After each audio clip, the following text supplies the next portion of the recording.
you at Walmart's in Sam. You know about Sam and Walmart's? I think they communists or something. Because when I went in there, I was getting groceries. I was going to pay for it. But they said, you don't. You got to be a member. They won't take my money. And the lady refused me. Said, wait, I pay for his groceries. I think it's the first time he's been in there. I didn't know. I'm so out of touch with my own country, America. Even Sam next door to it, you know how to do it. That's communist stuff, ain't it? They treat me like a. And then the security guard walked up and said, "Ma'am, is he bothering you?" They don't know how that feels. I feel like backhand slapping them. I shouldn't have told you that, did you? You know what? And she said, "Just go in the parking lot, Mitchell." And I went in the parking lot too. 3 security guys followed me out there watching. And they ain't nowhere around. They look at where over there on that street. Oh, Valentine Road. Anyway, it's over there. It's over there about Wendy's. Oh, you don't know there.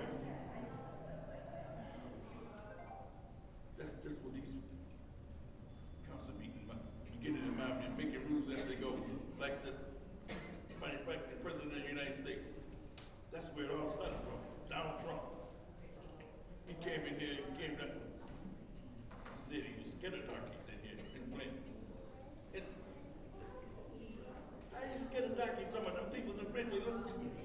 He said that. And then he went over on Ballinger Road and tried to talk. And the preacher woman snatched the thing out of his hand after they told me to go over there and drop the whole Flint.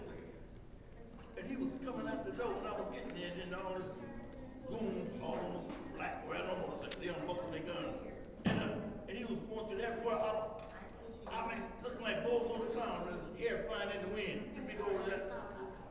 So I can't talk to everybody looking. I can't even finish. Everybody looking. So they grinning, but they ain't tickled. I'm not going to tell you that you got to find out for yourself, because they mess up the money.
thank you. I got it, yes.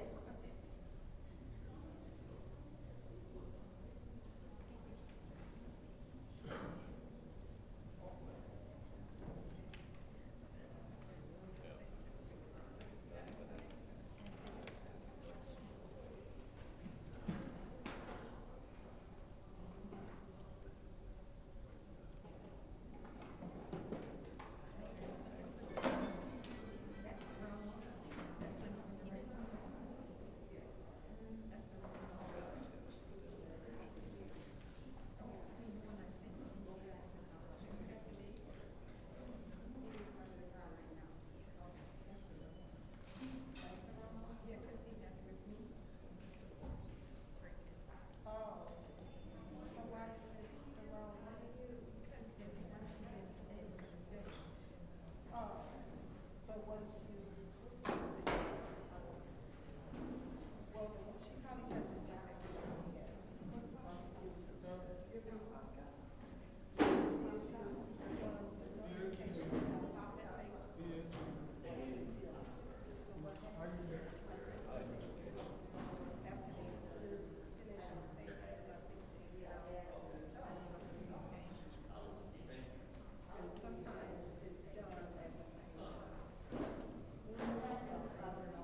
Councilman Jerry, how are you? Good, good.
Shit, I didn't grab out my phone.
The time is now 4:48 on Monday, June 24th, 2024. I call this Special Affairs Committee meeting to order.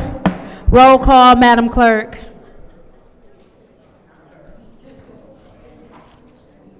Mr. Al-Alamin.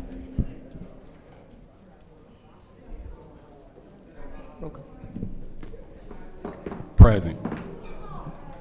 Ms. Lewis. Present. Mr. Murphy is not in. Ms. Priestley. Present. Ms. Winfrey Carter. Present. Ms. Burns. Present. Ms. Mashat. Present. Mr. Pfeiffer. Present. Mr. Jarrett. We have 8 members present. We have 8 members present. Now it is time for the reading of the Disorderly Person City Code subsection. Any person that persists in disrupting this meeting will be in violation of Flint City Code Section 31-10, disorderly conduct, assault, and battery in disorderly persons, and will be subject to arrest for a misdemeanor. Any person who prevents the peaceful and orderly conduct of any meeting will be given one warning. If they persist in if they persist in disrupting the meeting, that individual will be subject to arrest. Violators shall be removed from meetings. I do want to remind everyone, per the Open Meetings Act, MCL 15.263, Section 5, a person must be permitted to address a meeting of a public body under rules established and recorded by the public body. According to Rule 29.3 of the Flint City Council, members of the public who wish to address the City Council or its committees must register before the meeting begins. A box will be placed at the entrance of the City Council chambers for collection of registrations. As per this meeting, the City Clerk will call for people who have fully filled out their registration slips with their name and signed it. Thank you. Are there any requests for agenda changes or additions? Seeing as how there are no requests for any agenda changes or additions, we will now have a special presentation of recognition for public safety officers. This is a special presentation recognizing individual City of Flint public safety officers. Officer Albert Essex and Officer Miguel Vasquez, are they with us today? They're not here.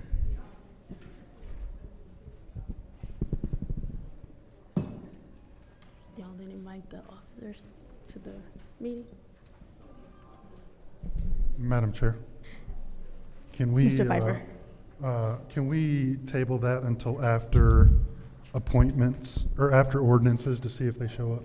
Absolutely. It's been a motion on the floor to make sure that we are able to recognize these officers. This has been moved to the end of ordinances to give the officers an opportunity to attend the meeting for their special recognition. Is there support? Support. It's been moved and properly supported by the councilwoman in the 4th Ward. We'll have to do discussion, do we? Roll call, Madam Clerk. Mr. Al-Alamin. Yes. Ms. Lewis. Yes. Mr. Murphy's not in. Ms. Priestley. Yes. Ms. Winfrey Carter. Yes. Ms. Burns. Yes. Ms. Mashat. Yes. Mr. Pfeiffer. Yes. Mr. Jarrett. Yes. The vote is 8 yes, 0 no. The vote is 8 yes, 0 no. We have moved that until after ordinances. It's now time for public comment. Members of the public who wish to address the City Council or its committees must register before the meeting begins. A box will be placed at the entrance of the council chambers for collection and registration. No additional speakers or slips will be accepted after the meetings. Members of the public shall have no more than 3 minutes per speaker during public comments, with only 1 speaking opportunity per speaker. Please refer to my earlier comments about the speaking slips. Madam Clerk, first speaker, please. The first speaker is R.L. Mitchell.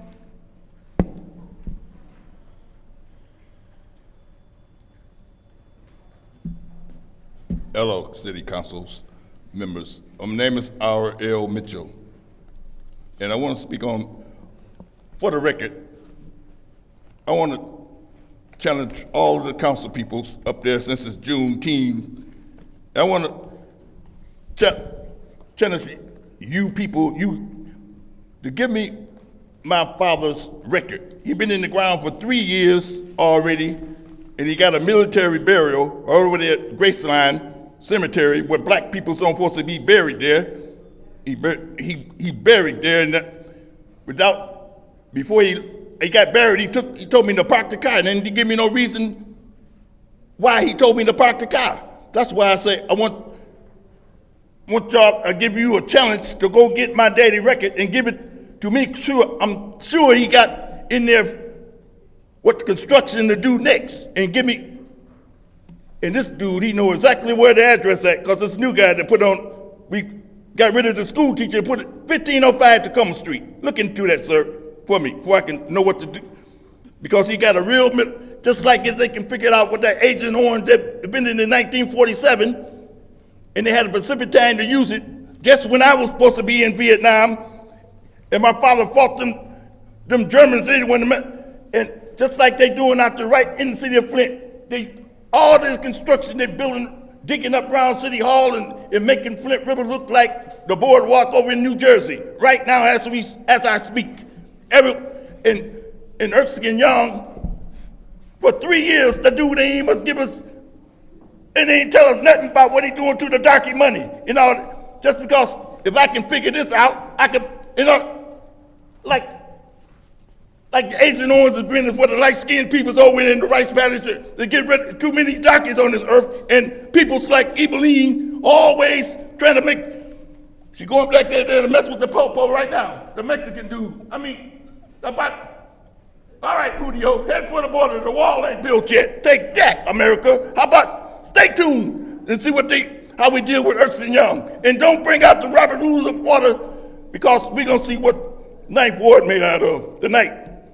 You don't need no Robert Rules of Orders, because you making up, Ebeline make up rules as they go, hoping President Joe Biden kick over and die before she can take, like that darky woman, see, we only got 3 minutes. I'm trying to talk straight, because she already rushing and getting out of the seat. I mean, now listen, what, Tanya?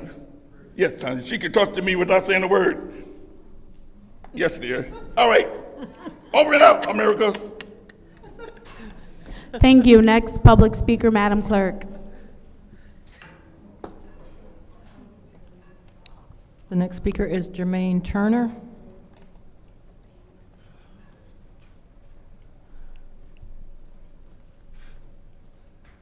Hello, I'm Jermaine from the Glyle Road Business District Association. I'm up here because our councilwoman had the opportunity to send some funds to our organization so we can cut grass in the second ward or remove blight. She said it was not approved. I don't understand why, I don't know why. I really don't know what questions to ask, but I'm just trying to figure out why everybody won't work with each other to help each other's wards, because Glyle Road doesn't belong to the second ward. It belongs to the city of Flint. So when you help Glyle Road, you help tons of families. We will employ youth off of that 10,000. Youth employment, gas, maintenance, like that 10,000 is not gonna take us far, but it will employ some youth and keep them off the street. Like one tire for a 0 turn is $145. We catch a flat on a lot, we coming out of pocket all the time to keep the city looking better. It doesn't benefit our organization when we are unable to really put forth valuable effort. We fight against land bank properties. You all fight against land bank properties. Why do we have to suffer because you all cannot get along? The city knows what goes on at these meetings. We watch. Some care, some don't. Some come to disrupt y'all. Everybody is not here to help. But just like when I go to work, I gotta deal with horrible employees who don't do their job right, and we still gotta meet our goal. You all have to do the same thing. You all should go in front of Southwestern Academy and tell them what problems you all have with each other and see if they look at you like you are one of their peers. Because we have standards that we are supposed to hold ourselves to as adults. The name calling we give each other, that's opinion, that's acceptable. I call names too, we all do. But we gotta at least have the integrity to lead the city with a visual, comfortable thing that residents can stand on. Because I mean, it's a circus if we look online. We have no valuable things coming to us. My organization has been around longer than some of you have been council members. I worked with Popular, the blues singer. I've worked with everyone. And when y'all leave, I'ma still be here. Thank you for your time. Thank you. Next public speaker, please. The next speaker is Arthur Woodson.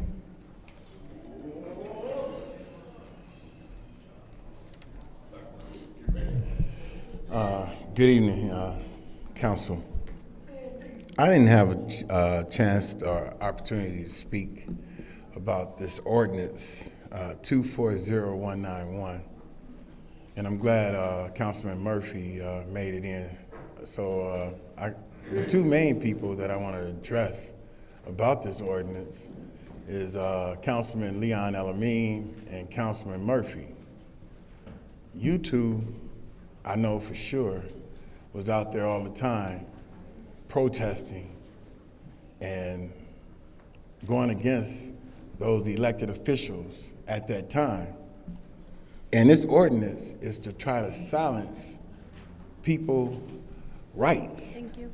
I mean, you look at number 2, conduct himself in public place or joins with one or more persons in a public place, obstructing the free and uninterrupted passage of the public along any street or sidewalk. Who determines that? They didn't put anything in there to tell who determines that. And Councilman Elamine, the incident that you was into, they could have called and said that you was harassing them or you embarrassed them or you angered them. Who determines that? Who determines that you harassing that person? I mean, they can just come from out of nowhere and say, you said boo, and they say you're harassing them. How can y'all even vote for this right here along with voting for the tripods? I mean, why are you going along with them to put restrictions on the people when y'all don't when the council can't even restrict themselves? I mean, that's the craziest thing ever. And then the 240192, everybody worked on this ordinance right here. In the communication meeting, we all worked on it. And it just didn't come from the mayor's office. The pipes needs to be changed. And this is a good ordinance. There's no penalty really behind it. But everybody needs to have their lead lines changed. It's beneficial for the people here in the city of Flint. And last but not least, Pastor McCatherine, you need to bring up who's working for URC, who's the director, because April Hawkins is no longer the director of URC. And then needs to show how much money is he receiving on payroll, which is $2,064, and then URC is renting an office space, which it shows from Joy for $3,000. Thank you. Thank you. Next public speaker, please, Madam Clerk. The next speaker is Claudenise Holloman.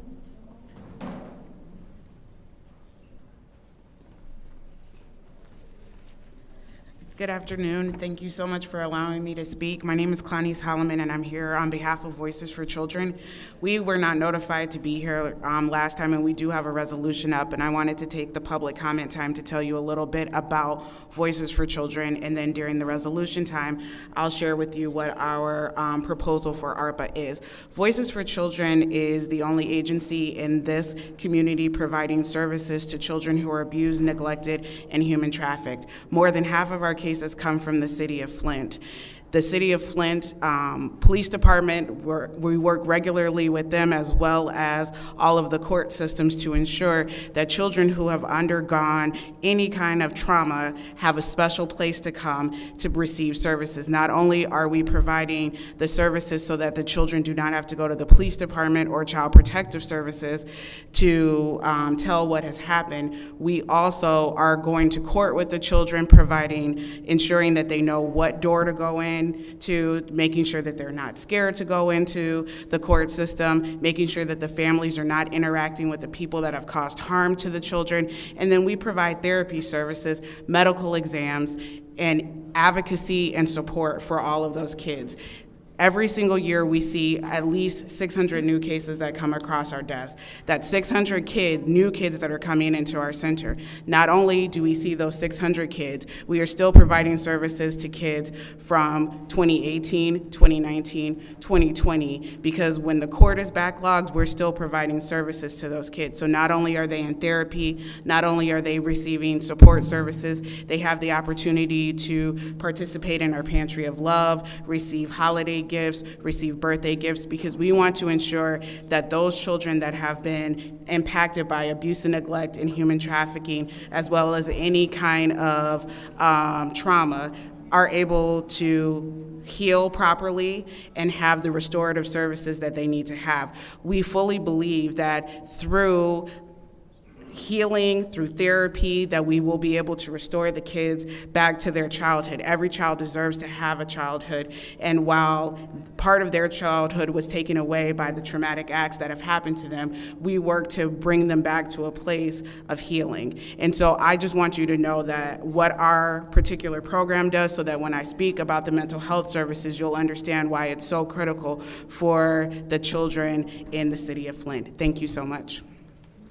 Thank you. Next public speaker, please, Madam Clerk. The next speaker is Melissa Zaremski.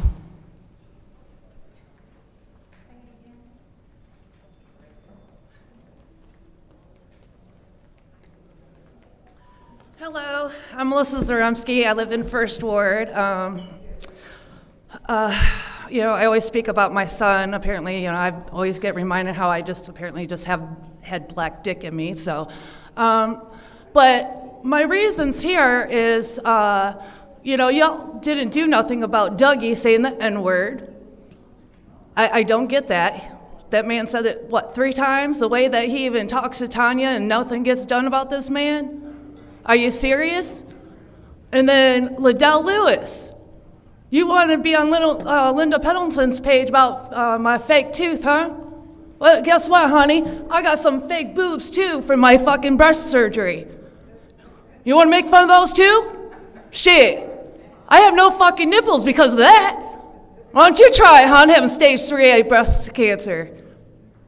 Fuck. I'm perfectly happy in my body. I do not care if anyone makes fun of my body. You are a disgrace. And Leon, you sat there and came and talked to me about your program and get my son in there. Well, when you start actually doing things for the residents, then maybe I'll look into it. And if you're not going to throw residents out, because some of these ones get butthurt over people's comments, or they just don't like them and just wants to throw them out because they think they're all that. But when the feds come here, and I really do wish that they arrest most of you. I mean, Liddell, Quincy, Judy, Candace, and we can't forget Attorney Kim. So that would be a beautiful sight if they sat there and came in here and arrested you all at once. That would be, the best thing for for residents of Flint. You keep giving away the money. All these different places want money, but hell, we have residents that need new roofs. They need home repairs. Hell, we need clean fucking water, and it took for the state to take over to start to get the pipes done because Neely couldn't do shit. Just like his wife couldn't show up and do a freaking thing with Michael Clack. Are you serious? That woman needs to get out of that damn seat. She don't do a damn thing for Flint. She don't hold her husband responsible for a motherfucking thing. And if residents don't start speaking up and people start coming down more, I mean, they're going to keep doing this shit until, eventually maybe, hopefully, the FBI comes in. So, I wish you guys a blessed day, and I am going home because I forgot my pillow. Thank you. Next public speaker, please, Madam Clerk.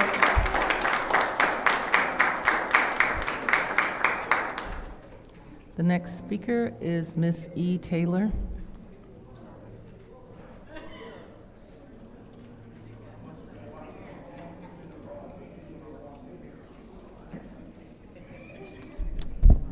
So I would like to quote today Miss Billy Dantzler, the librarian. Political violence is occurring here in this community, at this council. So for ordinance number 24191 should be removed, and as well as the police. And Mr. Elamine, or should I say, I'm sorry, ward person number 1, you support the police being here, but you should be really supporting police reform and police training. That's the mess you should talk about. So on page 4 of 240260, the appointments. So some of the community people, you actually publish their addresses. Some of them you don't. Some of them you want us to know who appointed them, and some of us you want us not to know. So is there going to be consistency and transparency? Is that the clerk's responsibility, or is that the council person's responsibility? And do we traditionally appoint people that don't live in the city to Hurley Hospital Board? Is that something that we're going to do? And I think Ward 1 should not be appointing anyone until the August election. That would show a lot of commitment to your ward and trust in your ward. If you think you're going to be elected, you can just wait. So 240192, does this look like the community is incompetent again through government? Asking Mama, the governor, to come back in again? When is the city going to stand up and do the things they're supposed to do about the water? But no, you want us to be directed to something stupid rather than providing furnaces, roofs, windows, hot water heaters. You want to take money under the table. Raise your hand if it involves you. Raise your hand. So no one's hands comes up, which is why the ethics board said, we want to subpoena you. Oh, and the name was stated. So I really think that the council, look at my appointed council person. Could she sit under the desk? But come August 6th, there's going to be changes here. Elamine, Ward 1, show your strength that you're going to feel like you're going to be reelected, and don't make any appointments today. Show your strength if you believe in yourself. That's my challenge to you. And that's no stuff. Thank you. Mess. Next public speaker, please, Madam Clerk. You can look at me. Your time is up. Please leave the podium. Next public speaker, Madam Clerk. Or you're going to what? Or you're going to what? The next speaker is Sherry Threatening Smith. people again. Shame on you, again. Who was the public speaker? Sherry Smith. Good afternoon, everybody. I'm Sherry Smith. Miss Taylor, I'm going to apologize for not looking at you, because I'm going to apologize. That's rude. Now, what I came up here for is because if anybody know, every week I say the same thing. I'm all about giving. Y'all want to give somebody $25,000 for some trees when St. Luke's coming up here, one of the real nonprofit charities that really do give back to the community. Come on now, make me make sense of it. So for anybody that don't want to help St. Luke's, I want to ask anybody, why not? And especially whoever ward that is, really should be wanting to help that ward because everybody know the north end of Flint need all the help it can get. And this is one place that really does nonprofit give back 24/7. I don't care what zip code you from, what area you from. Sister Carol ain't gonna turn you down. Come up there, come do your research. If you think I'm lying, do your research on it. I'm giving you all the invite to St. Luke's. And didn't nobody ask me to come up here and speak on it? I'm upset because last week I didn't get to speak because y'all went into closed session. And then for anybody to say no to a nonprofit organization that it's about the city of Flint and helping the city of Flint, y'all should be ashamed of yourself. Because this is one organization that gives back 100%. Make me make sense of it, anybody. How you gonna live with yourself at night? Telling God no. Explain that to me.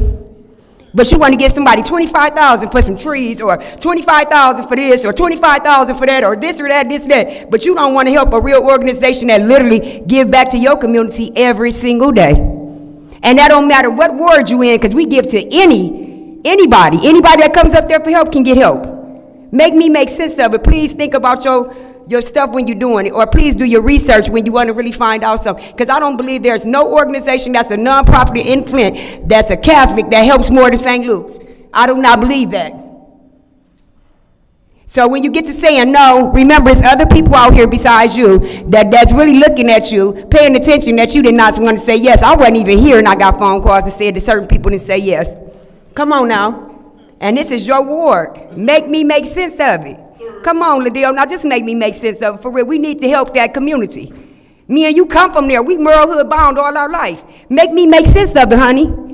I'm serious. That's the neighborhood you really should be putting your foot down helping. Where you come from, them your roots over there. From Merle to Longfellow to Northern or Northwestern, whichever one you decide to go to, we come from the same background, the same walks of life. Make me understand why you don't want to help your community. Anybody. Any one of y'all that don't want to help St. Luke's, make me understand why you don't want to help them. And I'm just speaking. I'm speaking on real life stuff. They give to everybody. I don't care if you from that ward, that ward, that ward, that ward. Go up there and talk to Sister Carol. Bet you she don't turn you down.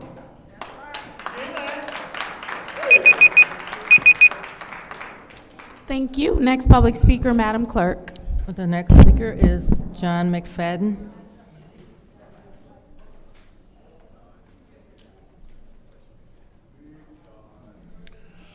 Good evening, Council. My name is John McFadden. I came down to try to help save Oak Park, but also here I see that we have a whole lot of problems that need to be solved down here that's more important than the park. First of all is our council. The citizens of Flint is looking to have a strong council. If you have to just look around, we've been spinning our wheels in the same direction for over 10 years. Ain't going nowhere. Still stuck with these water crisis problems. Water rates is so high that it's a shame for that. They have 7 cases of water in the kitchens. And still all that. Us as citizens here is requesting new seating out here. We want some seating like you guys got. If you guys can't get us the seating like you guys got, take these back. Y'all put y'all's up there and give us something like that. If we got to be down here for hours just like you guys, we want to be comfortable too. And you guys want to spend money ridiculous for all different type of things. And Miss Priestley, I've been meaning to say to you, you come down here and you orchestrated somebody to get $25,000. You shouldn't have never came down talking about call me and all that type of stuff to them people. They make it look like you trying to give away $25,000. It looked like a conspiracy.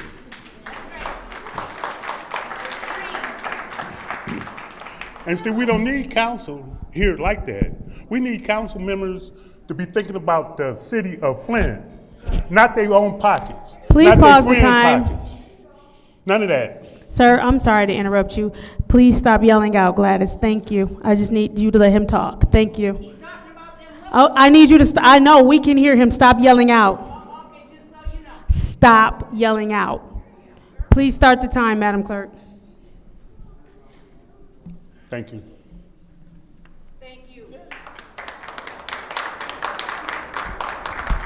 Next public speaker, Madam Clerk.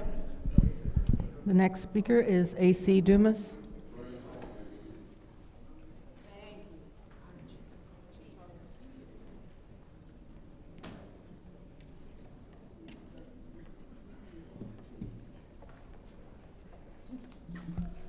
My name is A.C. Dumas, and I am the first Vice President of the Flint branch of the NAACP.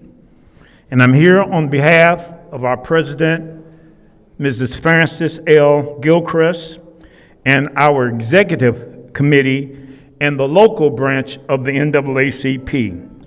We're still disturbed and outraged by the ugly actions of 7th Ward resident Doug Matthews, when at a meeting of the Flint City Council a few weeks ago, Doug Matthews consciously used the N-word, directing it to blacks, and the audience was 95% comprised of blacks.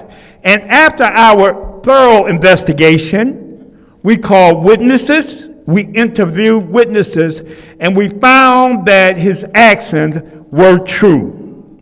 His cavalier attitude, racist remarks, and behavior were dangerous, unacceptable, inflammatory, disgusting, offensive to the majority of the individuals in attendance. His use of the N-word was even more egregious than when Paul Herring, a black man, unprovoked, openly called Mrs.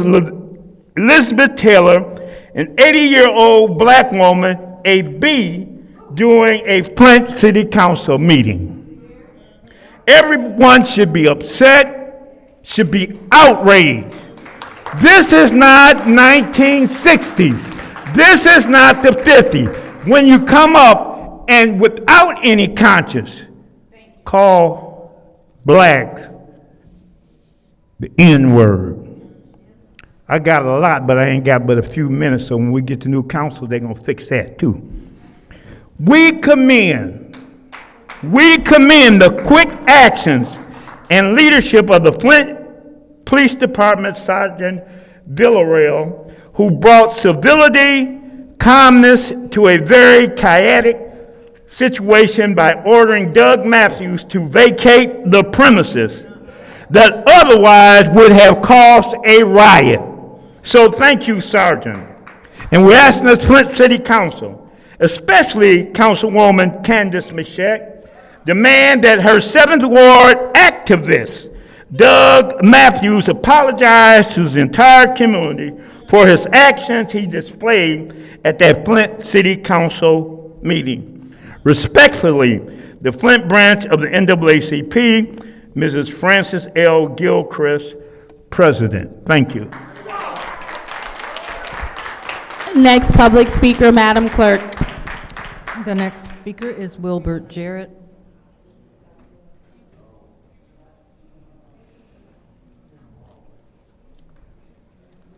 Wilbert Jarrett, he's not in. Next public speaker, Madam Clerk. The next speaker is Beverly Biggs Levy.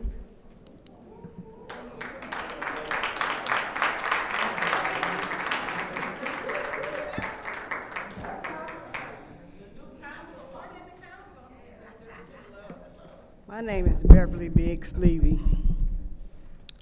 Liddell, you could quit having people call me to come and sign the petition. Baby girl, we getting them done. You had a lady to call me at 2 minutes to 8 Saturday morning. She wanted to sign for 3 people. See, what you fail to realize, when you call them people back and ask what their address is, they hang up on you. So I know it's you. That's the funny thing about it. But we getting the signatures, baby. We done did real good in 3 days. Excellent in 3 days. So, like I say, whoever want to go out and help knock on doors, we're ready.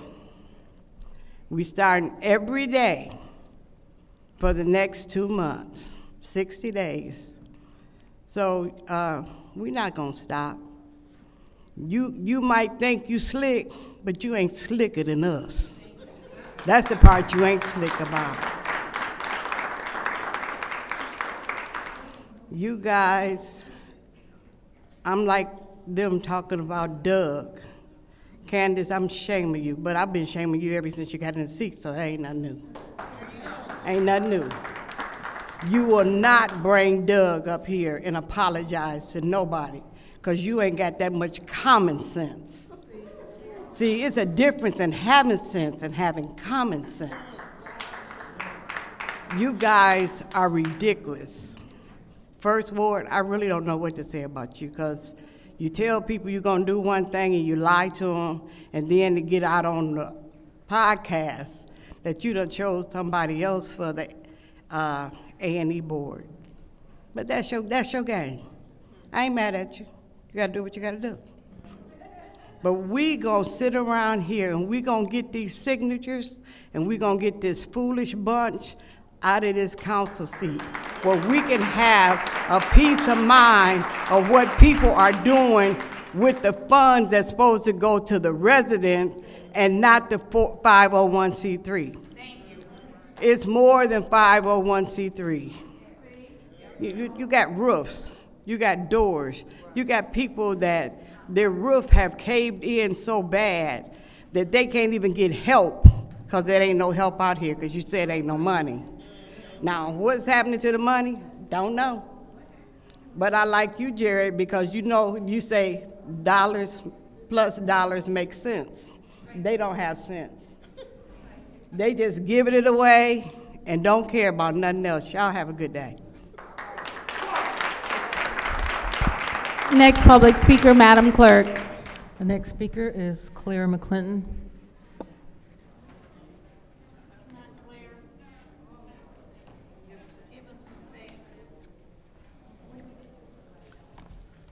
Good evening, Council. The latest news you may have heard about home repair and rehabilitation, but not in Flint. In Pontiac, Michigan, right up the street, they have a home repair program. It fixes plumbing, HVAC, roof repair, waterproofing, and windows. They're spending nearly $5 million, the same amount as we're spending for our city, but guess what? They got $37 million in Arpa, we got 94.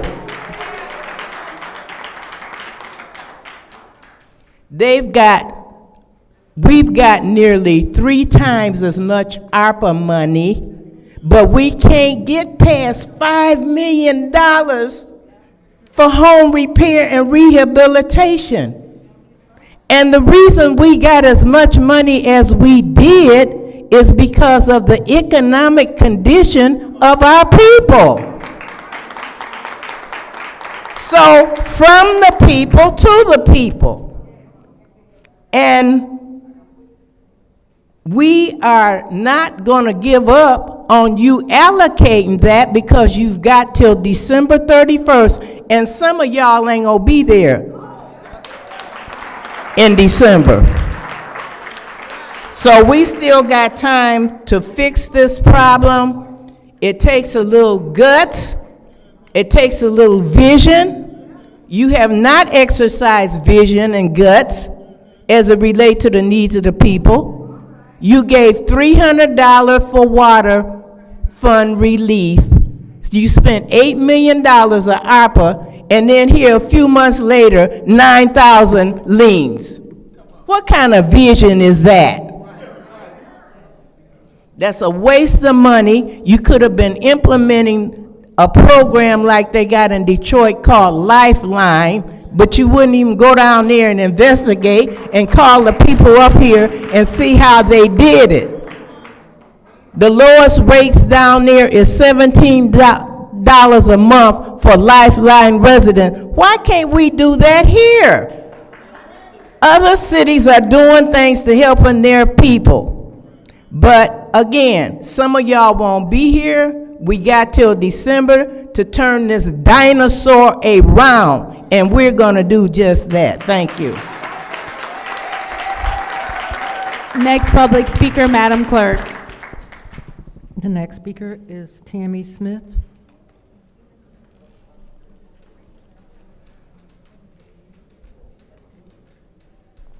Tammy Smith.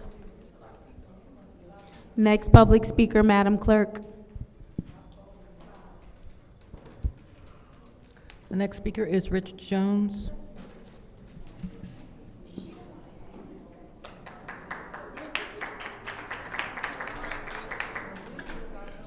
How y'all doing today? Just a friendly reminder. I asked y'all nicely 3 years ago, before y'all spent the dime of the Arpa funds, before Leon was appointed, before Jared was elected, before Candace was appointed, to stabilize the water fund and zero balance the water accounts. And I still say that because as I walk the streets of Flint, I still bump into residents and like, damn, that should have happened. I wish that would have happened. That was a missed opportunity. But I am in the process of gathering 200 Flint residents by the end of August, and we're going to go to Lansing, and we're going to fight, and we're going to demand that we get some justice, because we're not getting it from y'all, and we deserve justice. Another thing is, I sent a text message of a garbage situation that's going on in Grand Blanc, to where they got garbage cans for less than $2 million. And I really wish that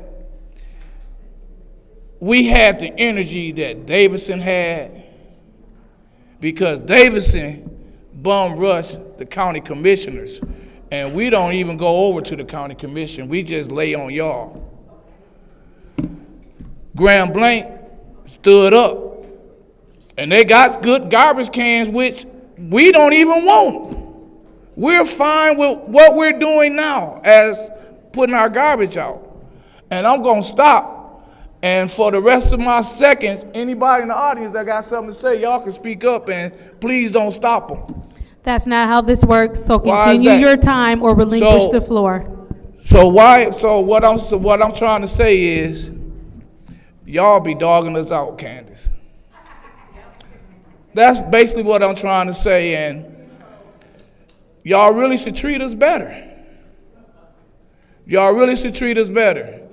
Y'all make this place worse than it's supposed to be, but it's a reason for everything y'all do, and I understand it.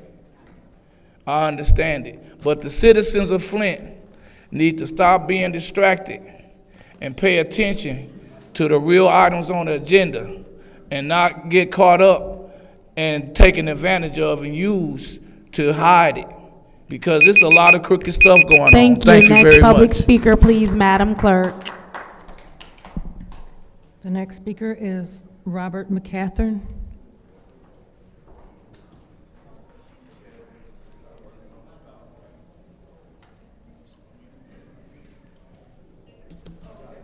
Good afternoon. I don't know the procedures.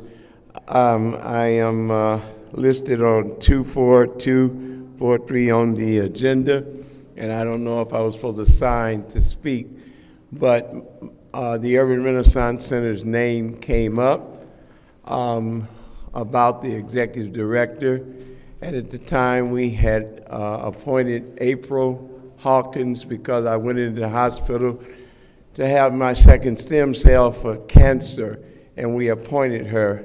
By the grace of God, I am cancer-free, and I am back as executive director.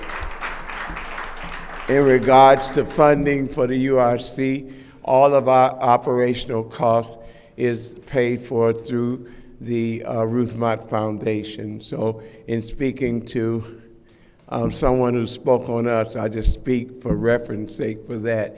And am I to talk about the resolution or wait till it come up?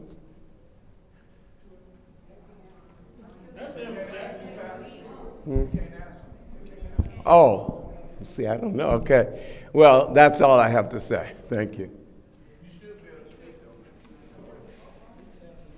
Thank you. Next public speaker, Madam Clerk. The next speaker is Taylor Sampson.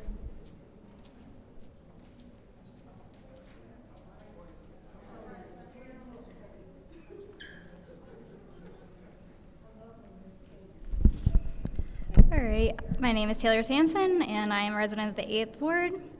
Once again, there is a resolution to remove Billy Danzler from her seat on the Ethics and Accountability Board. As I have previously stated while up here, I was sitting only a few seats away from Billy during the meeting she was last kicked out in, and she was not speaking when Council President Liddell Lewis gave her her final warning that led to her being kicked out of the meeting. That should not have been given. She was not yelling out. That was someone else. If we want to talk about accountability, I would like to ask Candace Muschett how she is going to handle the Doug Matthews situation. On June 10th, Doug was blowing kisses at people. He pointed and made gestures, and he said words that white people should never say. Candace was seen laughing and then running to the back to see if Doug was getting kicked out of the meeting by the police, and he did, thank God. After that, I would hope she would have went up to the residents of the 7th Ward that were sitting there that he pointed and said those things to, so hopefully she did that privately, but I doubt it. If they want to kick Billy off of ENA, who is a librarian and an early childhood educator, we should be talking about Doug and how he was who the 7th Ward councilwoman wanted to be appointed to Ethics and Accountability. He has had many instances of racist behavior, and there's no way he should be representing anyone on that board. Thanks to his own behaviors, he probably will never have that happen because he was going to people's addresses and homes and putting letters in their mailbox. People on the board actually resigned due to that behavior because they did not feel safe, and other people are concerned for their well-being. If Doug and the fake profiles want to write a diary entry about me, I'll give you a few things to write about. I'll save you the time to dig up the dirt. I have an associate's degree, a crappy job. I have debt. I live paycheck to paycheck. I am mentally and physically disabled. And if you want to talk about fake teeth, I got a couple of those too. And one more question for Candace. When will we be hearing about the trip that you and Liddell took to Iowa? Because I thought we were told we would be, that was utilized some way to be able to bring back to council and help the city and everything, but we've yet to hear anything about that, even though it was approved by the city clerk to be paid for on the residents' dime, so we would like to get some updates on that. I would think since it was involving water and the environment and that's what your job is, we'd be hearing more from you regarding the water crisis that's been going on for 10 years, but that also isn't happening. So, I mean, genuinely, you say you're showing up for your residents at these forums and all these campaigning you're doing, but I've yet to see that happen up here because, honestly, everything you vote for is against the residents.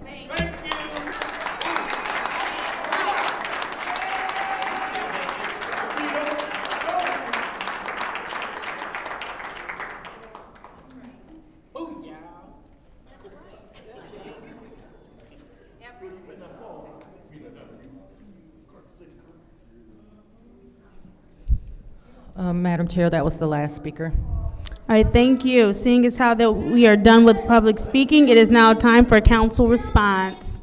Is there any council people who wish to speak during this time? Excuse me, I'm put my stuff in the box behind the very big, so she not the last one. So either y'all took it out. DeVito.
My name is Armina Pollard. Liddell Lewis, you already put my information on Facebook. But let me tell you something, baby girl. I don't give a damn about you putting my information where I live at. At least my county, Oakland County, and Pontiac and Detroit, taking care of their family, taking care of the resident. You ain't doing shit for the resident. But then y'all want to talk about me. Like I said, in this place.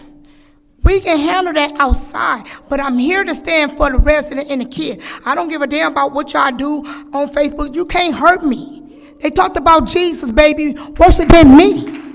So what you putting my information on there, what you don't know is you messed up. I got a complaint. I got the detective. I got Dana Nelson finna call me about that because, see, you should watch who stuff you put on Facebook. You ain't supposed to put their personal stuff. And Liddell, you always talk about you don't want your personal address and nobody know where you live at, but you put mine on there. So we got you. I ain't done with you, but I'm here. Y'all need to get the water together. Y'all talk about people who come from Detroit and out of the area.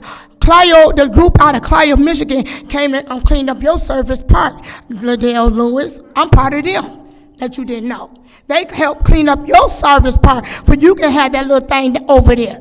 So see, you need to know who y'all mess with. You can't touch me. I'm here for the resident and the kids here.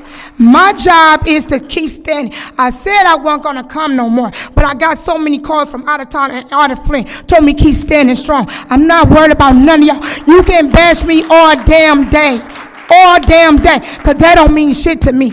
Do your fucking business. Y'all say y'all staying on business, then do your fucking business. Cause y'all ain't standing on shit. Then what happened to the Kennedy Center cleaners? Where they at?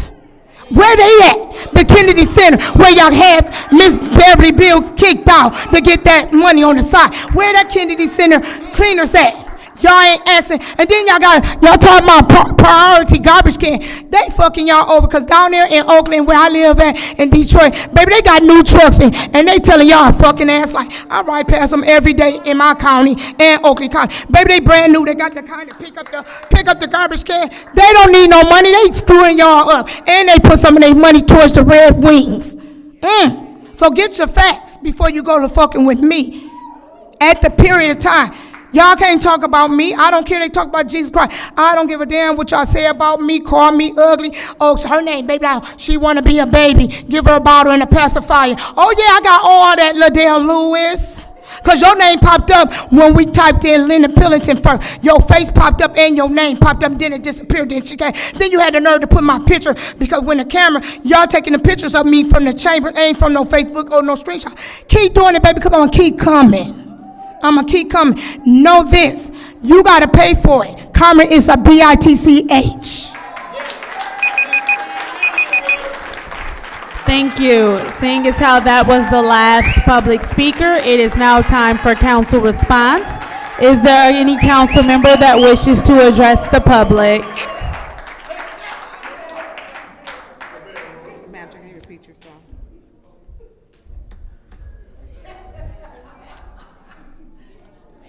Madam Chair, could you repeat yourself? I said that was the last public speaker, and now that public speaking is over, it is time for council response. Is there any council member that wishes to address the public? Madam Chair. Councilwoman Winfrey Carter, you have the floor. Thank you. I would like to thank all of the public speakers. I would like to thank all the residents that's here in the chamber. Remember, this chamber belongs to you. And you have a right to come up here and speak about anything you want to speak about. Don't let them take your voice. I wanted to say this to Ms. Liz Taylor. Ms. Liz Taylor, thank you for your insight. Political violence is definitely happening on this council. It is perpetrated. It is perpetrated by some of the council members sitting up here. Yes, political violence is a deliberate act, a deliberate use of power and force of some of these council members up here to gain their political goals. Thank you for that insight, because we needed to hear that, and the people here in the city of Flint needs to hear about it. Ms. Claire McClendon, it was not the vision of the people. Thank you for your insight. Thank you all for your insight.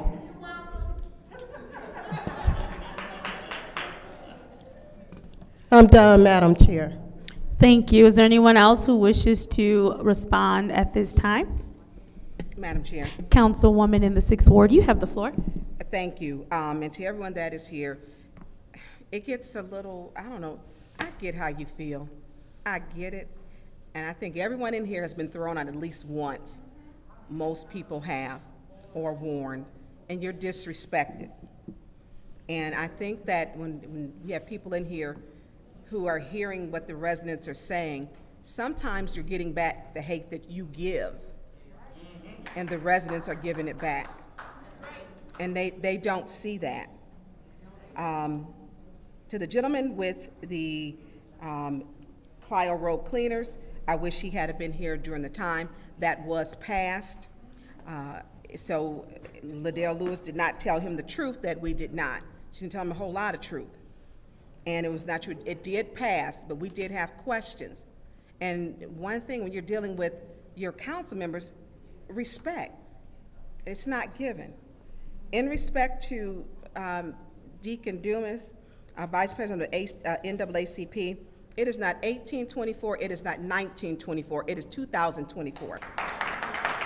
And for Doug Matthews to call people the N-word, and for it to not be denounced by the council member in the 7th Ward, it's egregious. It's egregious. And then furthermore, she went to the Ethics and Accountability Board before to defend his behavior. She defended him at the Ethics and Accountability Board. But Sergeant Villarreal, I want to tell you, that evening, you are the MVP because you calmed an entire room. It could have been, he was inciting a riot. You handled everything and brought everything down, and I appreciate you for that because you calmed me down.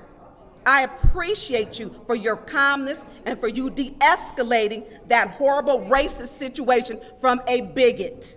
Thank you. Thank you. Is there anyone else who wishes to speak during council response? Madam Chair. Councilman in the 9th Ward, you have the floor. Thank you. Ms. McClinton, I thank you for bringing back to the floor the notice about Pontiac's home repair program. It's not the first that I've heard about here locally, the cities that have done similar. I know you and I have had some conversation with regard to home repair and what a program might be able to look like. And then I want to say it might have been that same week, we found out sort of exactly how much money we have left in the Arpa program. But I'm looking at, and I'm weighing consideration for a few things right now. And one of them is absolutely, how do we find money, or even, as is popular by way of our resolutions, reallocate money so that it can get to some repairs and such. So I'm gonna be looking at, or I'm actually have it up on my computer now, that program outline for Pontiac. Because I wanna begin to look at it to see how close to something like that we can get and how much money we may need as a city to be able to make impact as these, as you say, $94.7 million. In part, the reason we got that is because of the condition or the state of our residents and income and the conditions. So I really do want to identify a way to which, you know, as I sit here, I know I've already made some people upset with me with votes. I'm sorry. but I do feel a responsibility to residents at large to do best. Thank you. Is there anyone else who wishes to speak during council response? Yes. Councilman Murphy, you have the floor. Thank you. Thank you to all the speakers who spoke. And I want to piggyback what my colleague in the 9th Ward said about the housing. And I keep hearing $94 million came into the city of Flint. But you also got to remember $600 million came into the city of Flint up under the water crisis. And up under the water crisis, as a result of $600 million that was generated in the city of Flint, people still didn't get no roof fixed on their house. So how do you expect $94 million to fix something that's been broken for over 20-something years? Now, I do agree that $5 million is not enough. I also agree that $16 million is not enough. So even if you had $5 million or $16 million, either one of them is not enough. 16 is more than 5 million, so I see where you want to go with the 16 million. I just think we need to look at funding housing rehabilitation in a way to where it's on a consistent basis. You done had community development block grant that's been coming into the city of Flint for years. And I'm not saying none have not went towards fixing houses, just not enough. And I don't think if we put $16 million into fixing houses, that's gonna fix the problem. You still gonna have a whole bunch of residents that don't be able to benefit off of the 16 million. I think we need to have a discussion, have a meeting, have Emily Dorr and the mayor and whoever else, the state rep, the Congress, come in and figure out how do we bring money into not only the city of Flint, but other municipalities that's dealing with the same Thank issue. you. Is there anyone else who wishes to speak during council response? Any? Madam Chair. Councilwoman, the 2nd Ward, you have the floor. Thank you. Just want to make sure that we highlight a couple of things that were brought before the body. I know I heard my colleague tell the residents that these are your chambers and you can speak about anything that you want to speak about. Absolutely. She's absolutely correct. And that goes for every single person. That's right. Everyone. So everyone has the right not to be intimidated. Everyone has the right not to be threatened. And this goes for audience members and council members alike. So we want to make sure that everyone, and I repeat, everyone is receiving the same treatment when they go to the lectern. The second part is I see that we have a letter crafted from the NAACP about alleging that Mr. Matthews used the N-word. So, but what we did have, we had it blatantly on the record when I was called a monkey. And no one, and I repeat, no one drafted a letter. Pause the time, Madam Clerk, pause the time.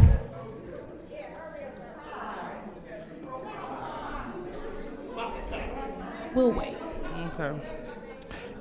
And we didn't receive a letter, and I was always taught that if you've done something that you didn't mean to do, Madam Chair. Please pause the time.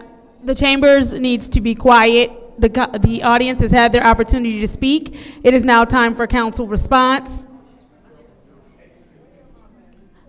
Proceed. Okay, thank you. And so, if I wasn't meant to be called a monkey, I still haven't received an apology. And I'm not going to be, and it looks like I'm not going to get an apology. So we must be sure that we are being equitable. Are you really saying that it's okay to call black people names, or it's not? Is it okay when it's towards me and not okay when it's towards others? Well, I'm glad that we're very clear where we stand. So therefore, we want to make sure these chambers are equitable and safe for everyone. And we will continue to stand on business and stand on what's fair. No one should be threatened to do their job. No one should be threatened to participate in democracy. And when individuals are, that's when we will utilize the right to remove you from the meeting for being disorderly. Thank you. Thank you. Is there anyone else who would like to speak during council response? Is there anyone else who would like to speak at this time? Seeing as how there's no one else who would like to speak at this time, we will now move on to the consent agenda. Madam Chair, Councilman Murphy. I move that we approve the consent agenda with any separation. There's been a motion on the floor by the councilman in the 3rd Ward to approve the consent agenda with any separations. Is there support? Support. It's been moved and properly supported by the councilwoman in the 4th Ward. Madam Chair, Councilwoman in the 6th Ward, you have the floor. I'd like to make some separations, please. Please go ahead. Resolution 240238, reallocation of Arpa funds, mental health. Resolution 240246, purchase property, Genesee County Land Bank, Cronin Derby Downs Development Project. Resolution 240266, marijuana facilities. Hold on, Councilwoman. What was your last separation? 240266. 240245 was the one before? Yeah, Okay. before that one, Yeah, right. all right, thank you. Then the one right after that, 266. Thank you. And then, and I believe Montel is here, in resolution 240267. And resolution 240271. Resolution, the appointment 240260. You want to just separate the agenda? It might end up being, Just separate it. and that's it for me. All right, thank you. Are there any more separations? Madam Chair, Councilman in the 8th Ward, you have the floor. complete separation. All right, the entire agenda has been separated. Moving on to Resolution 240238, which is the reallocation of ARPA funds for the Mental Health Referral and Services Support Voices for Children Advocacy Center. What is the pleasure of the body? Ma'am, would you please hold 1 second? What is the pleasure of the body? Madam Chair, I move resolution 240238 to council, please. The councilwoman in the 6th Ward has moved that we move this resolution to council. Is there support? Support. It's been moved and properly supported by the councilman in the 1st Ward. The councilwoman in the 6th Ward has the floor. Miss Shelley Green Sparks, Mrs. Shelley Green Sparks. Ms. Sparks, will you please join us? Madam Chair. Would you also like to? Yeah, and I think she's. Ma'am, would you please join us now as well? Thank you very much. So as we're coming up, can you describe, I know Shelley, I spoke with you, I know you had an emergency. I was ready to pass it because it's mental health. So, can you tell me what your project is about? What's your name? My name is Claudice Holloman. I'm the president and CEO of Voices for Children. Are you over off of? We're off of East Street, off of Chavez, right next to River. It's not Riverside anymore. Every Nation. Okay. Okay. Can you tell me what your program does and how will this money help you? So we provide services to children who are abused, neglected, and human trafficked, as well as any kid that has witnessed any kind of violence. And this project specifically is for our kids who have been impacted by COVID, and it provides therapy services to them. What we have found is that the children that were sexually abused during the pandemic have needed additional, longer therapy sessions. And so right now, what we are proposing is to provide additional support groups for those kids and to extend their therapy longer. Their court cases actually haven't even gone forward. And so what happens is you have a kid that was sexually abused, let's say at the age of 6, and their court case doesn't come up until they're 10, 11, or 12. So then we're dealing with puberty and things like that. And so the kids want to come back for therapy services, and that's what. How many children do you have in this program? From the city of Flint alone, 237. From the city of Flint, 237. Request for information. I'm sorry. I'm Excuse me. What is your request? 237 that have been sexually abused. Has it been 237 that has been sexually abused? 237 that have been sexually abused. Our physical abuse number is around about between 50 to 70. Say that again. Our physical abuse cases are between 50 to 70, but this specific project is just for sexual abuse.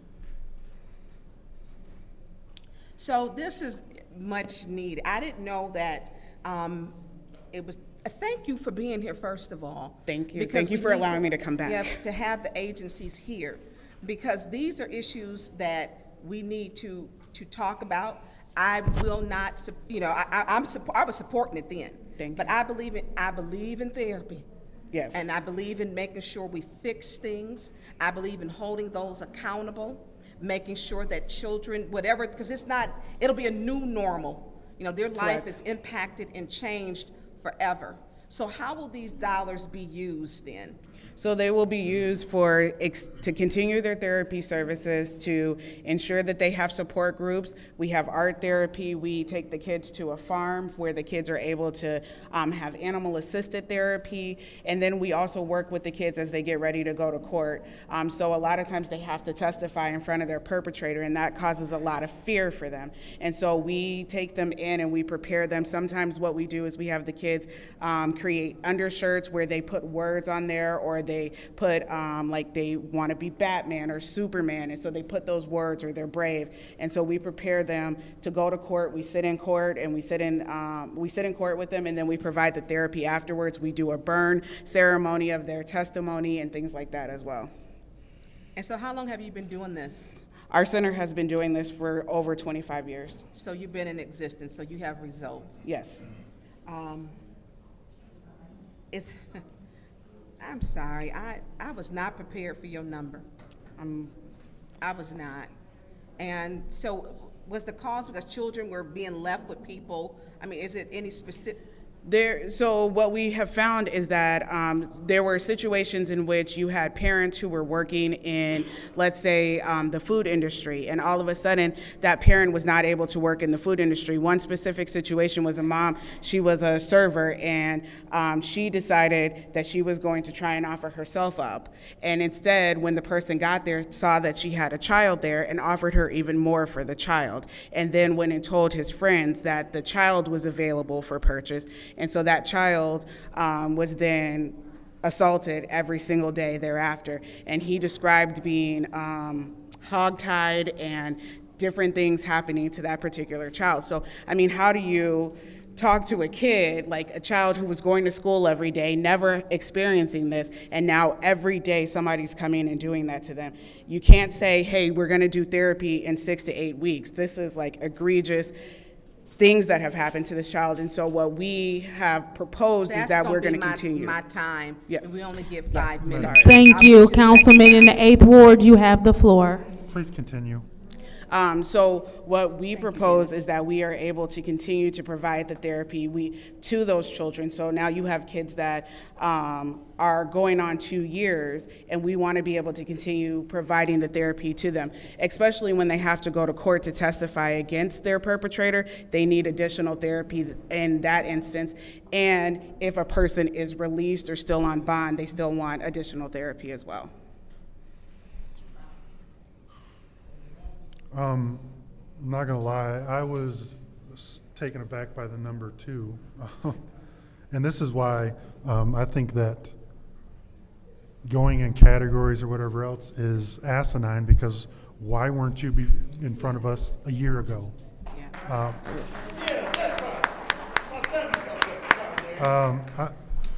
So 237 are in your program.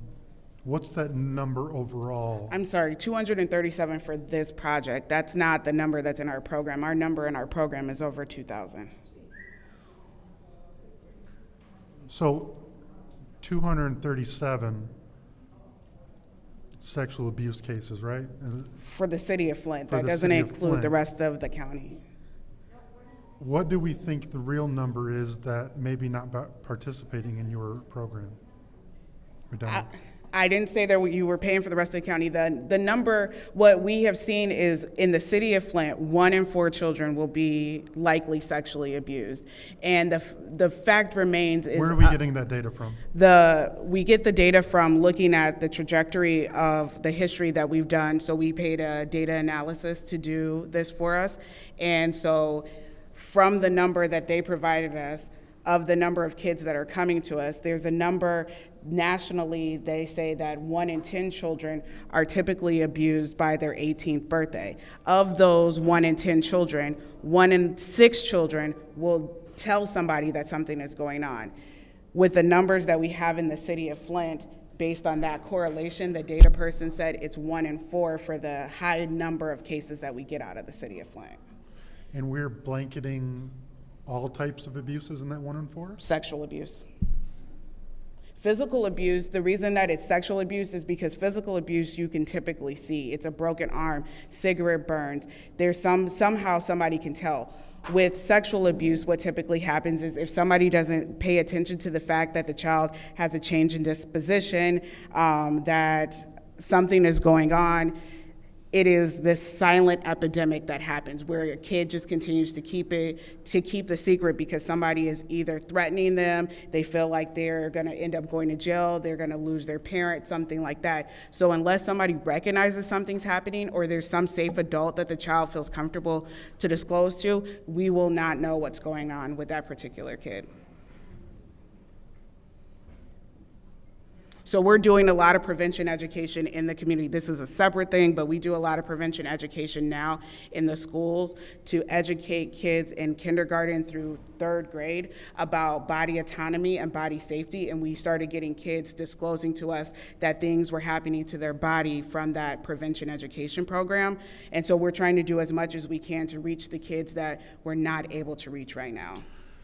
So can you say specifically what these funds will be used for? Will they be used for therapists? Will they be used for They'll be used outreach for program? It'll be used for therapists, the individualized plan that goes with each child. So like doing T-shirts or hope stones or art projects and things like that with the kids and support groups.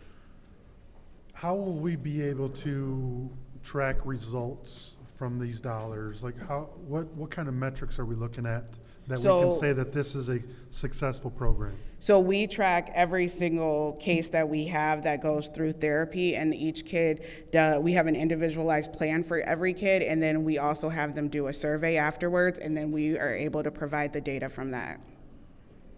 What other programs are out there that pick up after your program ends with them?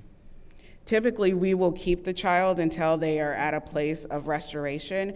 If not, then we connect them with long-term care. So there are some kids that we will connect with long-term therapists, but a lot of times we don't want the child to have to need therapy forever in their life, right? We want to get them to a place of restoration. We talk to them about the fact that they can go back to therapy if necessary. So as long as they're under the age of 18, they're able to come to our center.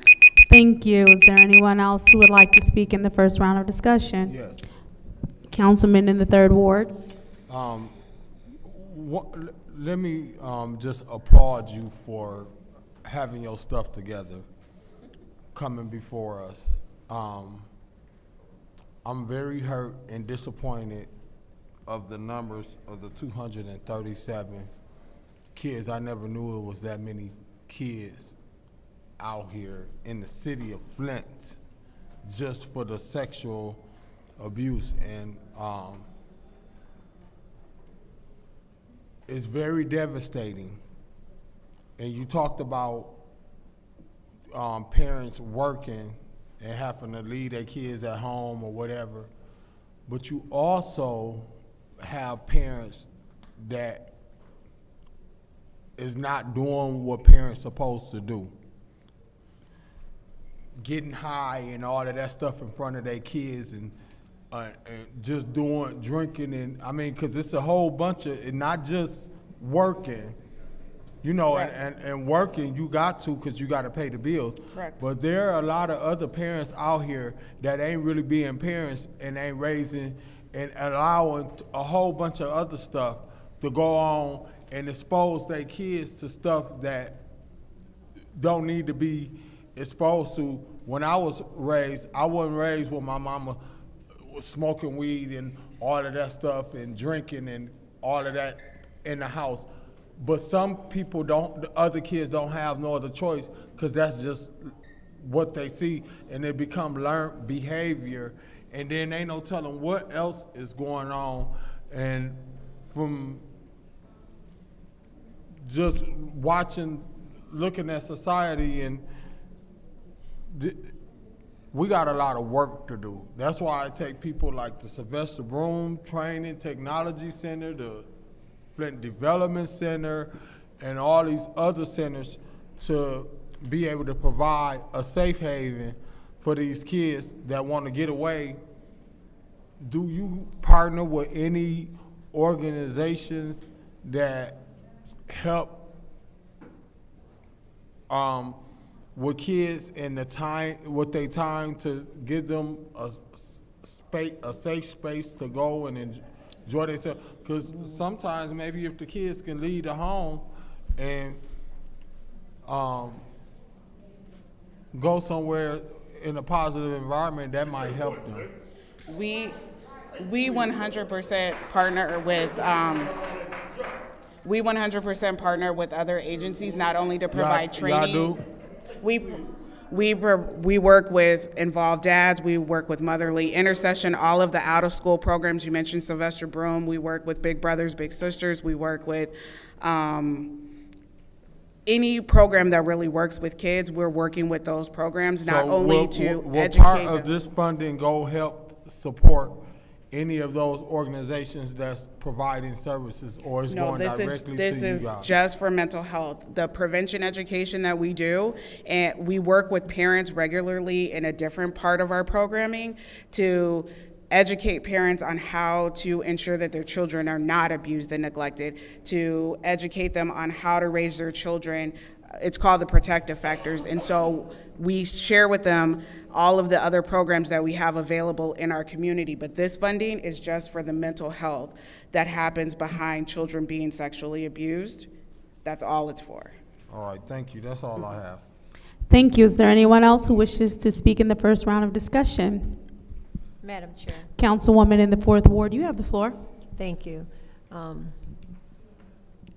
I find child abuse of any kind to be awful. How do you find these children?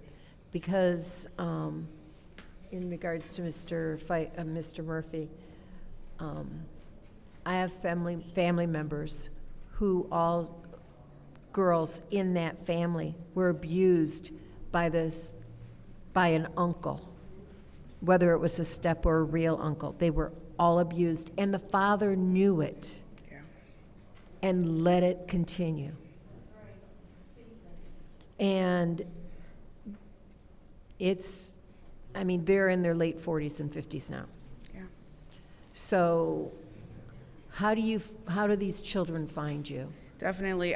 So what we know is 100% child sexual abuse is preventable by having conversations about it. And typically the way that we find it is through if a person makes a mandatory report to Child Protective Services, if they're contacting law enforcement, or by word of mouth, people knowing about our program and us going into the schools and having conversations with kids, going to religious institutions, going to out-of-school programming, and having conversations about this. Because the fact is, and somebody said it in the audience, that it's the secret epidemic that continues to happen, and nobody wants to talk about child sexual abuse because it's hard to discuss, right?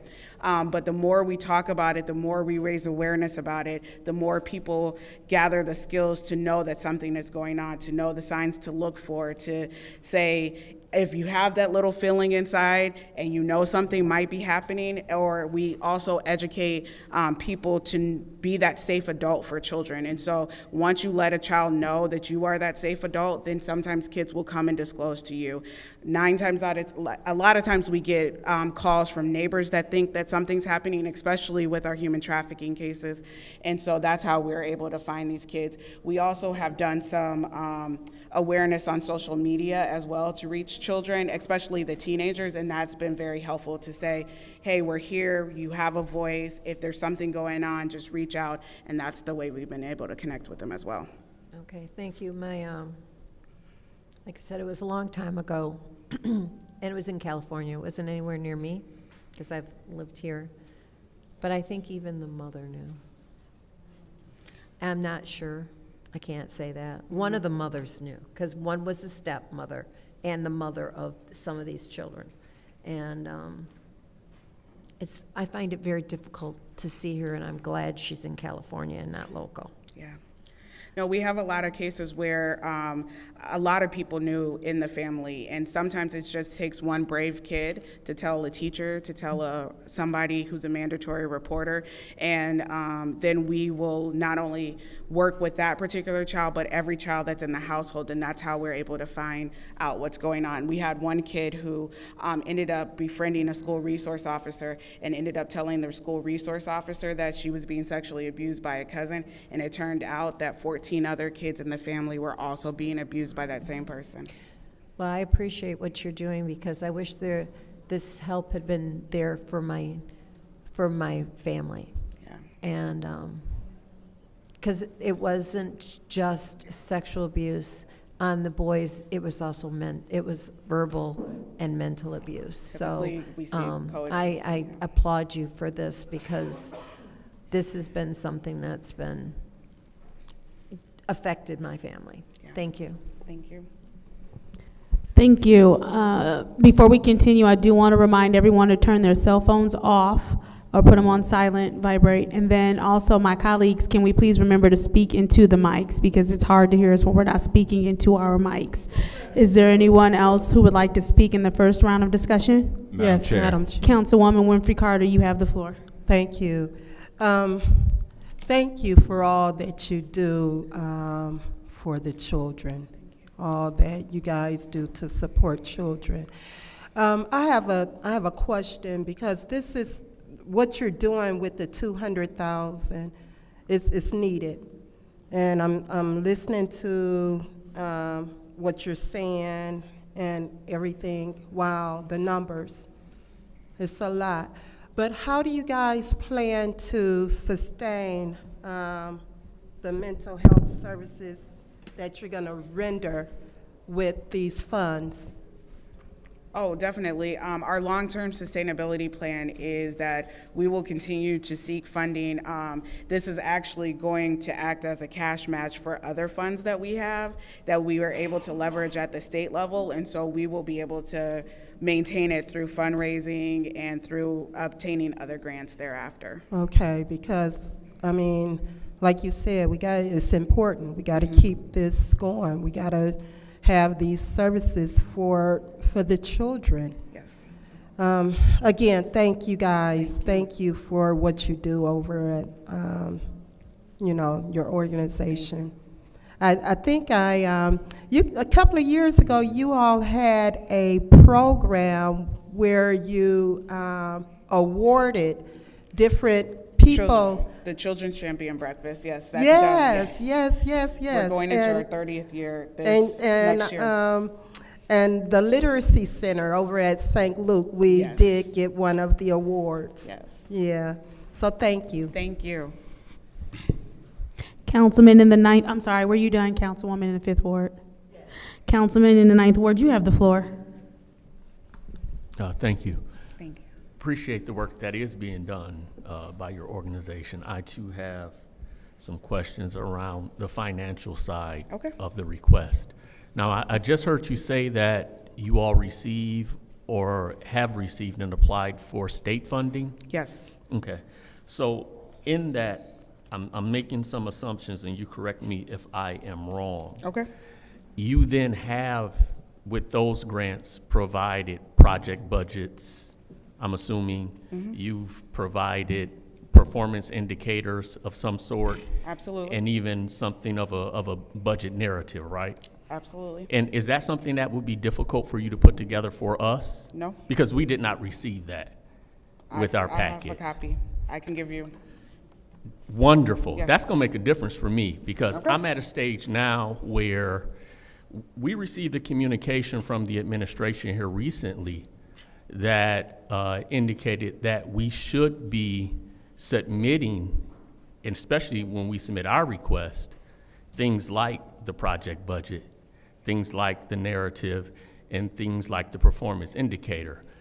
So I am sort of in a mindset, in a track to say, I need and want to see that with everything that comes before me, so that I can feel comfortable knowing that I did the proper due diligence as one who has responsibility for oversight, particularly of funds, to make sure that they're being used in such a way that is beneficial, especially for our residents here in the city of Flint. So is that something you have? All of those things here now? But except for the project indicators, because that was included in the grant, but I can get that to you forthwith. Okay. Like I can send you an email with it. Okay. Right now. But I do have the budget and everything. Wonderful. I don't know if we would have you provide that to the clerk and she get us copies, or if Ms. Sparks, if you.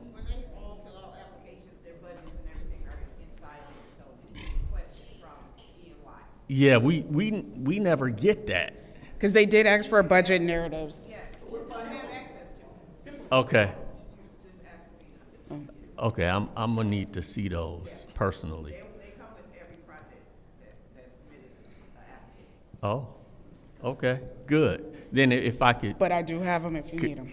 And for those that may follow. Excuse me, can you pause this time, RL, please stop yelling out. Go ahead with the time.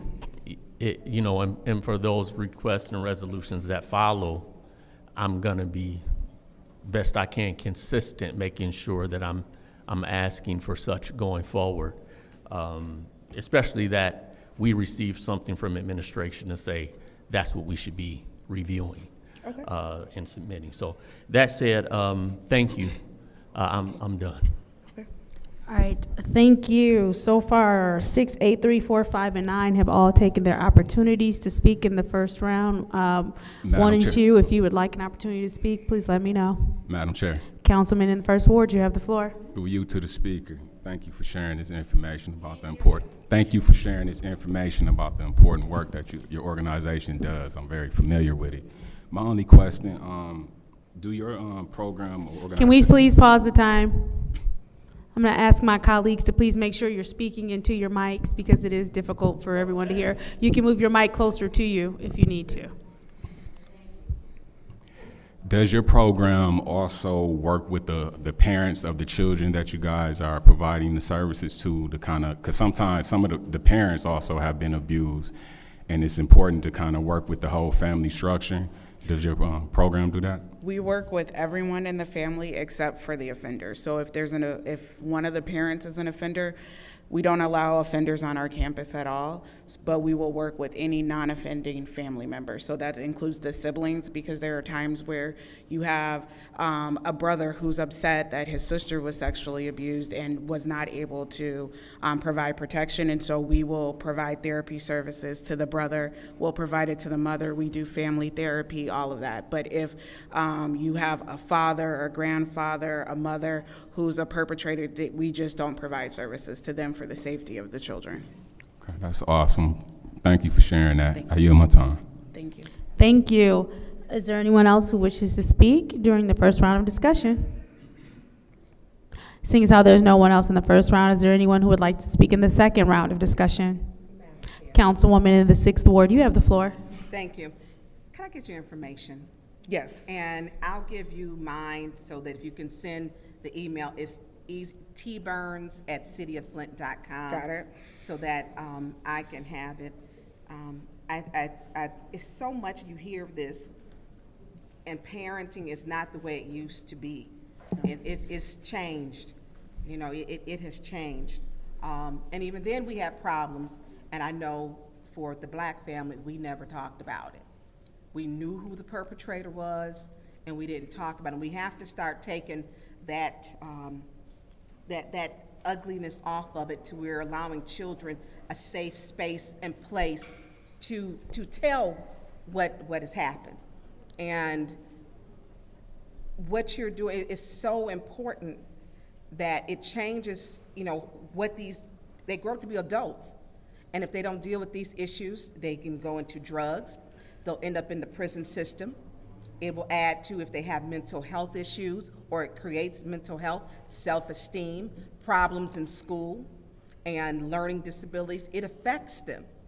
It really affects them. I did not know that because of COVID, which was something we had never had, it affected them so greatly. We know that generally pedophiles will groom someone, they will prey upon them, they know how to target the young people. They're smart people. Very smart. They're very smart, because they'll know, which one may be vulnerable and how to, to go in and figure out how to get to. They're very cunning, very cunning. I have zero respect for them. Absolutely none. Absolutely. None. And I could care less what happened to them, so thank you for protecting the parents. This is the one thing that I could care less about a pedophile. I've seen what has happened to them when those kids come to school, and once you find out, it has been sexual abuse. And then it may be on top of fetal alcohol syndrome, and it's compiled with other issues. If you could please send me that, I sure will. The email. I appreciate what you do. Thank you for coming here. I'll wait for the questions that my other colleagues have asked you. I was really thrown back. I really was. And I don't know how you do it to work with those children, because at some point it'll take a toll, and separating yourself is hard because you see so much of it. But if you can send that, I would greatly appreciate it. We have one in our community, John Cole, which through the GHOST team arrested him, gave a child HIV, a young 14-year-old, and he preyed upon and groomed that young man and took his life as far as I'm concerned. And Sheriff Swans, and he was palling around with people who are elected. Thank you for what you do. Thank you. Is there anyone else who would like the floor in the second round of discussion? Yes. Councilman Murphy. Call for the question.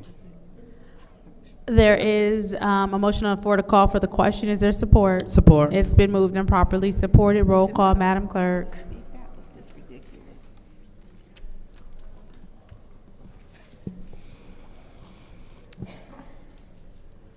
Ms. Lewis. Yes. Mr. Murphy. Yes. Ms. Priestley. Yes. Ms. Winfrey Carter. No. Ms. Burns. I abstain because people should have been allowed to ask their questions. What else could be more important than our children? That was just rude.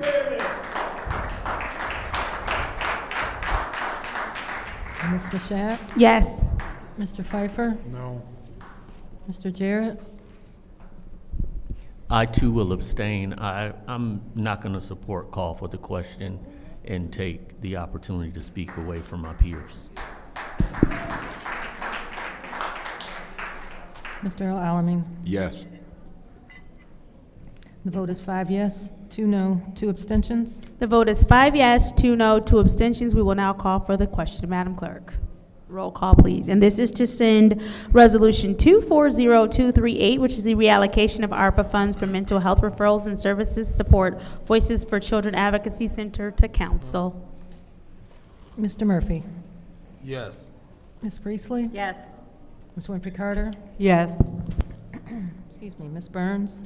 I abstain because other council members should have been afforded the opportunity to speak if they so desired.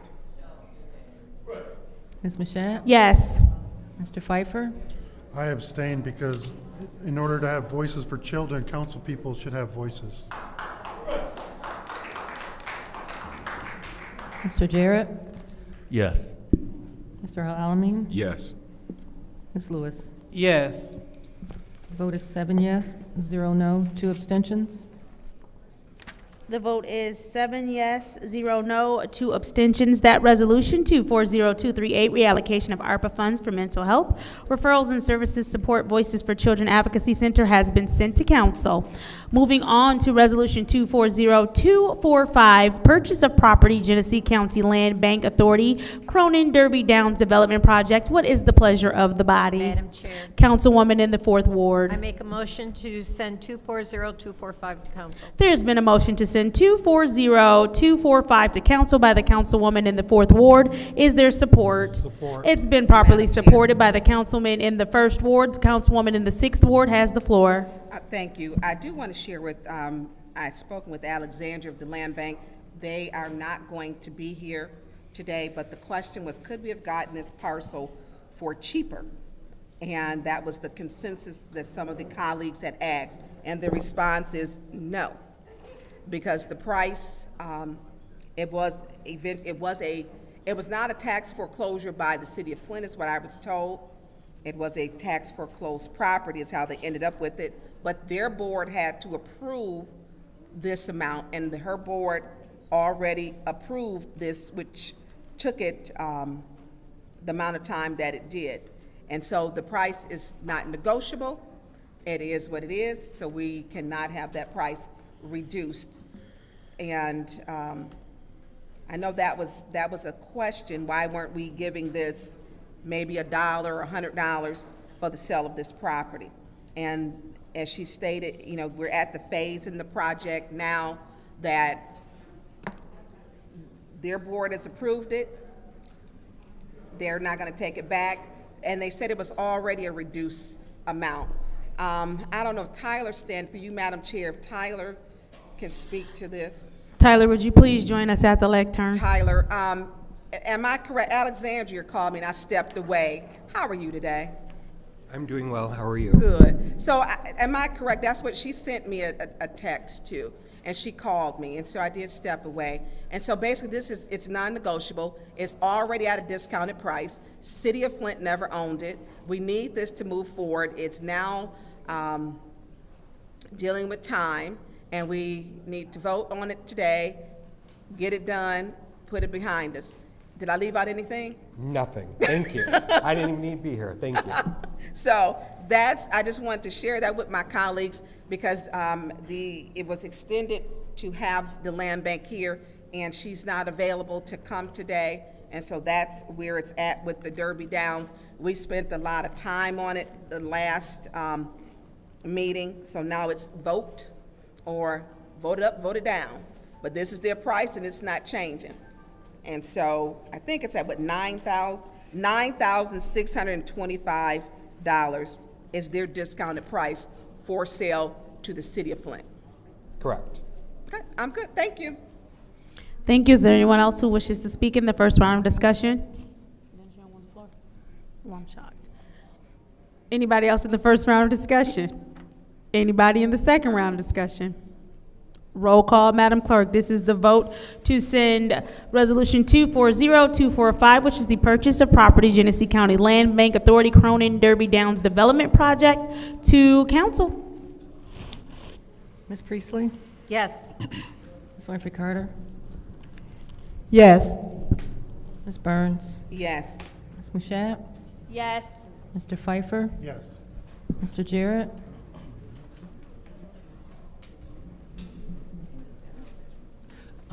It's your turn, Bill. Yeah, I missed the conversation. I'll let it go to council, then we'll talk some more there. Yes. Mr. Alamin? Yes. Ms. Lewis? Yes. Mr. Murphy? Yes. The vote is 9 yes, 0 no. The vote is 9 yes, 0 no. Resolution 240245, purchase of property, Genesee County Land Bank Authority, Cronin Derby Downs Development Project, has been sent to council. We are moving on to Resolution 240266, which is the Marijuana Facilities Group E Marijuana Retail Adult Use License Green Buddha LLC. What is the pleasure of the body? Councilwoman in the 4th Ward, you have the floor. I'd like to make a motion to send 240266 to council. There's been a motion by the councilwoman in the 4th Ward to send 240266 to council. Is there support? Support. It's been properly supported by the Madam councilman in the Chair. 1st Ward. Councilwoman in the 4th Ward, you have the floor. Is there someone here who can speak on this resolution? There is someone present who can speak on this From resolution. the administration first. There is also someone from the administration as well. You both can actually join us at the lectern. Sorry. You're good. You can sit there, but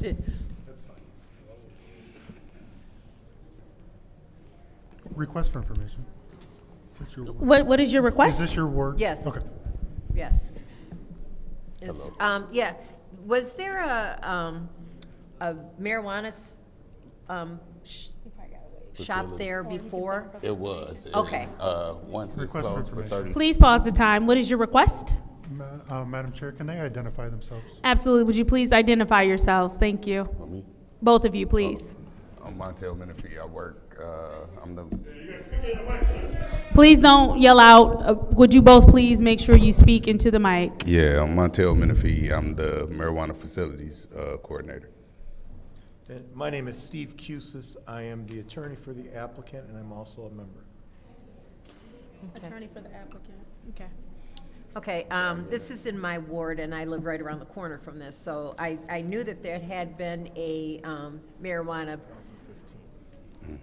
I don't know what they were doing. They were doing medical or whatever at the time. But I was interested Judy, in. can you speak into your mic, please? Yes, I'm sorry. I realized I was Councilwoman in the missing 4th that. Ward, speaking to your mic. So I was just curious as to if my memory was reflected in this. So, Yeah, they were closed, and once you're closed for 30 days, you have to start all over, the process all over. is this the same company? The company, we purchased the company that was there. Okay. So what happened was we purchased it, we were medical, and we were anticipating converting and renovating the building for adult use, and it was closed down for more than 30 days, and we had to go through the whole zoning process again. Which is expensive. Yes, it's taken almost 3 years. And that's the property that is sideways to the Center Road, or is it the one facing Center Road? It's sort of sideways. Okay. Yeah. It's the 408 red South building. Center Road. It's the red building. Okay, thank you. That was my question. Thank you. Is there anyone else who would like the floor in the first round of discussion? Madam Chair. Councilman in the 9th Ward, you have the floor. Thank you. Mr. Menifee, good afternoon. Good afternoon. Is there, or can you help me understand, normally these will go through committee first and then come to council. This one is coming to us via special affairs. Is there some type of licensing deadline that we're trying to meet or beat? I'm not sure. This is, since I've been here, the two that I've gotten through, this has been the process. It goes through police, fire, planning commission, and then ultimately council for final approval. Then it comes to council. Yeah. Okay. I philosophically have somewhat of a problem things bypassing committee and coming straight to special affairs. So hearing that there is not a June 30th deadline to meet some kind of state regulation or ordinance or federal or what have you, I'm gonna be a no on this on the principle that it needs to go through our regular process. And that's where I am. Thank you. Thank you. Is there anyone else who would like the floor in the first round of discussion, please? Yes, Madam Chair. Okay, Councilwoman in the 5th Ward. Madam Chair, through you to our city clerk. Clerk Donahue, why didn't these next two resolutions go through committee? Why are we circumventing the process of sending all resolutions to committee? How did this end up on special affairs? It was submitted through the administration, and my understanding was the two marijuana resolutions were time sensitive. That's what I was informed. But I will clear everything with the chair, so I did clear with. Because it really shouldn't be on this agenda. Nothing against you guys, nothing against you, but it shouldn't be on this agenda. And also, as far as the youth job training, I think it's the same thing in order to get that summer program, because you might be taking your adjourn the meetings. So in order to get that program in place, I believe they all were considered time sensitive. And you know what? I do echo the sentiments of the council person in the 9th Ward, and I've been speaking this. I'm tired of this. I'm tired of us disregarding the processes that have already been set up for all resolutions to go through committees. That's where we do the work. That's where we answer, ask the questions, and we get the answers. Now, Thank you, Clerk Donahue. I would hope that this stops. I would hope that we can stop circumventing the process of things going through committee. Now, so you're saying that there's not a deadline, you guys do not have a deadline for your licensing? No, I don't have a deadline. No? So it's not critical? Madam, other than, I believe it's critical, we've been waiting for 3 years to get to this point. I can't hear what he said. You've already been through your process and all of that? It's been approved, yes. Yeah, they go through site plan review, planning commission. It has to, all of the background checks have to be cleared through our police department, the inspections from the police department, fire, building and safety, zoning approval, and council is just pretty much a formality at the end for final approval. And you guys already have it set up where you got your workers, your employees ready to work and all of that? So we do that, but we're gonna actually do some construction. We've pulled building permits, and we're gonna renovate and beautify the building. And so that's, and we need the final approval in order to commence the work.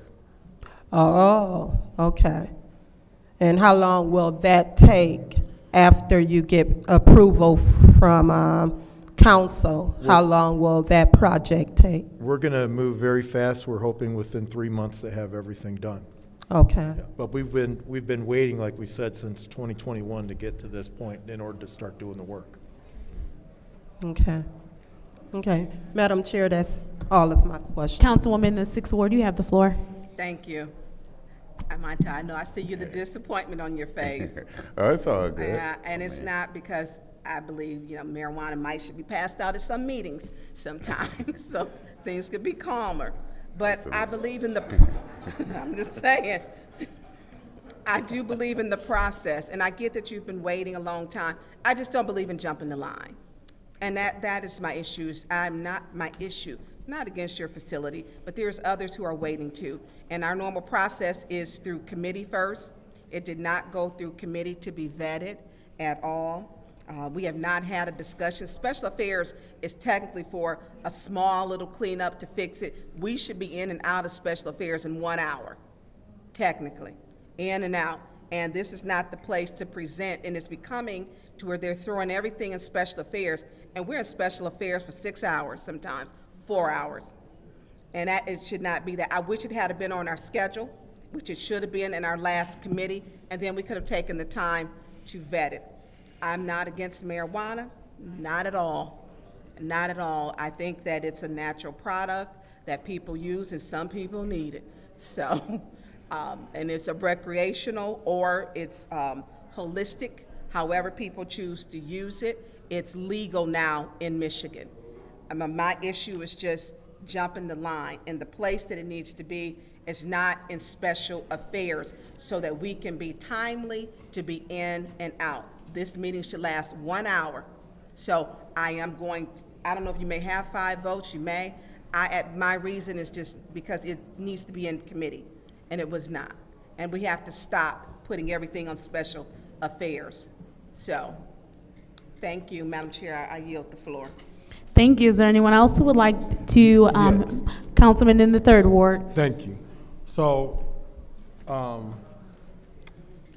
thank you guys for explaining all the process that you went through to get to where you at today. This is not the first time that something has came to special affairs that we moved to council that we approved. I asked my colleague in the 4th Ward, how does she feel about this? That's in her ward. She has no problem with it. We could we get 5 minutes apiece out of 9 of us to ask you any questions that we want to ask. Then not only do we get 5 minutes, we can come back with 3 more minutes And instead of us spending time bashing what the administration brought to us or the process, we could be writing down our questions that we need to ask. Is there churches close to this facility? Is it within 100 feet?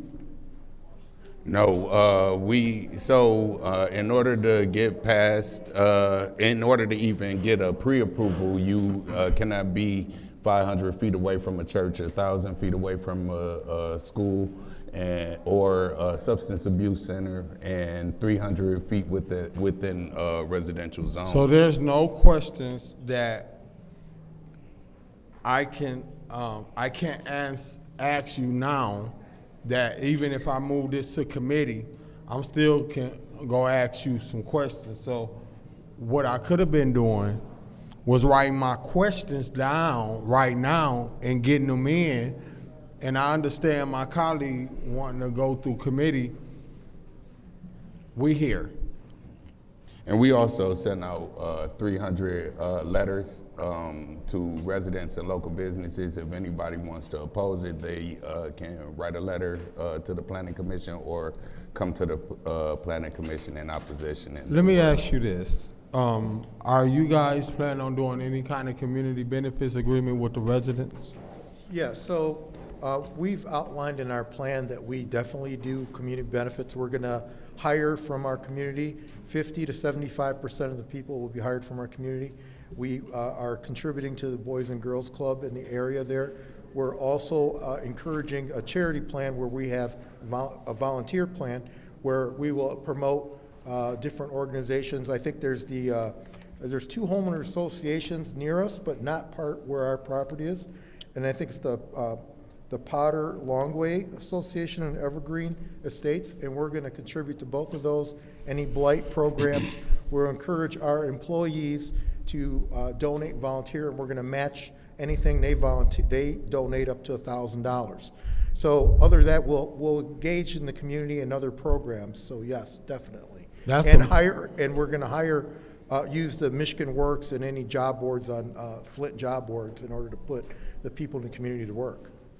Okay, Montel, my question to you is, are we limited on how many marijuana recreational facilities we can have in the city of Flint, or is it unlimited? There are no caps, as long as it's zoned properly, but I mean, the way that the city's zoned, there's only gonna be room for so many, and then it's gonna just, pretty much die out. But also on the community benefit piece that you just asked about, I just do want you to know that that's part of the review process for me. And any applicant will tell you, I don't play when it comes to the community benefit and making sure that this workforce is coming from Flint as well. Is there any kind of tax benefits to the city of Flint by us approving this? Yes. I can tell you right now, yes. There's a benefit that one, from the marijuana facility pays an excise tax. The marijuana facility pays an excise tax to the state. But the bigger benefit is this property has increased substantially in value because of what we had there. So much for that the last 3 years that it's been closed, the owner of the property, who couldn't make it here today, has been suffering to pay the increased property taxes to the city of Flint and to the county, even though the facility has been closed. So yeah, there's a substantial benefit.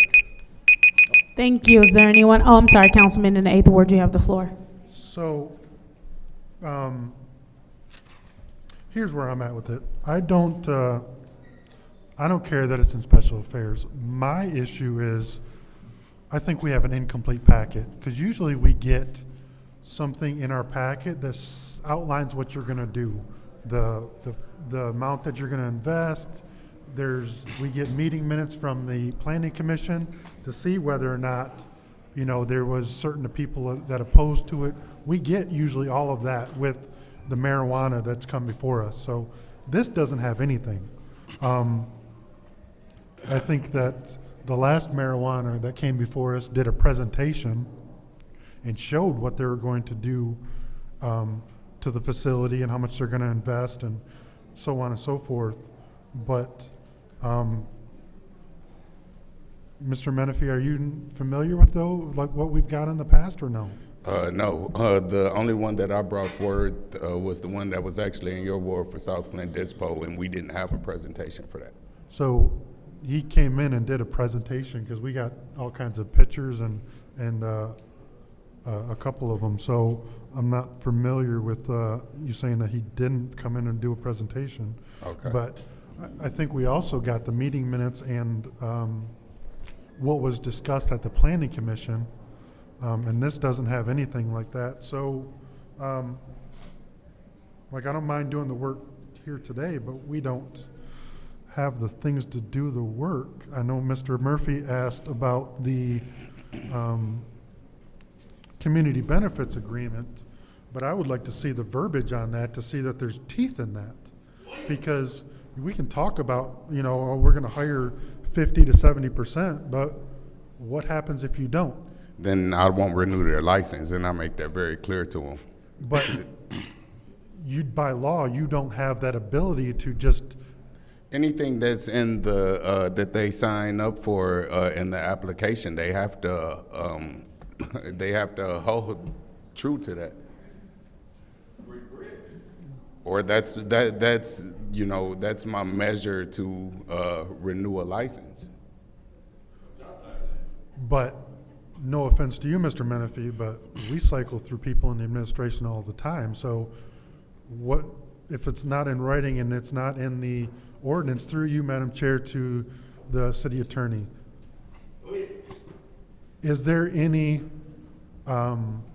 legal binding that we have to enforce a community, or is there anything in legally that we can force them to hire 50 to 75% city employees?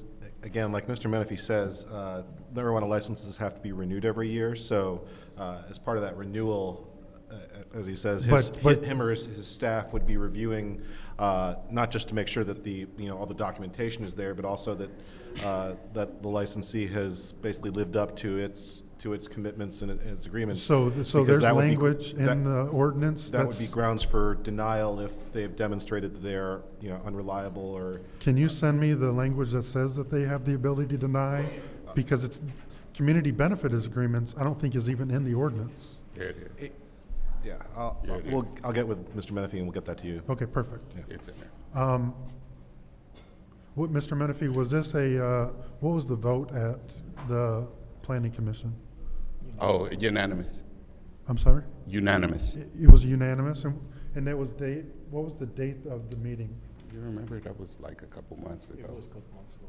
I think it was in April, middle of April, I believe.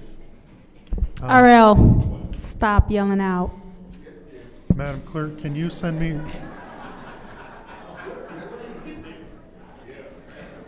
Madam Clerk, can you send me the meeting minutes for that Planning Commission meeting? I think it was April 9th. You got it. Oh, Tyler, you have something? It was March 9th. I apologize. March 9th. So it passed March 9th, and then we got to rush it through on special affairs? I mean, we're June. We're the end of June, so why is it being rushed through as special affairs if it was passed in March? Mr. Menifee, do you know when you submitted this? That's when it first came. Oh, okay.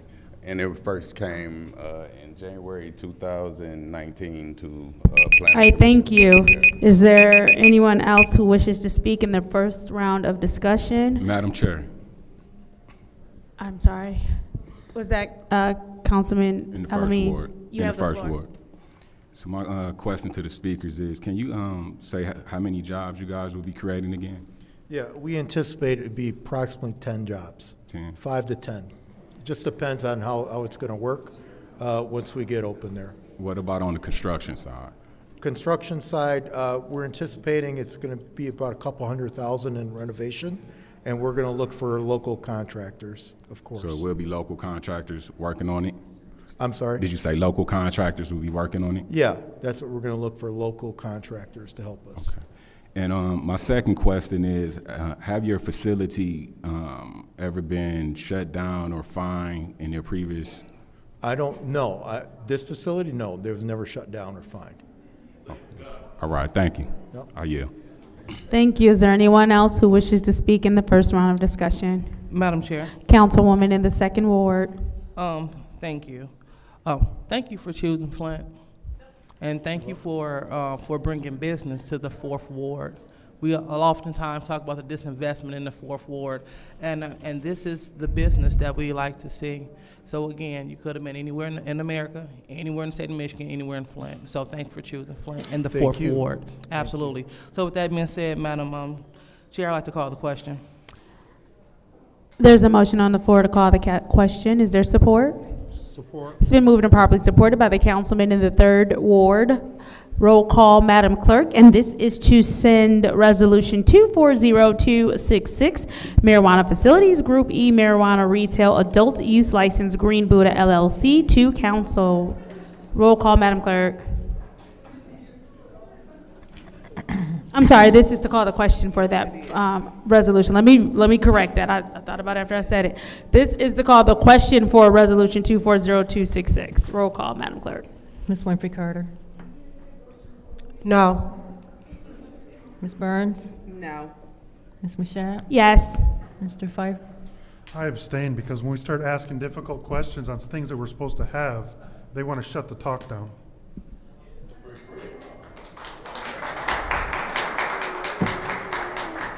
Mr. Jarrett? No. Mr. Alamin? Yes. Ms. Lewis? Yes. Mr. Murphy? Yes. Ms. Priestley? No.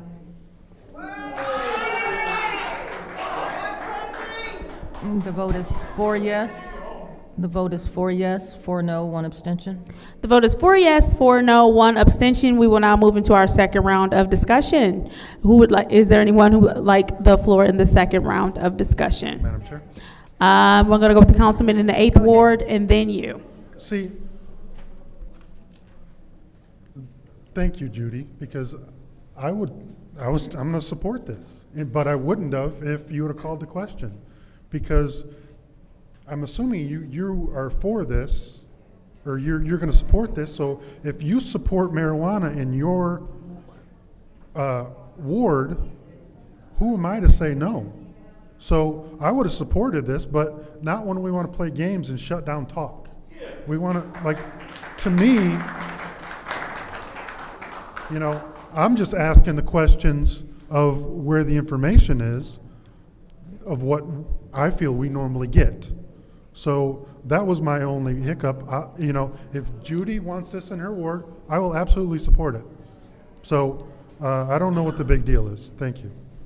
Thank you. Councilwoman in the 4th Ward, you have the floor. Thank you very much. I'm not a fan of marijuana, but I am in favor of investment in the 4th Ward. And I'm in favor of investment in the city. Anybody who is willing to bring a business into the city is important to me. I don't care where it's located. You're going to create jobs, you're going to be paying property tax. I like taxes. As a Republican, I shouldn't, but I do like taxes to help support the city and the projects that we have going on here. So, but what I've been concerned with a little bit is right across the street is Cage, whatever. Yeah. That's actually in Burton. But it's across the street. It's just like less than a quarter mile away, probably just. Request for information. Go ahead. What is that facility? It's a retail. It's another marijuana? Okay. In Burton. It's on the opposite side of Center Road. And so I'm concerned that the traffic may not justify to. I'm going to vote for you. And, but were they open? They weren't open when it was open before, correct? Was Gage? Yeah. We were open when Gage opened there. Yes. Okay. So Okay. it did support it. The issue, we were medical at the time, And then at the time, and that's why they closed it. Okay, and I don't see a lot of traffic over there. No. And I don't know why. But that was one of my big concerns about what was going on. And frankly, you know, the process of getting businesses into the city is ridiculous. I've been dealing with a property for almost the entire time we've been on council, and they still don't have all their permits. So I'm in favor of going forward. I wanted to let you know that. I wanted to let my colleagues know that we have a major issue in getting permits. I hope if you have problems with your permits, please let me know. Maybe I can help, because I know that there is fault on both sides in this other property. But I want to get you guys open. And My understanding is we have the permits, we just need the. all the building permits, the electrical permits, oh, good, We great. were active on that, and we just need this approval. Just so need we this can approval to go begin. forward. Yeah. All right, well, I'll be looking forward to driving by and seeing construction. Thank you. Thank you. Is there anyone else who wishes to speak in the second round of discussion? Councilwoman in the 6th Ward has the floor. Montel, Yes, ma'am. I don't like skipping. I don't. And committee is there for a reason. It is. This is Judy's word. And Judy, you are supporting this, right? Yeah. Yeah, and she's satisfied. It does take a lot of work. I don't like skipping, because we wouldn't have all these questions. We could have been out of here and maybe on to council. I am going to support it because you do a lot of work. Appreciate it. And I am. We've asked some relevant questions here tonight, and just to get it out, and I think you got another one coming up, and I've got some questions about that. Okay. But I ain't going nowhere. I am going to support it. This is the attorney. We don't have the actual owner here. If it doesn't survive with having one right across the street, even though it is Burton, one is Flint, you know, that close in proximity, not my problem. They've done their research and they're willing to do it.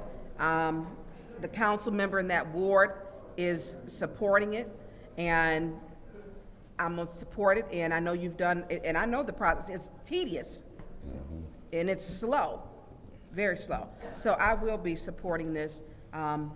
This is her ward. She's very comfortable with that decision, and if she's comfortable with it, it's not my ward. It's not my ward. Like I said, I support marijuana. I don't smoke marijuana, but I support marijuana. Okay. So thank you. I yield Thank the you. floor. Is there anyone else who would like to speak in the second round of discussion? Yeah, Madam Chair. Councilwoman in the 5th Ward. Thank you. Now, you all know I'm a stickler for things going through committees, okay?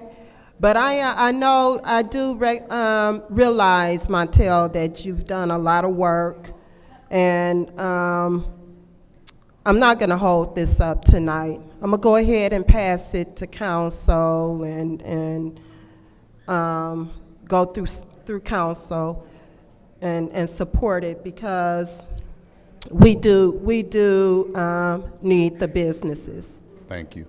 We do, and there's another resolution coming up. But I'm just gonna say this, and this is to, Madam Chair, through you, to our clerk.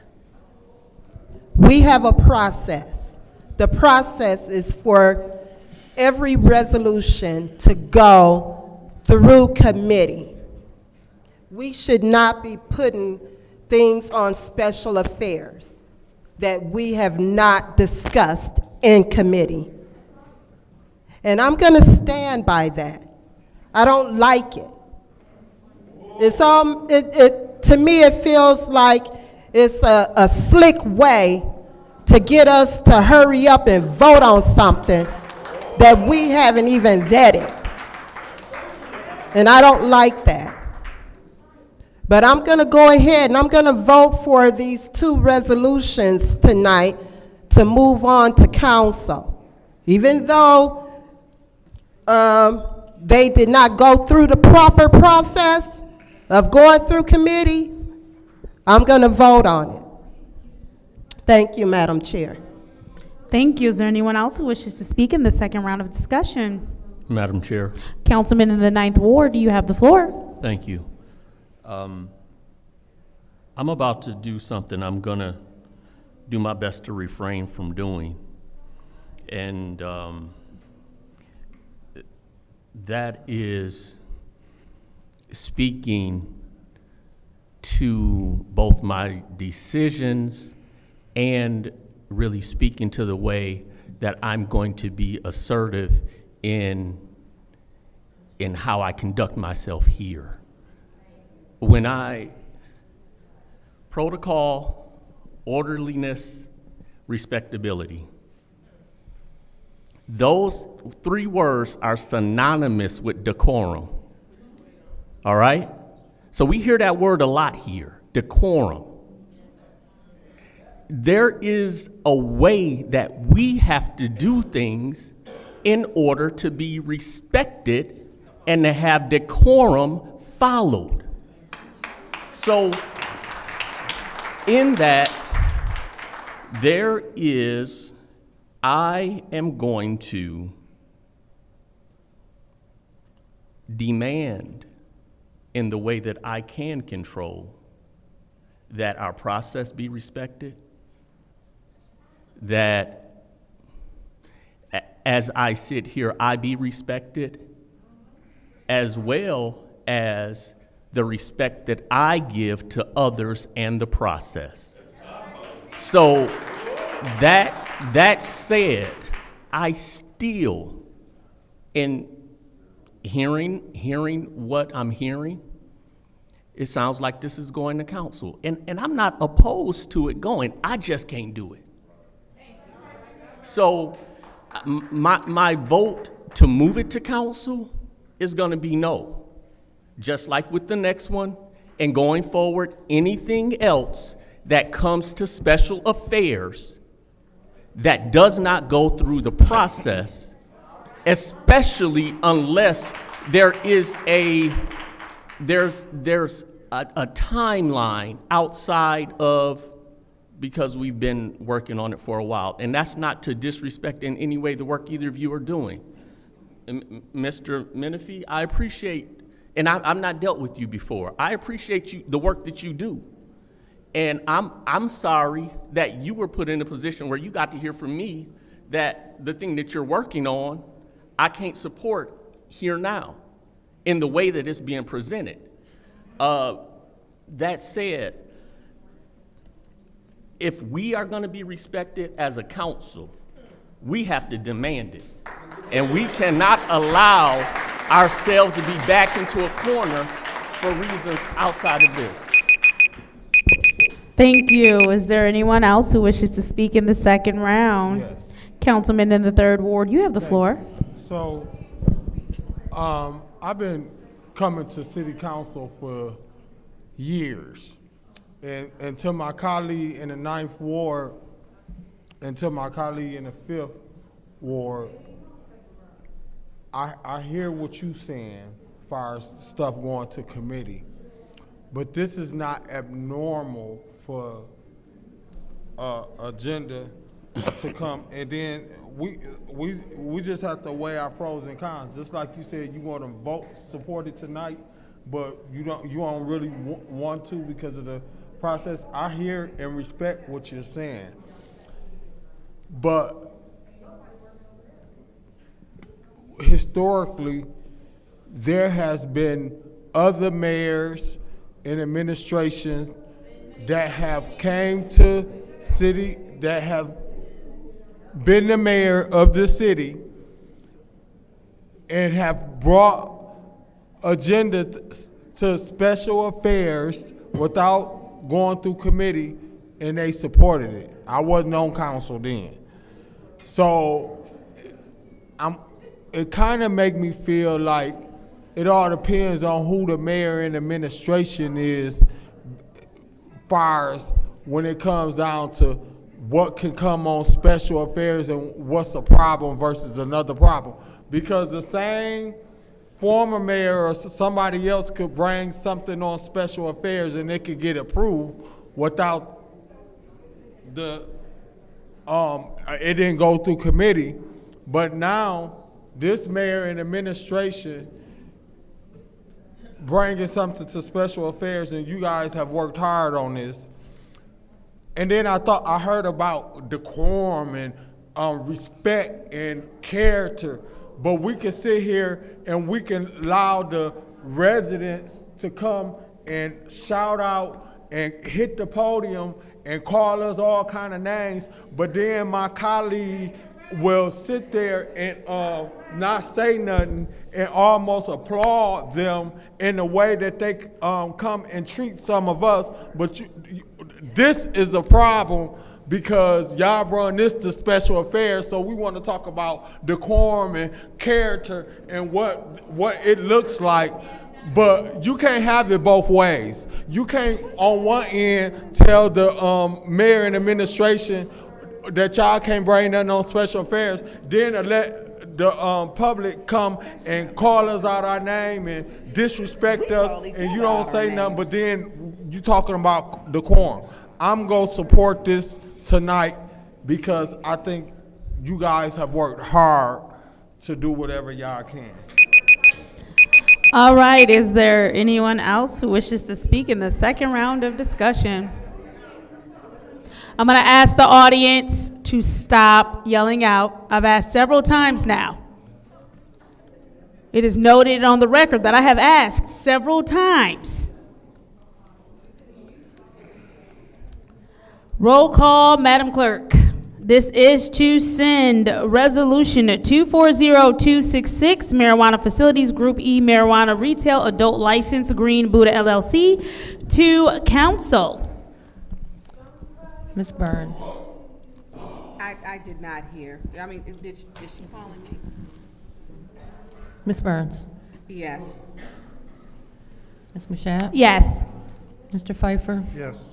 Mr. Jarrett? No. Mr. Alamin? Yes. Ms. Lewis? Yes. Mr. Murphy? Yes. Ms. Priestley? Yes. Ms. Winfrey Carter? Yes. The vote is 8 yes, 1 no. The vote is 8 yes, 1 no. Resolution 240266, Marijuana Facilities Group E Marijuana Retail Adult Use License Green Buddha LLC has been sent to council. Thank you. Thank you. Moving on to resolution, pardon me, gentlemen. He may as well stay there too. No, he's got to sit down until he's called.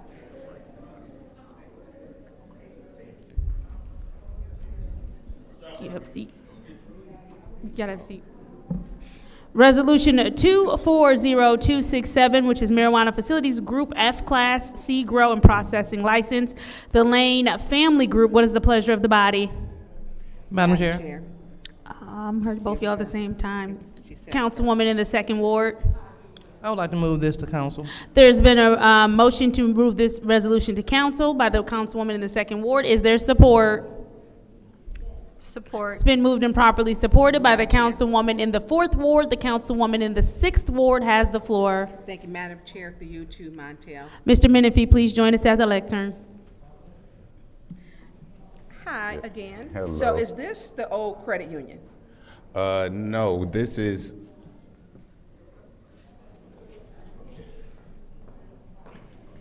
Good evening, ladies and gentlemen. My name is Jake. Hold on just a second. I do want to ask him first. no, it's not the old credit It's union, not I'm the sorry. old, it's not the old credit union that was on the boulevard. No, ma'am. Can we make sure we have them introduce themselves as well, please? Could you, This is like a larger please- size factory that's in manufacturing industrial park of James P. Cole. okay, if you could introduce them, Mr. Menifee first, because we do have a process. Okay. We're now saying how our process is, I agree, should be followed. Okay. Montel Menifee, Cannabis Licensing Facilities And you have here Coordinator. with you, My name is Jacob German. I'm a consultant for the Lane Group, and this is, My name is Amy Clark. I am also a consultant for the Lane Group. okay, thank you. So the Land Group is, you're dealing with marijuana, right? And so this is not the credit union? No. Now, one of my concerns, because when it was with the credit union, it was too close to a park. And with regulation, with 34221, yeah, makes.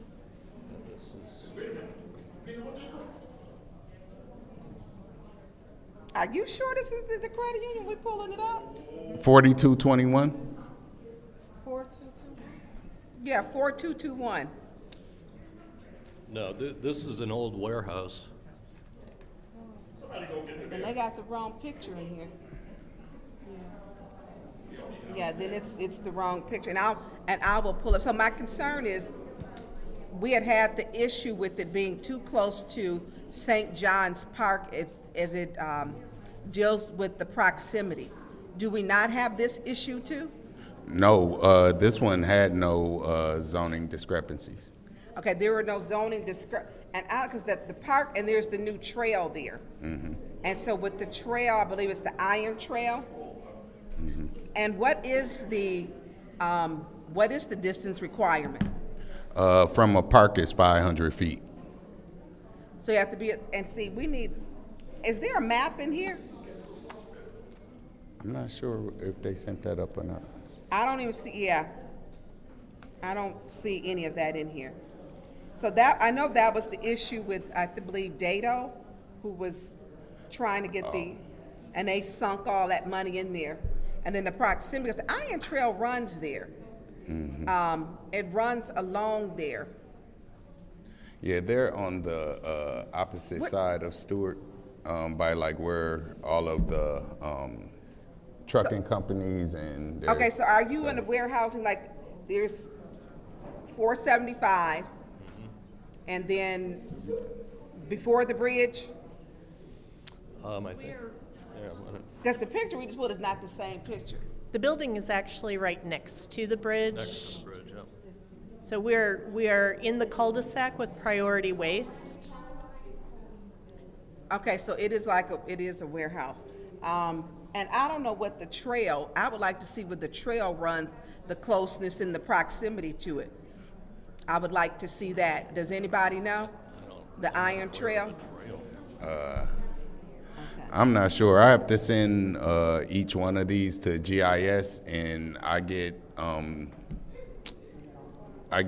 print off from them, letting me know my distance from schools, churches, and things like that. So the Iron Trail may not be on there yet. Point of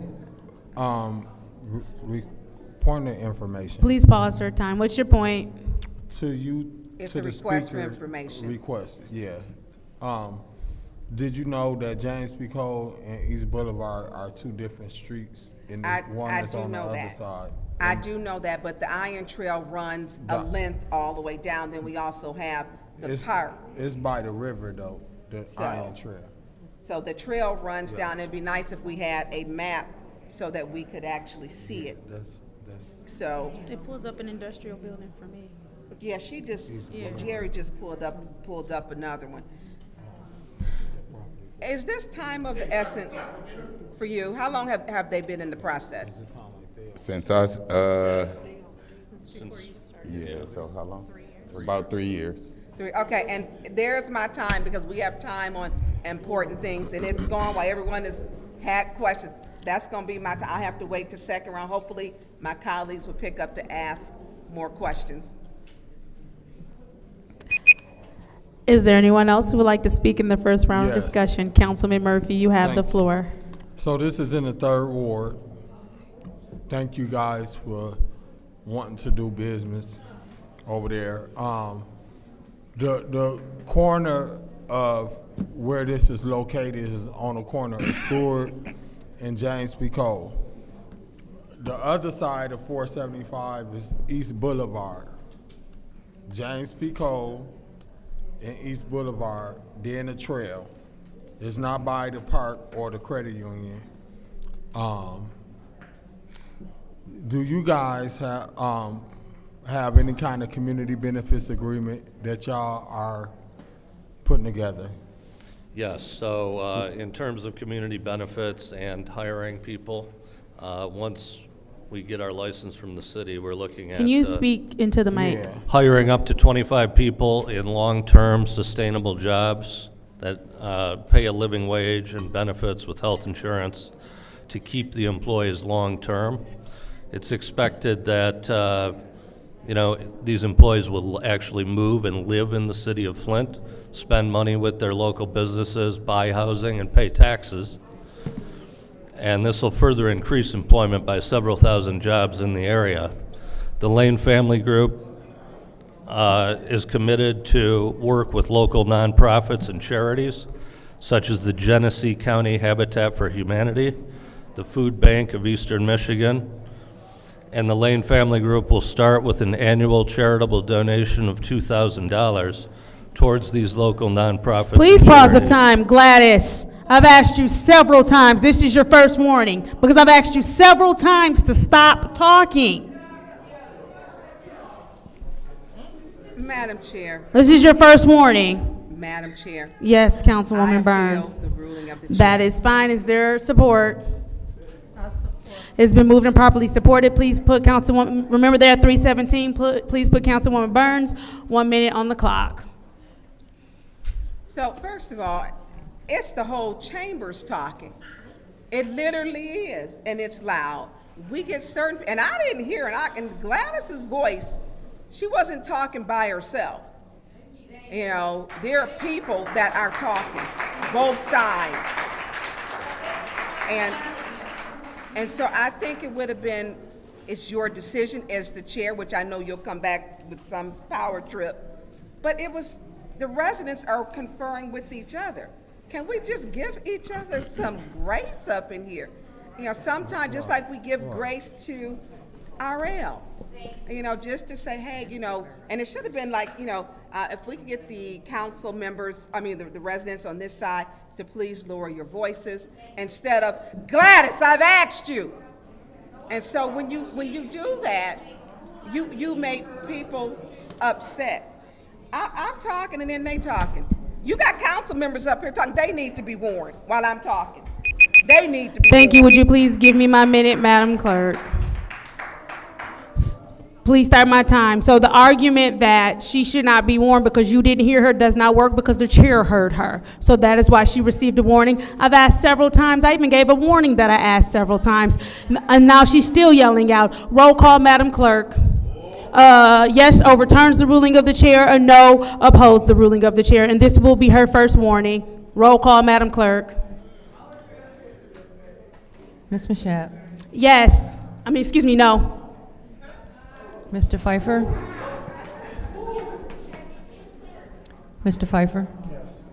Yes. Mr. Jarrett? Yes. Mr. Alamin? I'm gonna stand because I was in the restroom and I didn't hear it. Ms. Lewis? No. Mr. Murphy? No. Ms. Priestley? No. Ms. Wimpy Carter? Yes. Ms. Burns? Yes. The vote is 4 yes, 4 no, 1 abstention. The vote is 4 yes, 4 no, 1 abstention. Gladys has her first warning. Please start their time, Madam Clerk. So, here's what I was kind of looking for. A community's benefit around the community, like a half a mile or a mile, because I think you guys did that before on Corona Road somewhere, where you guys support something within the community that can be impactful in the community. And I'm not saying them organizations that y'all naming ain't doing great things in this community, but there are some small mom and pop groups or block clubs or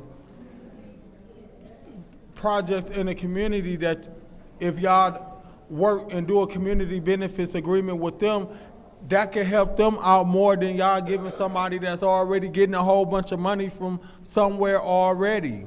So that's the if y'all could work on that, I'm good. But as far as y'all just giving money to the big nonprofits that's already getting money, here we go. Y'all go come and Request for information. What's happening? What's your request? Please pause the time. What's your request? Through you, Madam Chair, to Councilman Murphy, this is your ward. Are you supporting this at this time? Thank you. So we can be clear, because I do like to support projects. Are you supporting this project in your ward? Please start his time. So, is there an opportunity for you guys to be able to work to try to find something within that area to support? And I'm not saying y'all, I can't tell y'all where to throw y'all contribution from, but I would love to see. Yeah, so one of the things I was going to say is that the Lane Family Group is committed to work with the city government and the individual ward to identify specific areas in those communities that you're looking to give immediate attention to, targeted for cleanup or anything else. And we'll sponsor dumpsters at these locations to assist in timely removal of debris and contribute to the beautification of the neighborhoods. All right, thank you. I'm done. Is there anyone else who wishes to speak in the first round of discussion? Councilman in the 8th Ward, you have the floor. Mr. Murphy, I would like to know if you're supporting this, because I don't want to support it if you're not going to, if you don't want it. So I guess I'm going to abstain until he votes, and then maybe I'll change my vote to see how, but I'm not going, because I'm not going to support it if the council person isn't Madam Chair. isn't comfortable. Please stop the Excuse me, time. point of order. Yes, There's what's your just point? too much talking in here all around. It's hard to hear what our colleagues are saying as well as our guests. All right, so the chamber has been asked multiple times. We've told you multiple times that all of the extra chatter we cannot hear. Please stop the extra chatter in the chamber. Thank you. Continue your time, Mr. Pfeiffer.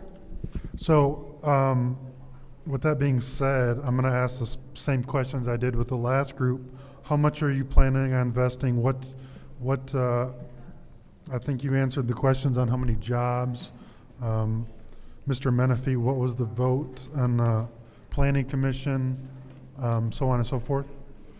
Okay, so for the planning commission, it was a unanimous vote again. Okay.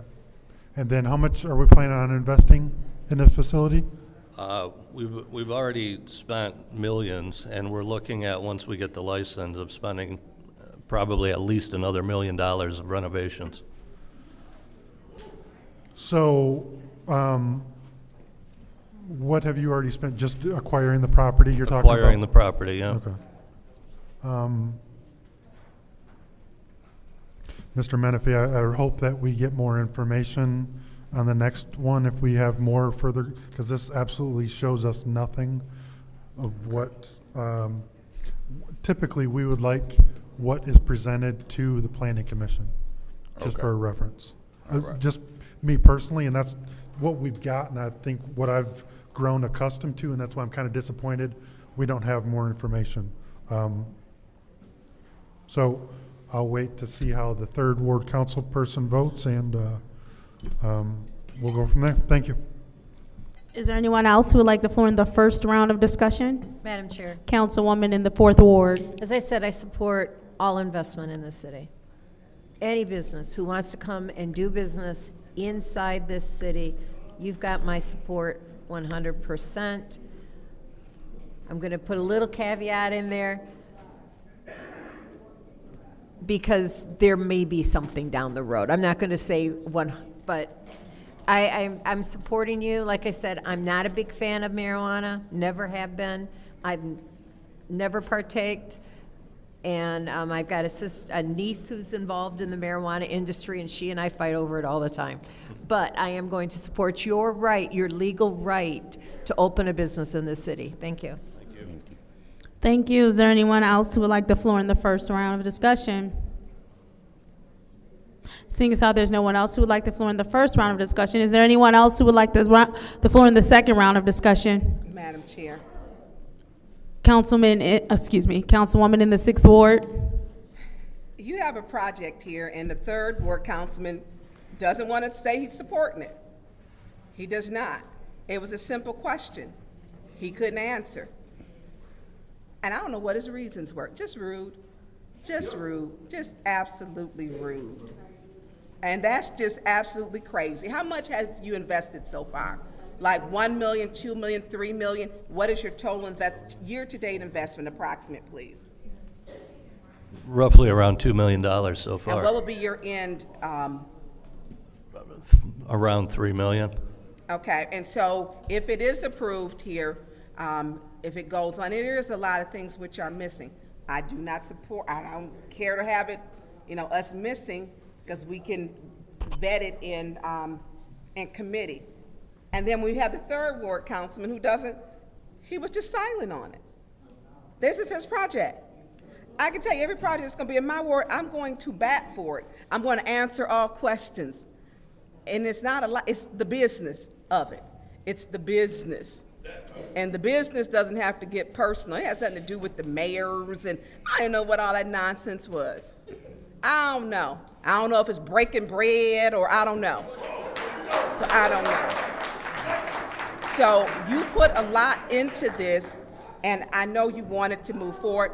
I do trust you, Mr. Manafee. I do. There are some of the things as the colleagues are talking that are missing that I hope that you can get to us. And maybe I missed the number. How many employees that you're at full capacity? At probably around 25 at least, maybe more. Will this be a grow house? It's a commercial grow and processing. Commercial grow and processing, any retail? No. No retail? No retail. Okay. And so down in that area, it's really nothing there anymore. Because there is some smell that does emit, whether we, I hate to say, good marijuana is strong. So, not because I smoke it, but I hate to see that the person whose ward is in refuses to answer. As you've seen, the consensus that this body has said, we support it if the council person, if they want it. He won't answer us. So I don't know, maybe you can, I don't know if you've reached out to him, talked to him, I don't know, but this may be something you may need to do, break bread or whatever, have a conversation. I don't know. So until, when he's ready to answer it, I support it, but I need him to say he supports it. Has nothing to do with who the mayor is. You doing business here today. Thank you, Madam Chair. Thank you. Is there anyone else who would like the floor in the second round of discussion? Councilman Murphy, you have the floor. Thank you so much. And to my colleague who think that I didn't want to respond to her, it wasn't that I didn't want to respond to you. It's just some of the things you say and some of the shots you try to shoot. I just, to keep myself not to scoot to that level and get in the gutter and say some things that I will regret. It's better for me to just be silent and be quiet and not respond to some people. So it wasn't that I didn't want to respond to her. It was just that I had to be careful because I don't want the flesh to kick in and say something because while other people throwing shots, I can clap back too. But I don't want to do that, so I just refuse. So if I stay silent and don't say nothing, it's for a reason, and it's for a good reason. Montel, Point of order. could you Please stop the time. Again, Please tell me who specifically so that I may warn them. I heard Miss Beverly Biggs. I've heard several other people over here. I've heard people. It was all over, but I did hear her laughing, and so. Ms. Biggs, I'm asking you to please stop laughing. Continue.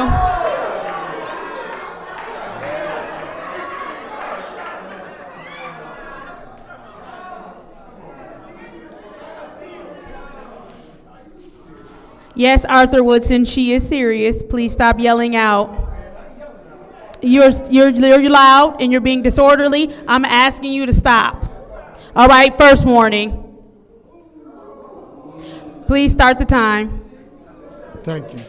Montel, is there a possibility that you can work with them to come up with something to help support local somewhere around in that community? Oh, absolutely.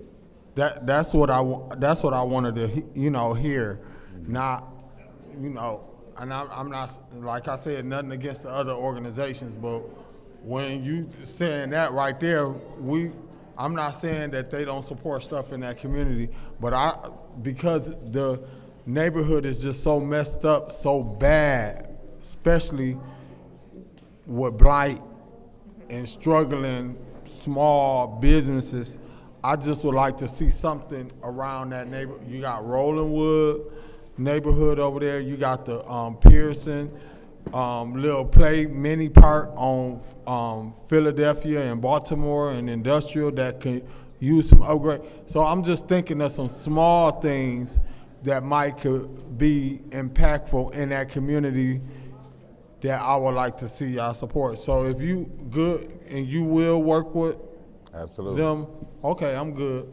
I'll support this. Thank you. Because I know, Montel, we done had a conversation about community benefits agreements. Absolutely. You guys educated me on it.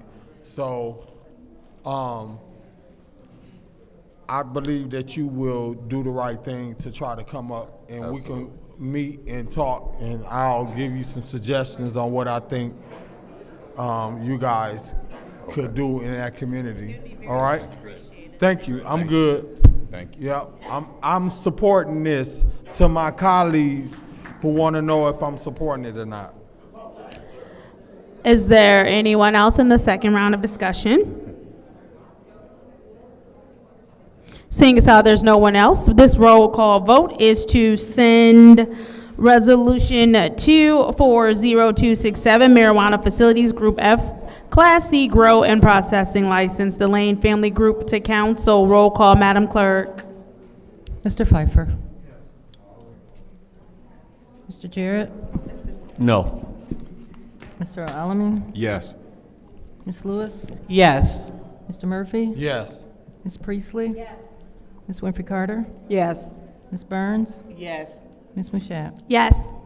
The vote is 8 yes, 1 no. The vote is 8 yes, 1 no. Resolution 240267, Marijuana Facilities Group F, Class C Grow and Processing License, the Lane Family Group, has been sent to council. Moving on to Resolution 240271, which is the reallocation of Arpa funds, City of Flint Clean and Safe Summer Youth Job Training Program.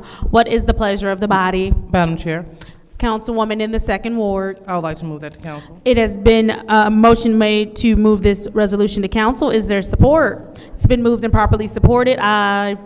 Was that the councilman in the first ward? Madam Chair, Councilman in the 8th ward, you have the floor. through you to Ms. Parks. Ms. Sparks Green, would you please join us at the lectern?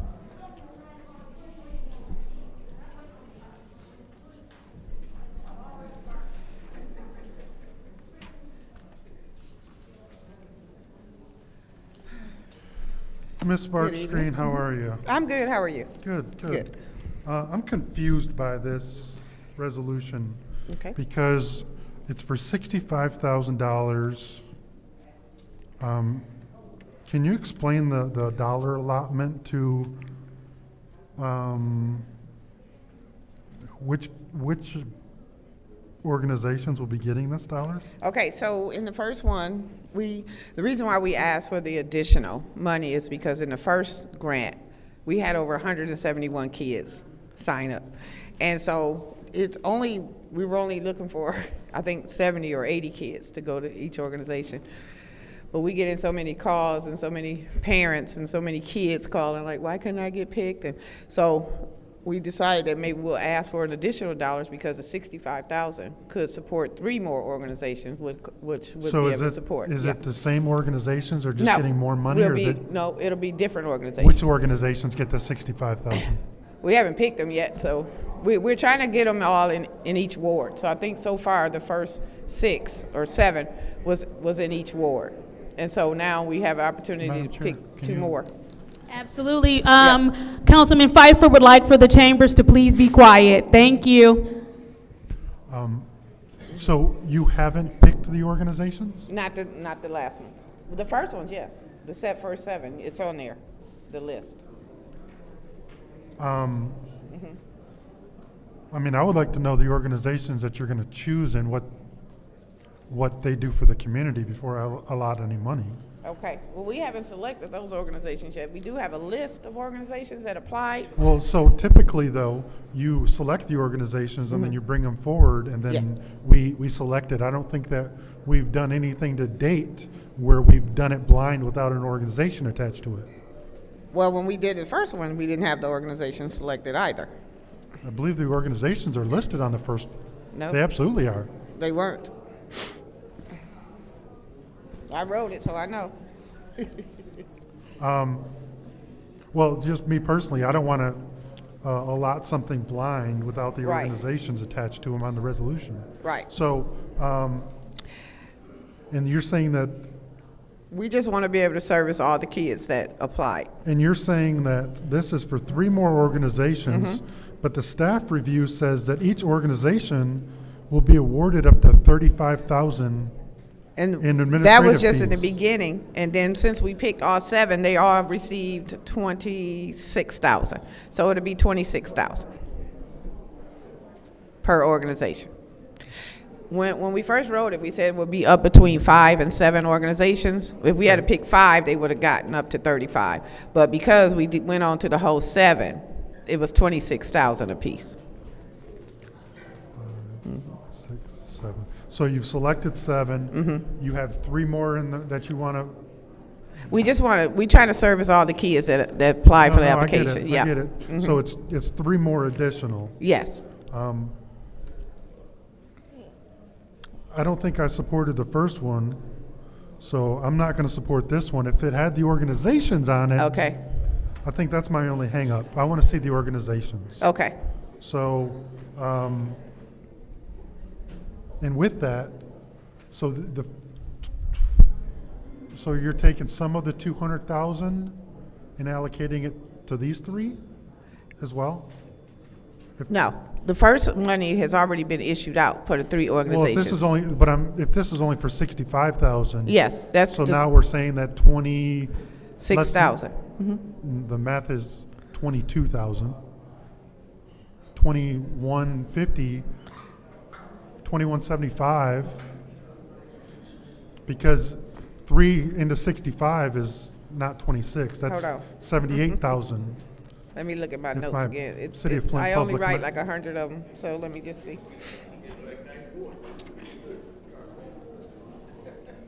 See if I can find what I wrote on my page. I'm sorry. I apologize. So if 26,000 is the goal, then 65 isn't going to be enough. Okay, but we still have some left over from the first. That's what I'm asking. Yes, Is I'm some of sorry. the- Yes. Help I'm me sorry, help you. I'm Help sorry, me I'm help sorry. you. So some of Yes. the 200,000 Yes, it's is left going to be over. left over. Yes, Okay. yes. Thank you. Okay. Thank you. Is there anyone else in the first round of discussion? Councilman in the 9th Ward, you have the floor. Thank you. To you, to Ms. Sparks. So I guess where I would like to start is how many youth now will be served? If we add this money to it, how many youth will be served? 170. So we're going to serve all 170? All of the applications, yes. And each of them is going to get $11 an hour? Yes. 29 Hours. and Oh. 5 months? I mean, 5 weeks? Yes, 29 hours a week, yeah. Okay, okay. That may do better for me because Yes. when I did the math on the Yeah. original program, Yeah, the 200,000, yeah. that according to the press release or the release on our City Right. of Flint website, Right. that 200,000 was serving 60 youth. No. Well, that's what. Yeah, but that's why we have some left over, because we still want to serve all of the youth that put in. So far, we still have another organization that we are vetting from the first one. So we still have 10 youth that we haven't served yet. So then the remaining ones will be served through this process. Okay. Yeah. Can I ask, was there any consideration given to having the program ran out of the city of Flint using those youth in service here at the city, doing different types of internships or that kind of thing. Yeah, and it will be one of the next organizations that we're thinking about. It would be the DPO. They have different things that they want to teach the kids, like what's the difference, painting the fire hydrants and doing things like that, and teaching them about the difference in the water and the colors. Why do they use certain colors for fire hydrants? Why do they use, and testing water and things like that. So it's not just a summer program, it's also a learning type of program. Okay, so 170 students. Yep.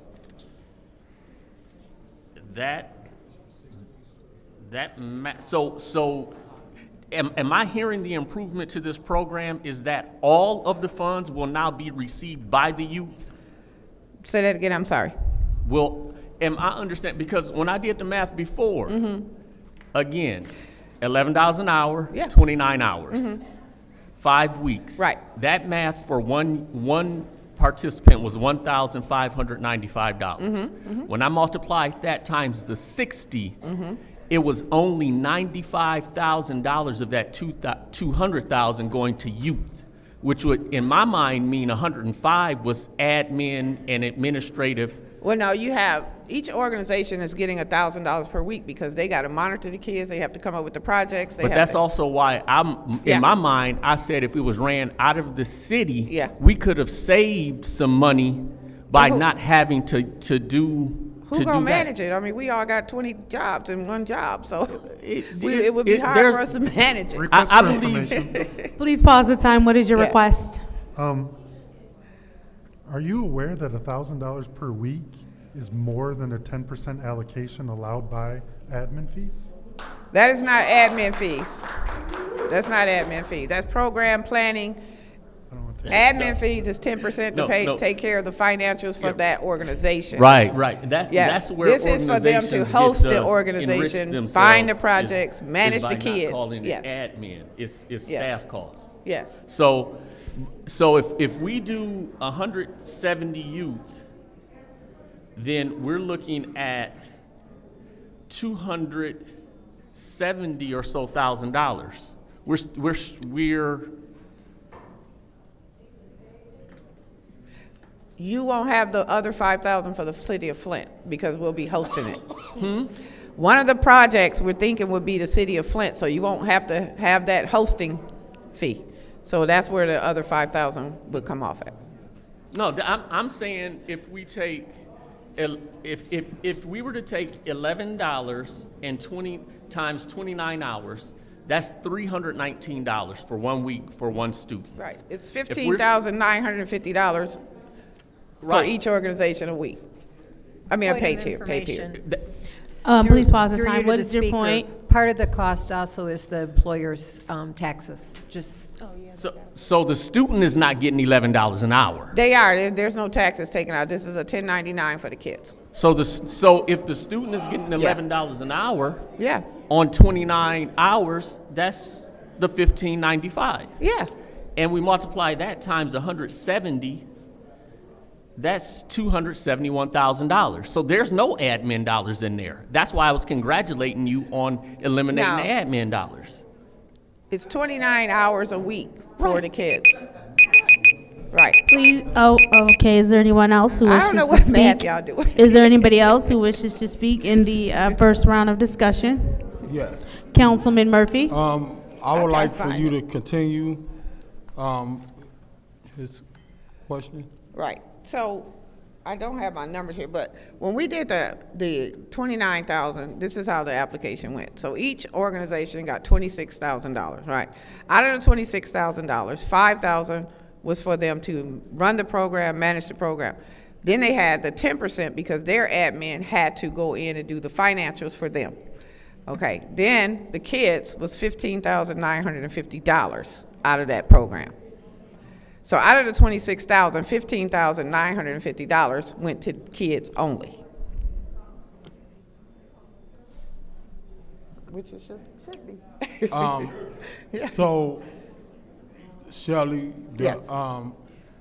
through the chair to you. This program is a 5-week program? Yes, Okay. 5-week program. So it ain't like they finna do it all summer? Right. Okay. All right.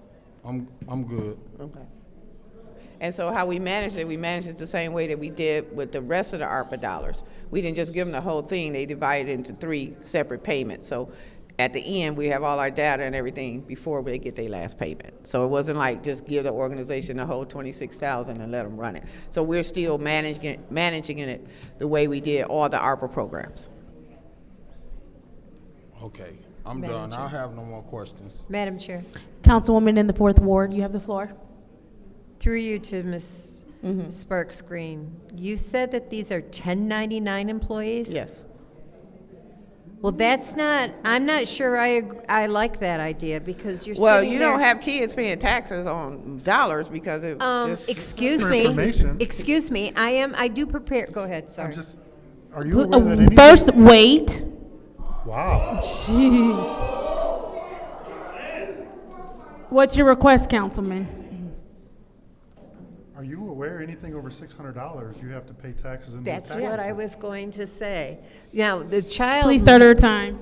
The child will probably not have to pay taxes per se, but there is this self-employment tax, which is 14%. Kids don't. Or 15.3% of that $1,500. It's $1,595, $1,595. So 15% of that is due to the federal government for self-employment tax. That's $239. I've ran many of these programs and no kids ever had to pay taxes or had to file taxes for their money. So I don't know where you talking about where that come from, but I've ran several of these programs, and you can look around. Anybody that run these programs never does that. It's only a 5-week program.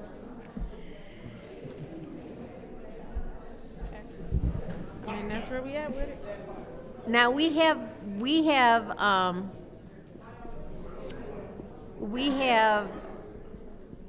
children up to the age of what? 20 or No, 19? 19. 19, okay. Age for 15 to 19. self-employment tax, okay? I'm just gonna, so, regardless of your age, if you earned through self-employment income, which is a 1099, you must pay self-employment tax. That's 50, even if you're a minor, dependent, or retired and already received Social Security or Medicare benefits. You must pay that by federal law. So I've never seen it happen, so. well, I don't care if you've never seen it happen, but Well. I do taxes. Okay. I've been. Well, I I'm just have telling been- you from my experience. I've Excuse never me. seen it This is happen. my time. Okay. This is my time. I hear You're you. talking about something that I consider myself to be a relative expert I'm on. a tax preparer myself. And so- if you fill out a tax return, Yeah. it doesn't matter what age you are, it's Okay. going to calculate self-employment income after on your 1099. That's it. Okay, but what is the point of Now, it? whether they have to file a tax return and pay income tax is another story. But they still have to pay self-employment on that Okay. 1099. So Noted. my understanding is that these guys were going to be employees. And in the original discussion, when the mayor They're 5 approached- weeks. They're just 5 weeks. They're not All right, like thank you very much. a year or 6.5 months. None of that.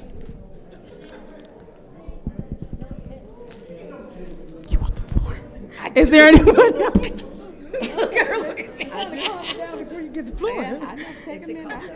Just give it a second. All right, Councilwoman Burns, you have the floor. Okay. Thank you, Madam Okay. Chair. I think that going through, with your extensive, I'm going to say, I know where you have worked at before, and I know what you've done. Right. And the experience that you come to this city with is amazing. It is. I'm gonna say that part. I know where you have worked at. And I think that anybody in basic classes, you're gonna take accounting 1, 2, 3, and so on. And unless, and I don't think anybody in this room is a certified public accountant. Maybe the two back there. So this program, and I had missed the first part, so you got more kids than expected. Yes. I think that's great. Yes. I think that is wonderful. And so you're 1099 the children. Yeah. So each child will get a 1099 for their is their check. Yes. Okay. Which they will be Without taxes taken out of their check, yes. right. And so at the end of whatever the tax filing year, then they have to make sure that when they have a tax preparer do it, Yeah. then they're responsible to pay their taxes on that. Yes. But They don't, I've never had that problem, so. Nobody's parent ever came to me and said, well, they charged my kid $1,000. So I've never had that issue. Okay, so what originally, how many children were expected to be in the program? 70.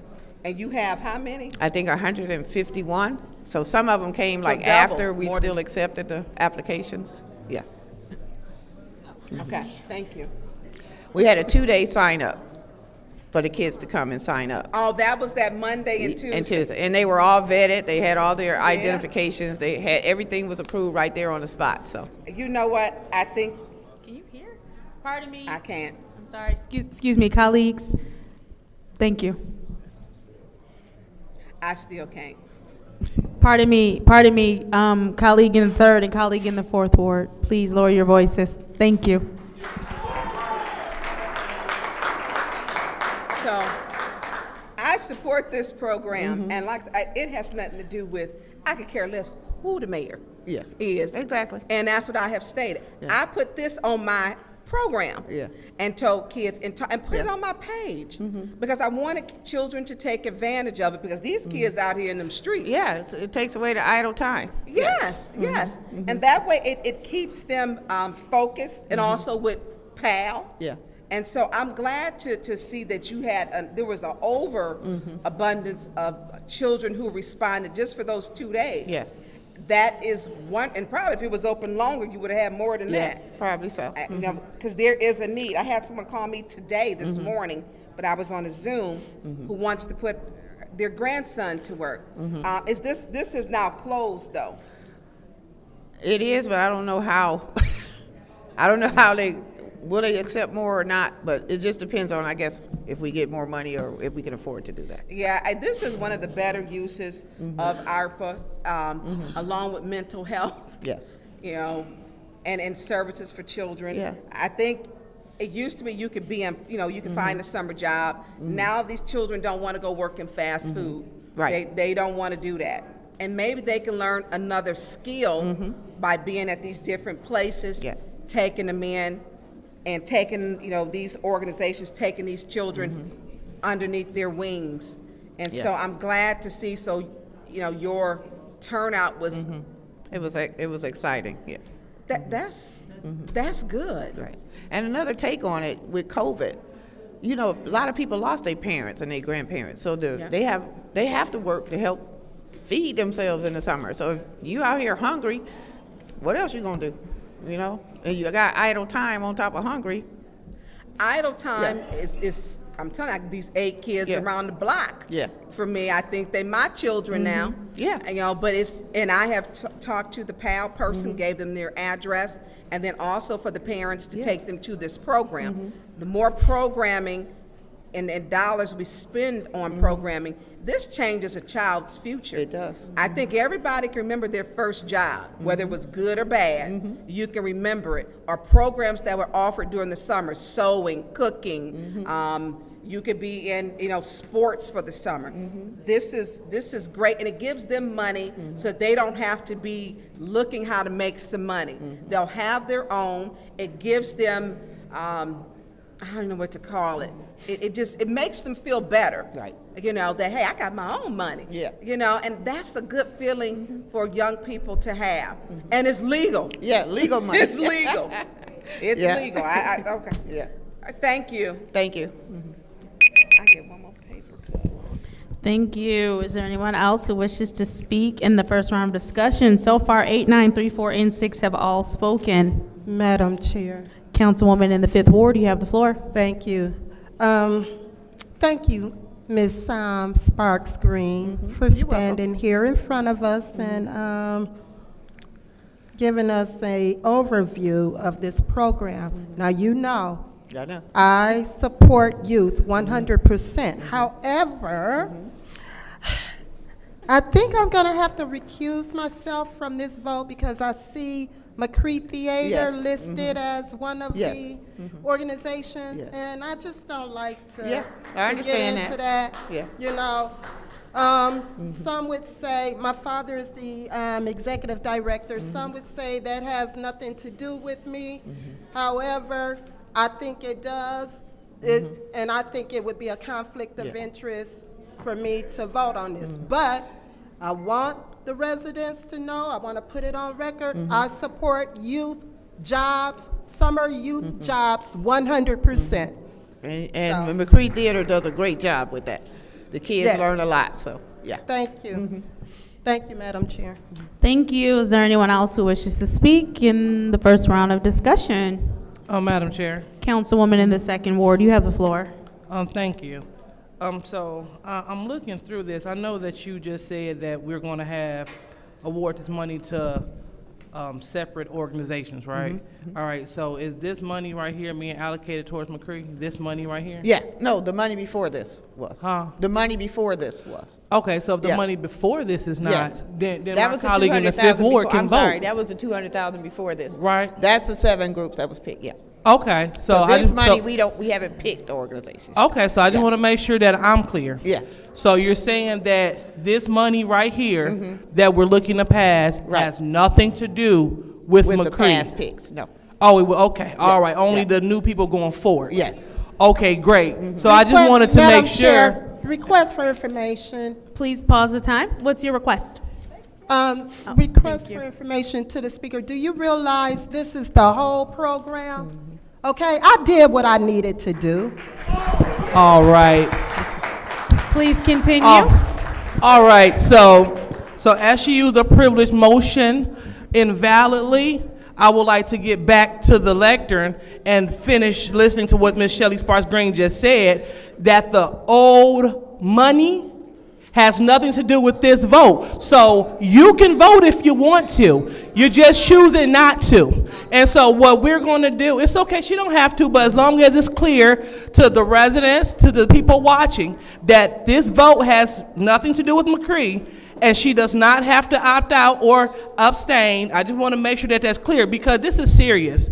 We live in one of the worst parts of town, okay, where residents have children that want jobs for different reasons. Like some people have lost parents, grandparents to COVID. Some people just need that extra support in the household. They lost jobs. A lot of people are just poor.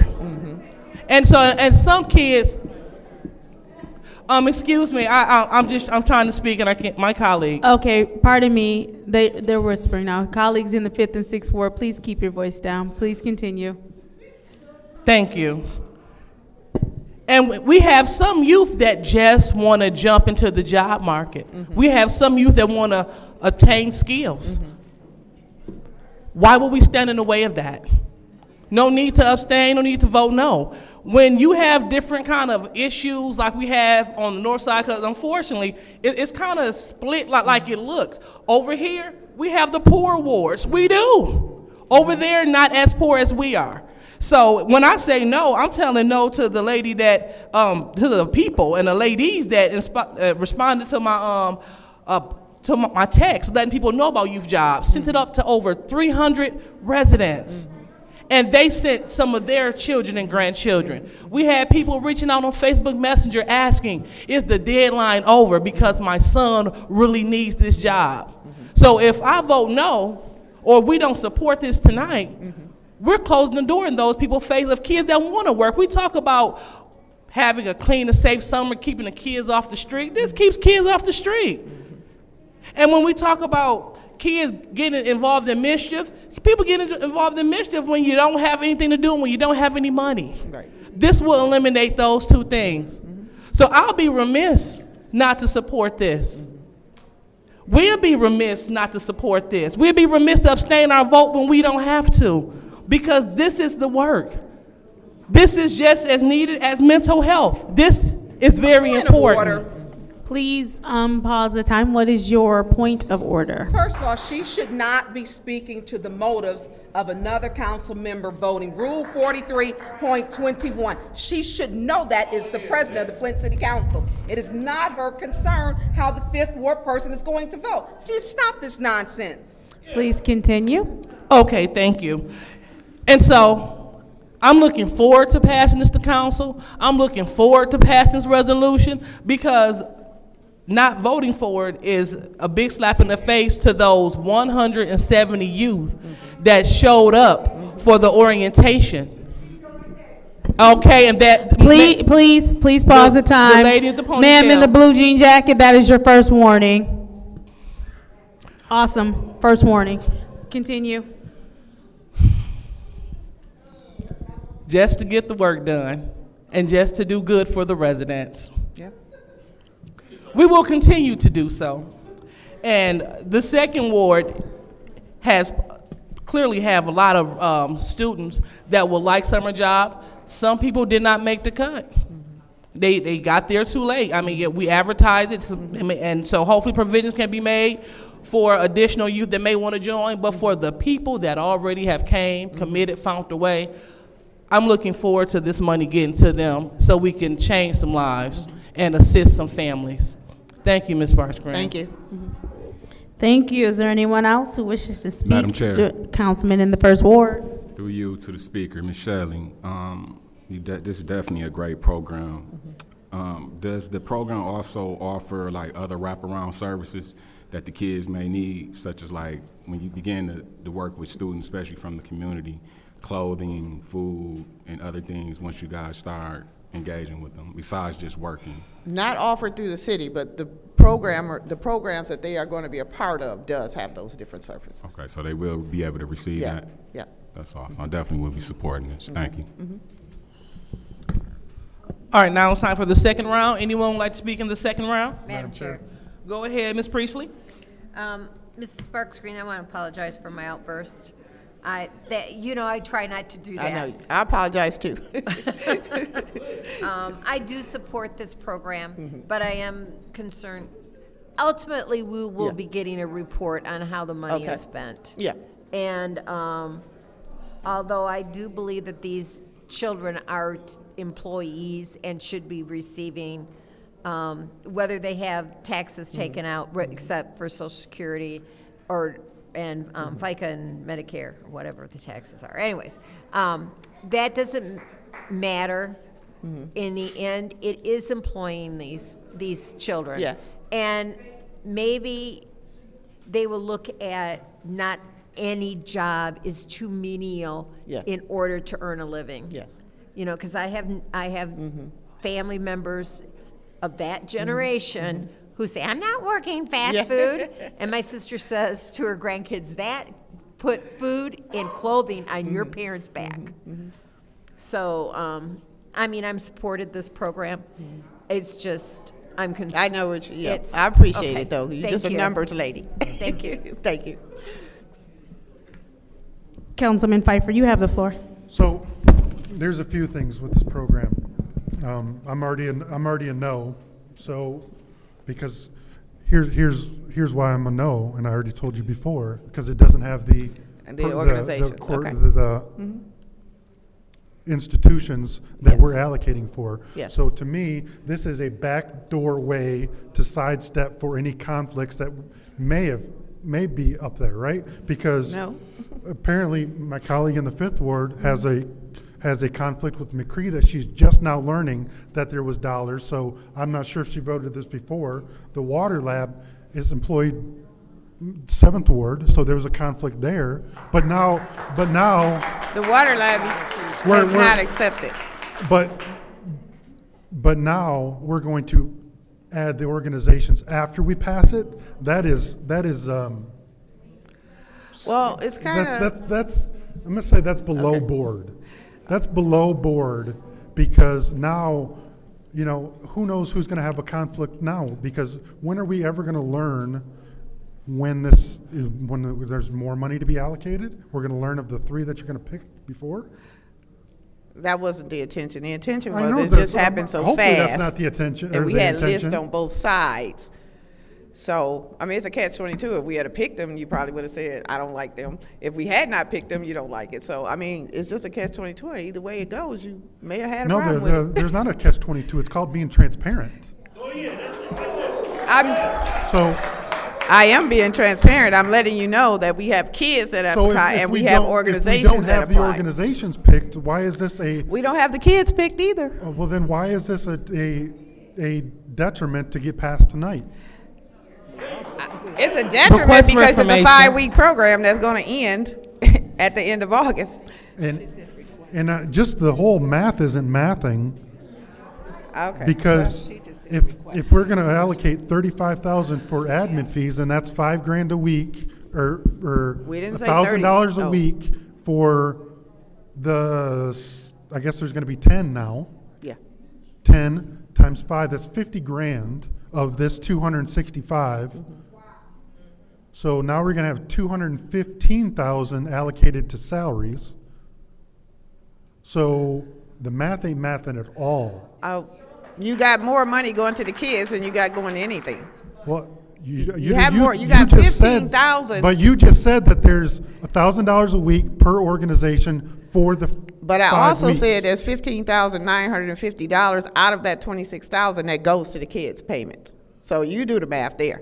That's more money than what the organizations are and getting. not to begin with, that we're saying that 1099, if you're directing somebody to do a certain job, they are an employee. We're breaking the damn law.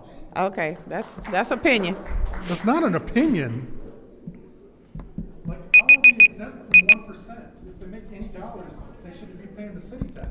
Is there anyone else who wishes to speak in the second round of discussion? Madam Chair. Councilwoman. So, Councilman Pfeiffer, I get what you're saying, and I do want to say, Councilwoman Winfrey Carter, it's with her conscience. No one should be telling her how to vote. Second of all, there's multiple conflicts, as we were discussing up here. Freshwater Futures is the fiduciary for Councilwoman in the 7th Ward. Cathedral of Faith Church, I believe, is the church that Councilwoman Lewis attends. And so, and then not just with McCree Theater. So as I'm looking at this, it says the Good Church, Cathedral of Faith, North Flint Action Council, Latinx, Faith Foundation Resources, Freshwater Future Water Lab. So there may be a conflict with 3 of the council members up here. I support youth, but I don't know if you have to have 5 votes. And if we're counting here, it may not make it through. Because there are some things if there is a conflict, even if it's your church, you'd give tithes or offerings. That's where you worship. That's where you belong. And the other one is the fiduciary. And as we're reading this, everyone's basically like going through it now. And so for Councilwoman Winfrey Carter to state, and she's standing on what her principle is. She has principles. She has integrity. And that should not be questioned for her when that is her decision. And so it's going to fall on the other 2 council members, and that's their choice. You know, if they choose to vote on this resolution, that they are affiliated with these organizations. Request for I know you information. did. I'm sorry, what's your request? To you, to the colleague, what affiliation is the other 3 councilmen? Because maybe you know something that I don't. Okay, well, you should listen up then. So, Please I just continue. read them. And so you should have paid attention. So I didn't even state Good Church for you, actually. I said Cathedral of Faith. Councilwoman Lewis attends there. That's her church. Councilwoman in the 7th Ward is Freshwater Future. That is her fiduciary. So they are affiliated, they're associated. Simple as that. I didn't even say Good Church. So you was all huffy and zesty for no reason. No reason at all. So I do support this. I don't know what the 5, I know Councilman Pfeiffer, If she's standing on her principle, that is her choice. And I have to, and it's the whole project. You can't take out certain components of it. It's the entire youth programming. It's not separated. It's not. It's an entire youth program. She has that right. Her motives for her having integrity should not be questioned at all, period. It should not be. I yield my time, Madam Chair. Thank you. Is there anyone else who would like the floor in the second round? Councilwoman in the 5th Ward, you have the floor. Thank you, Madam Chair. Now, I do want to say, when this came before us initially, the first time when they asked for the 200,000, like Councilman Pfeiffer, I voted no, because the organizations was not listed. So here we go tonight. We have these organizations listed. Now, I'm going to vote to abstain. I'm going to stand on what I said. It's about having integrity. And when I look at this project, I look at the whole project. You can't take away from this. The resolution is adding more money to the initial resolution. And McCree Theater is listed on here after the fact, but I'm clear because I didn't vote on it in the first place because the organizations, they were not listed initially. And so tonight, you guys are coming to us and you're saying you're gonna add 3 more resolutions, 3 more organizations, and they're not listed. And I wouldn't have voted for this anyway. Because if I don't know the organizations that are going to get the money to house the youth, why should I vote for something that I don't even know what organizations is going to be doing the housing of the youth? It doesn't make sense. But I'm going to stand on what I said before. I will be abstaining from this vote. Thank you, Madam Chair. Thank you. Is there anyone else who would like the floor in the second round of discussion? Madam Chair. Councilman in the 9th Ward, you have the floor. Thank you. Through you to Ms. Sparks Green. Help me again. 170 students is what we will serve? Yes. Okay. In the end, yes. In the end? Yes. Now, right now, we have 7 organizations with 10 kids each. With 10 youth each. So yes. That's 70 youth. Yes. So this 65,000 will serve an additional 100? That's what I, again, when I look at just numbers, it don't. We might not be able to, okay. The 65,000 will serve an additional, how many programs did we say? 3 more programs. Right. So an additional, at least 30, 40 kids. Okay, so we're not gonna meet 170. We're gonna meet as many as we can.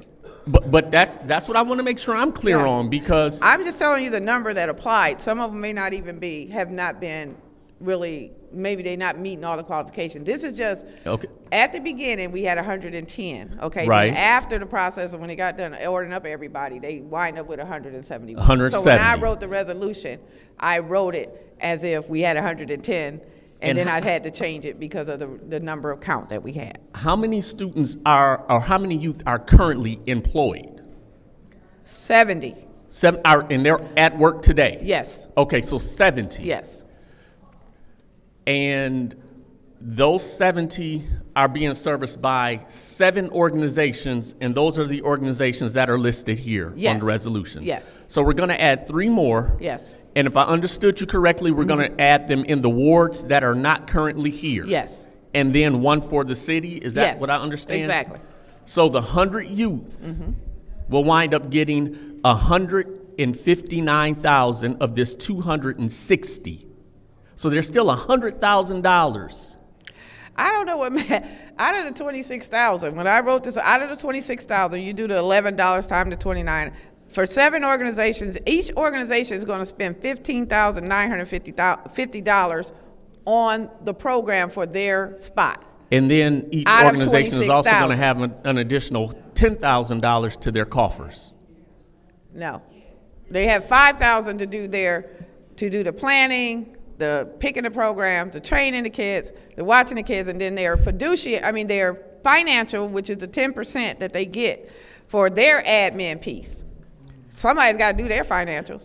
And I hear you. Yeah.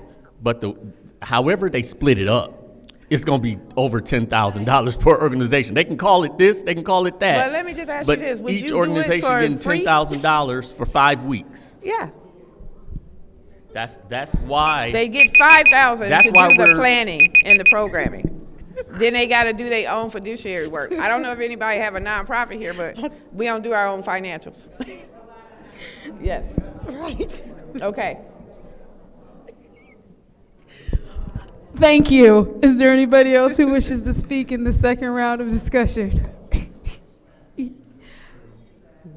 Is there anyone else who wishes to speak in the second round of discussion? Seeing as how there's no one else who wishes to speak in the second round of discussion, I will take my time. So the way that the structure, I don't hide the fact that I work for the Flint Water Lab, very proud of the work that the Flint Water Lab is doing. The Flint Water Lab is actually the first of its kind in the nation, and it is now a certified water lab, which is a huge feat for a community water lab to do. It's first, actually, I think in the world to ever do what the Flint Water Lab has done and become certified with teaching youth how to test water for metals. And that testing has been free for Flint residents this entire time since the lab opened, as you know, because you started the great work at the lab. So thank you for even getting us to the point where now Flint can boast that it has the only community testing lab in the nation that's certified, run by a community. Yes. I did not know, though, because sometimes how this structure works with Freshwater Future being the fiscal sponsor and the lab having a founder, because I am on city council, they don't tell me about the city business that they do. Yes. And so when Councilman Pfeiffer pointed out, because this was an amendment that we just got at 3:30 today. Yes. So I was in my office in a meeting when I got this amendment, didn't even know that the water lab was on here.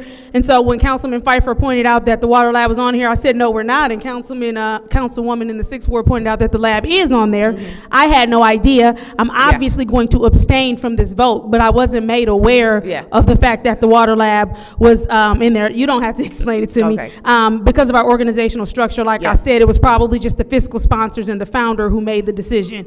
So I didn't even know, but I will be abstaining from this vote. But I do support youth jobs, youth job initiatives, and I'm happy for all the other youth who will have jobs at all the other sites. But clearly, I cannot vote for this particular thing. With that said, roll call, Madam Clerk. This is the vote to send Resolution 240271, reallocation of Arpa funds, Flint City of Flint Clean and Safe Summer Youth Job Training Program to council. Mr. Jarrett. Mr. Alamin? Yes. Ms. Lewis? Yes. Mr. Murphy? Yes. Ms. Priestley? Yes. Ms. Winfrey Carter? I abstain. It would be a conflict of interest for me to vote on this. Ms. Burns? Yes. Ms. Mashat? I abstain. It would be a conflict of interest for me to vote on this. Mr. Pfeiffer? No. The vote is 5 yes, 2 no, 2 abstentions. I'm sorry, can you say the number yes again? 5 yes, 2 no, 2 abstentions. The vote is 5 yes, 2 no, 2 abstentions. This resolution, 240271, reallocation of ARPA funds, City of Flint Clean and Safe Summer Youth Job Training Program, will go to council. We now move on to appointments. We are on appointment 240260, which is the appointment to the Hurley Board of Hospital Managers, Miriam Rasul. Madam Chair. Councilwoman in the 2nd Ward. Yeah, Mr. Murphy got me. Yes, I'll move to move this appointment for Marion to council. There has been a motion to move this appointment to council by the councilman in the 3rd Ward. Is there support? Moved and properly supported by the councilman in the 1st Ward. The councilwoman in the 6th Ward has the floor. Thank you. Attorney Kim, Madam Chair. Attorney Kim, there's a percentage of, who are we replacing that was not on the resolution? Should have been Harriet Scott. It was Harriet Scott? Yes. I Okay. believe that and- was on the resolution, and at least it was on the version. I'm sorry. If that was on the resolution, it should have been, I guess. Yeah, and it was, and that was my question I had sent to the clerk. And is she out of the, is she moved? Is she, No, basically the Board of Hospital Managers is allowed to have 4 non-resident members. She would be the 4th. There's currently only 3 that are there's non-residents. currently only, so it's 4 that are allowed? Correct. And have the terms of the other 3 expired? One has, 2 have not. Okay, who has expired? That would be the seat that's currently held by Jason Kaya, or Kaya. Okay, and when do the other ones expire? Mr. Phil Schultz is also a non-resident member of the board whose term also has also expired, and then there is Dr. Brian Nolan, who's a non-resident whose term lasts until next year. So, okay, I didn't get the date. Can you give me the dates of when they expired? When does Mr. Schultz expire? Mr. Schultz's term expired in 2023. Okay, so these all expire on the 30th of April, so it's just I'm just going to talk about the year. Mr. Schultz's term expired in April of 2023. Mr. Kaya's term expired this year, and then Dr. Nolan's term expires in next year in 2025. So we have 2 that expired already then? There are currently 3 terms that have expired, and this is to replace one of them because. Okay, so 3 terms have expired? Yes. Okay, so then we have to do a correction, because at first I think you said only 1 had expired, so 3 terms have expired. There are 3 terms that are currently expired. Okay, I'm just having clear, because at first you said 1, and I think that was one would have been the Harriet, but there's actually 3. And so the other ones may be coming at some point to be renewed, but they're over a year old? Ms. Scott, which is being replaced here, and Mr. Schultz both expired last year. Mr. Kaya expired this year. In April? In April, yes. Okay. Okay, and that was just, when it used to be to form that it would have the expiration, the person that, the original wasn't on there, so it is? It's in there. I didn't see it last week, because I sent it to Davida. And she didn't know. Oh. Did she like this resolution? I don't think it's the same one, no. It is. Because I had that. Yeah. Thank you. Thank you, Councilmember. I'm done. Is there anyone else who would like to speak in the first round of discussion? Yes. Councilman Murphy, you have the floor. Hi, is Marion here? Okay. Hello. Hello there. Miriam, please join us at the lectern. Thank you. Yes. Could you give us a little brief background of yourself? I know who you are, but I just want for the public. Yeah, no problem. Flint native, went to Flint schools. I currently am the executive director of Sylvester Broom Empowerment Village. I've been there for 8 years. Prior to that, I worked Catholic Charities, Hamilton Community Health Network, and Hurley as well. So I started my career in Flint, and I'm still here. I'm looking at your resume, very impressive. You also worked in connection with Dr. Shaw? Yes, SBEV is a part of the Insight system, and I also do outreach for Insight Hospital. Okay. What is it that you guys do in the Sylvester Broom Center, just to give a little background? Sure. So Sylvester Broom Empowerment Village, kids call it SBEV. We do after-school program. It's all free from ages 5 to 17. We pride ourselves on the AAA effect, which is arts, athletics, and academics. So we offer enrichment programs in all of those subjects. We partner with almost every after-school program in the city. We believe in partnerships. We support charter schools as well as Flint schools, the youth from charter schools as well as obviously Flint schools. So we are located on Saginaw Street in the old Dewey Elementary School. Yes, and do you guys do any kind of health outreach networks, like, you know, do you host workshops or anything within the Broome Center? So we are also like a community hub. So we offer free space for organizations to come and offer workshops.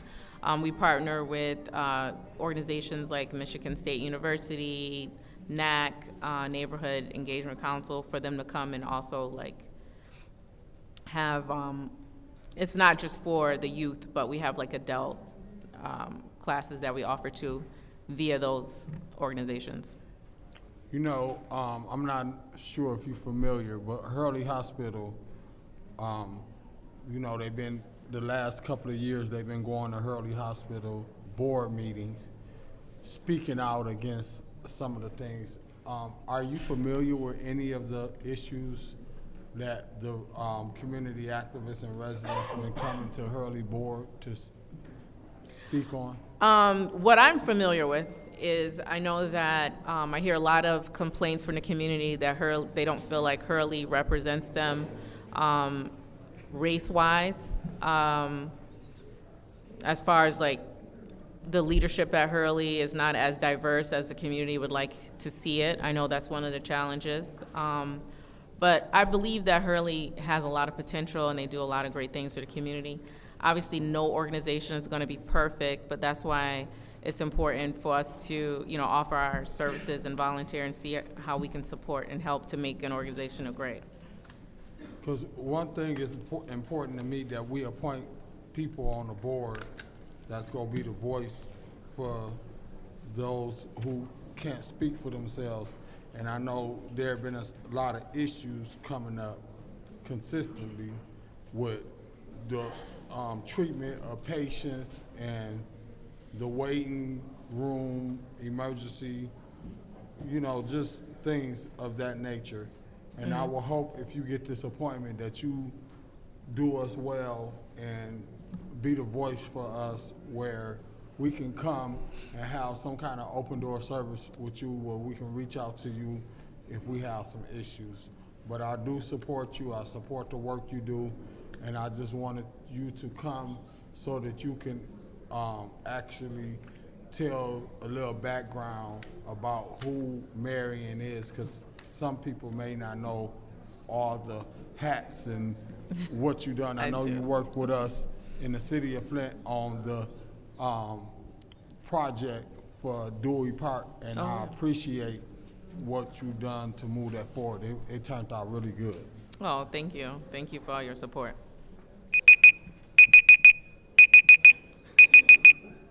Thank you. Is there anyone else who wishes to speak in the first round of discussion? Is there anyone who wishes to speak in the second round of discussion? Seeing as how there is no one else who wishes to speak, we will now vote to send appointment 240260, appointment of the Hurley Board of Hospital Managers, Miriam Rasul, to council. Roll call, Madam Clerk. Mr. Alamin? Yes. Ms. Lewis? Yes. Mr. Murphy? Yes. Ms. Priestley? Yes. Ms. Winfrey Carter? Yes. Ms. Burns? Yes. Ms. Mashat? Yes. Mr. Pfeiffer? Yes. Mr. Jarrett? Yes. And the vote is 9 yes, 0 no. The vote is 9 yes, 0 no. Appointment 240260, appointment to Hurley Board of Hospital Managers, Miriam Rasul, has moved to council. Now moving on to Resolution 240263, appointment Citywide Advisory Council Committee, Earl L. Hall IV. Councilman Murphy, I believe I heard your voice. Yes, I'll move that we move resolution 240263 to council. There is a motion to send Resolution 240263 to council. Is there support? I support. Moved and properly supported by the councilman in the first ward. Is there discussion? Madam Chair. Councilman in the first ward. It was brought to my attention that the first resume that I had submitted for this appointee didn't have the young man's address on there. I do have copies of that for my colleagues that I can pass out. So I just wanted to share that. Madam Chair. Did you say something? Yes. Madam Clerk? Just through you to Mr. Alamin, I did add the updated resume to the agenda, so it's on there already. All right, thank you. And Is there anyone also- else? I'm sorry. Go ahead, Madam Clerk. I'm sorry, Madam Chair. I just wanted to point out, too, that I had left blanks on the resolution, but that term ending for Mr. Hall would be May 31st, 2026. The term ending would be May 31st, 2026. Yes. For this appointment. Thank Yes. you. Mr. Alamin, are you done with the floor?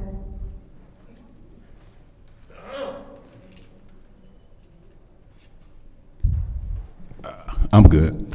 All right, thank you. Is there anyone else who wishes to speak in the first round of discussion? Councilman in the third ward, you have the floor. Do we need to, do amended motion to add that date on here? No, we don't. It'll automatically be put in there. To you, through you to the clerk? Madam Clerk, would you please weigh in? Do we need to amend the motion to add the date? No, because I left the blank and it's administrative, so I can just add it once you approve it. I can just add it in before it's published.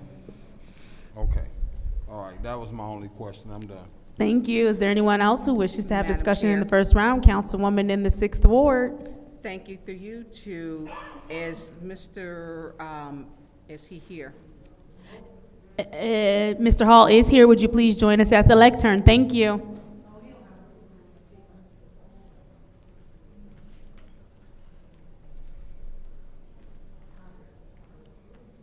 Good evening.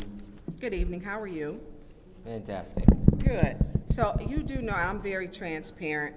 I did have some serious questions. I know during the appointment process, you had some issues, and there was some stuff that was on Facebook. I hope that that is, at this point, now behind you. There were some, I hate to say Facebook beefs, but that's what it was. There's absolutely no issue here. Okay. So my other question is, do you reside here? People said you had moved away. Are you residing here in the city? Yes, I just studied at New York City. Okay. So you just go back and forth? Yeah, So would it be a problem with you making the meetings? no. Okay. And so I know when you were here, you were very, you used to make face, you would sit right there and do stuff. These committees are very serious. They're very serious. You're not my appointment, you're Mr. Alamin's appointment. He is choosing you for this. So you represent him on that board and as well as the first ward. And that is something that is very serious. You had things to say about me, and you were wrong about them. And that, I mean, sometimes cooler heads have to prevail. And there was not a cool head on there, things that you felt, you know, you were accusatory. But he is your pick, and him is the appointed.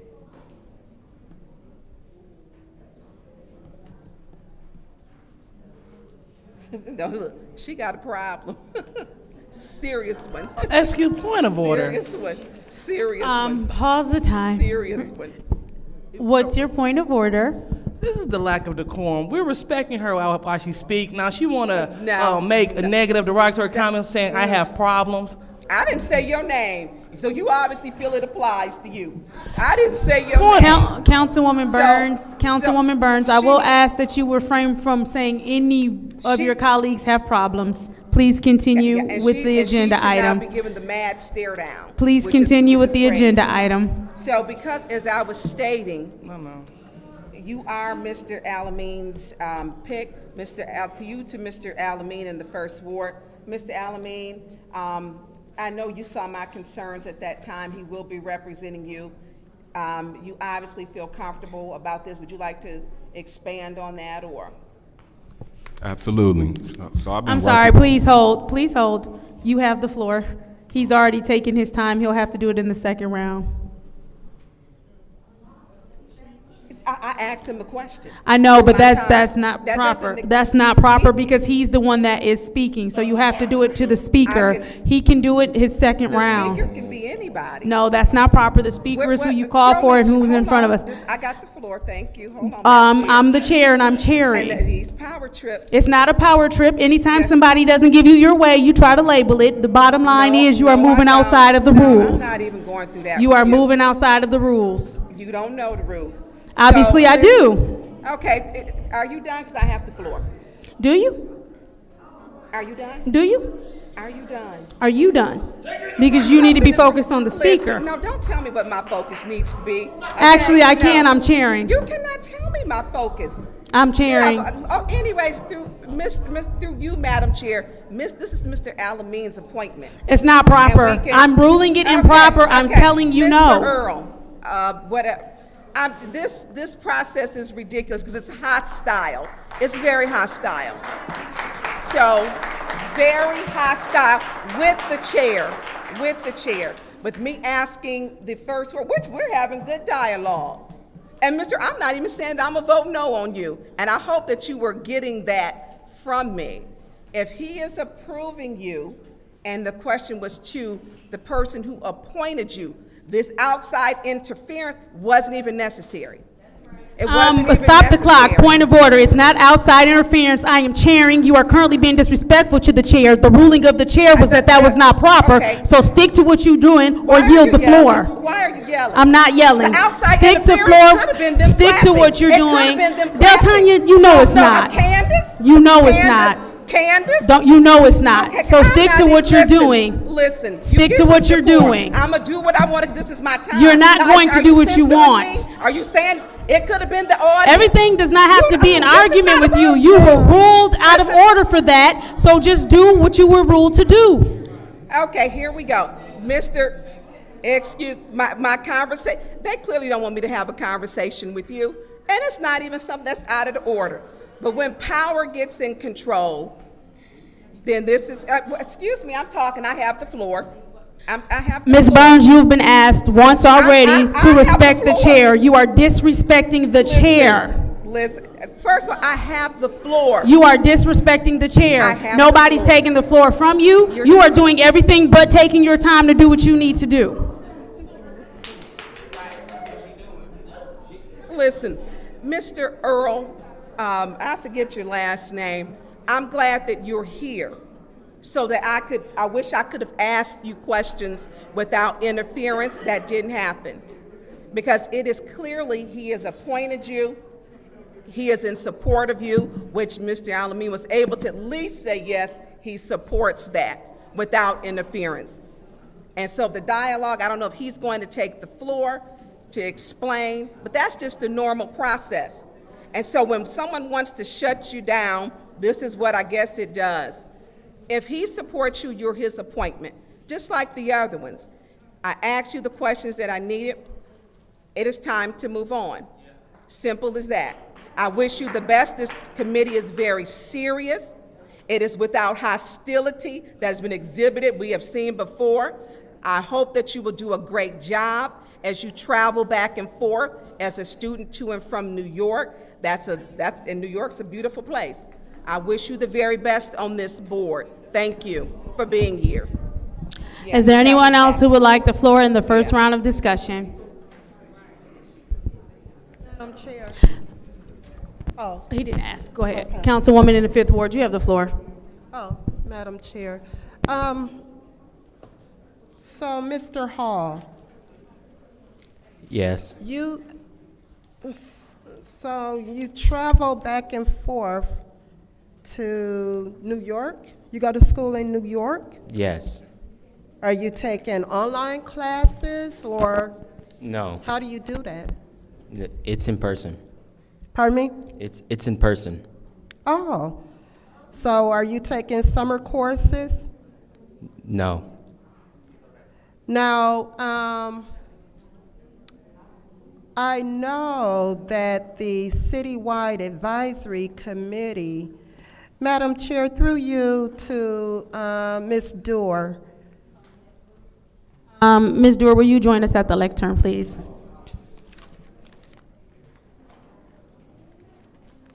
Ms. Dorr, how often do the citywide advisory committee meet? Yeah. Good evening, Council. We every year have them meet in the spring when we are confirming the CDBG home and ESG application recommendations. So that is every spring. There's regularly 2 to 4 meetings. We are also excited to engage them for participation with our comprehensive plan update that we are kicking off this month for the next 18 months to make sure that we are including them with that as well. So, Okay. So I'm going to say 4 to 6 times a year is a number. Oh, okay, okay. So it's not a every month, every month thing. More ad hoc. And, yeah, and I know during that time for the block grants, you guys do meet, you know, more often. All right, I just wanted to ask that. Mr. Hall, I'm going to go ahead and vote for you to be on this committee because I think it'll be good experience for you to have this listed on your resume. You have a very impressive resume. What is your classification? As far as? What year are you in college? What are you working on? Well, I'm studying financial economics and computer science. I do have a couple more years left, but yeah. You working on your bachelor's? Yes. Okay. I'm studying at Columbia. All right. Yeah. And I think this would be good for you. You're going to be able to handle it with all the traveling back and forth? You know, the city, it is a change. There's a lot of hustle and bustle in New York City. Yeah, but what I'm saying, you're going to be able to make it back to the meetings and all of that? Yes. Okay, now. So this is a commitment. 3 years. Huh? 3 years. No, well, yeah, I mean, yeah, a 3-year commitment because it's not going to expire until what, 2026? No, well, 2 years. It's a 2-year commitment, what you're signing up for tonight, okay? All right. Thank you, Madam Chair.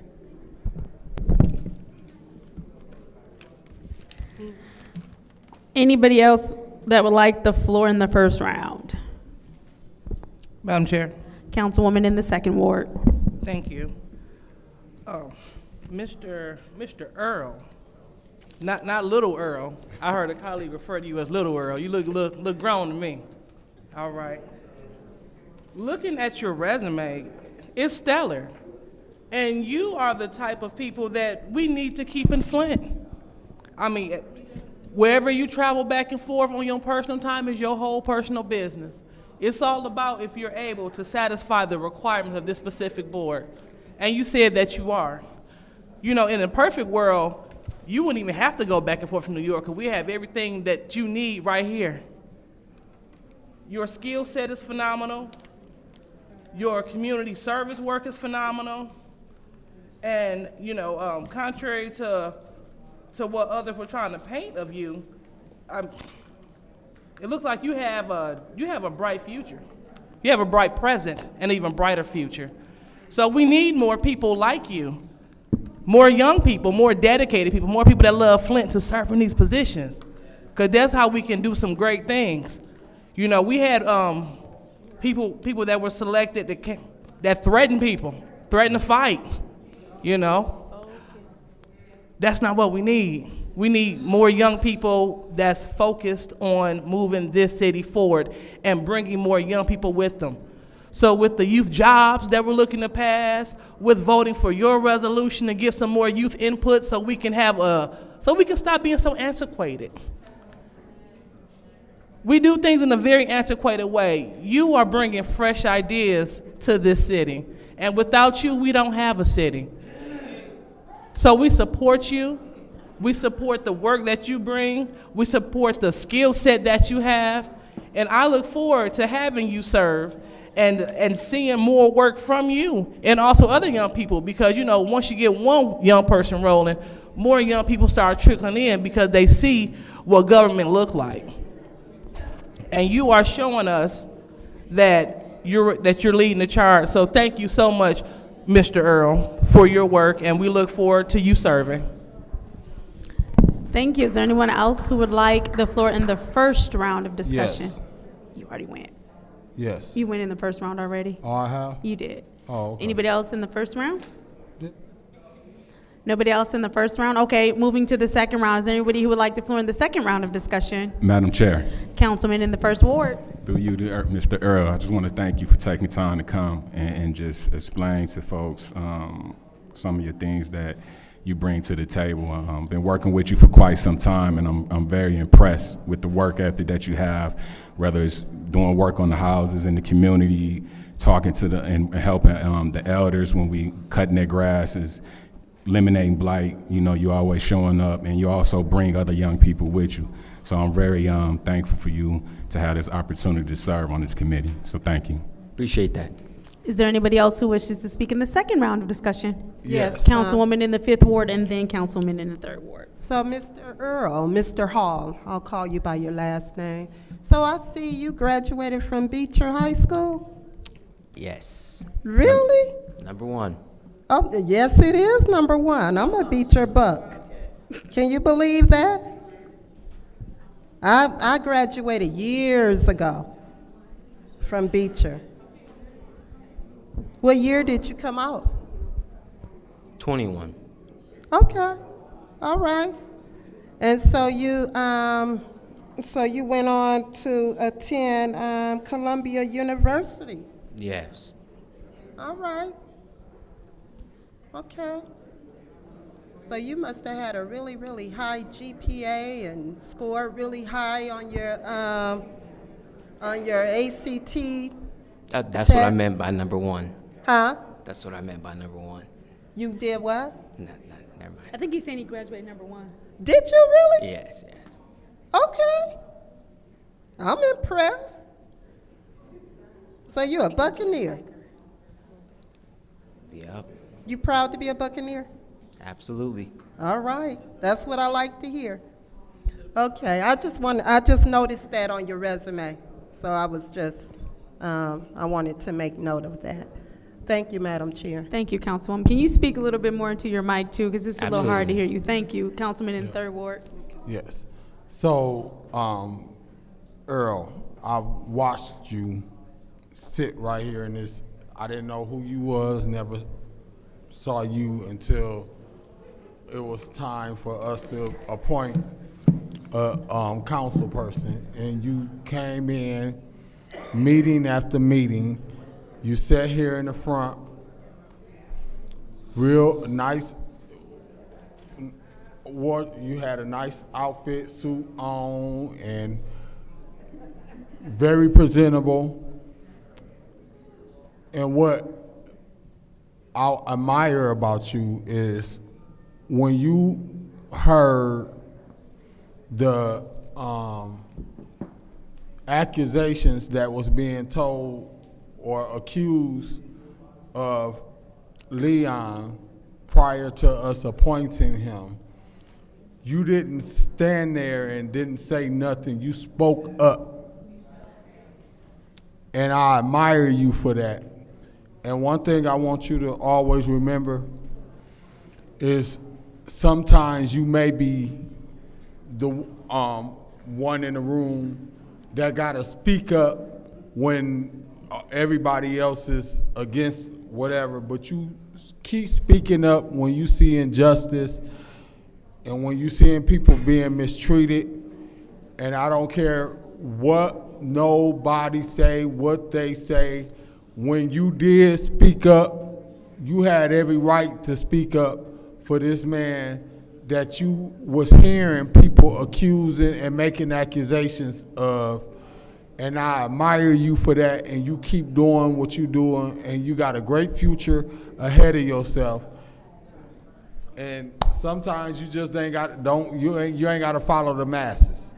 Follow what you feel is right. Follow your heart. And if your heart feel that you need to speak up against people being accused or accusations. You saw it with your own eyes, that if it was left up to some people, he wouldn't be in this seat. But enough of us saw the greatness in him, so we went on, and he been doing great things for years, and he ain't just started. So when he applied for a position, it wasn't, and just like you doing now, you applying for a position, and we ain't talking about what your outbursts that so many people have done in this audience, and I'm not saying everybody, but you got credentials, and when you leave this council chamber, you out in the community. Leon just said you doing great things. Keep doing great things. Appreciate that, brother. Thank you. Is there anyone else who wishes to speak in the second round of discussion? All right, seeing as how there's no one else who wishes to speak in the second round of discussion, I will take my time. I'm very excited that you are taking the effort and initiative to be on a board here in the city. We do need to make sure that the young talent, that we stay here in our city and continue to be a part of the generation that helps our city thrive and do great things. Columbia University is such a beautiful university. I did enjoy while I was there. A wonderful time starting the I was on the board of a film festival there. They started the World Water Film Festival, and so I was on the board for that. We started that at Columbia University, so I do hope you take the time to take all of that in and just enjoy the beauty. And like you said, New York is crazy, definitely way faster paced than Flint. But back to you and the excitement that I have for a young person with as much skill and talent that you have, wanting to stay and serve in your city. So thank you for being willing to serve. With that said, Madam Clerk, this is the roll call to send appointment 240263, appointment Citywide Advisory Council, Earl L. Hall IV to council. Roll call, Madam Clerk. Ms. Lewis. Yes. Mr. Murphy. Yes. Ms. Priestley. Yes. Ms. Winfrey Carter. Yes. Ms. Burns is not in. Ms. Mashat. Yes. Mr. Pfeiffer. Mr. Jarrett. Yes. Mr. Earl Alamin. Yes. The vote is 8 yes, 0 no. The vote is 8 yes, 0 no. That resolution, 240263, which is the appointment to the Citywide Advisory Council, Earl Hall IV, has been sent to council. Moving on to resolution 240268, which is the appointment to the Ethics and Accountability Board, Licia Williams. What is the pleasure of the body? Madam Chair, Councilwoman in the 4th Ward. I make a motion to move 240268 to council. There's been a motion by the councilwoman in the 4th Ward to move 240268 to council. Is there support? Support. It's been moved and properly supported by the councilman in the 1st Ward. Is there discussion? Yes. Councilman in the 3rd Ward. Thank you. Is Licia Williams here?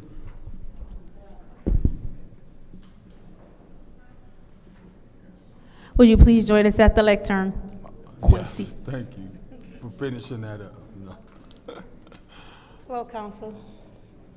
Hello, through the chair to Lisa. So, Lisa, I know you. I know her. Yeah, I said how I've been saying this since I got this. Yeah, thank you. So, you been in the community for years, probably 30 years. So that will make you probably in your. No, I'm not gonna say that. Still 21 years old.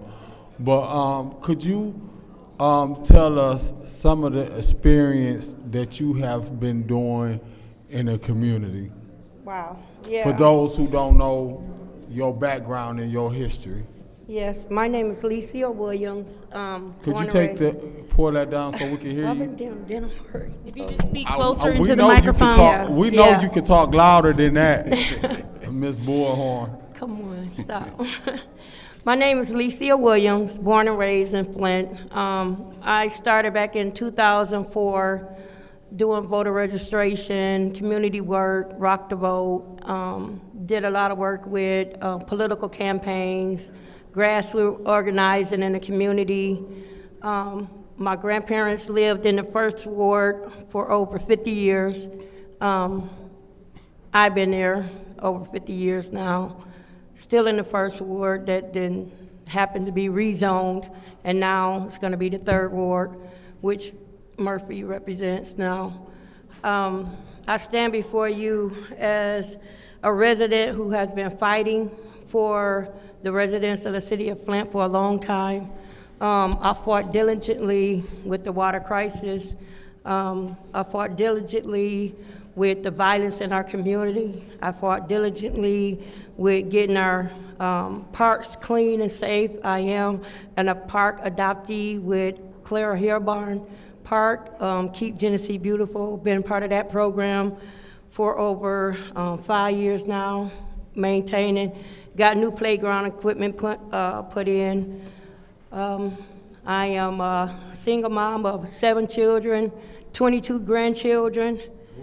I do a lot of things in the community with the kids.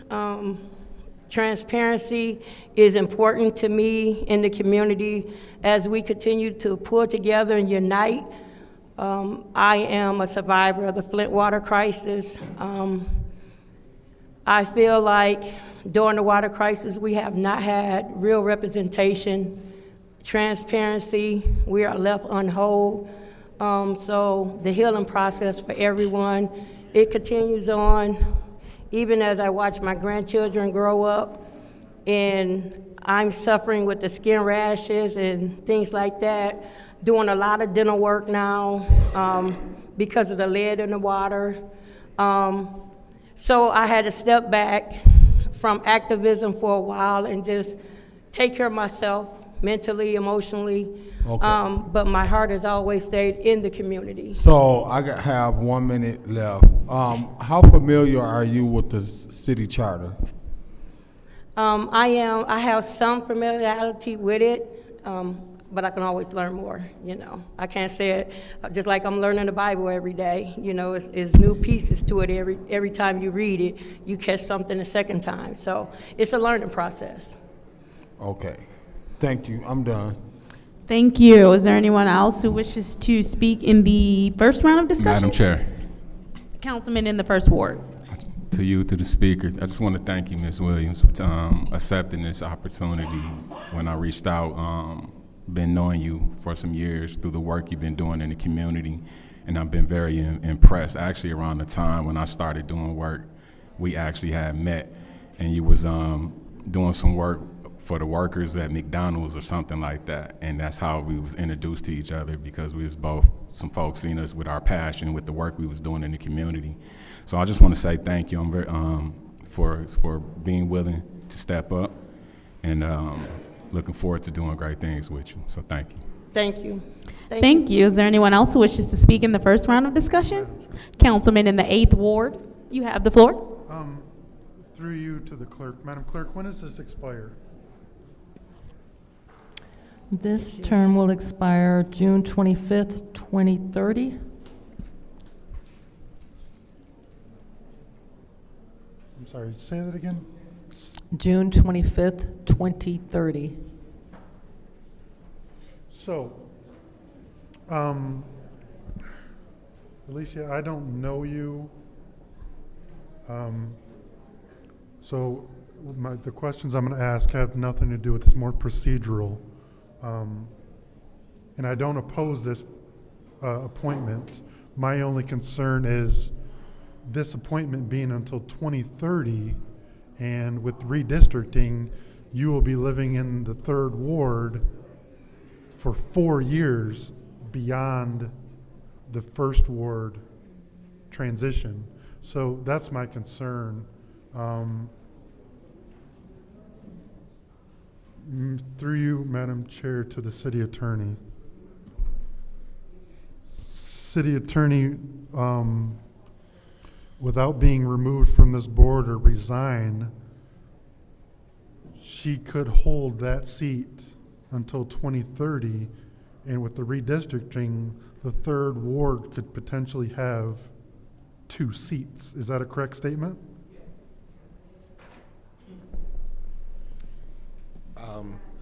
Let me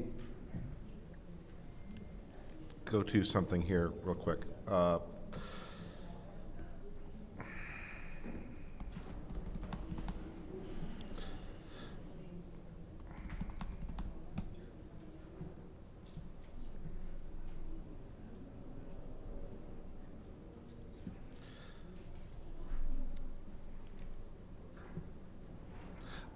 Since she's being appointed for the ward as it is right now, that her appointment will be valid for the entire term, because she's being appointed by the council member for the first ward and is currently a resident of the first ward, as that is.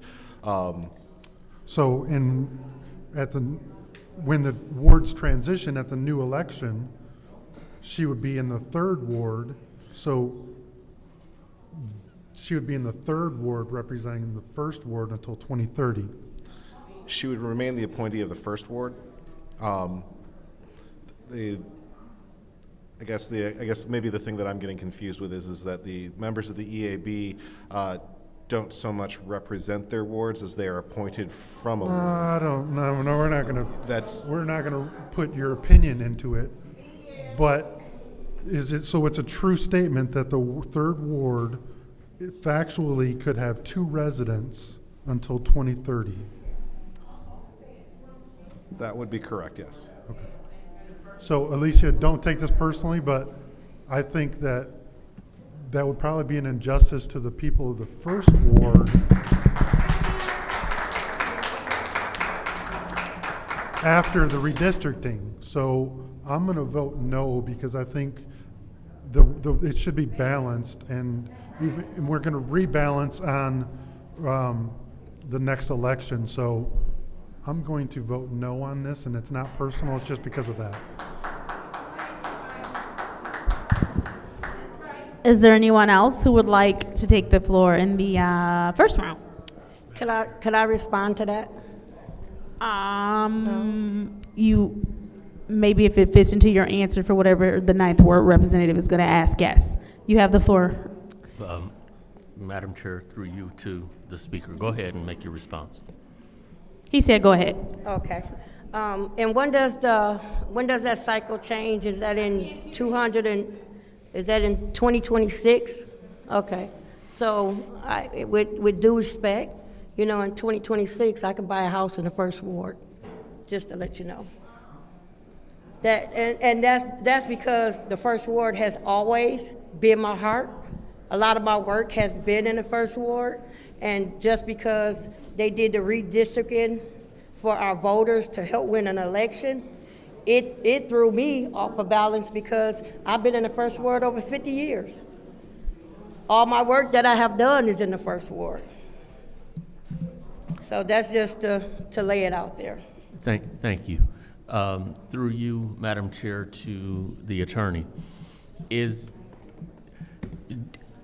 do we have the discretion, I'll use, to set the expiration date given the upcoming changes to the ward? No, the charter the charter specifies 6-year terms, and with them initially being staggered so that all the appointed members their terms didn't expire at the same time.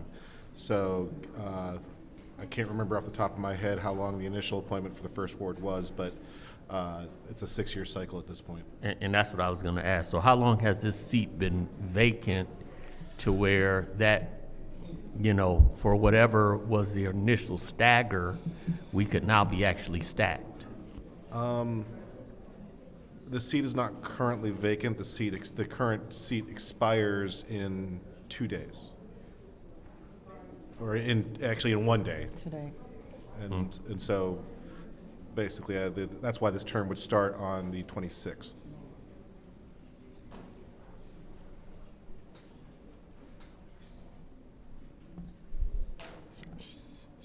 Okay.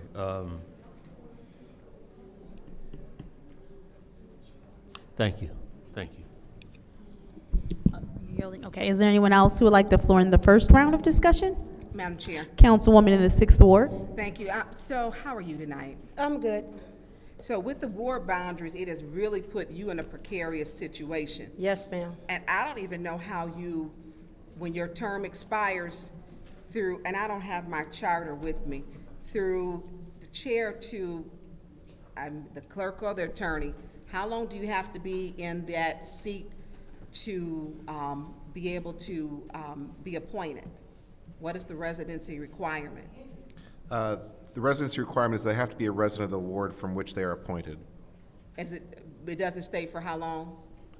No, there's no time, they don't have to have been a resident for 6 months or a year or anything like that. But she would have to, at some point, have to do like a dual, because one will end and then they'll have to pick up, because the ward boundary, when does the ward, it goes into effect 2026. So at one point, you won't be able to do a dual and then switch over. So that's going to, She could definitely not, if her residence is currently in what will become the 3rd ward, she would not be eligible to be reappointed to the 1st ward seat when that term expires. okay, so I'm confused on this, and I hear you saying that you were willing to, I guess, to buy a house to be correct, but then that's going into like what the future is saying to do. And the ward boundaries are difficult, and especially how we'll pick up and where you're going. I don't even think some people understand where they at in the ward. Yeah. You know, because there was conflicting information coming out. When do you start? You know, how long do you serve to? And which council person that, you know, you even call. And for you, it would be who you represent. And so at the end of that term, or in 2026, you will be in a new ward. And to say, okay, hey, we got to wait for you to buy a house, then you will be in a different ward. Am I right? No, I can't. No, because I would pretty much like wherever first ward boundaries are, then I would just have to do my research, you know. I think the ward boundaries is, and I know you have activism with the water crisis, very vocal, speaking up for those. And throughout the years, I've seen you at the protest. And I do own a property in the 1st ward, but I got it rented out. So, you know, I do year leases off that property. Maybe in 2026, she found where she wanna, because she's actually looking to buy a home. So I have options. You know what I'm saying? I have options. And not, see, and that's, I think we have to look at, because it looks like you're, you know, like looking for an address. Will you be residing and living there? Absolutely. And so that would be the question. Are you moving to that facility, to that one? Is 221, was that one prior, was that a group home or? At one point, I was operating my senior home there, but when the water crisis started, I had to relocate my senior citizens into more of like high rises that could access and get the water to them. Right. So I had to shut that business down, and then I ended up moving back into my home myself. Okay, so I don't know how this, and I guess I'm confused as to the ward boundary part, and yeah. If I could, I think it's clear that she's eligible to be appointed for the 1st ward now, and but frankly, this provision in the charter isn't necessarily worded the clearest. I couldn't give you a definitive answer as to what would happen in 2026 at this point. What page is that on? So But there would be no difference. It would be no different than you know, essentially if a council member were to move out of their ward at some point, that's a question that would need to be addressed at that point. But if we move out of our ward, which would be the same thing, the ward, I mean, do we move the boundaries? Because we know that the boundaries are there to keep the council person in the ward. Yes, I mean, if a council member were to move out of their ward, they would likely not be eligible to continue to serve as a council member. Right, and so there's kind of like that cushy little middle place where you really have to live. If you're gonna move in your ward, stay in the non-conflicting areas, which, that's my time. Thank you. Is there anyone Madam Chair? else who wishes to vote, who wishes to speak in the first round of discussion? Madam Chair? Councilwoman in the second ward? All right, thank you so much. Wow, Ms. Williams, sound like we're trying to find a reason not to get you in. So, let's go ahead and call for the vote. It is 9:13, council has not started yet, and so thank you for your willingness to serve. The attorney gave us the legal opinion that you are a valid pick. Call for the question. Support. There has been a call for the question by the councilwoman in the second ward and supported by the councilman in the third ward. Roll call, Madam Clerk.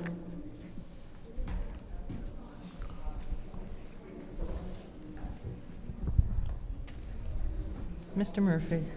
Yes. Ms. Priestley? Yes. Ms. Winfrey Carter? I abstain. We have not finished with the first round of discussion yet. I abstain. Ms. Burns? I abstain because we were not afforded to finish vetting, which is part of our process. Ms. Mashat? Yes. Mr. Pfeiffer? No. Mr. Jarrett? No. Mr. Alamin? Yes. Ms. Lewis? Yes. The vote is 5 yes, 2 no, 2 abstentions. The vote is 5 yes, 2 no, 2 abstentions. That call for the question passes. We are now voting to send appointment 240268, appointment to the Ethics and Accountability Board, Licia Williams, to council. Roll call, Madam Clerk. Ms. Priestley? Yes. Ms. Winfrey Carter? No. Ms. Burns is not in. Ms. Mashat? Yes. Mr. Pfeiffer? No. Mr. Jarrett? No. Mr. Alamin? Yes. Ms. Lewis? Yes. Mr. Murphy? Yes. The vote is 5 yes, 3 no. The vote is 5 yes, 3 no. Resolution 240268, appointment Ethics and Accountability Board, Licia Williams, has moved to council. Madam Chair. Moving on to Thank the you. ordinances. We are now on ordinance Resolution 240261, which is the amended ordinance, Chapter 50 zoning, Article Flood Hazard Management, Section 50-172, Flood Insurance Study. Madam Chair. Councilwoman in the fourth ward. Make a motion to send 240261 to council. There's a motion to send this to council. It has been moved. Is there support? It's been moved and properly supported by the councilman in the first ward. Is there any discussion? Madam Chair. Councilman in the 8th ward, you have the floor. Through you to, Is there someone in the administration? Clyde?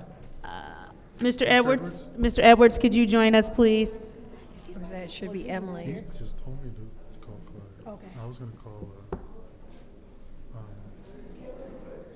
Nobody else could answer probably, because Jiggy's not here.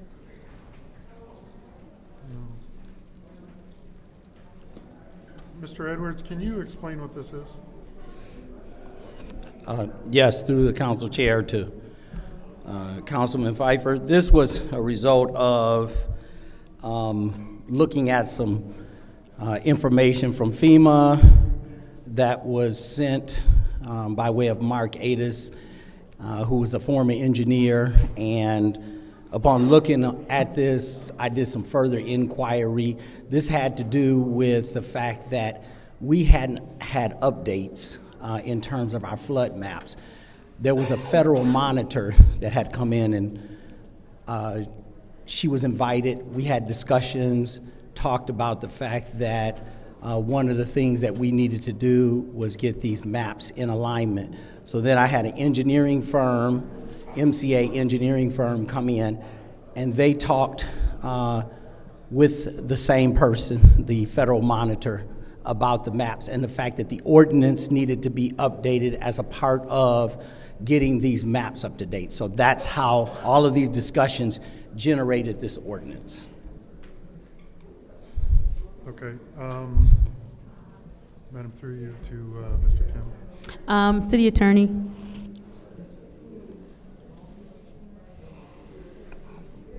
Oh, where'd he go? He's back there. Oh, Mr. City Attorney, will you please join us?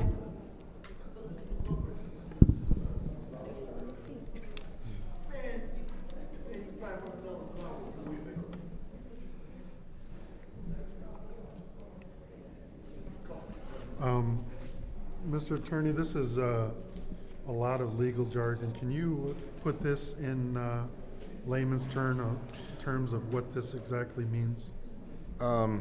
Sure, I can try at least.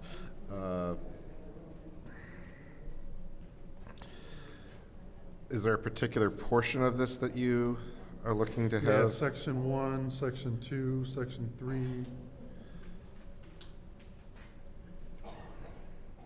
There isn't a section 3. Must be a sarcastical okay. thing. Okay. Basically, this just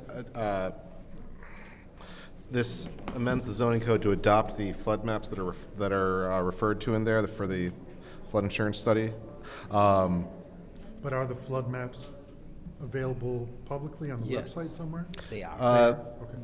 The studies should be available through the city clerk's office. I don't know if the actual map it's referred to in the online code, but it would be the actual map itself is, I believe, only available through the city clerk's office or potentially the city engineer's office because that's yes. Where those are kept.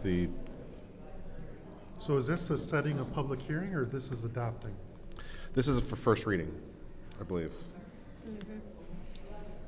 So it would be, if it's sent to council and approved tonight, the clerk would treat it as a first reading of an ordinance, so it would be set for a public hearing and a later enactment. So we're adopting flood maps from 2009? That's what we're saying is the latest and greatest? And we're adopting those in 2024? That is the information that I believe our engineering, the former city engineer and the currently one have stated. So if they haven't been adopted in 20 years, why do we need to do it now? Like I guess, explain why this is before us. Somebody? I'll defer to the city administrator on that. Yeah, the best explanation I can give in terms of my understanding is that these maps needed to be in place and this code updated because this is all relevant to the flood situation around the river, what is considered the flood zones, and should there be any problems of flooding in certain areas around, people in those areas and the property in those areas would qualify in terms of FEMA. If you don't have that in place, then you cannot qualify. Thank you. Is there anyone else who wishes to speak in the first round? Madam Chair. Councilman in the 9th Ward, you have the floor. Through you to Speaker, do you know how many properties are impacted by this? Do we have a feel as to how many properties may now be identified as in a floodplain? It's in accordance with the map. They've identified the zone, as I said, right around the Flint River, extending out so far. This is a designated zone by the federal government, and so any properties that fall inside of that zone would be qualifying properties. And I don't know a number of properties, but it's a very extensive area. U of M, all of that along the banks, all of U of M, that's why they built a number of their properties on foundations that are several feet above the water line. Okay. And do you know if once adopted, is there the potential that it might trigger flood insurance policies being required by mortgage companies? No, the only part I know from this federal monitor is that it just has to do with people being able to qualify for the federal flood insurance. Beyond that, I could not comment. Okay. And this in no way would have made any difference around the backups or what have you that we had. No. It nothing to do with that No. when you talk about flooding. I just No. want to be clear. Okay. No. All right. This is only pertaining to the qualifications and ability to tap into FEMA's federal insurance. Okay. Thank you. I think otherwise I'm done. Thank you. Is there anybody else who wishes to speak in the first round of discussion? Madam Chair, Councilman in the first ward. through you to the speaker, did you say this ordinance was adopted in 2009? Or did I hear that? I heard the 2009 portion brought up, and I'm not sure about the previous ordinance. I'm not sure about the previous ordinance, just that I was informed that we needed to bring our code up to date. And then that's when I put this in front of the legal department. So you haven't been made aware of maybe one that may be more current? Are you aware of one that may be more current? Well, the federal monitor and the folks that had looked at the engineering firm that we had involved and the folks that had looked at ours said it was out of date. All right, thank you. Is there anybody else who wishes to speak in the first round of discussion? Okay, seeing as how there's no one else who wishes to speak in the first round of discussion, I'll take my time. So this is actually a really important study to our city because I know that Mr. Edwards talked about over by U of M, but not just by U of M. When we talk about what most residents know as far as Devil's Lake, anything that is by, in Flint, a larger body of water, they will be considered in the flood zones. And so those people are already required to have flood insurance. I'm not sure if all of them do have it, but they are required to have it. And so what happens is once we get this in place, if we have a zone, if we have a study in place, it will, one, help those who have the FEMA flood insurance. It will help to lower their insurance. And then as Mr. Edwards stated, that if there is some sort of flooding disaster that happens and their basements are flooded or something happens where their home needs some sort of repair, this will help them qualify for FEMA dollars as well. So this study is really important to our residents who do live in the flood zone, and it will help offer them some relief. And with that said, I'll yield my time for the first round. Is there anyone who would like the floor in the second round? Madam Chair. Oh, excuse me. Did you need the floor? I don't. Seeing as how there is no one in the second round, roll call, Madam Clerk.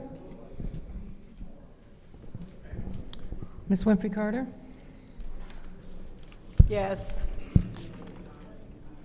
Ms. Burns? Yes. Ms. Mashat? Yes. Mr. Pfeiffer? Yes. Mr. Jarrett? Yes. Mr. Alamin? Yes. Ms. Lewis? Yes. Mr. Murphy? He is not in. Ms. Priestley? Yes. The vote is 8 yes, 0 no. The vote is 8 yes, 0 no. That resolution, which was 240261, Amendment Ordinance Chapter 50 Zoning, Article Flood Hazard Management, Flood Insurance Study, has been moved into council. We're now on to Resolution 240264, which is the Amendment Ordinance Chapter 50 Zoning, Article 18, Administration and Enforcement of Section 50-200, the authority of the zoning coordinator, Section 50-202 enforcement powers. Is Tyler here? What's the pleasure of the body? Madam Chair, Councilwoman in the fourth ward. make a motion to send 240264 to council. There's a motion to send 240264 to council. Is there support? Support. It's been moved and properly supported. Any discussion in the first round? I don't see him. I know you want it. A councilman in the eighth ward. I don't see him. Mr. Kim, can you explain this to me? I can, but I believe Ms. Dorr Emily? will have Madam, through you to Emily. most of the information. Ms. Dorr, will you please join us at the lectern?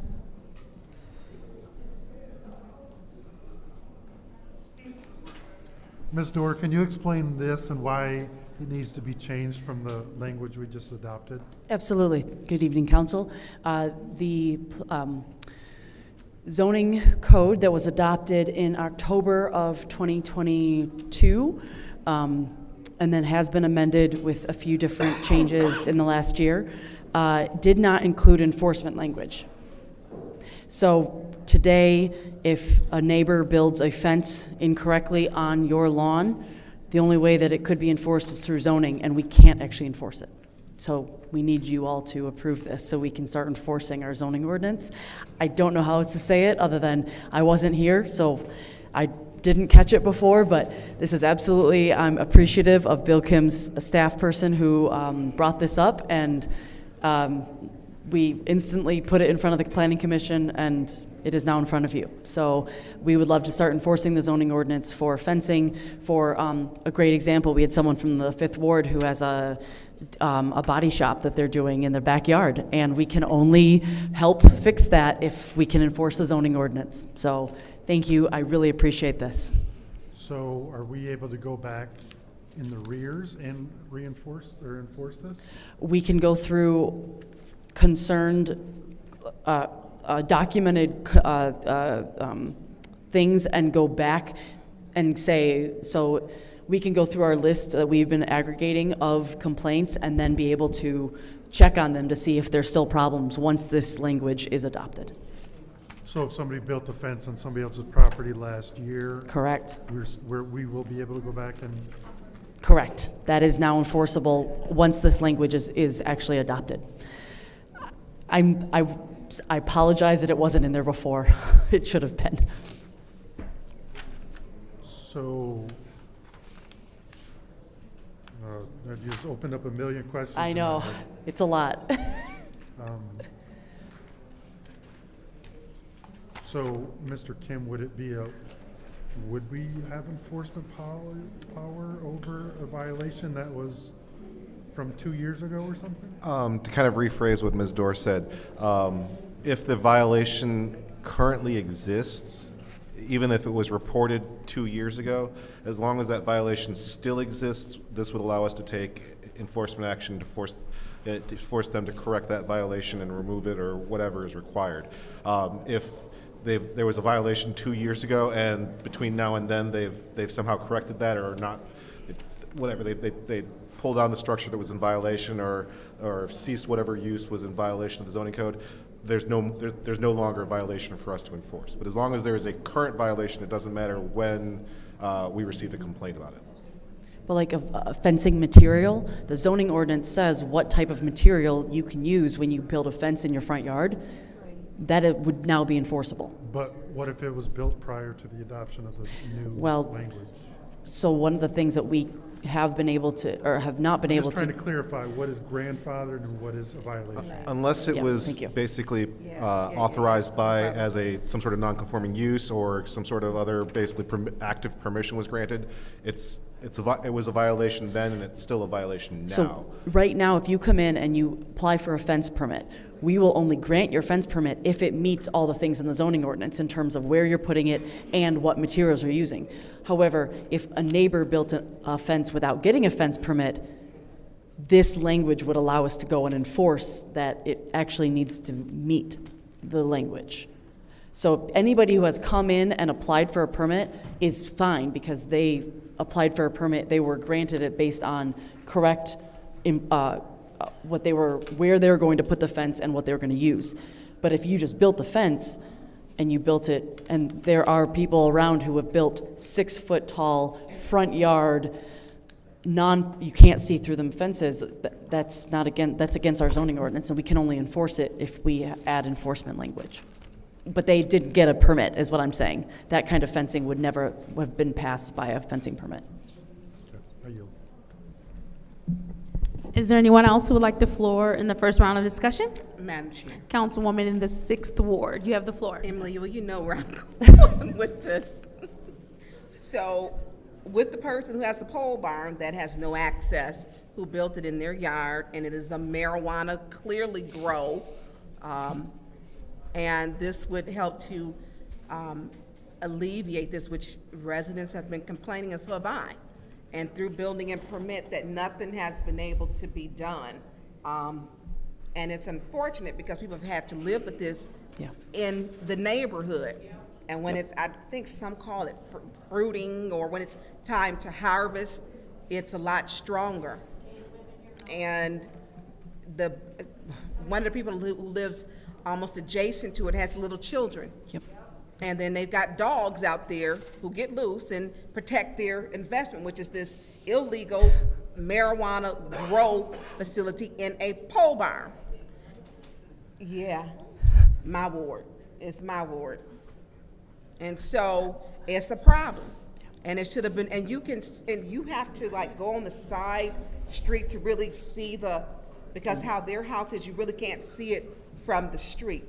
And I have smelt it. You can smell it. So this would alleviate. So if we pass this tonight, how soon will this be?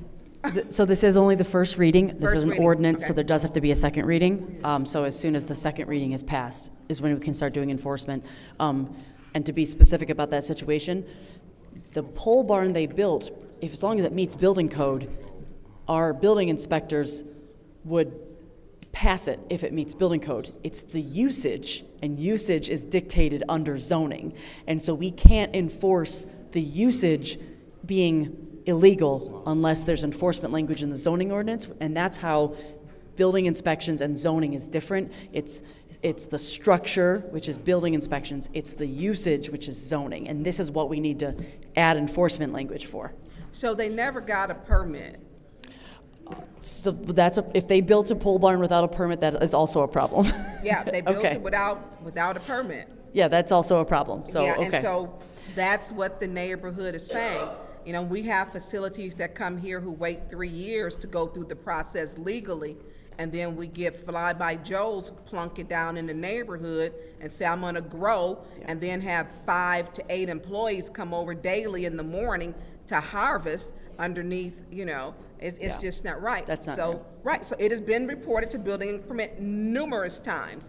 They just built it. Okay. They didn't ask anybody. Okay. There's no access in and out. And there has to be variances from where we start from, where you're talking from the home, from the neighbors' homes that, because this person has got 3, well, technically 4, that how it is structured, that it affects the neighbors. So in this, hypothetically, if it doesn't meet those variances, because this is what I do like about HOAs, they will make you tear it down. I've seen that before. Homeowners associations, if you don't abide by the rules, they make you tear it down. If you didn't get the proper approval, they make you tear it down. And they will take you to court. This person just said, hey, it's in Flint, I'm gonna do what I wanna do. And people are upset, rightfully so. Rightfully so. And you can smell that, when because people were using homes to grow marijuana. Right next door to me, he was, growing weed. And you could smell the weed. When he called it fruiting. He's not there anymore doing it. So I think that because this is a big problem where people are building these structures, they bypass building and permit completely. So there's the building and permit, and then there's the usage. Yeah. And so who would enforce this? So this would give additional enforcement abilities for the building inspectors who would be able to enforce it, as well as, and it's in the language, right, Bill, that in terms of the NSOs would be able to give tickets as well as our building inspectors. There's actually some language around that. Yeah, that one I'm not personally familiar with, but. Okay. So, yeah, it's in my staff review, and so we wanted to make sure that tickets could be given if there was very clear issues, that it wouldn't just have to be the building inspectors, but also we could empower our NSOs as well. Okay, and then an illegal grow facility, would that be the alcohol and tobacco? Grow you could still come to the BSI or zoning, and we will make sure, and if you send me that address, Councilwoman. Yeah, and I've sent and I got to do a whole write-up of Okay, it. yep. Because it's going to be in detail. Thank you. Is there anyone else who wishes to speak in the first round of discussion? Madam Chair. Councilwoman in the 4th Ward. You know, I've reported a lot of fences recently. So this will allow them to go out and take care of those fences. We can ticket for improper fencing and do that repetitively until the property owner takes care of it. There is also the ability to, if it's an operation, a usage that is illegal, there can also be a and I guess, I don't know, it's not cease and desist, it's an actual like you post on the door like this operation needs to stop, it is against zoning. So it's actually the way that when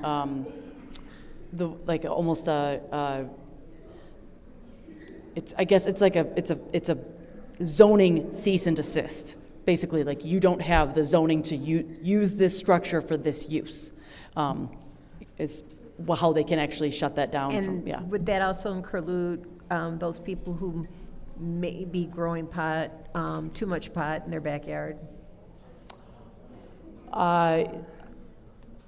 I guess, again, in terms of backyard, I'd have to look at the zoning ordinance off the top of my head. There's a difference between structures which count as a business versus backyard gardening. I'd have to look at what that line is, so I don't know that off the top of my head. This is the second year in a row I've had a question about a specific address.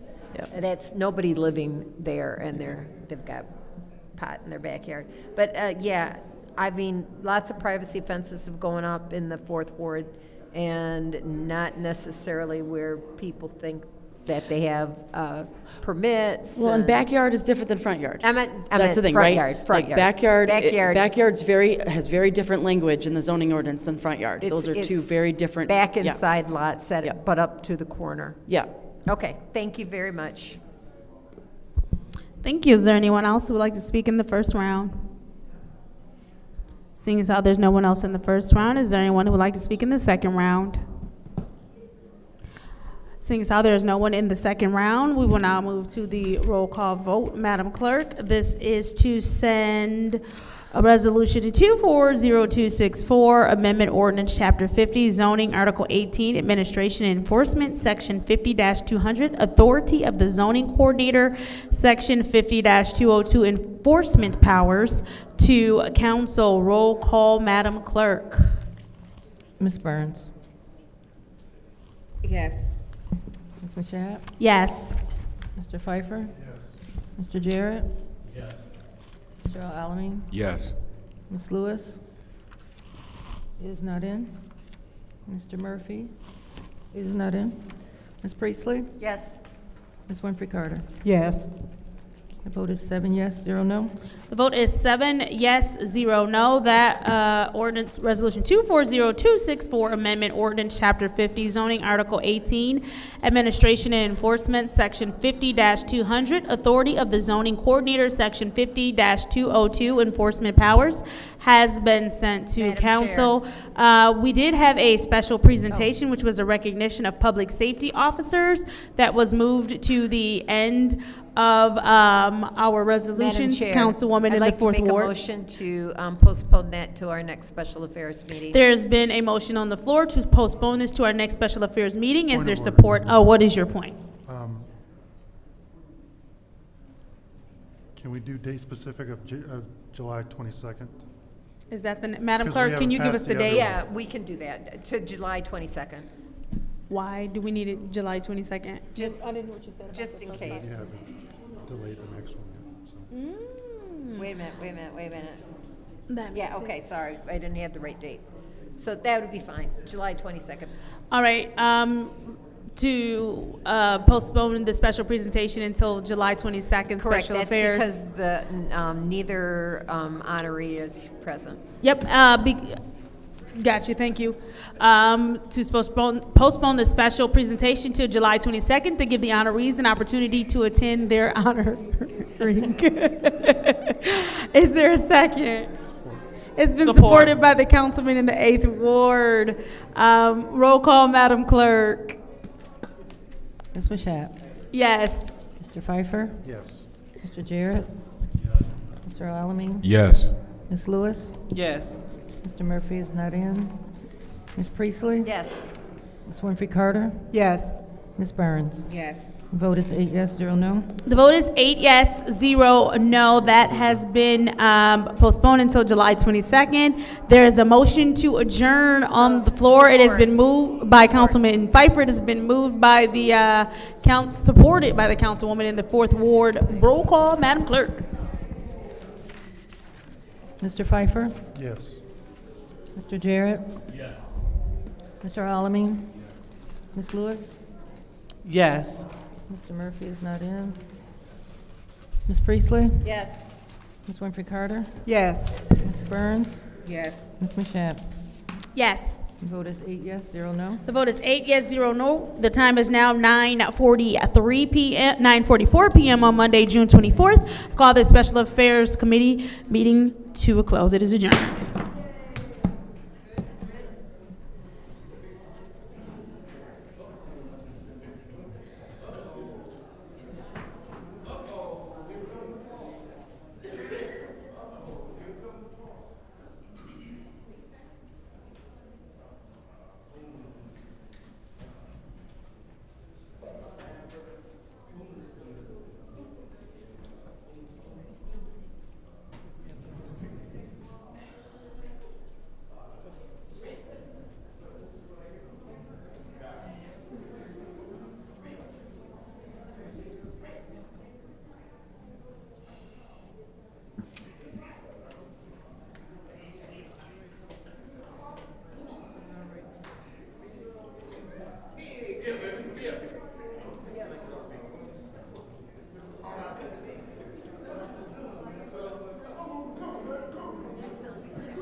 let me go get your bottle. That's what I was gonna ask Go you. get your bottle now. You know, if I end up getting put out. Don't get put out. I'm trying hard not to. No, you don't get put out. I know.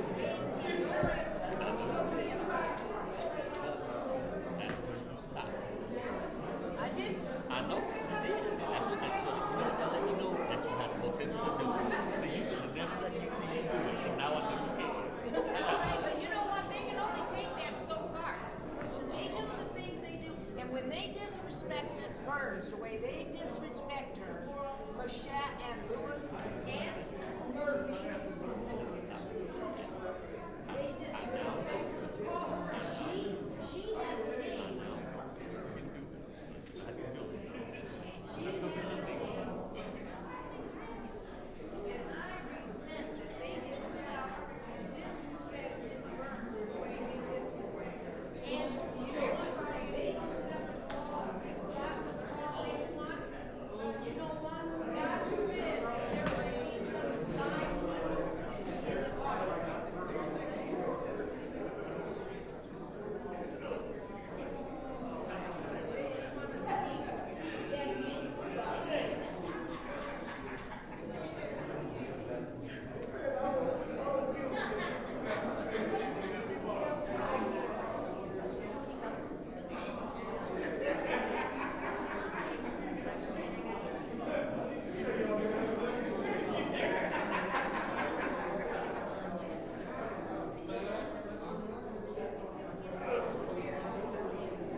see you.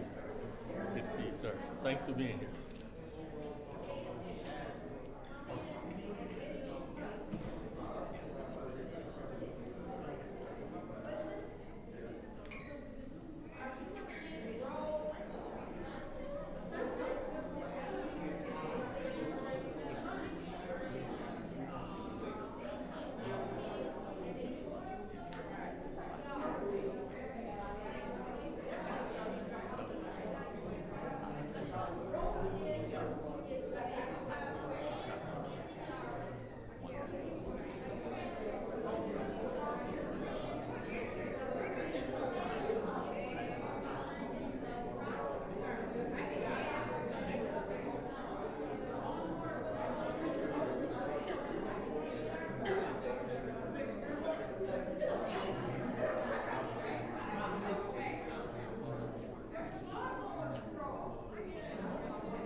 There's James.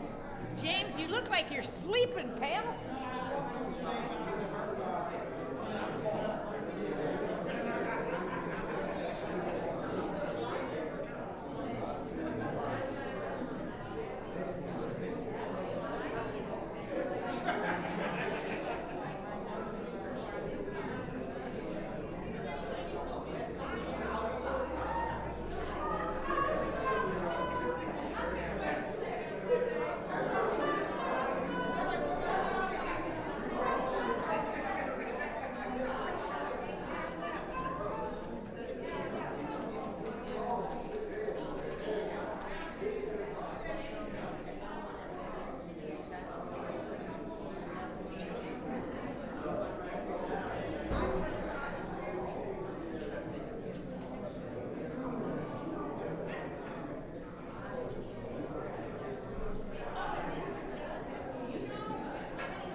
All right, will council members please come to their seat so we can get started, please?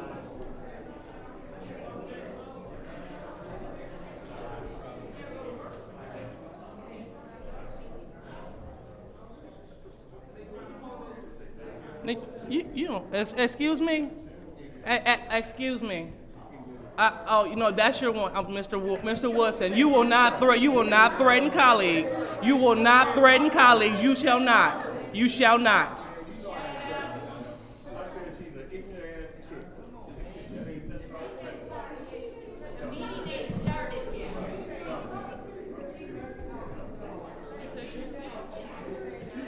And you shall be one, no disrespect.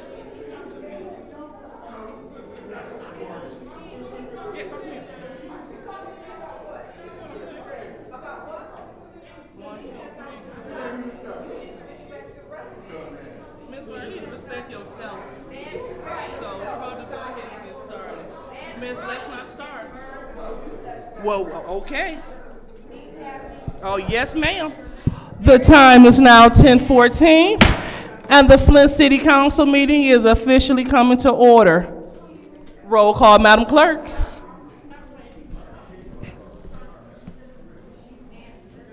Mr. Alamin? Present. Ms. Lewis? Present. Mr. Murphy is not in. Ms. Priestley? Present. Ms. Winfrey Carter? Present. Ms. Burns? Present. Ms. Mashat? Present. Mr. Pfeiffer is absent. Mr. Jarrett? Present.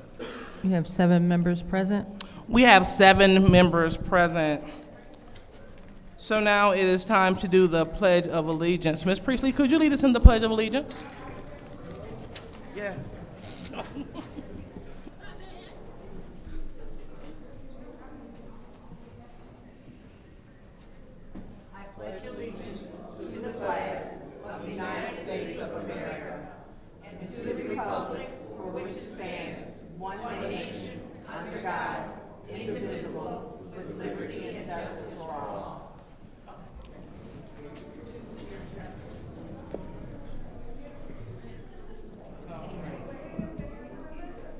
So now it's time for the prayer or blessing. But before we do that, we would like to acknowledge those that may have transitioned. Does anyone have anyone that they would like to recognize at this time? Anyone have anyone they'd like to recognize? Okay. So we. All right. So we will. Oh. Okay, got it. All right. Record. Yeah, thank you. So we would like, thank you, Madam Priestley. So we would like to acknowledge the 3-year-old And Madam at Chair, records. Go ahead. I would like a moment of silent prayer for the family of Bishop Doremus Kennedy. Okay. Anyone else?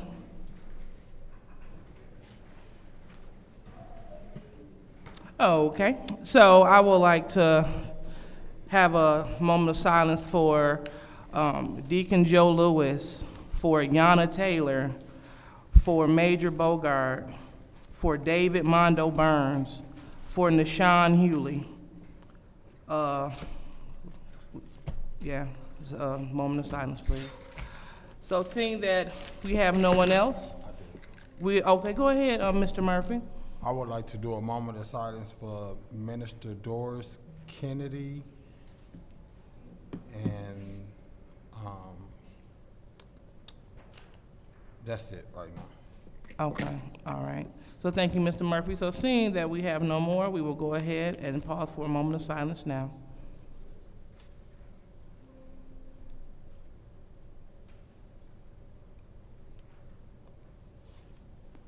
All right.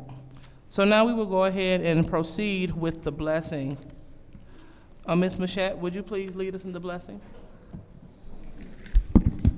If all minds are clear. Heavenly Father God, we come to you now, just first and foremost, thanking you for this day and time. Thank you for your grace, your mercy, your love, and your favor. Thank you for not allowing any hurt, harm, or danger to come our way. We ask that you would keep us safe and protected as we go to our respective residences, that you would not allow any hurt, harm, or danger to come our way. We ask that you would be with the families, Lord God, who are currently experiencing sadness because of loss. We ask that you would comfort and keep them, that you would bless them with pleasant memories. We ask, Lord God, that you would grant them your perfect peace and that their mind would be stayed on you, Heavenly Father God. We thank you that as we come together tonight to do the business of the city, that we will find a way to respect each other and uplift one another, Lord God. We just thank you for keeping your Holy Spirit present in this room. In Jesus' name we pray, amen. All right, now it's time for a request for changes to the agenda. Do we have any changes to the agenda? Chair. Go ahead, Ms. Mashat. I'm sorry, I did have it open. I closed my agenda. As far as changes, because I do see there are some people here who are prepared to speak in case we need them to speak. And I'm not saying it's going to be separated, but just in case, I do want to move these resolutions forward. And that is Resolution 240236. 240237, 240243. And I believe, hold on one second, there were some holdovers from special affairs, and this is just in case they do get separated. I'm not saying they will, but I do also want to move, is she still here? 240238. 240266 and 240267 forward as well. In that order. Okay. All right, well, we will. Because they are still here, so. All right, not a problem. So you want to add that before appointments? If I may. All right, so that'd be ordered without objection. All right. All right, so now we will move on to public comment. Do you have any additions? Yes. What's your addition? I would like to move resolution. I would like to move resolution for the $30,000 for the ward account. After the resolution.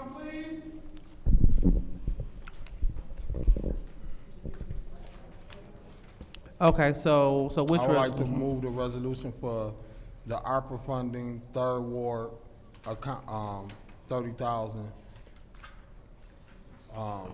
After the resolutions that, Councilwoman Candace Machette, this was on the agenda before, and I guess 240233. This resolution move it after your resolutions. Okay. All right. Got it. Go back and get it. All righty. Any more agenda requests? Madam Chair, Go ahead. can I just, well, I'm sure you're going to summarize before. Correct. Okay, that's fine. I'll wait then. I'm Okay. trying to. Madam Chair, Ms. Byrne? have you asked for separations? There was a may be separated, may not, but pull them to the front. Are you going to formally put on the record, are there any separations? Pardon me? We're not there yet. Okay. Any more requests for agenda changes? Okay, so seeing none, we will go ahead and we will, so Mr. Murphy, that's order without objection, so that would be the last one, number 7, as far as the resolutions that we handle right before appointments. Wait a minute, and where did you want yours to go? You want so before appointments? No, right after we do. Right, so right before appointments, want me clear? Yes, yeah. Okay. All right, so now it's time for public comment. And, all right, you all have it.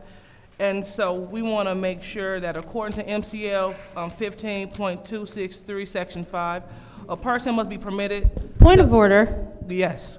Could you please provide us with the summary of the 7 that have been moved forward, please? Thank you. Request for information. All right, your request is granted. So the 7 resolutions that have been pulled to go before appointments are Resolution 240263, excuse me, through 236. So 240236, 240-237, 240-243, 240-238, 240-266, 240-267, and then 240-233 will go before appointments. Okay? All right. So we're on to public comments. So according to the Open Meetings Act, MCL 15.263, Section 5, a person must be permitted to address a meeting of a public body under rules established and recorded by the public body. So we also want to acknowledge Council Rule 29.3, which states that members of the public who wish to address the City Council or its committees must register before the meeting begins, and a box will be placed at the entrance to the council chamber for the collection of registrations. Then as the chair of the meeting, may call the meeting. So we want to make sure that we're doing things in order and make sure that everyone have officially filled out their registration slip in its entirety. So, first speaker, Madam Clerk. First speaker is R.L. Mitchell.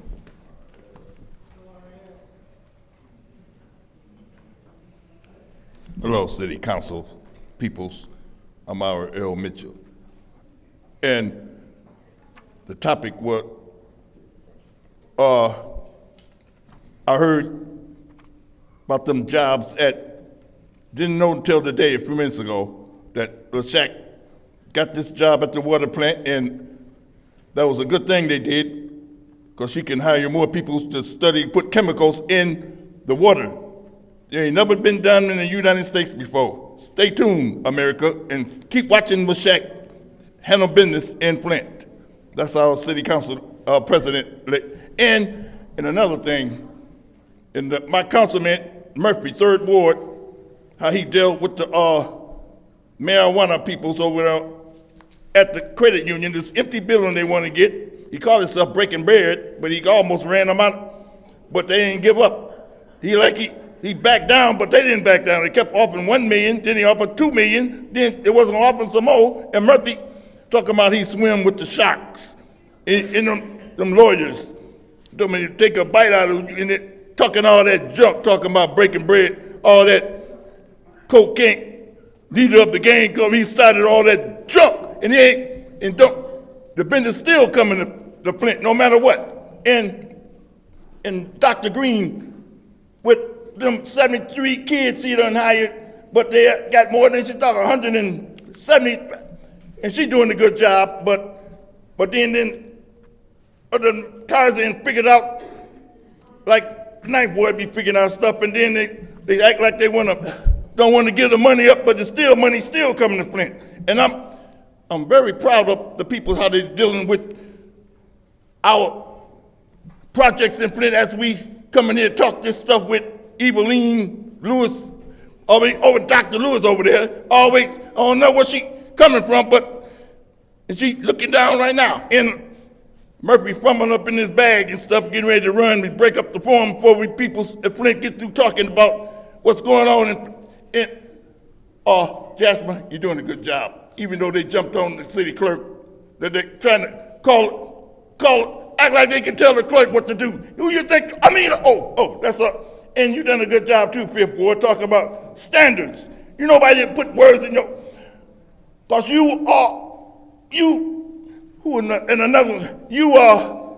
they're trying to put you like that DDA downtown, people downtown, always trying to make the Flint people pay for their parking lot $5 a day. Are we dealing with us? Don't want no darkies coming to park in the kids. Like they only got 5 weeks out of school, and you trying to stop them from getting their first car with their little $11 an hour job. Who y'all think y'all is? All right, thank you, Mr. Mitchell. Tell us that, America. Thank you. Next speaker, Madam Clerk.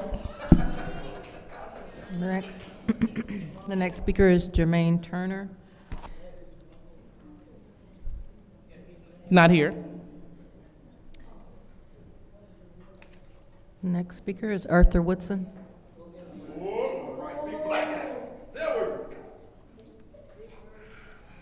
All right, Leon, I got to say this out loud because you said it on video.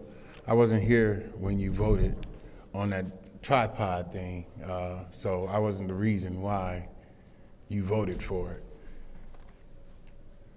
Liddell, you gotta be one of the most... You say you have a PhD, but you can still be stupid as hell with a degree, and that's you. I never met a person, a female, that carry yourself as a man and sit up here and get up in men's face and talk mess. You're gonna cut that shit out for real. I'm serious. I wasn't talking to you when I was talking to Leon and you all up in my face talking shit. And I'm telling you right now, you're gonna back the fuck down. I'm letting you know that right now. Because I'm trying to give you and Candace the benefit of the doubt, man, and y'all still doing ignorant ass shit, man. And when people come up here and try to be cool and civilized, you two monsters keep on acting a fool, man. Leon, don't allow the audience to have you vote differently just because, you know, you want to vote one way and you say that the audience made you vote another way. Because that'll really mess up, because you can pass something that you shouldn't be passing.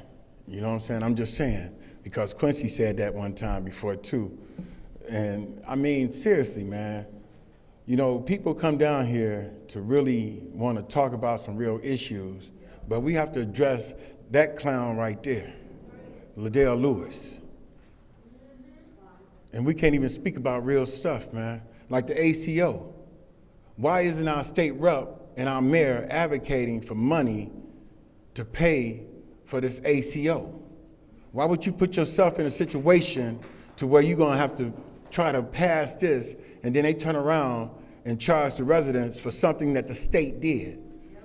Why would you turn around and vote for this after the state then poisoned the people, killed the people, did everything to the people, and the people have not been made whole yet? The people, I'm telling you right now, just like in 2020 I told you, opt out of the settlement with Viola.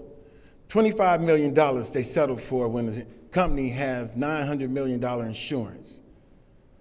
They said, forget y'all. They already got $42 million of what they already gonna get out of the 200. Opt out when they ask you, do you wanna opt in? $25 million. If you opt out, it forces them to go to court. So don't allow them to sucker you again. Thank you. Next speaker, Madam Clerk. The next speaker is Claudice Holloman.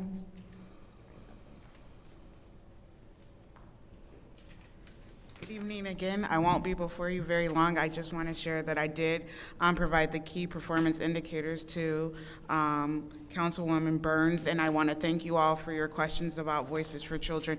Again, we are located right in the city of Flint, and our highest caseload is from the city of Flint. We work in tandem with Detective Sergeant Minks, and we are dedicated to ensuring that children receive not only healing, but justice and restoration.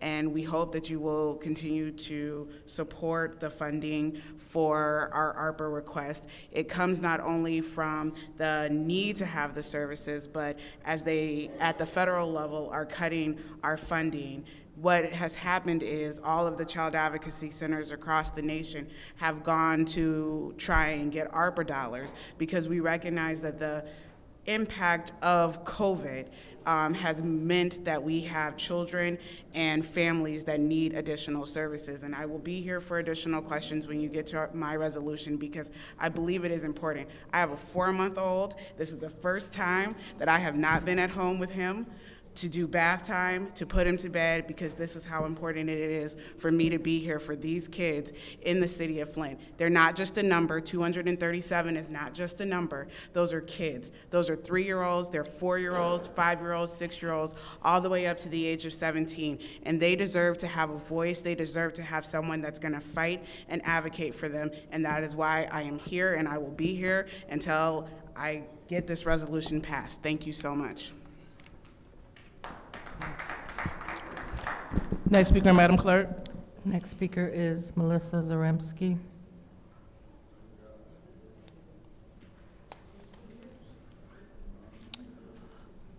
The next speaker is Ms. E. Taylor.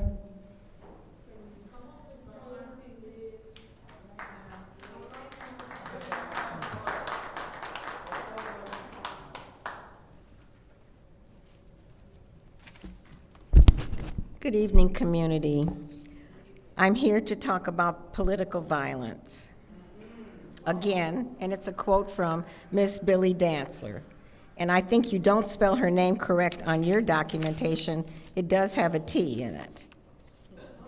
So how much money has been given to the house of worship with the Arpa money? Can somebody specifically have a list or present that to the community? How much money has been given to Blight from the Arpa money? Could somebody create a list and share that with the community?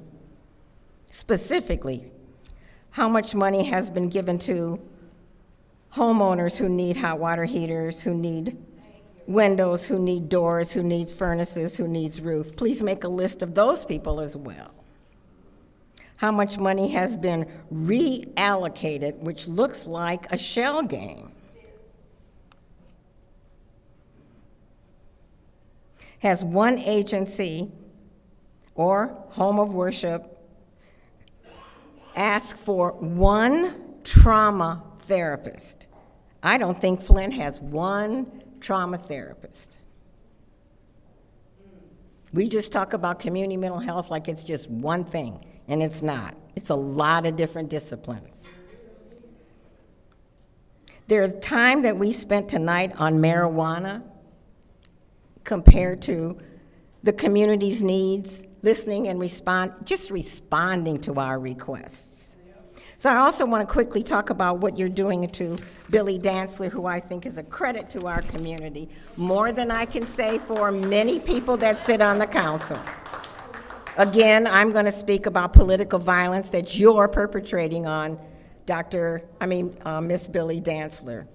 And I'm going to ask the city clerk on page 3 of Resolution 240235 to recuse herself from any involvement in this issue with Billy Dantzler, because you have not sworn in the ombuds's office yet. And you stand separate from city council. I'm hoping that city council will understand what has happened with individual council members here, whom I'd be happy to name, in comparison to what you're trying to do to Billy Dantzler. I think you're afraid of a brilliant, independent woman. That's right. And you're displaying that by these actions that you're taking tonight. Yep.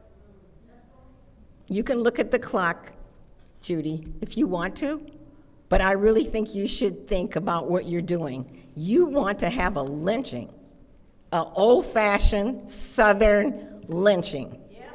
And it's appalling. It's disgusting. You put her name on here, the resolution, 2 times. You wanted to make sure you went after her. You printed it 2 times. And thank you, ma'am. That's your time. Next speaker, Madam Clerk. You're so disrespectful. The next speaker is Sherry Smith. Next speaker, John McFadden. Next speaker is A.C. Dumas.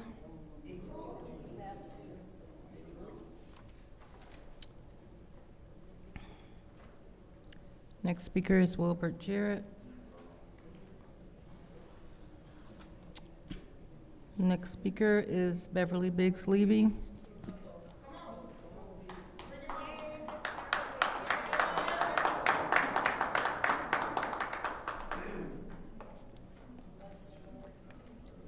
My name is Beverly Biggs Levy.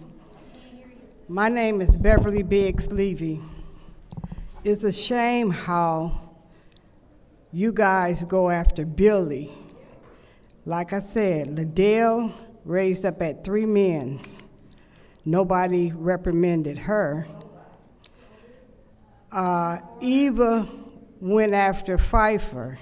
Liddell went after Pfeiffer, and Candy went after Pfeiffer. Y'all sat on both sides of him and harassed him all night. But nobody going after you. Nobody's taking your job from you. But you want to take Billy's job for her for speaking up when she wasn't even the one that was talking. Now, if y'all think this is fair, it's a shame.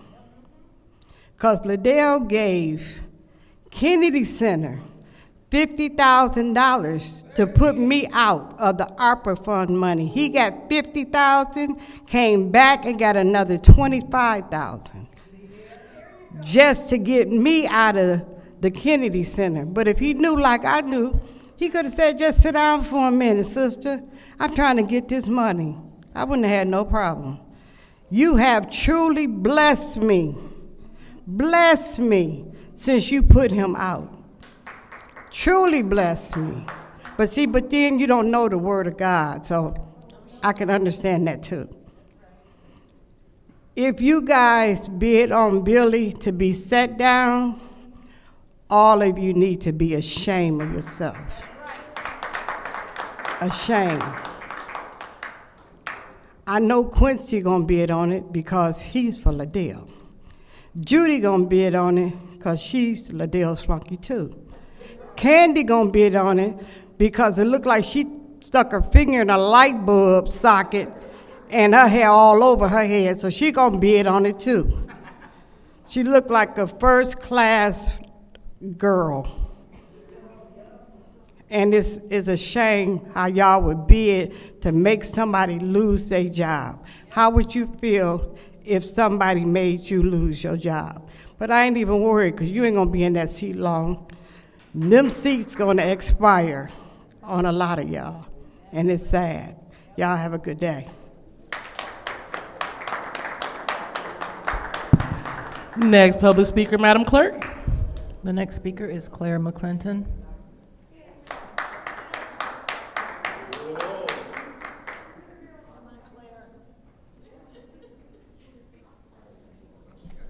Claire McClinton, resident of Flint. We spoke earlier about the Pontiac Home Repair Program. Pontiac got 37 and some odd dollars of ARPA. 37 and some odd dollars Pontiac got. Flint got 94 point something million. And yet, the money that they're spending on home repair is almost equal to what we spending in Flint. Make that make sense.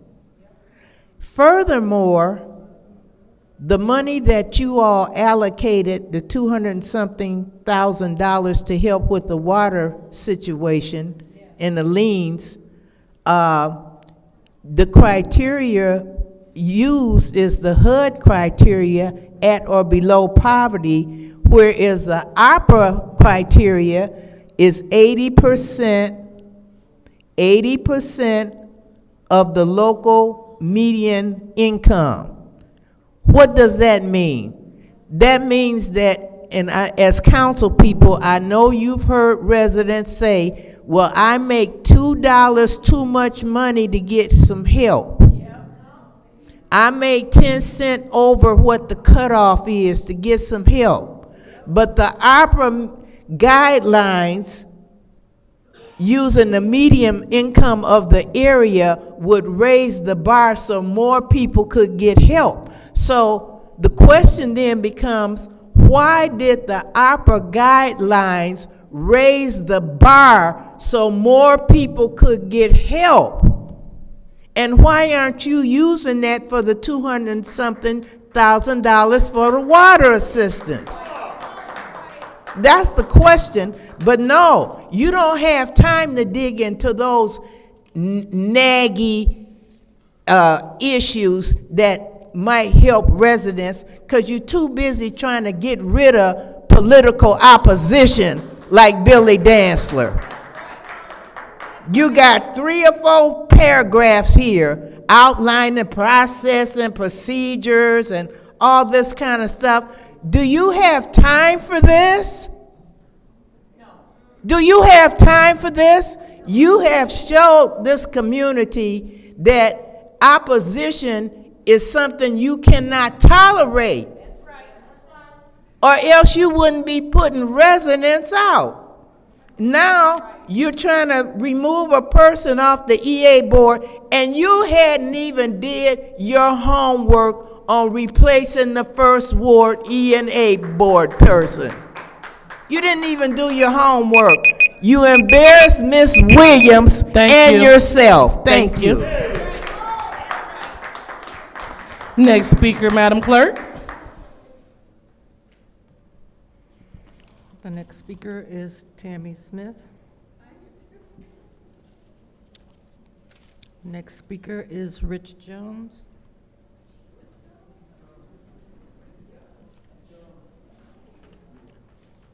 The next speaker is Robert McCathern.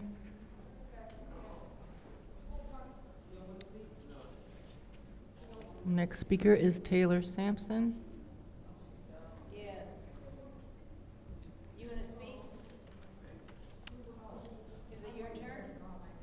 The next speaker is Armina Pollard.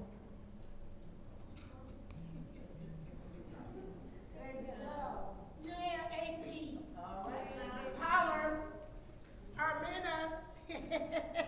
Since y'all put me on Facebook, that's my real name, Armina Pollard. I just want to say this, and I'm going to say it to everyone on the ward. Ward 1, Leon. You know I'm cool. Ain't got nothing against you. Do you stand up right for the people here, because you got family here too. Make it right for everybody. Not just for people who want to be in your ear and say some things and tell you go this route. You have family here too. Think about your family. How it would feel if you was on the other side and we was in that chair and we did the same thing. Just think about it from the heart. Because you know where we stand at. I ain't got to tell nobody nothing. Number 2, I told you before, I don't have a problem with you. Only thing I got a problem is when you know other people is helping your ward, acknowledge them. Because you got other people from coming out of Clio, Lapeer, and Port Huron is trying to come in and help your neighborhood. Don't take like you doing everything. Because when you did that video over here on Clio by Family Dollar, some people said they was coming from the city to do that anyway, but you took credit. What I'm asking you always talking about give people respect and do this. Quit putting people business on Facebook that don't do nothing to you. I don't even put nothing about you on Facebook at all. I don't call you out your name. I tell you in your face here when I'm in the meeting. So what I'm telling you, what you did with me, baby girl, you're not hurting me, but just be careful who you fuck with. Ward 3, I told you I ain't got no problem with you either. You act like you don't know my family. You mess with my Pollard family. You've been at some of their parties, but you said you don't know me. I even partied with you back in the day when we was coming up. So at the end of the day, be careful who y'all fuck with. Judy, you is so nasty. You got 5 senior citizens in your area that I helped it. And they showed me on their phone that they called you. You never returned a call. So don't try to throw me out. And then you and Liddell told the officer to arrest me. And then Liddell, y'all didn't even know that she lied to the officer when she walked past me, said that I threatened her. But he made it clear with her and told her I didn't. So that's called messy, trying to get somebody locked up for nothing. But like I said, I'm covered in the blood of Jesus. The rest of y'all, Miss Shaq, I've been in your area. You got a house that got 12 papers on it. Ever since 6 to 8 years, supposed to be torn down on 3rd Street. See, I was in your neighborhood. You peeking your light head. Y'all can put my pictures up, say all you want, but baby, at the end of the day, that's y'all. Like you said, a bottle and a pacifier. Hell yeah, I drink out a bottle and suck on a fucking pacifier. All right, next speaker, Madam Clerk. The next speaker is Gladys Williamson.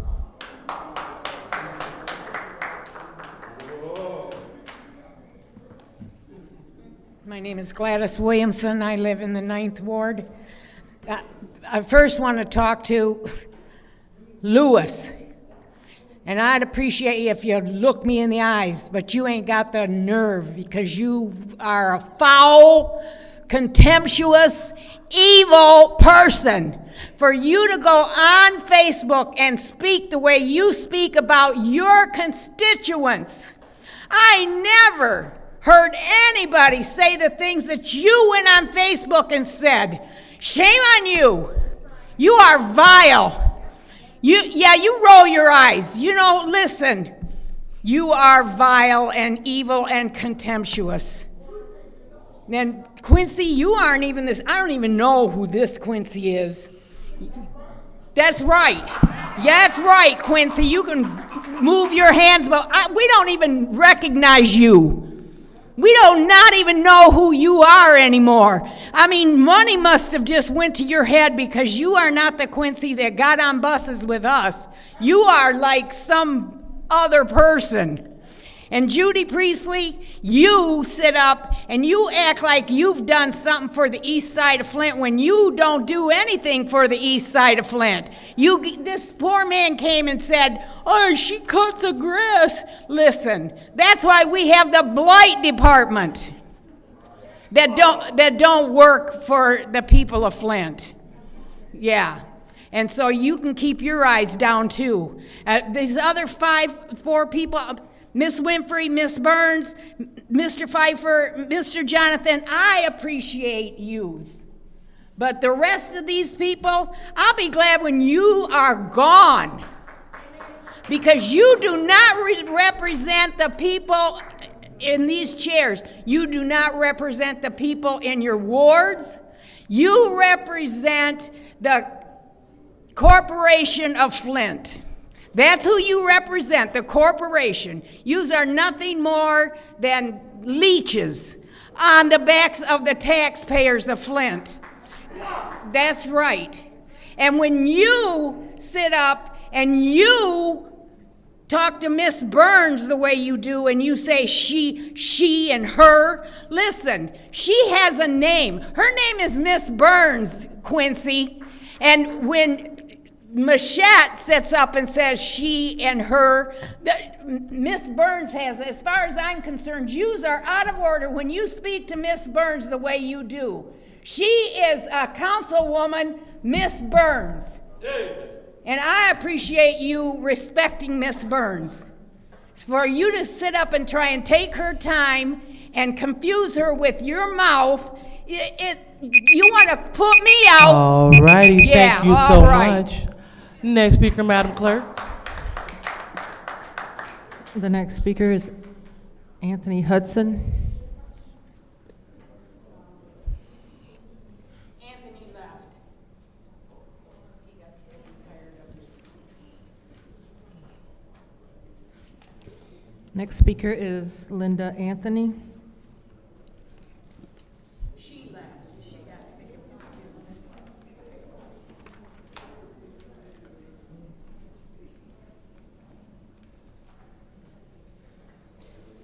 Next speaker is Audrey Muhammad.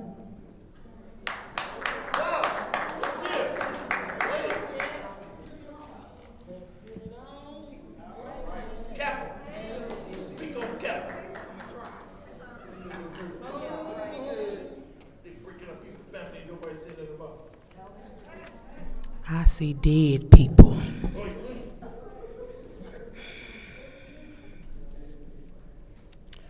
Looking at this resolution to remove Billy Dantzler, I'm seeing so many violations up here in front of me of these same rules. Number one rule, lack at any time of qualifications required by law or this charter. Liddell didn't even live in Flint for a whole year, and y'all let her pass by city clerk's office when you allowed her to get on the ballot. That's a violation right there of the law or the charter, and she knows it. She didn't register to vote until June, and it said that she had to be registered. She had to be a registered member of the city of Flint at the time that she swore that she was telling the truth, and y'all know that was in April. You might not have known it, but I called Gloria in your office and asked her, and Gloria passed it on to the state, And it kept getting passed on and lied about, turned about, lied about. But it was proven that she don't live here. As a matter of fact, right now, she just applied to be on the board of the Housing Association at her home in Maryland. Okay, so let's go on ahead and see that. Let's go, she didn't live here. She hadn't lived here a year, and that was proven. So we want to talk about violations. Let's talk about that. Let's bring all of that up and bring it all out. So it seems like it's more than just a violation even of just Miss Liddell Lewis. It seems like it's a violation of the city clerk's office. It seems like it's a violation of some other folks who knew that she wasn't supposed to be on that ballot. Let's go. Let's just talk about it. Miss Billy Dantzler, we want to talk about disorderly conduct. Let's talk about that disorderly conduct and that I would just say not disorderly conduct, but more so unbecoming behavior of a council person and several other people in the Juneteenth parade. Some of the behaviors, this on video, at the Juneteenth behavior, the music, the hanging out the cars and all that stuff, that ain't becoming a city council. That's not. So when we start to talking about people's behavior and talking about them being in violation, I don't know, that's not becoming. That's not becoming. It wasn't just the council people that was there in that parade that was not displaying what they should have. We're going to talk about it. Let's talk about it. Let's be fair. Now, I'll just say it like this. Ms. Dantzler have the right to speak her voice and defend what she needed to defend. If she was so bad, why is she at the library handling some of y'all children that's down there? And she's very good in that children department. I know I see your babies down there. So don't play that. But if it's right for Billy to be removed from her position, y'all should be removed too.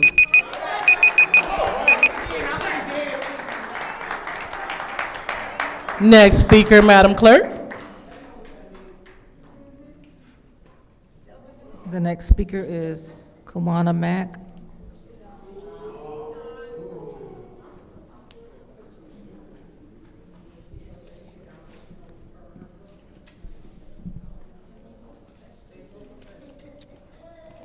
Just 1 second.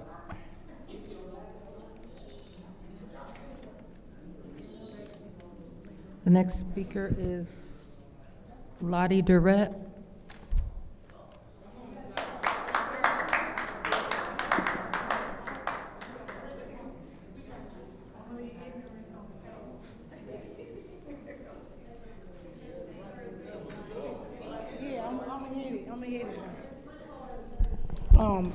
I'm gonna just say this. This don't pertain to everybody, so everybody don't take it. Yes, other people did get money, Arpa funding, but back then, I'm talking about back then when we first hit this crisis, we had so many amenities to get help from. You got the water they was giving you, you had food everywhere, you had people helping with consumers, you had medical for everybody, you had everything that needed to be done. And I'm gonna go back on what my sister said over here. Pontiac, $25,000 a household. $25,000 a household for home repair. And they ain't even got a tenth of what this city got. But they made a way for their people. Detroit is doing the same thing. Saginaw made sure the people stayed in their homes that was there. I understand all this gentrification. I know it's gonna go on. I know it is. But so many Negroes that sit here on this panel, for y'all not to help the Negroes in the community and for poor white people, just the same as the Negroes in the community, not to get the help. This is a suffering community. And it's people here that make more money than 15 families put together in a year by themselves than some of these people in the city. And y'all talking about what somebody could have paid. How about you do a pay cut and donate some of that money to help some of these people out? Everybody don't have it. Some people do pay their bills, but sometimes people got to choose, do I eat a hamburger helper today, or do I keep consumers for cutting off my power? People is in these situations. Even with the marijuana thing, I agree with that. If they want to be here and bring revenue, rejuvenating the neighborhood, that's cool. But $10 an hour, can't nobody live off that. Can't nobody live off that. Ain't nobody making up but the person they paying to get here and the people that's bringing the business here. It's time for y'all to do something for the citizens. Just point blank. Y'all got a chance to get it right. Sooner or later, this stuff gonna come back and hunt y'all. Y'all ain't getting away with this. Y'all not, and the next people that hit these seats, I'm begging y'all, when this new council come up, y'all audited all them finances that was put out and look for them receipts and them tickets that's been put out here, and everybody talking about a lawnmower and a park and a chalet and all that old mess that don't mean nothing to nobody, that got a hole in their roof, ain't got no water in their house, pipes busting every other week because of corroded water. And yeah, we got a new water system and all this new thing that's going on. We still got bad water. We don't trust you to test our water. Why would I trust you to test my water? I can't trust you to help me with my water. That's crazy. All right. Next speaker, Madam Clerk. Next speaker is James Moore.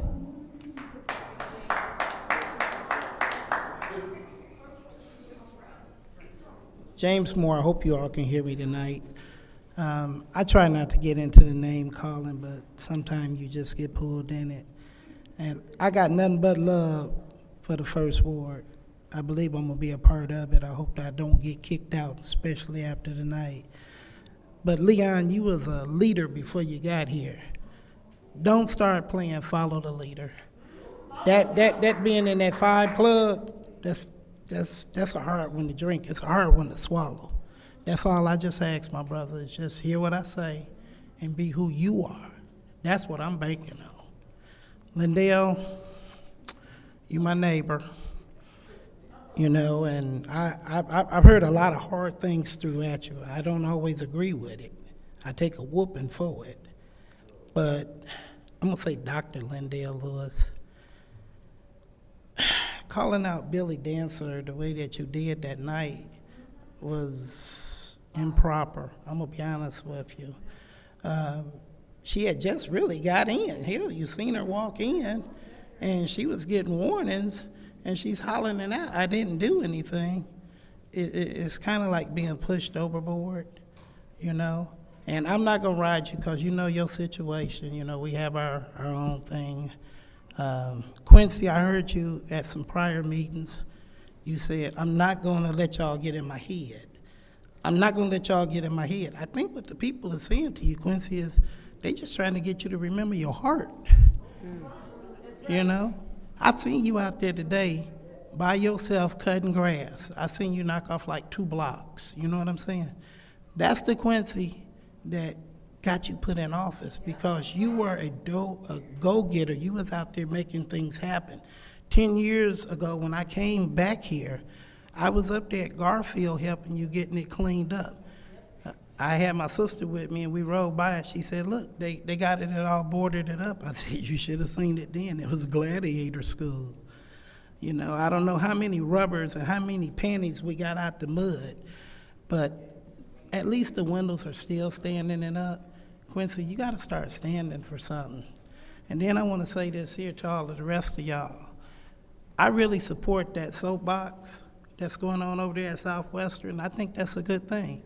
But if the county ain't willing to work with the city, it's gonna have to be one of them programs that we gonna have to pass by.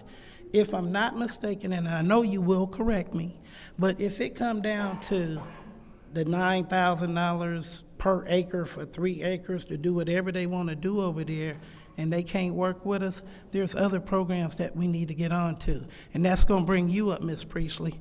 And I don't have a problem with you, and I'm going to have to say it real fast. Get me my hockey stadium on the east side. Do something for the east side. Next speaker, Madam Clerk. The next speaker is Allison Montgomery Littlejohn.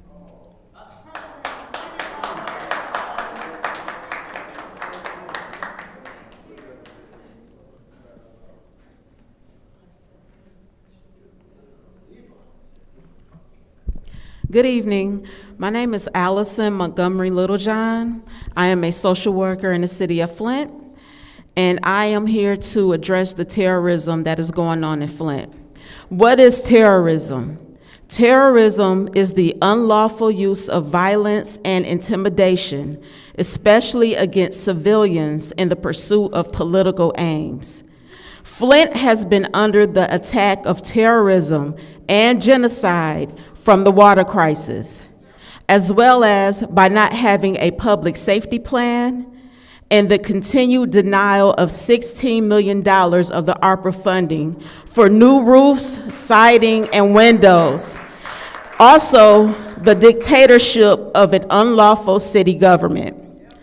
How can the council continue to conduct business as usual without the acknowledgement that we are still in a water crisis? Are you even aware that some of us affected by the water crisis recently received notification to submit additional paperwork to the lawsuit lawyers to prove our residency during the water crisis? And this is 10 years later. In addition to this, some of the council members have accepted the piss-poor excuse of government officials who are avoiding the issues in Flint when they say they are Flint fatigued. Who is more fatigued than the residents of Flint? Flint is fatigued from the exploitation of its resilience to survive. Flint is terrorized and fatigued from the rape of home ownership. Flint is fatigued from paying for poisoned water. Flint is fatigued from the silence of advocates in the community such as Black Lives Matter. Flint is fatigued from its excessive blight that exists outside of Sarvis Park and Dewey Park.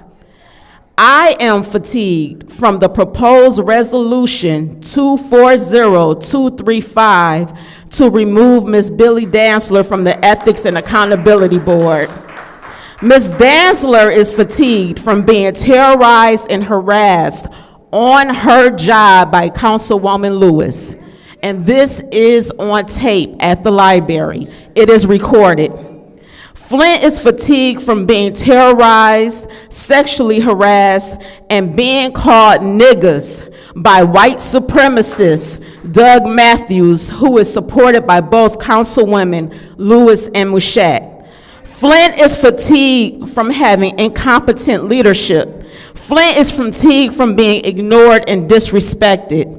The Quran tells us that ease comes after hardship. So when will our ease come? Thank you so much, ma'am. Thank you so much.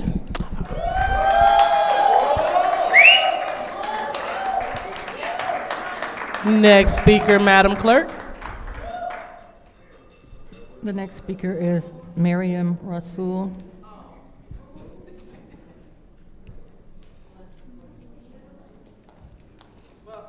I really don't have anything to say. I was just kind of hanging around to see if there was questions for me. So I said I really don't have anything to say. I was hanging around to see if there were questions for me for the appointment. Yeah, Miriam. So we can't speak during public comment. We can only Okay. speak during council response. Okay. Okay. Yeah. So your appointment should be coming up first. So. Okay. Okay. All right. Thanks.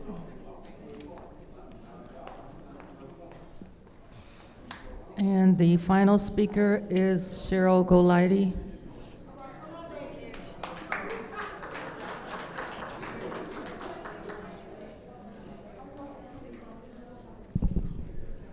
My name is Cheryl, and I'm a nurse, and I see you say the best for last.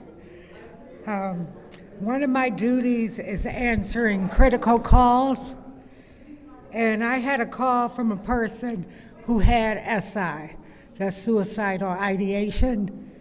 The police were dispatched, and it took them approximately an hour and a half to an hour and 45 minutes to go to the scene. We had to dispatch, we called the dispatcher at least 3 to 4 times within that hour and 45 minutes. I had to stay on the call with the person until the police arrived.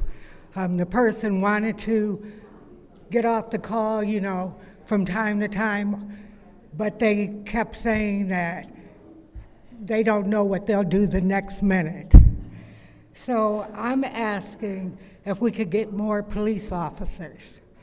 I was told by someone that we have 21 officers, there's 7 each shift. And then I was thinking about the fire that they had in Flint the other day, where they had to go in and rescue a person and she's in the hospital. If we had more policemen going up and down the streets of Flint, they would be able to see something like that ahead of time before it gets out of hand, and they would be able to stop crime in a timely manner, to prevent a lot of disasters.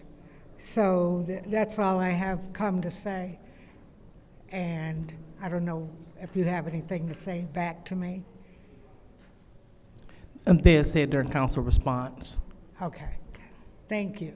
Thank everyone.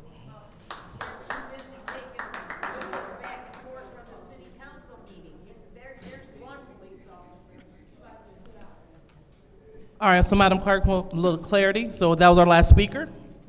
Yes, it was. All right, so thank you. So now it's time for council response. Do any of the council members want to respond to the public? Madam Chair. Ms. Priestley?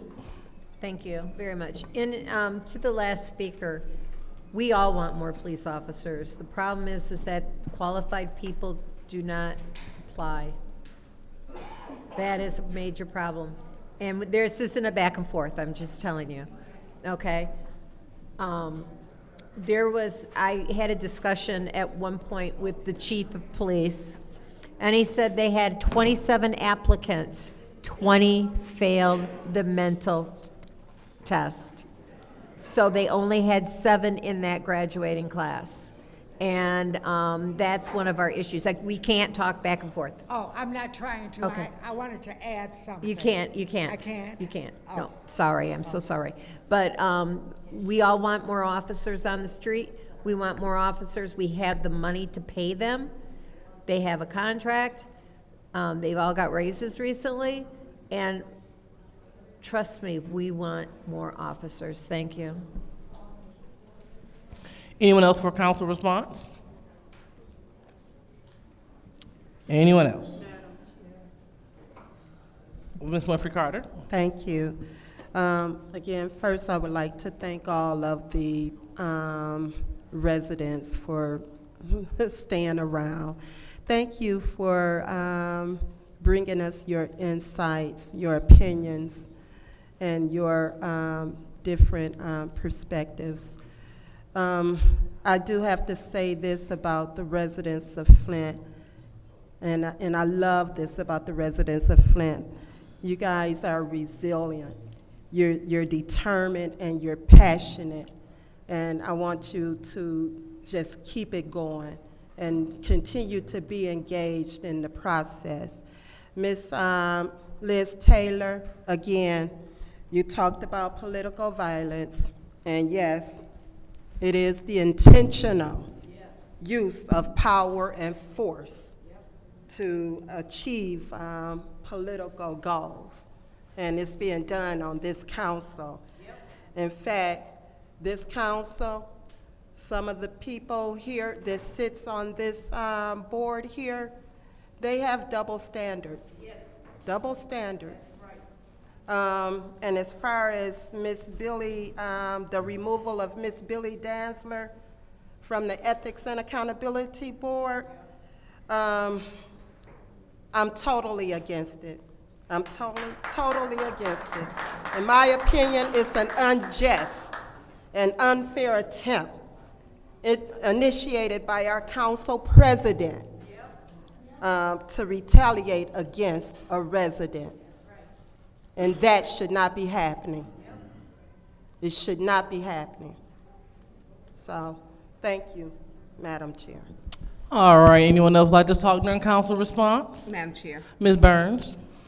So when we talk about, and thank you for everyone staying, to put this back on here is like double jeopardy if it was the law. because they don't deal with their own behavior. You saw that with the 7th Ward talking to me, taking the floor. Just disrespectful, just plain, just nastiness up here. So they wonder why the residents get upset. Like I said before, it's the hate you give that the residents are giving you back. You give them respect, they're going to respect you back. And that's just not happening. And to the 7th Ward residents, Ms. Taylor, who comes here, you're disrespected by the 7th Ward.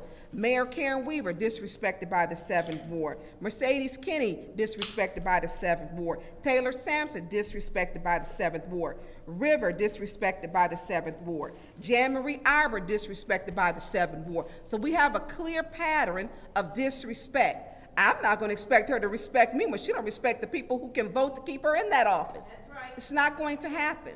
It's not a reflection of me, it's a reflection of who they are. Yep. So the hate that they've given is what the community is giving them back. That's right. Simple as that. Not supporting their ward, attacking. Before the meeting started, she's talking about giving out warnings. It's just ridiculous. She called me a bitch. Yep. But she wants to put someone else out. It's the hate you give, you're getting back. That's right. The community is giving you that back. And you don't get it. You don't get it. Couldn't even talk to you about 2nd Ward that I'm saying I'm supporting it, but I had questions. She was too, you can't talk to her. Yep. I don't know how you change this. It has to be within the wards. But the hate y'all give, the community is giving you back. Yep. They're giving it back, and you don't see it. Nope. You don't see it, not at all. Thank you. All right, anyone else for council response? Madam Chair? Go ahead. Ms. Mashat? Yes, I believe there was someone who had a question about the police and police response. I know that we do have 100 officers. We are budgeted for over 100 officers. I can't tell you how many per shift, but I do agree that we are operating in a deficit. I think that's why one of the reasons why I am excited about the ambulance that we have for the fire department. I know we recently we were able to purchase that, and now we're trying to work out having someone man that ambulance. And I'm not saying that the ambulance is just going to be the end-all be-all answer because it's just one ambulance, but I can't help but think when you were speaking, if that one ambulance was available, if it would have helped the person that needed help. And so we are certainly committed to making sure that we figure out how to get more officers here, figure out how to get more officers who can pass the tests that need to be the tests that they have to take, figure out how we can get more support for our firefighters, figure out how we can get more ambulances and ambulance services for our city. I do want to just really quickly, while I have 46 seconds left, point out the fact that we all have 5 minutes when it's time to talk and speak to agenda items. And when someone chooses to take 3.5 of their 5 minutes to talk about everything but the agenda and then play victim, I can't help but wonder if they were ever taught accountability. I'm sure they were not, and it's clear as day. I think another thing that's interesting when we talk about political attacks is how my colleague in the 6th Ward is so clearly meddling in the 7th Ward race with what she tried to do tonight. But be clear, my residents know that I work for them and I work hard for them. So you can continue to meddle in the 7th Ward, show up at 7th Ward things, but more so I would encourage you, because I remember a few months ago you didn't vote on anything, Arpa, and you were holding up all the progress in the city. Continue to speak to agenda items and actually progress the city. Thank you. All right. Is that Mr. Murphy? Yes. Yeah, I want to respond to some of the speakers who brought up some of the work. The young lady with the rap on the Muslim lady that talked about, excuse me, I don't know her name, but anyways, you talked about the blight around Dewey Park and what I'm not doing at Dewey Park. You don't ride around or whatever and see the please pause this time. Ma'am, it's not a back and forth. Okay. Go. But I listen to you meeting after meeting, and you come up here and you try to you know, you say what you want to say, and then tonight you said it in the name of Quran. But the young man that you said you saw me cutting grass, and you wish one day that Quincy stand up for myself. I've been standing up for myself. What you don't know me. So you think you know me. You only see what you see. And I had a conversation with you. You think that's your opinion. That's your interpretation of me. But you can best and believe you or nobody else don't control Quincy. The Father, the Son, and the Holy Ghost control me and nothing else. And then to the young lady in the back, I heard somebody talk about Liddell wanting to get somebody fired, but yet and still it was okay because we talked about double standards. It was okay for them to call my job at Lear to try to get me fired, but it didn't work. It didn't work. And then the young lady who says you party with me, I don't even know you from a can of paint. All right, thank you. All right, so. I'll take my first one. Okay, thank you. You got it. Anyone else would like to speak? All right, anyone would like to speak? So, all right, so I will take my time as the last speaker. Definitely would like to give a huge thank you to the Flint Black Jeepers and the Hard Body Wranglers for coming out and participating in the Juneteenth parade. It was amazing. Gave out lots of candy, and we had a processional of almost 30-something Jeeps and Broncos. So very iconic. We did it last year. We're looking forward to doing it bigger and even better next year. What a great experience. So definitely encourage individuals to take part in the Juneteenth parade. Juneteenth is our holiday. And so I would love to see my colleagues participate. Thank you, Councilman in the First Ward, who also was there representing, giving out candy. A great time for the community. And next I want to be clear on the hearing for Billy Dantzler. This resolution is for a hearing for Ms. Dantzler. So this is an opportunity for individuals and also for Ms. Dantzler, if she wants to speak against the behavior that has went forth in these chambers, this is an opportunity for her to do so. Because unfortunately, everything that she has been doing has been on tape. They have been mentioned to the Ethics and Accountability Board. Everything has been noted. So video does not lie. And in addition to, when we have individuals threatening to beat your motherfucking ass, that's very unbecoming of someone a part of the Ethics and Accountability Board. And it's unfortunate that a lot of my colleagues are refusing to bring that behavior to order. But it's okay, we will. And so that's exactly what this hearing is for. This hearing is to put everything out on the table, bring out the evidence, and to see if Ms. Dantzler should retain her appointed seat. We saw that Mr. Earl had a hard time based off a suspicious Facebook post, and we have an EAB board member threatening people. So thank you all so much, and we're now moving on to, we're on reconsiderations. So what's the pleasure of the body? Madam Chair. Ms. Priestley. I'd like to reconsider 240144, 240227, 240235. All right, there's a motion on the floor to reconsider 240144, 240227, and 240235. Do we have any support? Supported by the councilman in the First Ward. Any discussion? Go ahead, Ms. Burns. I will not be supporting this. I do not support the administrative consent order for us to be having a project that we have no means of paying for in its entirety, and we don't know how much it will actually even cost the residents. I will not be supporting that. Also, the youth program, I mean, to bring this back, I missed the 30-day rule before. You know, now things are just coming back up, but I definitely will not be voting to reconsider schedule remove or the removal of Billy Dantzler, when number one, we have behavior by our own president who has not been checked. It has not been. Your behavior is conduct of becoming. And then you're unapologetic. You're unapologetic. And it's who you are. Through you to Point of order. to the clerk. Excuse me, go ahead and stop her time. Mr. Murphy, what's your point?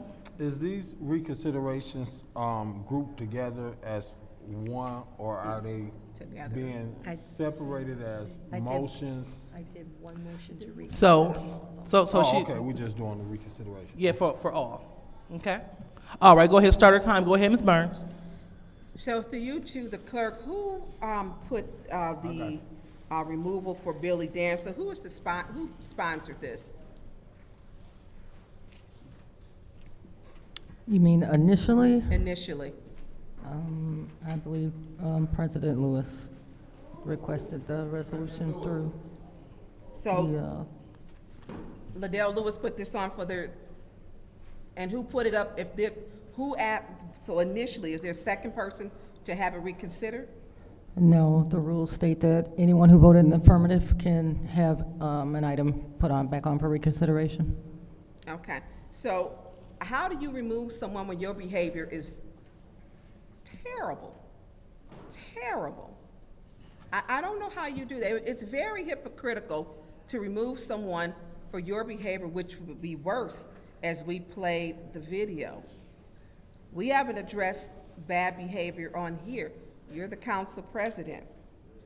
You stood up to fight 3 men that day. You say stuff to people walking by in the hallway all the time when it's underneath your breath. I mean, the stuff that you do, your behavior is conduct of becoming.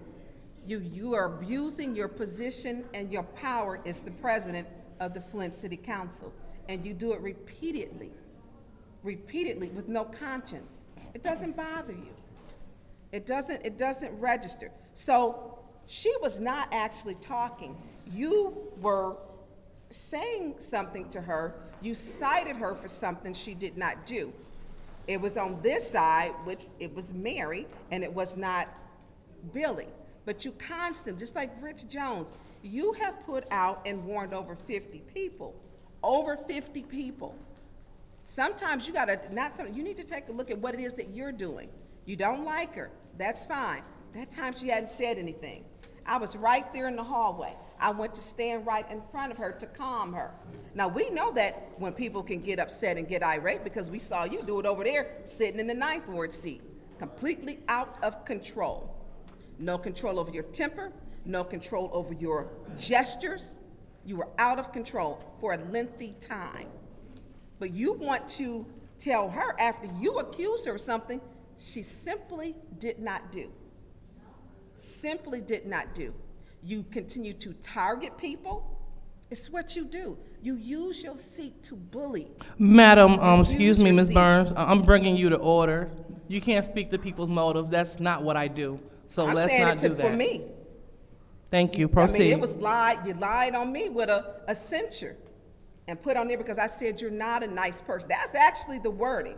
I said you're not a nice person, and you're not. I'm entitled to my opinion. And you waste the taxpayers' dollars, probably $40,000, $50,000. Now, on a resolution, that was a lie. So many lies. She gets 4 other people to vote with her. And it's a lie based in there. Billy was not talking. It was a lie. You lied on her. She wasn't talking. I was right there. It'd be different if I was up here. Because when we up here, we should be paying attention to what's up here. You shouldn't be what's concerned back there. And all in the audience just be scoping out who talking, and y'all be getting it wrong. You be getting it wrong. She wasn't talking. And when you pick and pick and pick on somebody, people have a boiling point. They have a boiling point when you continuously target them. You targeted her. You target her every single time. Billy Dantzler, Ethics and Accountability Board. It's unnecessary. All right, anyone else in the first round? Madam Chair. Go ahead, Ms. Priestley. You know, if Billy was if Miss Dantzler did not say those things, this is the place that we're gonna find that out. If she didn't say the things, then I won't vote to remove her. If she did, then I will. That's simple as that. But this is her opportunity to defend herself and bring witnesses and testimony to us to make that determination. That's all it is. We're not removing her.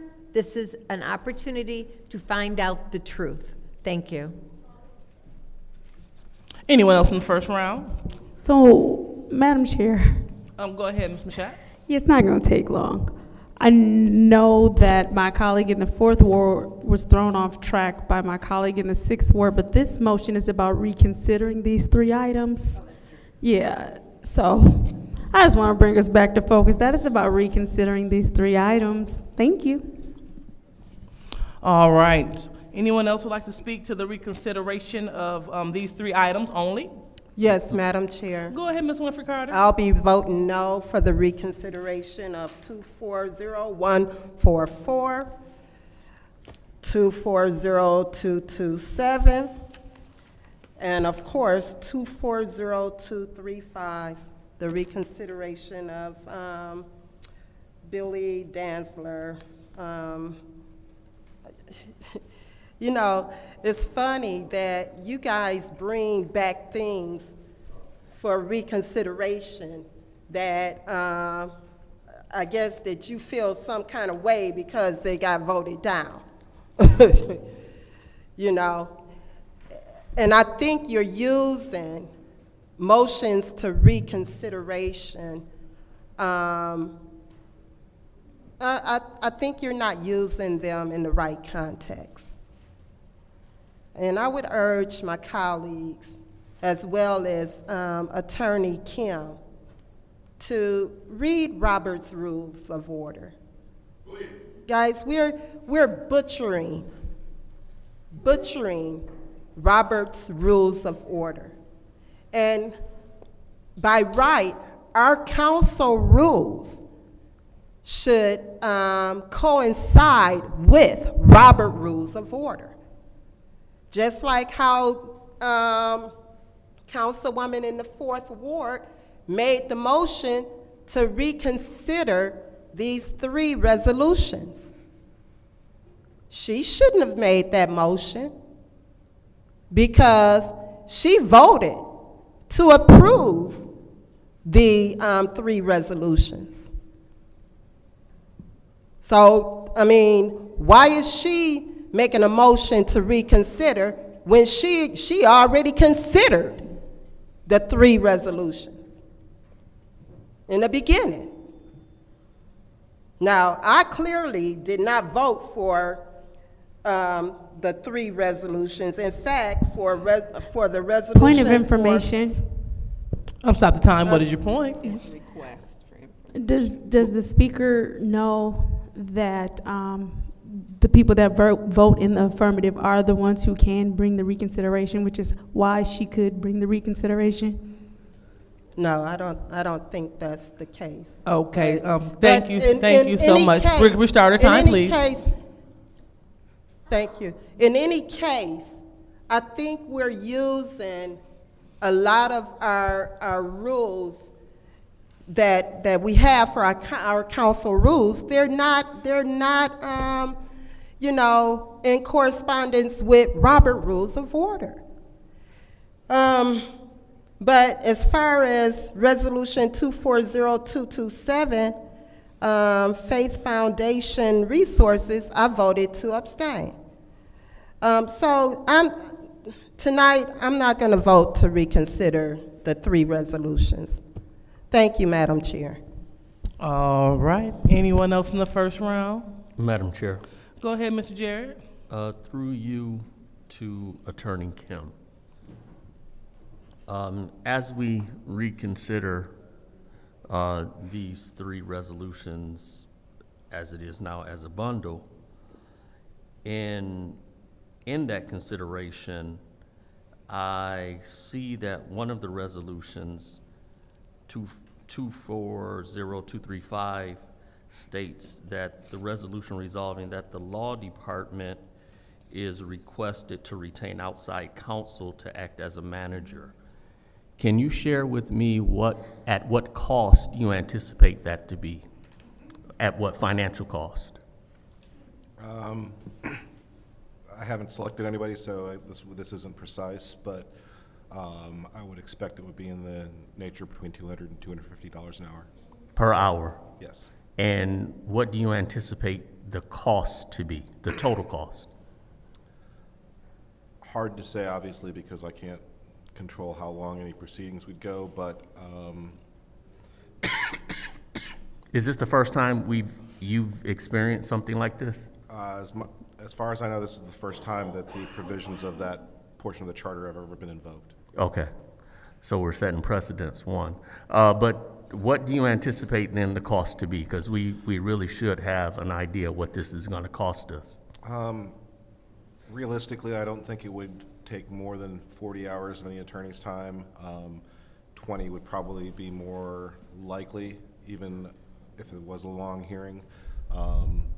So at that point, So $10,000 potentially, yes.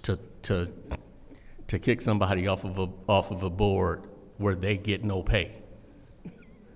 That is the way that the charter is written. You know,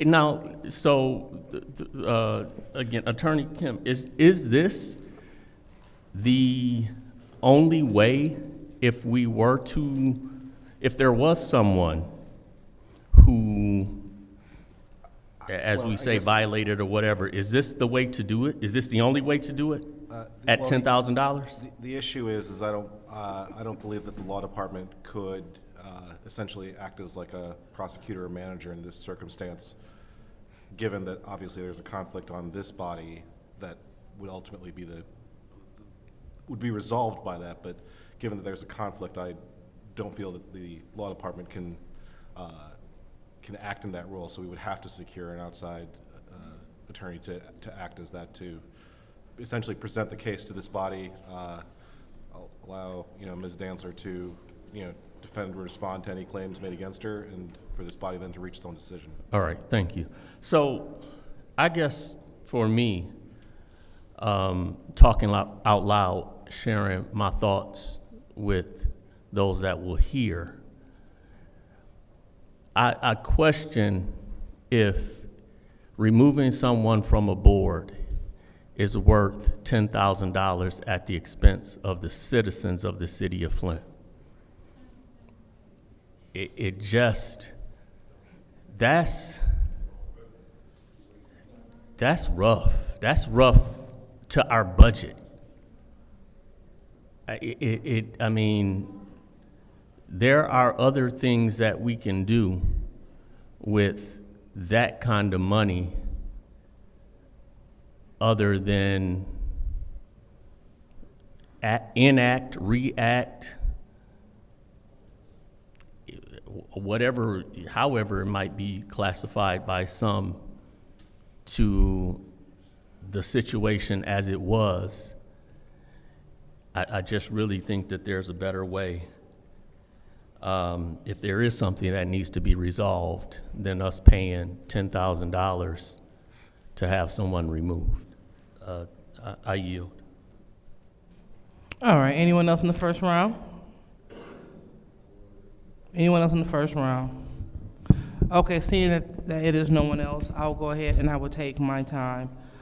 First, I would like to inform our senior council member that council rules supersede Robert's rules. So our rules supersede Robert's rules. So that's something to keep in mind as we go forward. And then, as we talk about the cost, the potential cost for the hearing, unfortunately, we are here. Unfortunately, we have to even have a hearing. Unfortunately, we have a grown representative of the city threatening council members. We have a representative in the city being unruly at their designated meetings. Madam Chair. Go ahead. Request for information. Go ahead. Does the chair recognize the fact that this is to reconsider the 3 agenda items? Absolutely, absolutely. Okay. No, not a problem. So it is pertinent to bring this back for reconsideration because bad behavior is costly. It costs people their mental health having to come and have to deal with this. And so we are doing our duty to make sure that people have a democratic process. This hearing is a democratic process. So that is why it's being reconsidered, as well as for the other 2 resolutions. These are things that our city needs to go forward. And so we brought them back before the body per our council rules so we can reconsider them. If individuals don't want to vote, they can easily vote no. But for those that would like to utilize our democracy so we can move on, we will vote yes so we can move on to the city's business. So now we're on to the second round. Madam Chair. Go ahead, Ms. Michelle. I would really like for everybody to focus on the fact that all we're voting on is to reconsider these 3 things. I would like to call the question. Oh, okay. So it's been a call for the question. Any support? Supported by the councilwoman in the 4th Ward. So now we're voting to call the question. Roll call, Madam Clerk.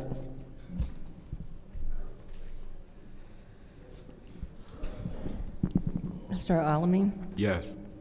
Ms. Lewis? Yes. Mr. Murphy? Yes. Ms. Priestley? Yes. Ms. Winfrey Carter? No. Ms. Burns? I abstain because this is a waste of $10,000 and of our time that we should be doing the city's business. Ms. Mashat? Yes. Mr. Pfeiffer is absent. Mr. Jarrett is not in. The vote is 5 yes, 1 no, 1 abstention. The vote is 5 yes, 1 no, 1 abstention. The reconsideration passes. No, that's the call for the Excuse me, call for the question passes. Thank you, thank you, thank you. So now we are here to vote on the reconsideration of the 3 items. 240144, 240227, 240235. Roll call, Madam Clerk. Ms. Lewis? Yes. Mr. Murphy? Yes. Ms. Priestley? Yes. Ms. Winfrey Carter? No. Ms. Burns? No. Ms. Mashat? Yes. Mr. Pfeiffer is absent. Mr. Jarrett?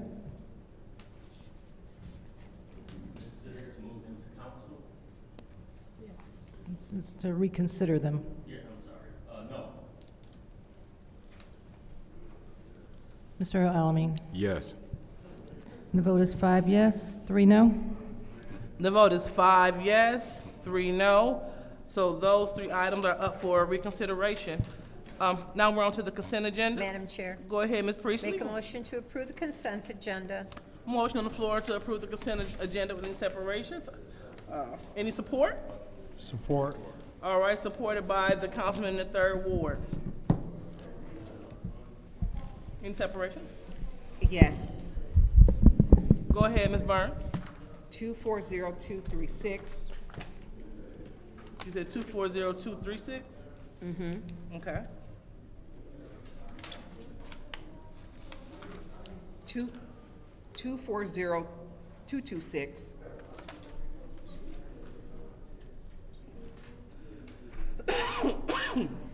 240, it's at the top of page 5. At the top of page 5.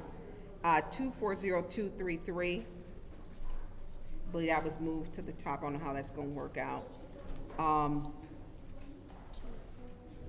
240236. 240237. We're still on page 5.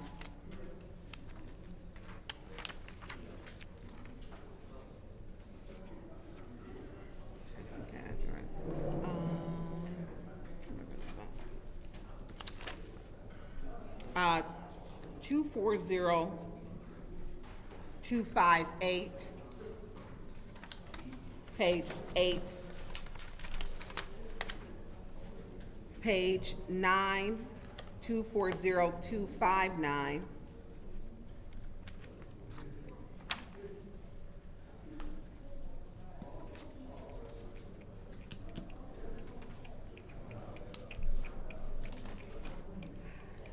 240-271.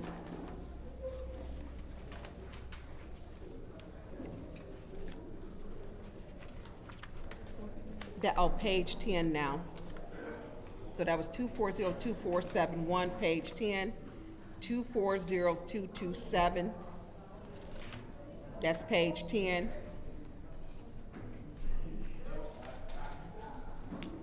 I said 240-235. I believe I said that one, Madam Chair. And then page 11, 240-191.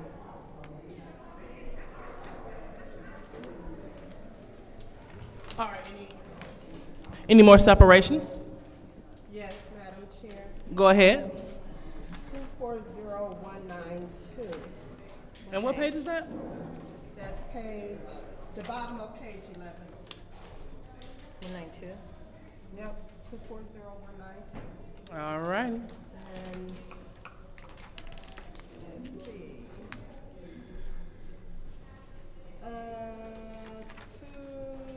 240144. Oh, that was that, yeah, reconsideration.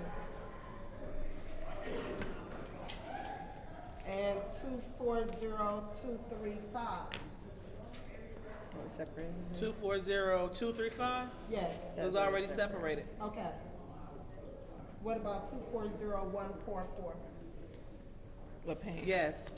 It was already separated? Already He just separated it. Well, I just separated it. Yeah. Okay. Okay. All right, anyone else? All right, so hearing Hold on. none, we were going. Got everything before we, can you give us just a minute to make sure I. Yeah, but there might be something that I just, if I can have a minute. All right, so give you a minute. As I read through what we already have separated. So, excuse me. So what's going to pass on the consent agenda so far? We have 240224. We have 240234. 240246. 240247. 240248. 240249. Whoa, whoa, whoa. You're going. You're going fast. It's all on page 7. 240248, 240249, 240250, 240251, 240252, 240254. Pardon? Up, you got it. 240253, 240254, 240255, 240256, 240257. Then we also have 240245. I'd like to separate that one, please. Okay. Madam Chair. Yeah. Go ahead. I have a couple of more separations that I didn't see. Okay. Can you take 240268 off your list? 240268. And then. What page is that on, please? That's on page 4. And then 240234 off your list. 234. Yes. All righty.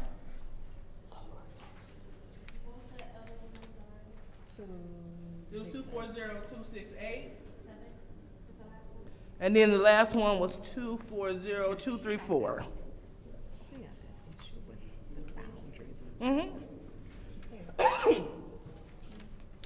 So I will go ahead and read those that are going to pass with the consent agenda. Madam Could Chair. this- Go ahead. Did you separate it? Yeah, 240268. You got that, don't you? Yeah. Yeah. Okay, so these will be passed with the consent agenda. 240,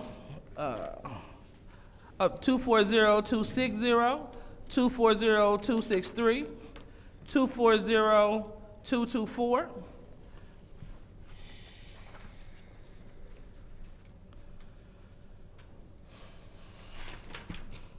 240246,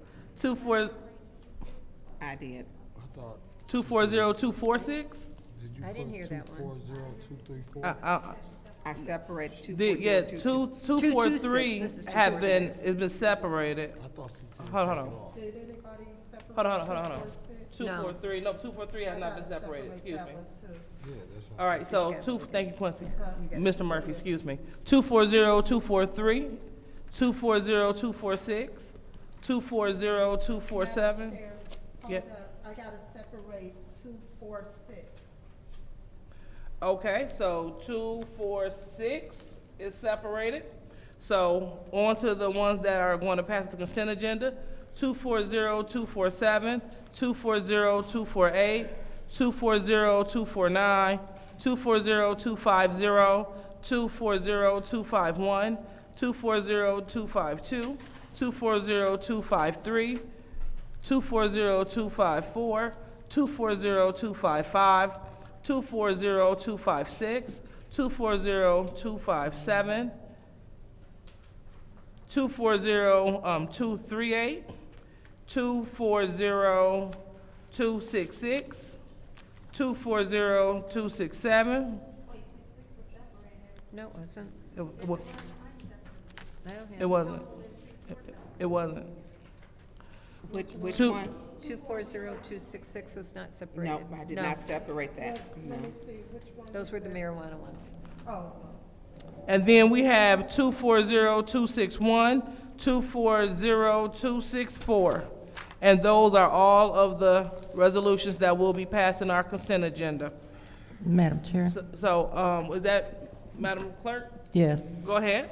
I just want to remind the council that the consent agenda also includes the minutes and the communications. I can't hear you. Can you say it again? I just wanted to remind the council that the consent agenda also includes the minutes and the communications. Okay. All right, so the consent agenda also includes the minutes and the communications. Thank you, Madam Clerk. 240270 and 240265. All righty. All right, so we will now vote to pass the consent agenda. Roll call, Madam Clerk. Mr. Murphy? Yes. Ms. Priestley? Yes. Ms. Murphy Carter? yes. Ms. Burns? Yes. Ms. Wishat? Yes. Mr. Pfeiffer is absent. Mr. Jarrett? Yes. Mr. Alamin? Yes. Ms. Lewis? Yes. The vote is 8 yes, 0 no. The vote is 8 yes, 0 no. The consent agenda passes. So now we will go to our first addition. And our first addition is the reallocation of Arpa funds to the First Presbyterian Church. What's the pleasure of the body? Madam Chair, Go ahead, Ms. Priestley. I make a motion to approve 240236. All right, motion to approve 240236.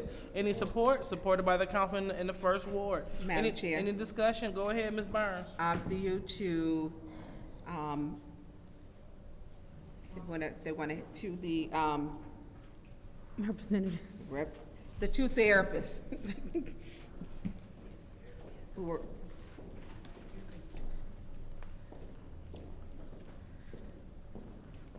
Thank you for staying so late. I know how important this is to you in also this community and dealing with mental health. Briefly, again, can you tell us what you do? Your program. Oh. So Pathway to Change is to help residents. It's a holistic program where we provide mental health counseling and support services. So the mental health counseling includes, of course, support groups, grief share groups, families, individual counseling, and then with the community ministry, we provide residents with access to their ID. So I'll let Lisa explain all that she does. So I'm the Director of Community Ministry at First Presbyterian Church, and my role is to improve access to the residents of Flint in all of these wards. And I'm going to tell you, even just since last week, I received the email today that there are potentially 80 students from Southwestern who may qualify to get their level 1 license. And the funding that you guys will provide to this program will be able to help so many people have access to housing, education. We get parents who call who need their children's birth certificates to even get them in school. And if they transfer from districts, they're starting all over and they need those documents as well. We are blessed to partner with so many different organizations here in Flint to assist residents. And the one thing that I have been blessed by and proud of is we have stayed in our lane as it relates to assisting. So this is not something that is a duplication of services in our community. There may be a few organizations who may help people here and there with identification cards or birth certificates or driver's license, but First Presbyterian Church of Flint has been consistent since 2004, helping those who are in need so that they can have access to all of the services that you all talk about. So this is really important then, this Yes. funding. And you said you received 80 from Southwestern? 80 students, 80 potential students. And it's not just the event that we're partnering with Ruth Mott Foundation and the Flint Public Schools. It's not just for the students, it's for the students and their families. And whichever ones may not come to the event and are served, we will still serve them at First Presbyterian Church. So there won't be any gaps in them receiving help. Okay, thank you. All right, any more? Anyone in the second round? All right, so hearing no one else in the second round, I'll go ahead and I will take my time. So one thing about me, I'm always fair. Always fair.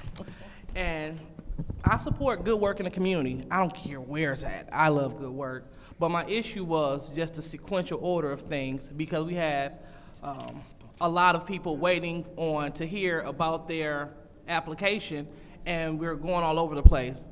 As stated in previous council meetings, my goal was to make sure that we complete categories, so those people that are not as fortunate as you are that's going to receive the money, they receive a letter so they at least know that, hey, we didn't get it, so now's the time to look for other funding. We got a lot of people still hanging in limbo.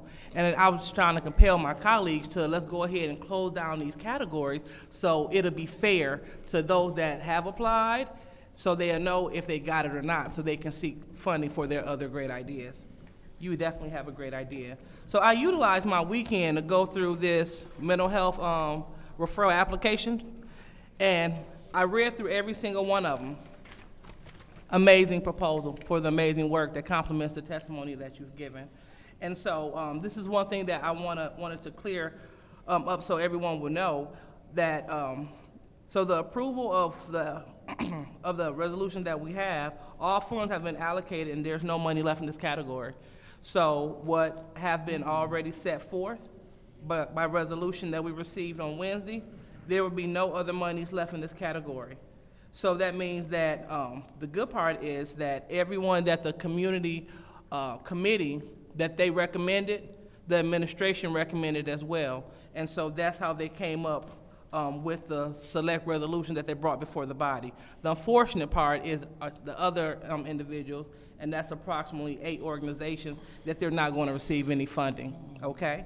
But that's neither here nor there. So with that being said, I definitely want to congratulate you all for your good work, and I am going to vote on it because I had time to do the work, and I had time to filter out what needs to be done. And so after we finish the resolutions from Wednesday, then we'll be all complete with the mental health category. So that's a win for me. So then we can tell everyone that didn't get it, that they didn't get it.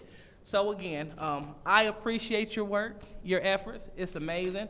Our community needs you. You are essential. Keep doing the great work. And I will go ahead and turn this over to the Madam Clerk so we can go ahead and vote. So we are looking to vote for resolution.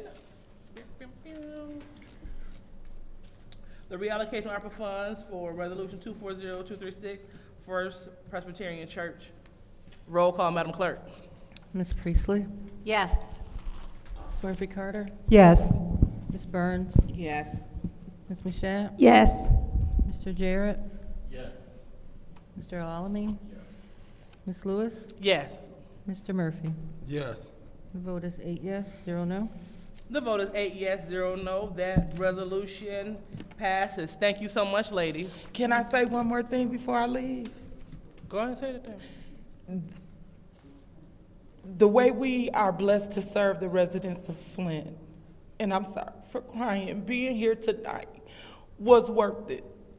Thank you. All right. You're welcome. All right. And Pastor McCatherine, your resolution passed in the consent agenda, so you are free to leave as well. All right. All right. So now we're moving on to Resolution 240-237. What's the pleasure of the body? Madam Chair. Go ahead, Ms. Priestley. Make a motion to approve 240-237. Motion on the floor to approve. Any support?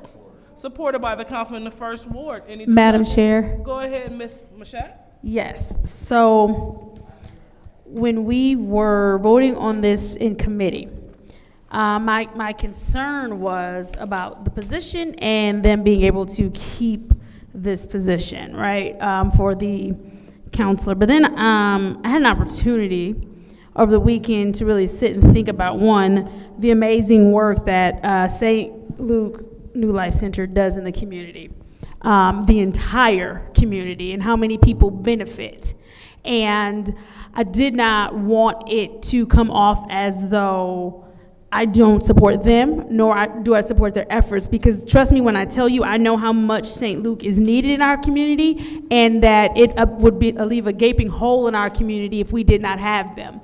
Now, coming from someone from the standpoint of who works in a nonprofit and always having to figure out what's next, how do you hold a position, how do you keep a position, I realize that us giving them the opportunity to even have the position to present the data sets for other people that could possibly fund the position is how they keep the position. And so I want to make sure that, one, we're supporting mental health, two, we're supporting something that uplifts and upholds our community, and three, as a fellow nonprofit person, I want to make sure that I put it out there that we do support the work of those who have been tried, true, proven, and who always find a way out of no way. I understand how difficult that is working in nonprofits, that we're always trying to figure it out. And so if I can help this organization, which helps the community at large, and this be the start of them building that data to prove to other people that they can continue doing great work even with a new position, I am in full support of them, and I want to see this position in our community, and I hope that my vote in the affirmative is one of those things that helps lend a voice to people who are going to fund in the future, that they have the full support of council members and other people that work in nonprofit to say, hey, this group has done great work in the community. They've always figured out a way to continue funding even when there was no funding, that shoestring budget. And so I am happy to support St. Luke tonight and hope they continue to do great work and hope that they can find the talent that they need for this position. Thank you, Madam Chair. All right, anyone else in the first round? Yes, Madam Chair. Go ahead, Ms. Winfrey Carter. Of course, you all know that I work at the St. Luke New Life Center. I'm the director of the Adult Literacy Program. We provide individuals with adult basic education and GED prep. With that being said, and I just want my colleagues to know that the funding that you guys have, it does not touch my salary at all. My salary comes from the Adrian Dominican Sisters. So I just want you all to know that. But with that, I'm gonna have to abstain on this vote. I'm gonna have to recuse myself from voting for the funding because I do work for the St. Luke New Life Literacy Center. But I also want to put out there that I invite all of my colleagues to come over to the New Life Center. I'll give you a tour. It's awesome.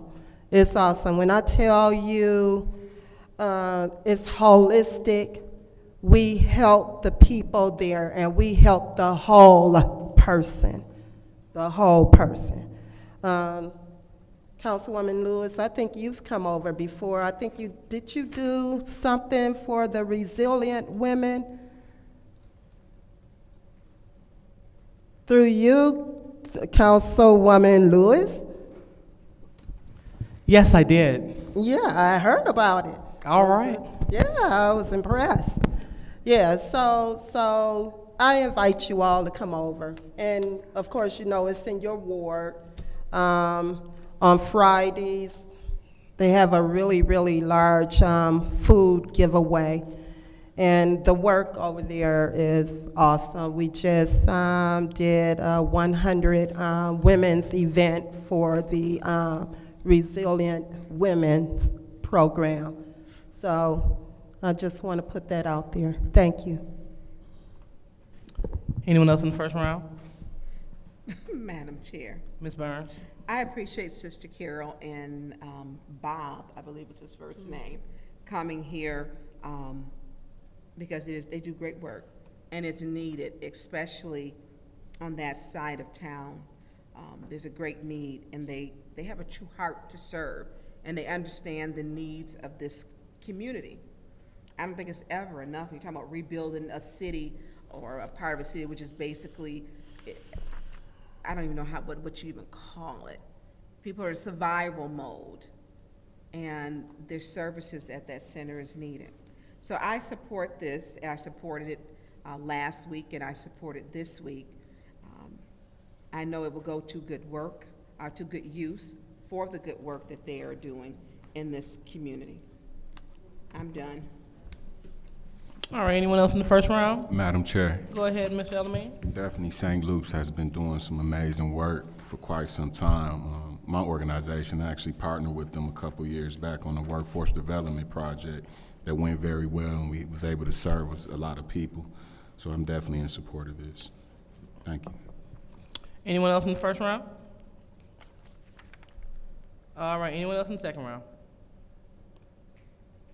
Okay, being not, I will take my time. So just as I expressed, the reason that I am supporting this, and I also want to ensure that on the next committee meeting for finance, we will complete the rest of the youth jobs, because it's only fair that we make sure that the youth jobs are being funded and the categories being completed, so the organizations will not be waiting on their money, so the youth can have employment for the summer and beyond. So I'm looking forward to completing that during the next committee meeting. So, Madam Chair, Madam Clerk, it looks like we are going to call for the vote, and the vote will be to approve Resolution 240237, ARPA dollars for St. Luke New Life Center. Roll call, Madam Clerk. Ms. Winfrey Carter? Yes, I take that back. I abstain. I abstain based on the reasons I stated before. Ms. Burns? Yes. Ms. Mashat? Yes. Mr. Jarrett? Yes. Mr. Alamin? Ms. Lewis? Yes. Mr. Murphy? Yes. Ms. Priestley? Yes. The vote is 7 yes, 0 no, 1 abstention. Can you reread that, Madam Clerk? 7 yes, 0 no, 1 abstention. Thank you. We have 7 yes, 0 no, 1 abstention. That resolution passes. So now we are on to resolution number 1 second.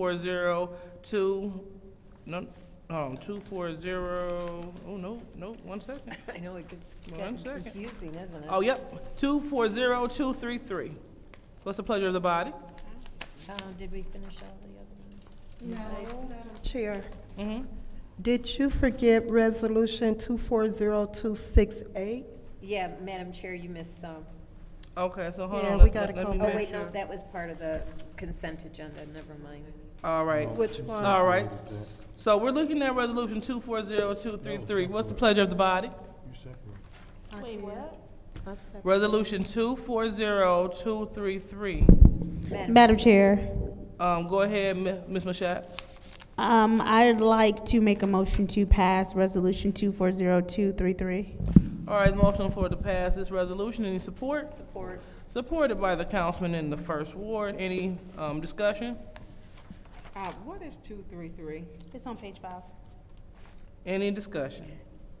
Yes. Okay, go ahead. We got these guidelines which were sent to us, this packet. And in this packet, it tells us administrative ward priority guidelines, which seems to be pretty detailed, very detailed. It says this document is to serve as guidance put forth by Mayor Neely in the city of Flint to address concerns of the city of Flint on the use of funds allotted to the city council to provide programs and or services to their prospective ward. Then it gives an execution strategy. Then it goes down to each project proposed by city council members should include a detailed budget, key performance indicators, narrative describing the use of funds. The projects must comply with Arpa guidelines, federal restrictions on the use of funds, as well as the city of Flint's guidance on community grants. And a budget can be found in Appendix A. Then if you switch over to Appendix A, it tells you there must be key performance indicators, just like some of the nonprofits gave here today. Then it has your outputs, your outcome, and a proposed budget. So this was really at length and very detailed. And as I'm looking at, I don't know if this may be in the scope of work, and even preparing this may be above the level. I don't know if a lot of people may not understand how to do these, because these grants or these requests don't have these requirements. Do you, Madam Chair, to Attorney Kim, did you see this? Are you referring to the document that's titled Administrative Ward Priority Guideline? Yes. Yes, I have. Okay, so it's very detailed. Yes, Ms. Sparks Green pulled this document together to basically provide council members with some guidance on how best to allocate their ARPA funds. So if I'm looking at these budgets, they don't have this. They don't have it. They're very vague. And so I don't know if there's someone at City Hall that could help to assist, because it's very specific. And we even talked about when other people came here, which I guess we should not be exempt, when they're asking them how you're going to track the dollars, and as it goes into that key Appendix A, what are your key performance? And then it gives you project start, milestone, phases. I mean, it breaks down. And so are they saying that we must stick to this, or this is just the guideline? This, my understanding is that's a recommendation that to basically minimize the chance that the funds would be misallocated, or that there would be sorry, it's trying to get the exact words out there, but just to minimize the chance of misunderstandings and that the funds might be spent improperly. Basically, these are there's a reason why those are part of the process for all of the outside agencies that we're working with. It's to basically make sure that to the extent that we can, that the funds are spent properly and achieve the goals that which they're being expended for. So these are some of the things that going into the property portal, when we had the ARPA portal, that these were things that they had to fill out. So it's really like almost like agents, like we have to fill like a request, or these are the same guidelines. So if we don't have these, then we're subject to having to pay this back, or we could be subjected to paying it back. I think could would probably be the right thing, but in this case, at least on its face, it looks like these are essentially within those guidelines, even if it's not necessarily following the entire recommended process. Okay, well, one, it doesn't tell the scope of the work in any of them. It tells what they're doing in purchasing. And so that goes, when we go to Appendix A, it's very specific to that. And he gives a lot, I'm surprised he gave all of this. And it's very detailed. And we don't have, neither one of them that we have on for this evening have either of these. It's not on here. Anyone else in the first round? Madam Chair, Go ahead, Ms. I would like to call Ms. Dewar up, please. Who? Ms. Dewar. Okay. Ms. Dorr, please approach the lectern.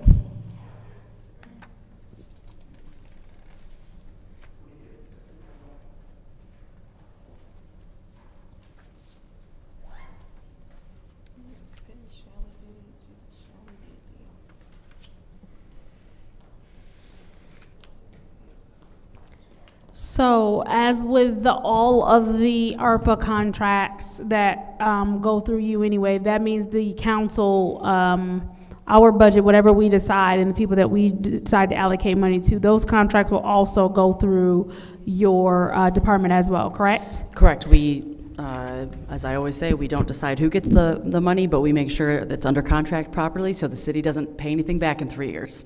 So, yep, that is, and even if it's $1,000, that's what we'll be doing, is putting it under contract. If it's something like the Rolling Wood neighborhood cleanup material, we would do that personally. I say personally, we would do that where we would oversee that, since it's not assigned to a certain organization, whereas something like the Oatmeal Club we would actually work with them. But So then, you said anything over 1,000? Oh, anything.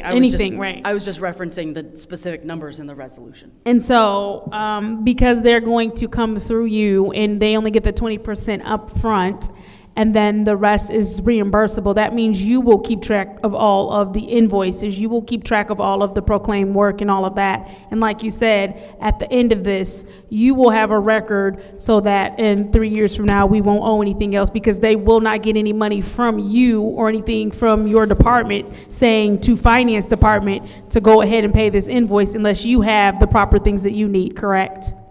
With everybody, we are doing that, yes. Right, and so, like I said, so you do that with the separate contracts, and so our contracts, that once we allocate our money, and those people that you have to enter into contracts with, they will be treated no differently, correct? Everything will be tracked. Yes. All right, thank you very much. I yield. Anyone else in the first round? Madam Chair. Go ahead, Mr. Garrett. Okay, thank you.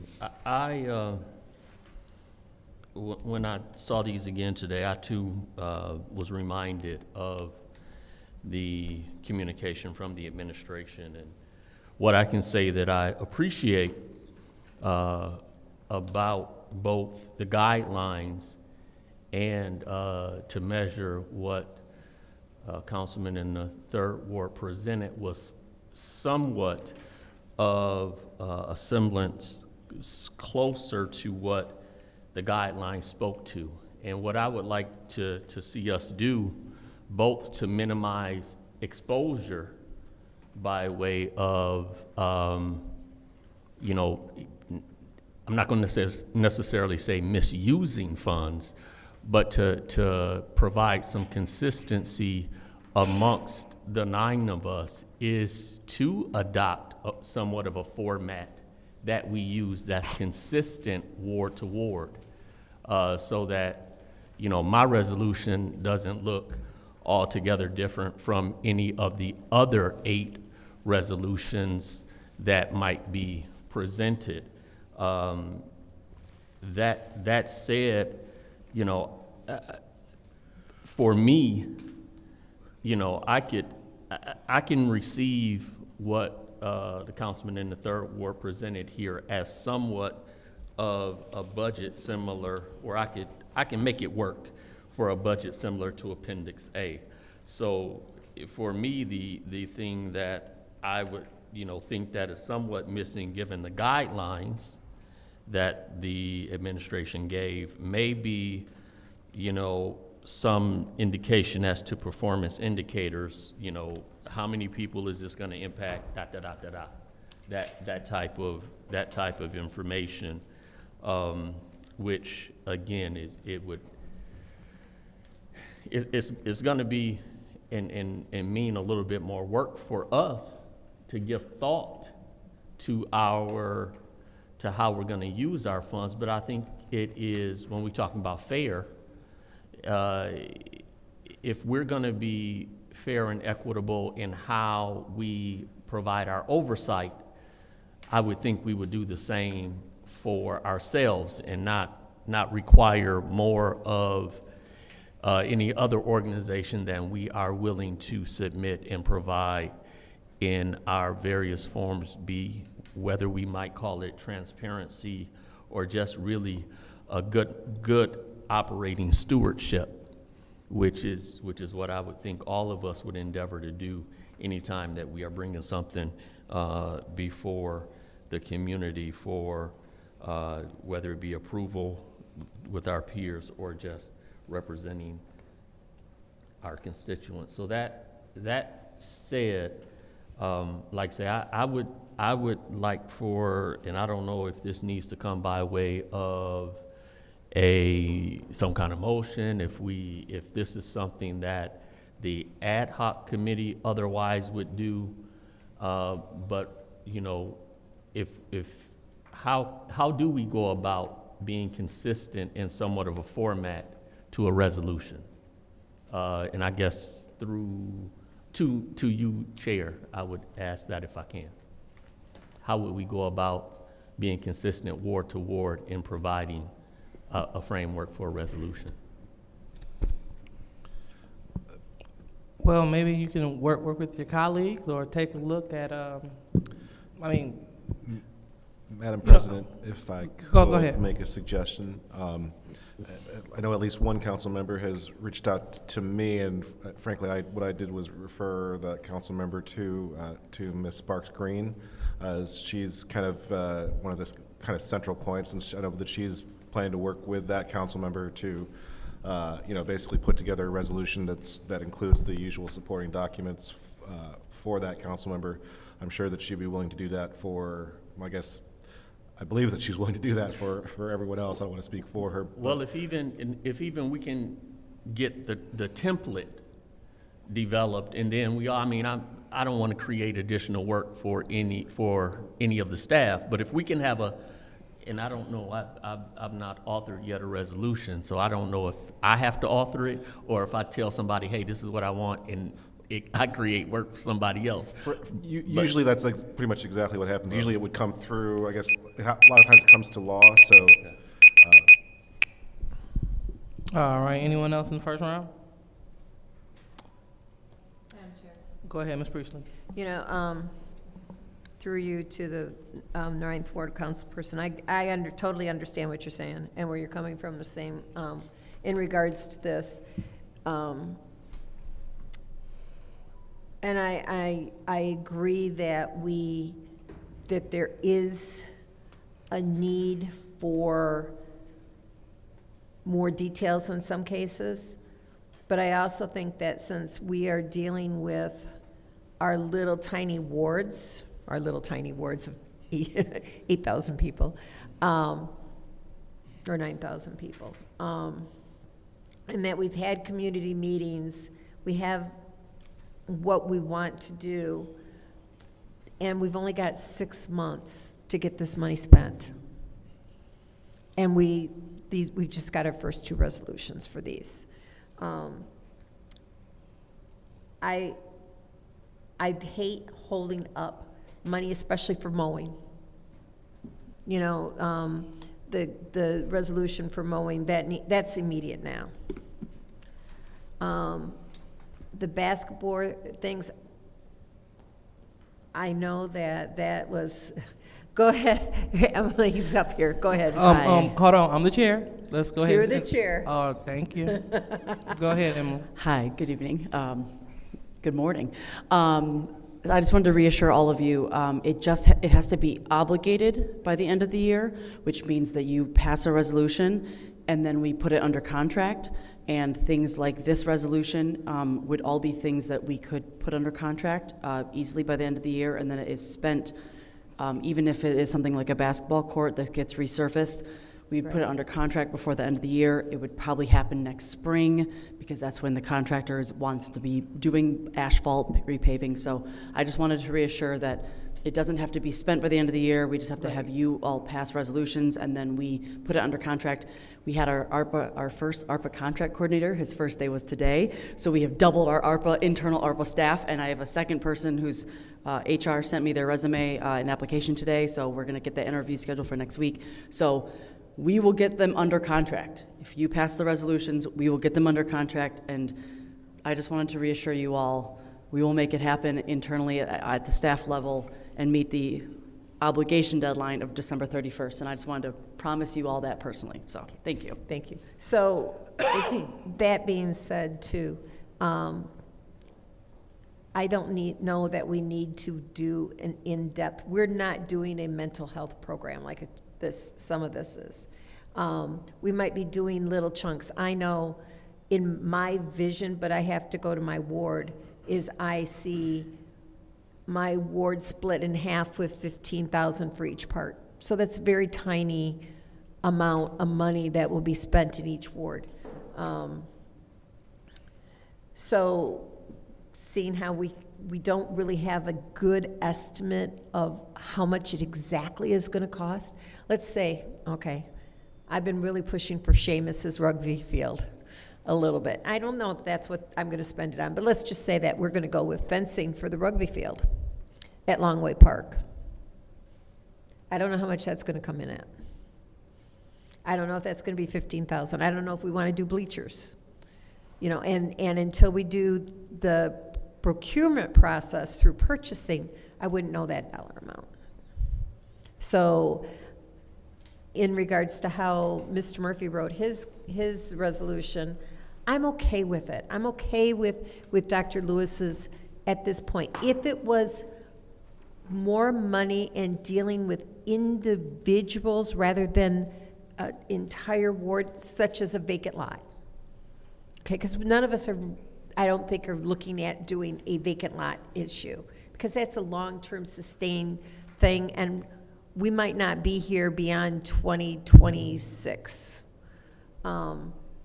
So I don't have too much of a problem going without all the details that are necessarily in that document.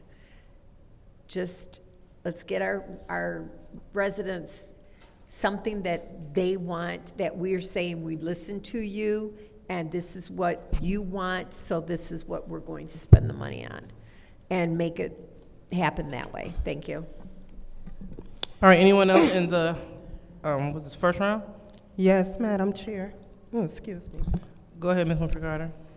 Thank you. Now, I was looking at Resolution 240233, and I thought, Madam Chair, through you to Mr. Murphy. Mr. Murphy, I thought that you submitted something more than this, didn't you? It seemed like he had a little more.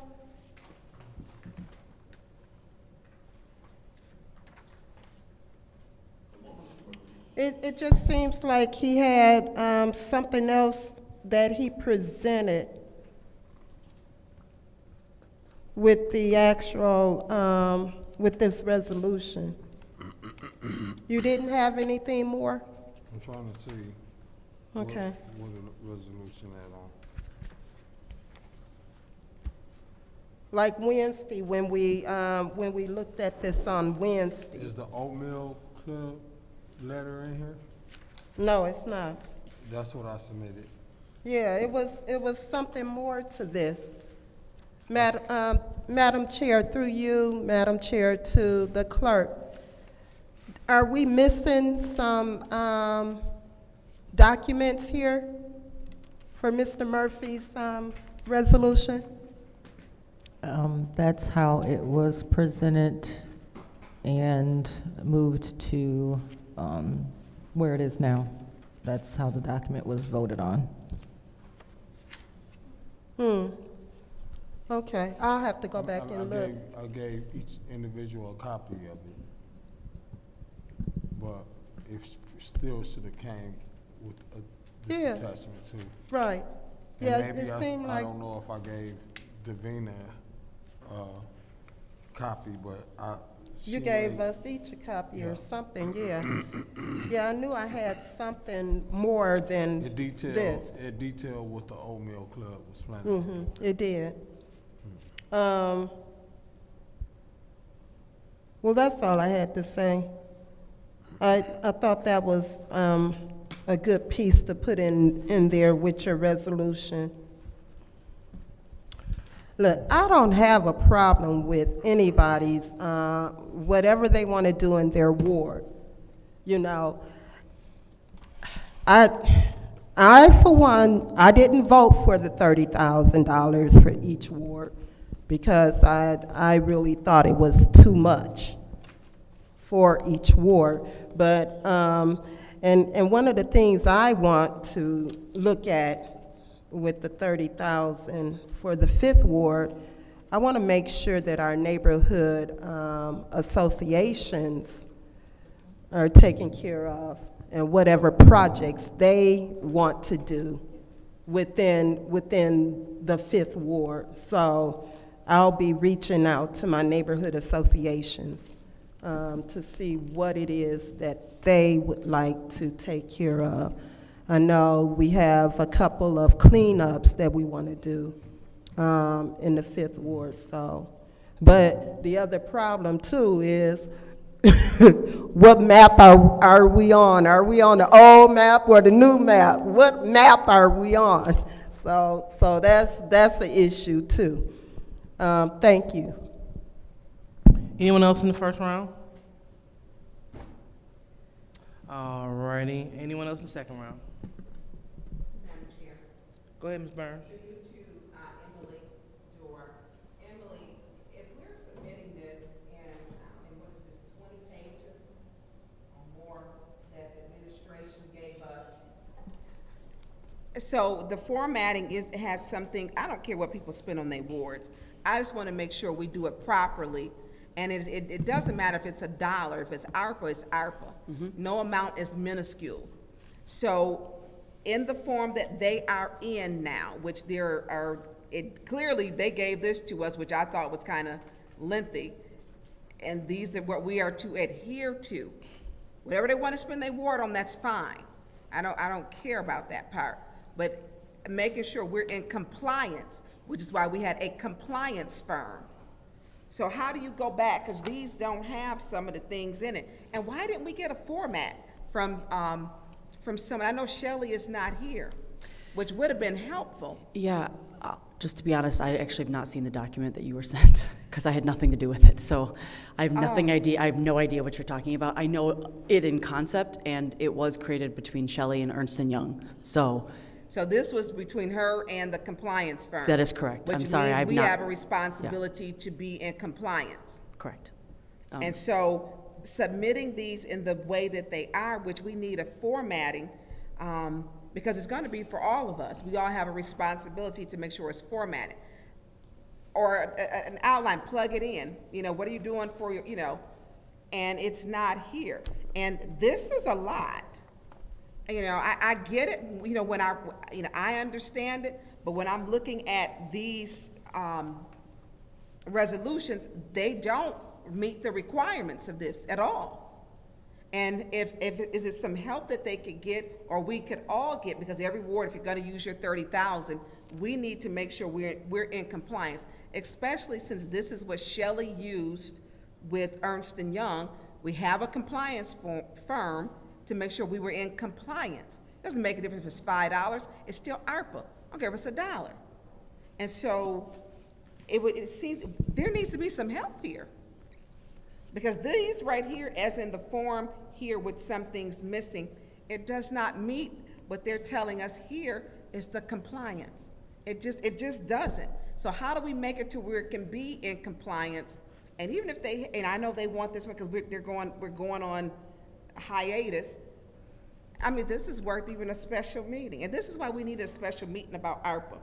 This way, this could have been presented. Because I don't want to be responsible for voting yes, and we weren't we vote on something knowing we're not in compliance. And today, we know these resolutions as they stand are not in compliance. They're not. And Shelley's gone for the day. I mean, I'm happy to. All right, anyone else in the second round?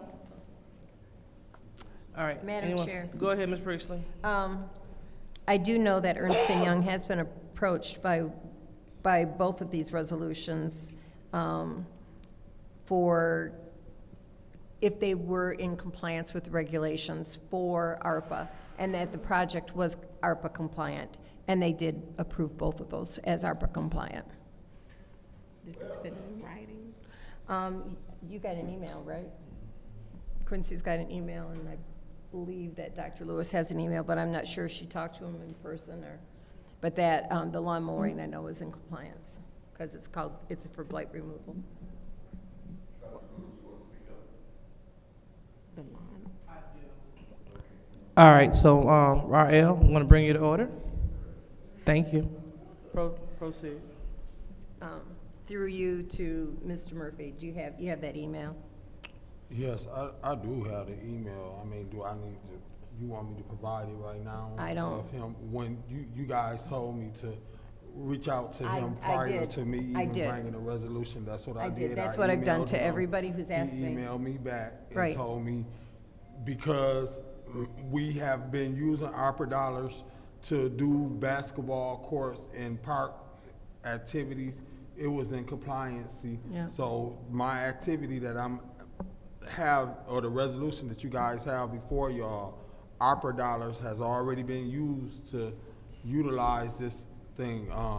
Only thing we ain't used ARPA dollars for was the oatmeal club with the young lady that won $1,000 to do the beautification projects around Martin, and it's going through Good Church who receive ARPA dollars. Right. So yeah, I'm not handling, the planning department handling it. They've been handling ARPA dollars. Yeah. We ain't gotta reinvent the wheel. Right.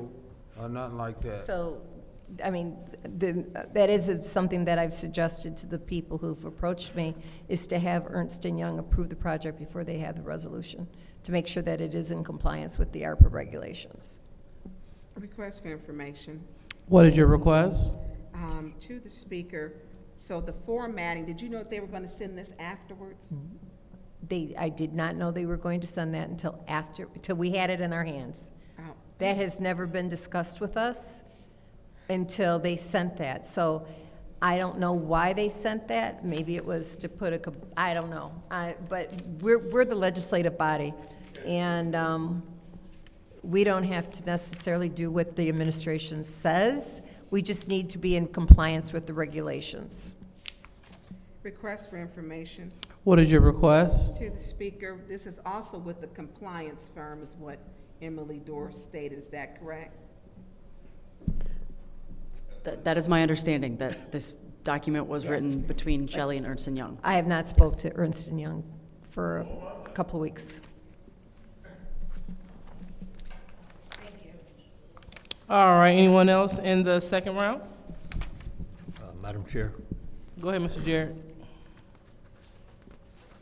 So I guess I'm back to my question of a little bit ago. Are we going to, as a body, work to develop consistency in our request format?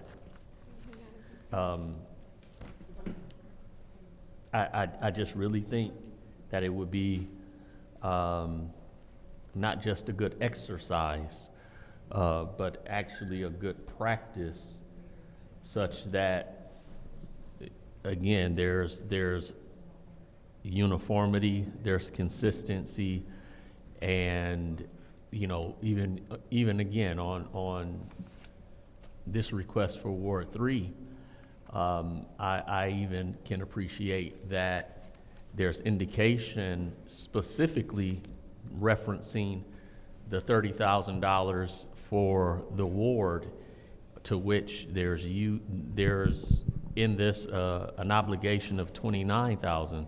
So even if we were to the only thing I would like to see additionally here is if it almost had like a ledger that said remaining balance being or unused or unallocated to this point, so that as we go through this and we can sort of reference, just as resolution earlier that we received for additional funds from the administration, where they reference the approval of dollars previous, whereas you've already approved 200,000, we're asking for an additional 65. So like his next resolution might say, whereas I've allocated 29 of my 30, this is the request for the additional or for the remaining $1,000. Again, I believe that the consistency also would provide an ease of use or ease of tracking for us. So, I am not opposed to the use of the funds. I just would like to see us do something consistently amongst that we agree to amongst ourselves, or as a body, should I say.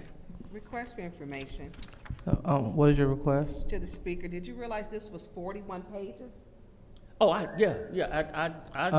Proceed with his remember time. opening it. I remember opening it and was like, wow, okay. But then again, at this point now, having received 2 resolutions that look totally different, I can appreciate the consistency that this document would provide, or following this guideline would provide. So therein lies my support for following a guideline similar. Thank you. All right, anyone else in the second round? Okay, seeing no one, I will go ahead and take my time on voting on Resolution 240233. I hear you, Councilman in the 9th Ward, and so that could be your task. Come up with that and present it to the body. But what I won't do, I'm not going to withhold resolutions that have already been vetted through constituents, and just to hold it up because of the lack of not having a quote-unquote resolution that's uniform. So I definitely encourage you to create one and present it to the body going forward, but I'm definitely in support of Mr. Murphy's spending of his ward account. He has it down to the dollar, and it tells exactly on what they're spending it on. And these are the same type of things, as he said before, that have been approved by Arpa. And he also had the email from Mr. Jarzinski stating that these things are also approved. So without further ado, let's go ahead and do something great for the 3rd Ward. He did the work. We're going to vote to pass Resolution 240233. Roll call, Madam Clerk. Ms. Burns. I abstain because of consistency and not being in compliance and listening to Ms. Dorr and Attorney Kim. Ms. Mashat? Yes. Mr. Jarrett? Yes. Mr. Earl Alamin? Yes. Ms. Lewis? Yes. Mr. Murphy? Yes. Ms. Priestley? Yes. Ms. Winfrey Carter? Yes. The vote is 7 yes, 0 no, 1 abstention. The vote is 7 yes, 0 no, 1 abstention. That resolution passes. All right, so now we are moving on to appointment 240268. What's the pleasure of the body? Madam Chair. Go ahead, Ms. Priestley. Excuse me, what was the number, 268? Mm-hmm. I make a motion to approve 240268. All right, there's a motion for to approve appointment 240268. Any support? Supported by the councilman in the 1st Ward. Any discussion? Madam Chair. Go ahead, Ms. Winfrey Carter. I separated this. I'm not going to vote for this appointment because of the term length. And of course, this is a 6-year term. And like it was stated, she's in the 1st Ward now, but in 2026, when we switch over to the new map, she'll be in the 3rd ward. And I'm just not gonna vote for this. And then the other thing, I'm not quite sure, being on the Ethics and Accountability Board, I'm not quite sure if Ms. Williams will be unbiased. So, you know, I just have some issues with the appointment, but the main issue is, and I wanted to ask her a question about being unbiased as an Ethics and Accountability member. But my main issue is to deal with the length of the term and the ward map. So I'll be voting no for this resolution. Thank you. All right, anyone else in the first round? Madam Chair. Go ahead, Ms. Mashat. So I completely understand if my colleagues decide to vote against this. I understand, but I would like to call the question. All right, there's been, excuse me, call for the question. Any support? Supported by Ms. Priestley. Let's go ahead and do the roll call, Madam Clerk, for the call for the question. Ms. Mashat? Yes. Mr. Jarrett? No. Mr. Alamin? Ms. Lewis? Yes. Mr. Murphy? Yes. Ms. Priestley? Yes. Ms. Winfrey Carter? No. Ms. Burns? No. The vote is 5 yes, 3 no. The vote is 5 yes, 3 no. That call for the question passes. Now it's time to vote for Resolution 240268, the appointment of Lacia Williams. Roll call, Madam Clerk. Mr. Jarrett?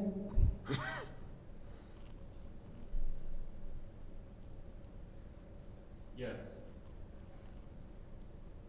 Mr. Alamin? Yes. Ms. Lewis? Yes. Mr. Murphy? Yes. Ms. Priestley? Yes. Ms. Winfrey Carter? No. Ms. Burns? I abstain because of the ward boundary issues with the mapping. Ms. Mashat? Yes. The vote is 6 yes, 1 no, 1 abstention. Vote is 6 yes, 1 no, 1 abstention, so that resolution passes. So now we are on to Resolution 240246, the approval of the U.S. Department of Housing and Urban Development. Go ahead, Ms. Priestley. I make a motion, that's 240246? Yes. All right, motion to approve. Any support? Supported by the councilman in the first ward. Any discussion? Yes. Go ahead, Mr. Murphy. Thank you. So I've been moving around a little bit tonight, trying to clarify St. Mark's Church. They applied for community development block grant dollars, and what they applied for was they didn't receive any. They also applied for mental health of Arpa dollars. And I was just made aware through my colleague, Dr. Lewis, that there's no more mental health Arpa dollars. So this church that's been out here doing a lot of stuff in the community, they give out food. They didn't receive any kind of funding to help them with food. I know they partner with the food bank that distribute food for them to distribute. What I'm trying to figure out is how can we resolve this to where they can receive some funding. I know the council have the ability to move up to, I think, 15% of community development block grant dollars. Now, I don't want to see all of this money be given out and they don't get anything, and they doing great work in the community. Huh? St. Mark's Church.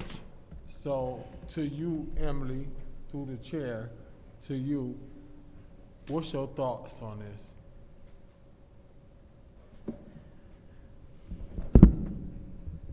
Sorry. I will say that the CDBG applications to support food services need to focus on equipment. That is what HUD likes to see.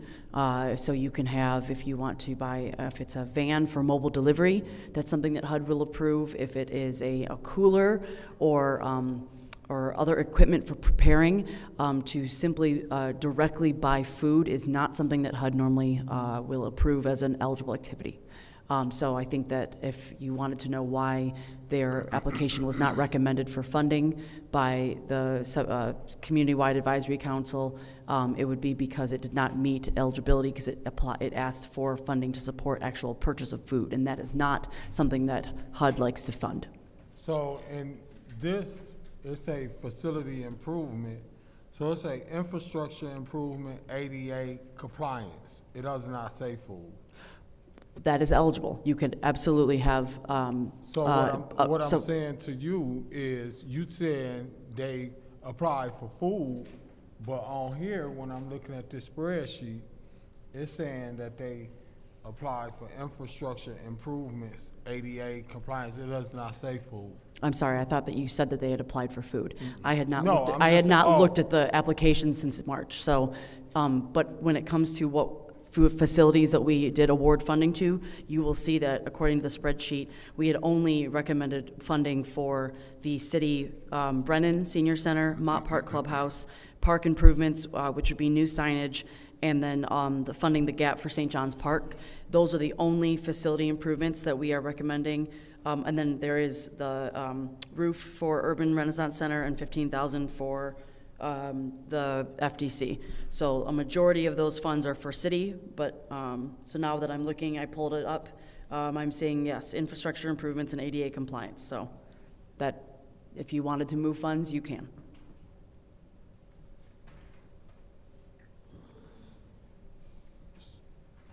So the parks and park improvement, what is it that you plan on doing? New signs at all 72 parks. New signage that talks about we passed new hours, and we want to make sure that the park rules are clearly stated, to make sure that people have that clearly posted about city ordinances. So new signage at all 72 parks.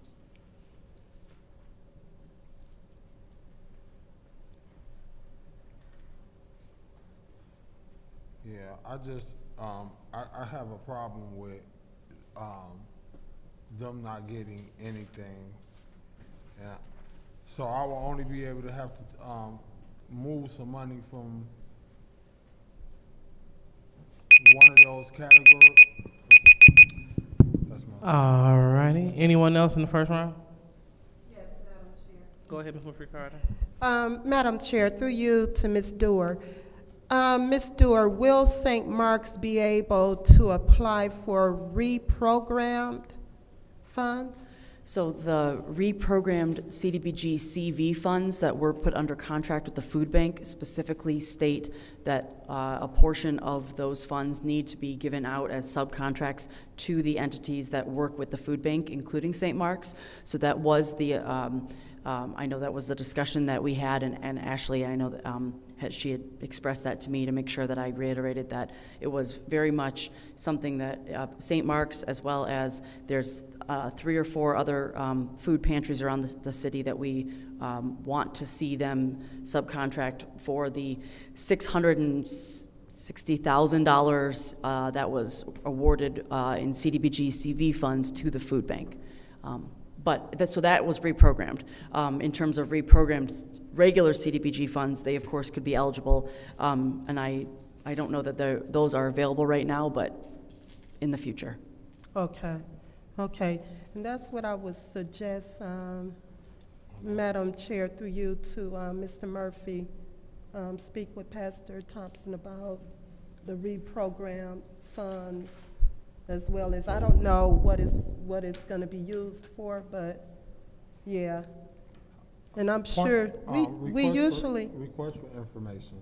Please stop the time. What is your request? Through you to the speaker, I'm not sure, I guess I didn't get it. How much did she say for the food bank reprogram dollars that was awarded to them? I believe you said 600,000, right, Ms. Dorr? Yeah, I'm getting you the exact amount here.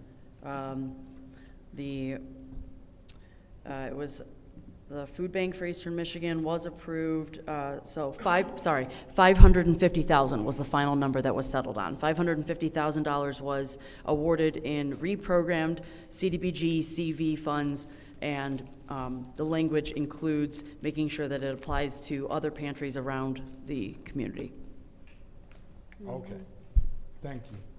Yeah, and I think that would suffice if they could look at getting some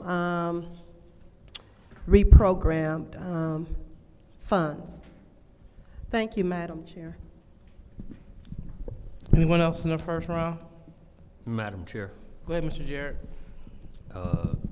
Through you to Ms. Dewar, am I looking at this correctly where this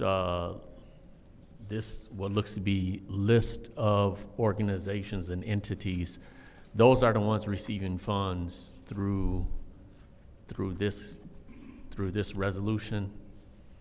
For example, Boys and Girls Club, Project Learn, $40,000, and that's what they're gonna.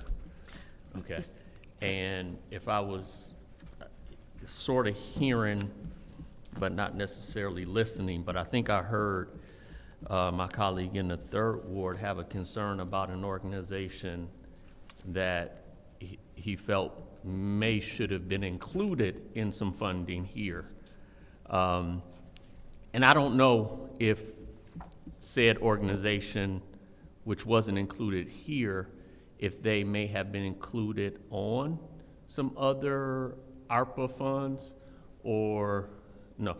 Okay, so to me, what is somewhat... Request for information. What is your request? Did you know that they applied for ARPA funds too for mental health, but was not I don't know if they wasn't recommended or Thank you. Resolution didn't come before city council, but they one of the groups that she may be.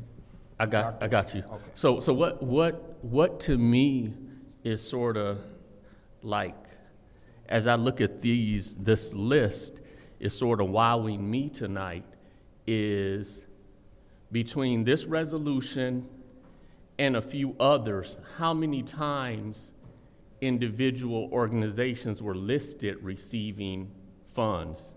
I mean, we got some organizations on this, in this resolution that's receiving funds that was on 2 other resolutions that we saw tonight.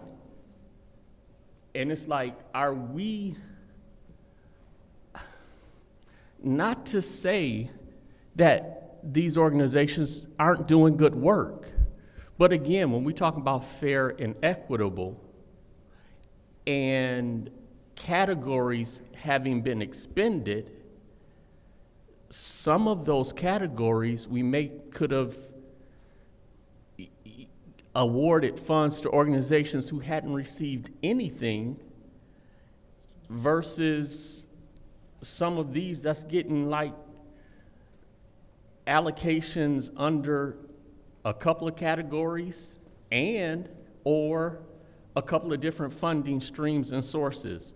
So I think there's an opportunity for us to look at some of these things and especially as we are nearing the end of ARPA dollars, however you look at it, whether it be because at the end of this year, within the next 6 months, it has to be allocated. Or the fact of the matter is we only have X number of dollars to allocate. Or, you know, we have X number of dollars to allocate, but we're reserving some for some time to come and some commitment that we may want to keep. No less, we really, now is past time that we are even more, and I'll use the word critical, and or we critique at a higher level what's being brought before us so that we can ensure that as many lives are touched and as many organizations as we're going to fund can be funded to provide their unique service as they are able to offer it. But this is like I say, this is just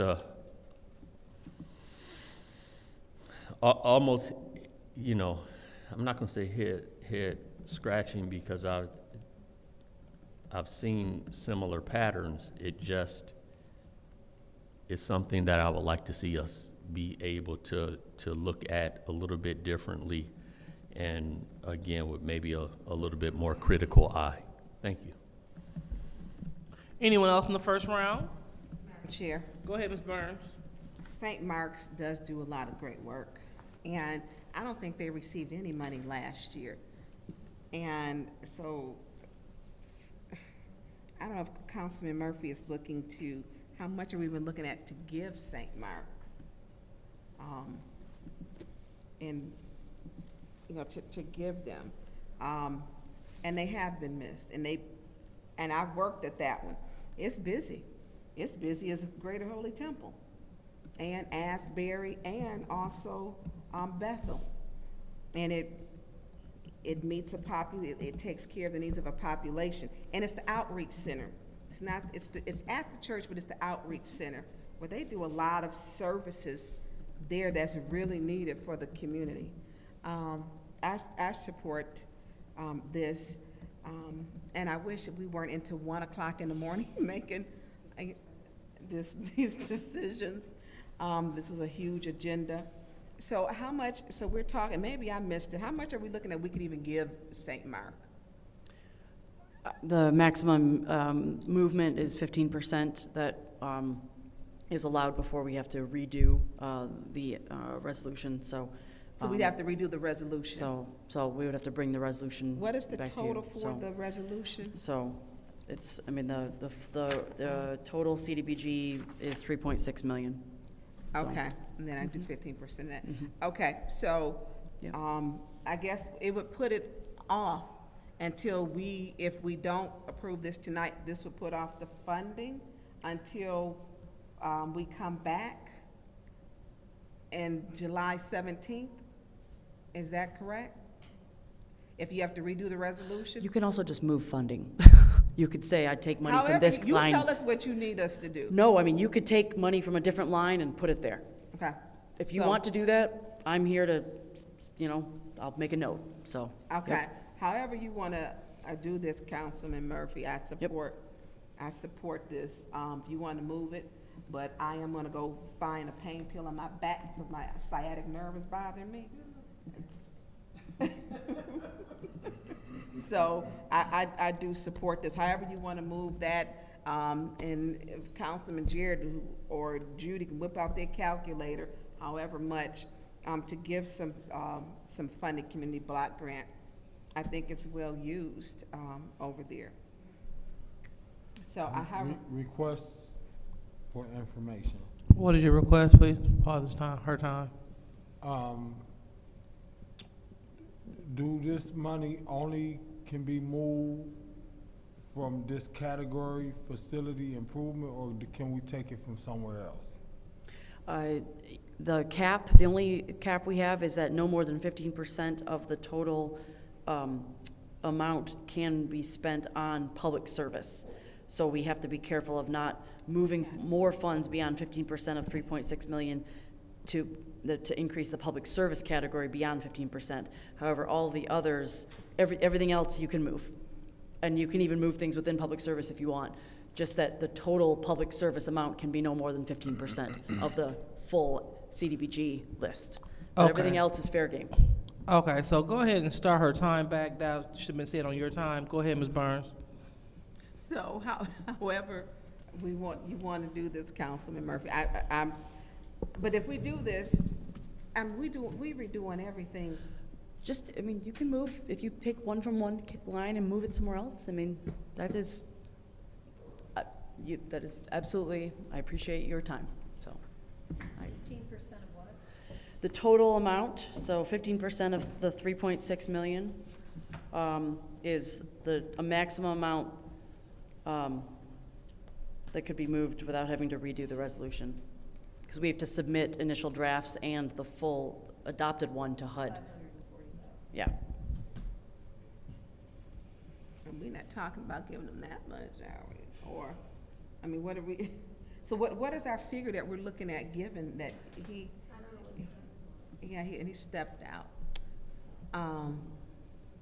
To give them that, what the need is.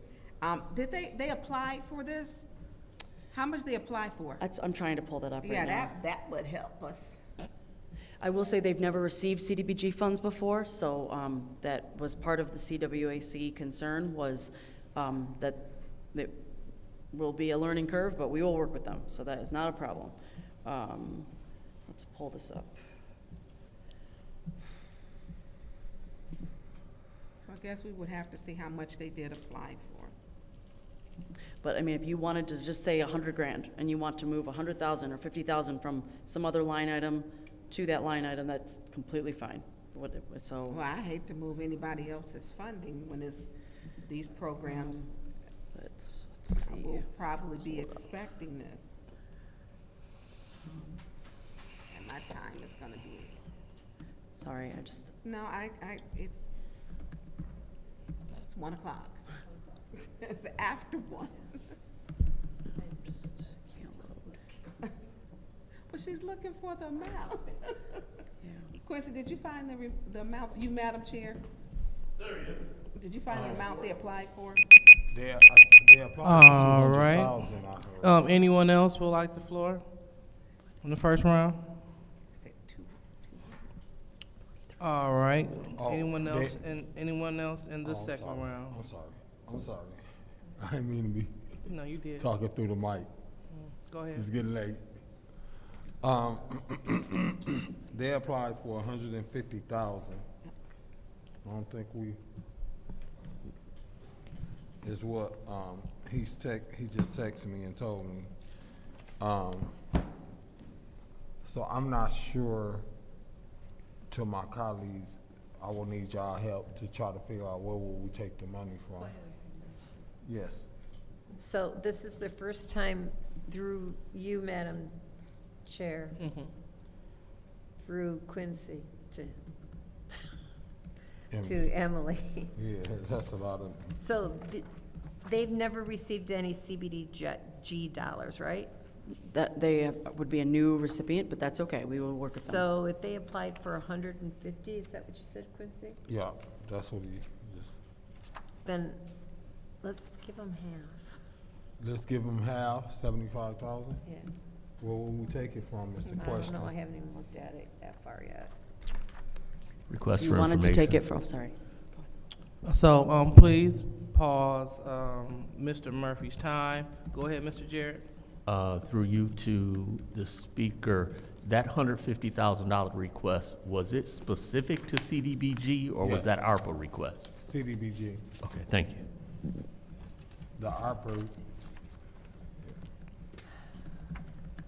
So, to my colleagues, I need y'all help to figure out where will we take the money from. So I know there's some things that we just need to do. The gardens at Clio demolition, 100,000. I think that's important. What resolution, what, I'm sorry, I'm like breaking quarter. Point of information. Yeah. what is your point? Through you to Ms. Storr, what category is this coming from so that we can take a look at what's in that category? Yeah, this is coming out of facility improvements. Facility improvements. And I would just throw out the idea to take the money from the park improvements line item that you referenced. We will just take 75 from there if you want, and the remaining amount, we will prioritize what parks most need signs. That You say, that is the did you simplest. say parks? It's the, No, well, it's the signs. It's the line item I mentioned for new signage, that we are gonna do new signs at all 72 parks, but we can pick the 36 that are the top priority and only do half. Point of information. Amos What- Park what is your doesn't need a point? sign. It doesn't have a sign at all. I don't think people know. See, that's what I'm saying. And so again, I'm mentioning that as an option for you to take 75,000 from. Yeah, please start that time. So, I'll move that we take 75,000 out of, park improvement restricted for signage, and then maybe we could come back next year and, do that. Cause we really did just replace signage in our parks. I'll support that. And I think them holding up 1 year ain't gonna make or break. So I will move $75,000 of, parks and recreation, so that $147,900 and move $75,000 of that to, St. Mark's Community Outreach Church. I'll Is- support that. Do I need to make that in a Yep, motion? you made that as a I- motion. Already did. Okay. That's been made, Already made that's that a motion that's been made. Okay, so please repeat it. The motion has been, made to move $75,000 out of Parks and Recreation, park improvement, from the $147,919 category that was, will be restricted for signage, to move to $75,000 out of that to St. Mark's Community Outreach Center, infrastructure improvements, ADA compliance. All right, a motion on the floor to remove $75,000 from park improvements on restricted signage to St. Mark Outreach Center. Any support? I supported it. Supported by Ms. Priestley. Any discussion? First round? Any discussion? Second round? All right, so now we will, we are looking to, look like we're gonna amend. All right, so we're looking to amend Resolution 240246 to 240246.1. And again, that is to move $75,000 to St. Mark's Outreach Center. Roll call, Madam Clerk, for the motion to amend. Request for information. What is your request? Through you to Ms. Stewart, do we have to identify the use of those funds, or no? The use of the funds to St. Mark's? We have their application, and so we would then work with them on developing whatever the budget is that would fit within this award, Okay. based on their application, absolutely. All right, thank you. All right, so, we are voting to amend Resolution 240246 to 240246.1. Roll call, Madam Clerk.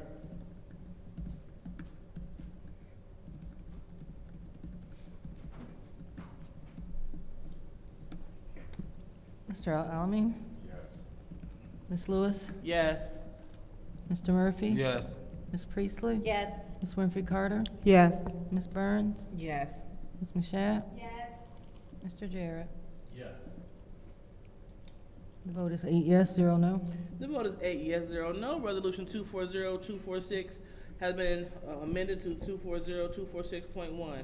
Now Madam it's Chair. time to vote for, Madam Chair, go ahead. I make a motion to approve 240246.1. All right, motion on the floor to approve Resolution 240246.1. Any support? Supported by the Councilman in the first ward. Any discussion, first round? Madam Chair. Go ahead, Mr. Winfrey Carter. I do support this resolution for the CBDG grants, but I think I may have a conflict here, saying that Floyd McCree Theater will be getting funds for their performing arts workshop for youth.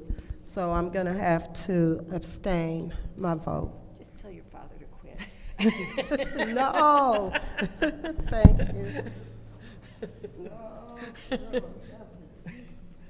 He would die. He would die. I got it. All right, anyone else would like to speak the first round? Anyone else in the second round? No one else in the second round. Now we are voting to approve Resolution 240-246.1. Roll call, Madam Clerk.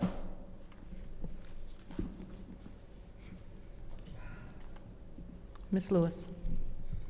Yes. Mr. Murphy. Yes. Ms. Priestley. Yep. Ms. Winfrey Carter. I abstain based on reasons stated before. Ms. Burns. Yes. Ms. Mashat. Yes. Mr. Jarrett. Yes. Mr. Alamin. Yes. The vote is 7 yes, 0 no, 1 abstention. The vote is 7 yes, 0 no, and 1 abstention. That resolution passes. So just for acknowledgement, Thank you, everybody. skipped 2. And that's resolutions 240-226 and 240-234. Go ahead, Ms. Priestley. Madam Chair, make a motion to approve 240-226. Resolution for to approve 240-226. Any support? Support. Supported by the councilman in the 3rd Ward. Any discussion? Any discussion in the second round? Madam Chair. Go ahead, Ms. Priestley, second Yes, round.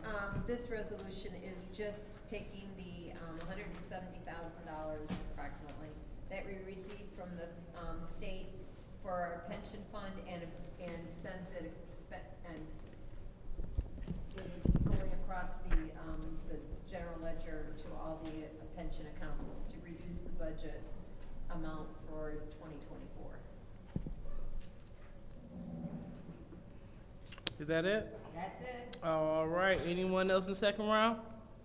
Madam Chair. Go ahead, Ms. Burns. So this will reduce the payment to MERS then? It reduced it before. This is just the budget It- The budget amendment. If I could, council member, yeah, this is the $172 million that the state provided. This is just essentially formally putting it on the books. This was recommended by the city's auditors as the correct way to do this.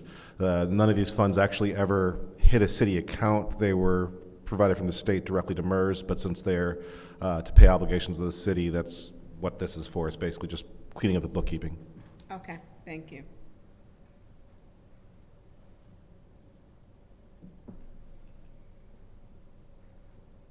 Is that all?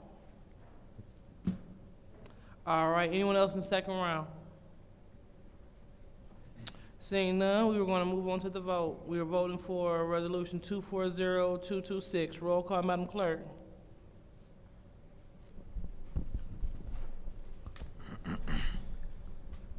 Mr. Murphy. Yes. Ms. Priestley. Yes. Ms. Winfrey Carter. Yes.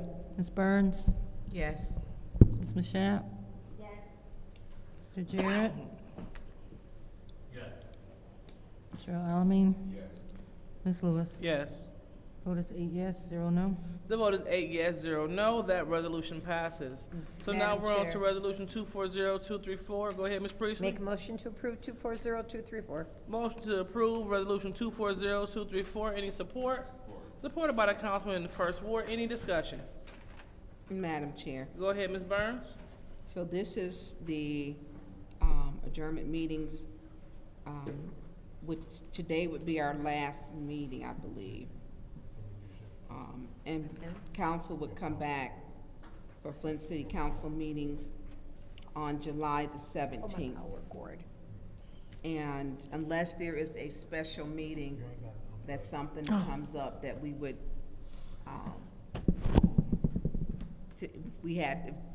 members could convene if there were an emergency.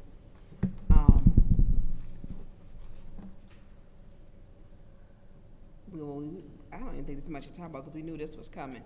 We already talked about this. Who was for it, who wasn't for it, and I think we expressed our feelings on it. I personally would like to have seen it be maybe the middle of July through August, because our fiscal year starts July 1st. I think it would have given an opportunity to allow the city to move forward in that beginning of the fiscal year, as opposed to this right here. I think it would have been more advantageous, because I know there's going to be a lot of things going on. Point of information. Yes. What is your, excuse me? What is your point? Through you to the speaker, the administration did put up all the resolutions, the big ones, and there's more coming, but the important ones they gave us already, and we approved tonight. Okay, so that means, okay. Okay, thank you. Request for information. What is your request for the speaker? What dates were you thinking? It would have been the middle of July till probably maybe middle of July, or even that second, we have to look at what our calendar, and then taking it maybe into at least that first week or second. I don't know what our calendar is right offhand, but maybe taking it July into maybe August. I think that would have been, the June one I don't agree with taking it off, because I think we would always have 5 people who would initially be here. And as prior councils have done, if you have vacation time, they took it off.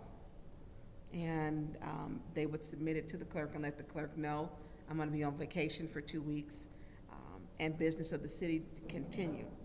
So for me, it would have been easier if it were middle July through August, but it's not. I know people have already probably scheduled things. My first preference would be, number one, to still do the business of the city. If you have to take off, it's 9 of us. We should still be able to get 5 people to come in to complete and take care of the business of the city. But it is, last year was the first year that council took off together. I don't think it's necessary for council to take off together. I know it may give the administration a break, and Judy was saying that some of the most important resolutions, I guess they prioritize what they thought was important, and then some of the things that they had put off could be done. But hey, it is what it is. It's here before us tonight, and we just have to vote it up, vote it down. Anyone else in the first round? Madam Chair. Go ahead, Mr. Jarrett. If I'm looking at the calendar correctly, if we would have taken the 3rd and the 4th weeks off, we would have actually gotten a full 3 weeks. Mm-hmm. What, the 3rd? Oh, See, because July 3rd would have been our next special, or our next committee, and July 8th would have been the first week, the council meeting. So we would have been off the 17th and the 22nd, and then we would not have come back until the 7th, I believe, in August.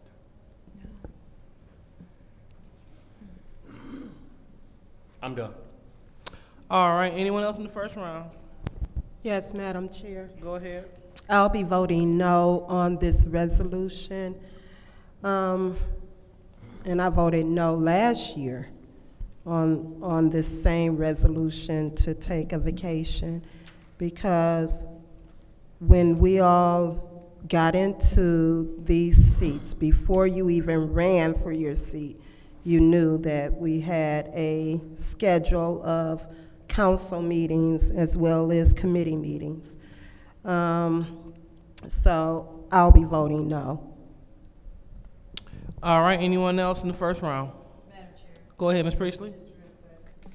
You know, this was added to the rules because of the amount of special meetings that this body has held since we've been elected. We have held more special meetings in 2.5 years than councils for a 4-year period have held.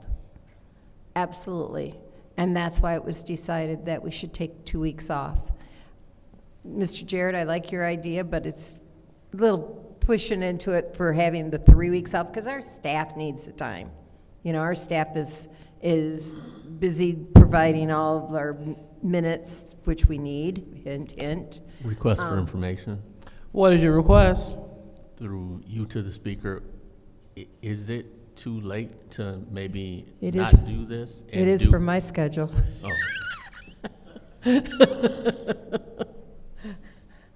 I enter dog shows, sorry. But I think that that's a good clue for next year that we might want to look at, is how we can maximize our time off for our staff as well as ourselves, but our staff in particular, because they're overworked. Thank you. All right, anyone else in the first round? All right, Madam seeing, Chair. Ms. Mashat? Yes, so I do want to point out that what we are voting to do is not foreign to legislative bodies. Legislative bodies take days off, certain amount of days off all the time. I do think maybe next time we come up with a more cohesive schedule for everyone if we do this.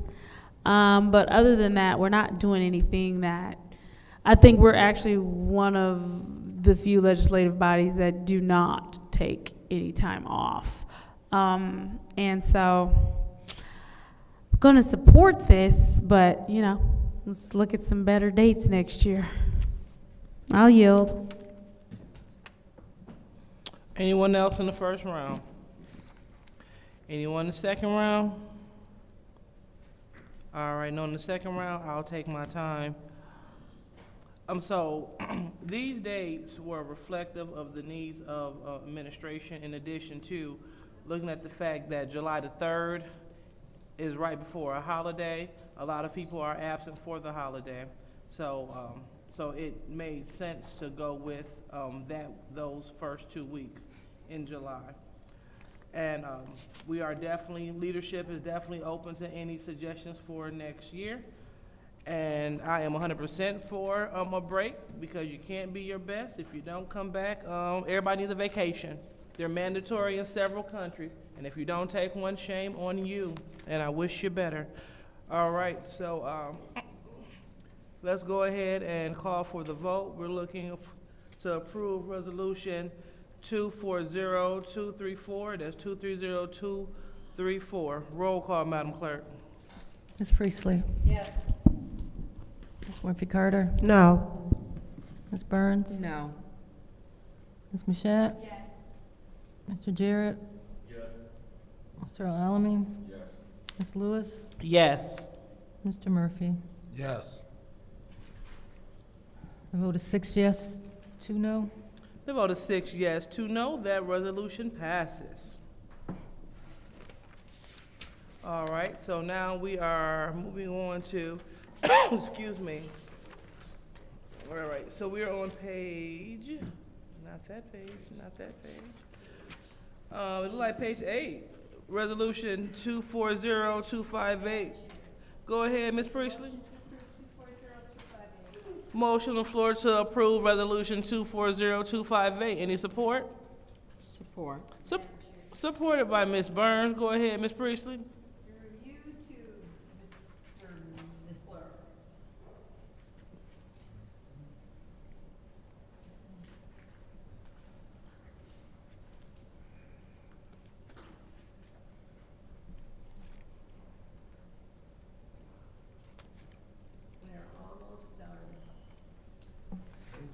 Yeah, we're almost done. Good evening, Council. Hi. When we were in the back, you said that the upgrades, could you explain why we need to upgrade our surveillance system? We need to upgrade our surveillance system for the safety of our integrity of our drinking water, the security of the facility. These are initiatives that the EPA would like, and Homeland Security would also is also a Homeland Security issue. Are they directing us to do this? Well, we are responsible for an updated risk and resiliency update every 5 years, which this year, at the end of the year, is our update deadline. So this brings us up more into current surveillance and all that jazz. It does. It's late. Okay, thank you very much. I yield. All right, anyone else in the first round? Madam Chair. Go ahead, Ms. I Brown. separated this. Don't go anywhere, Mr. Miller. You and I had a good conversation. I don't know if we were looking at the spreadsheet, it was cut off. I don't know if you were able to get any of that information. You can just send it to me. I actually was. Mr. Dungy Okay. was nice enough to answer his phone. And I do have some updates on that. So as far as the pan and Just tilt. send me the specs. Okay. That's because I know how to read them. Yes, ma'am. And so if you just send me the specs, I can read, because we look, it was condensed down in those categories. Securing the safety of our water is important. Yes. Because we know that we've turned on the news before. I'm gonna speak to what I have seen. And Yes. we have threatened to do something to the water. And so that was one of the things, that we don't need nothing else to our water. No. And making sure that we have cameras with the right pixel resolution, recording time, making sure that, we can capture what's done, and also because it's preventative too. That is So correct. it would also send a call for the authority. So if you could just send me the specs, please, I can read them myself. I understand them. I've done this for over 30 years. So I get what I'm reading. Thank you for asking, Mr. Dunn. I appreciate him answering his phone. I think this should have been done a long time ago, making sure, because this equipment can be outdated actually in a year. When we look at the technology, it is so quick and it can be outdated quickly. How many, was it 24 cameras that they were replacing? I'll get that information as well. Yeah, if you can send that to me and I'll read it, I appreciate it. And thank you for staying to 1:30 in the morning. It's my job. In my 30-plus years of public service, I worked a lot of overtime. Well, I appreciate you. Thank you. Thank you. Anyone else in the first round? Anyone else in the second round? All right, we're going to go ahead and call for the vote for Resolution 240258. Roll call, Madam Clerk. Ms. Winfrey Carter? Yes. Ms. Burns? Yes. Ms. Mashat? Ms. Mashat?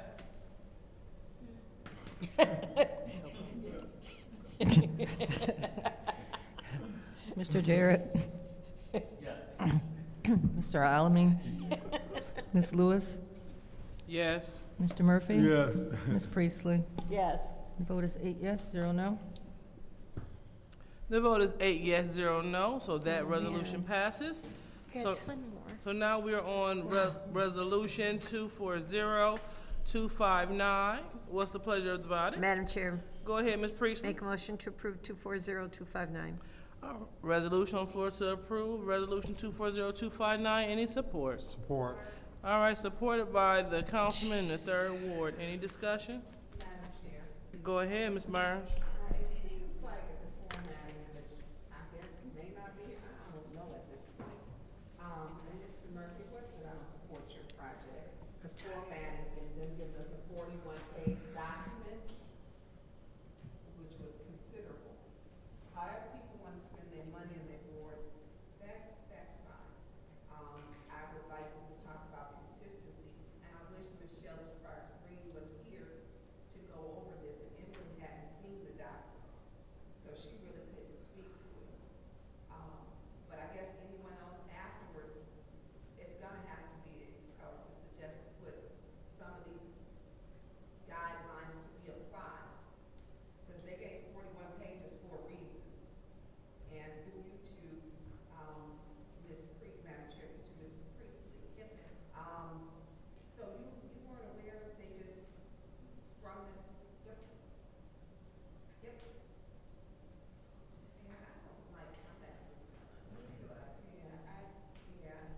No, I agree with that. I don't like the fact that they just sprung it on us without even discussing it in any way, shape, or form.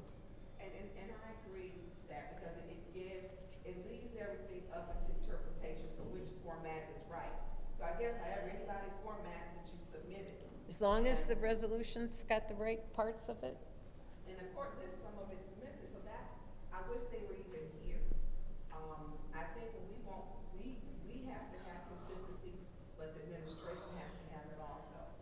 And there should have been some consistency, because if we all just put stuff in a grid and submit it, and it's something that we spent it on before, man, everybody tired. Let's just get it going. Let's just get going. Listen, I'm usually up this late. This is my quiet time. So I didn't sleep last night, sorry. well, I can understand that. So I think moving forward, if we figure out, as Mr. Jared was talking about, having some type of format. I don't want anybody's project to come back and how do we go back and fix it? Because it's these 41 pages guidelines that the administration gave us in the lateness of the hour. And we had ARPA funding approved over a year ago for ward boundaries. About a year and a half ago, I believe. Priorities, yeah, about over a year and a half ago. So this should have come at that point. But I just want to make sure we're compliant. So you, Madam Chair, to Mr. Kim. Turn to Kim. Is this going to be a problem? This particular resolution? Yeah, because if we're not following these guidelines, we don't have them here. And I think Emily was saying, and it's not Emily's department, it was, I guess Shelley Sparks Green gave to her, she's gone. So if we are approving these, this is where I was stuck at. Is it going to come back on the council? In this case, I would say no. Just like with the third ward, the spending here is specified in a way that I think is going to be acceptable. Yeah, I think that this is fine. Okay. And so that I mean, grass cutting and basketball, however you want to spend your award money, but them giving us in the lateness of the hour, 41 pages, it's not going to be my job to fix. I just need to get you on record for that. So I'm done, Madam Chair. Anyone else in the first round? Yes, Madam Chair. Go ahead. So, Madam Chair, this is to you. So, you submitted your resolution before we got this packet, right? Yes. Okay.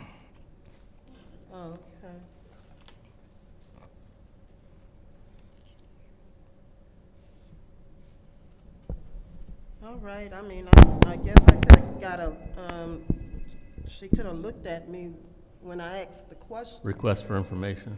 What is your request? Through you to the speaker, are you aware that the communication we received from the administration was June 14? The resolution is dated different. Yeah, the resolution is dated June 18th. Yeah. I know that Mr. Murphy's resolution was submitted well before we got this packet. Through you, Madam Chair, to Mr. Murphy, right?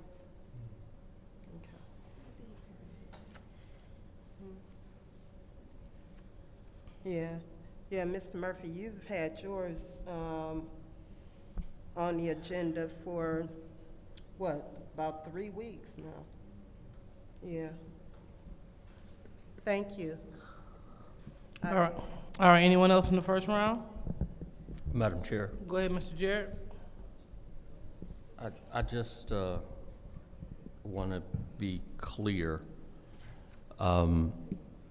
This $10,000 will be coming from the $30,000 that was allocated for Ward 2. Is that correct, Madam Chair? Okay, so I want to be clear that I hear what you're saying. I know you asked the same question last Wednesday. Are you asking, is this coming from our ward account? Yes. Yes. Okay. And I want to be clear because, and this is where I'm sort of talking about the consistency in the resolution, because this resolution speaks to reallocation of ARPA funds, which is the same heading we use on other applications where we're actually taking funds out of and reallocating funds that had not previously been allocated. These 30,000 have been allocated, so we don't have to call it a reallocation. No, that's not so. No, These they've funds been allocated to and we have $30,000 that we have been allotted. No. Madam Chair. Okay, go ahead, Ms. Priestley. Point of information.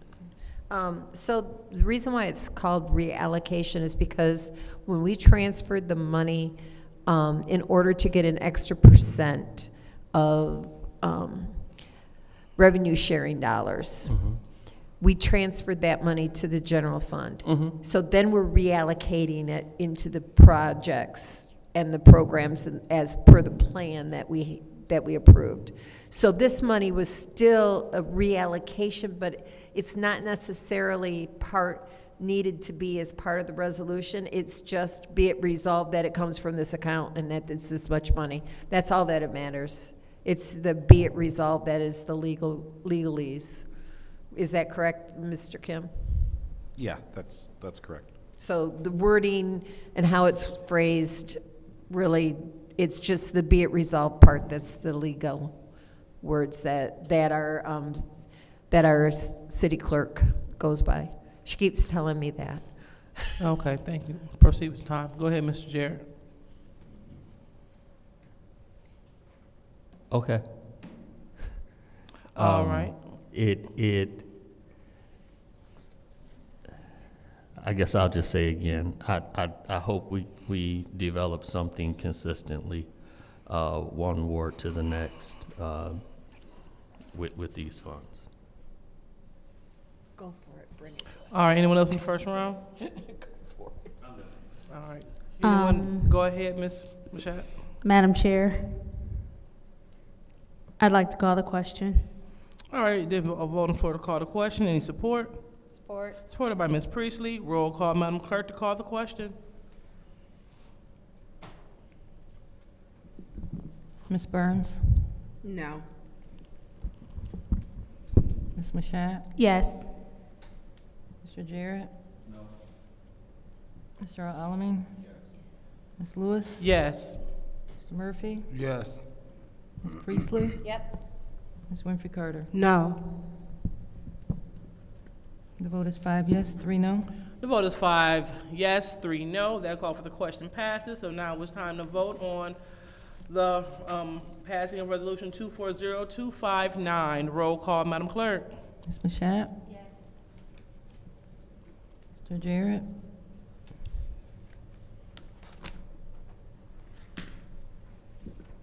Yes. Mr. Alamin? Yes. Ms. Lewis? Yes. Mr. Murphy? Yes. Ms. Priestley? Yes. Ms. Winfrey Carter? Yes. Ms. Burns? Yes. The vote is 8 yes, 0 no. The vote is 8 yes, 0 no. That resolution passes.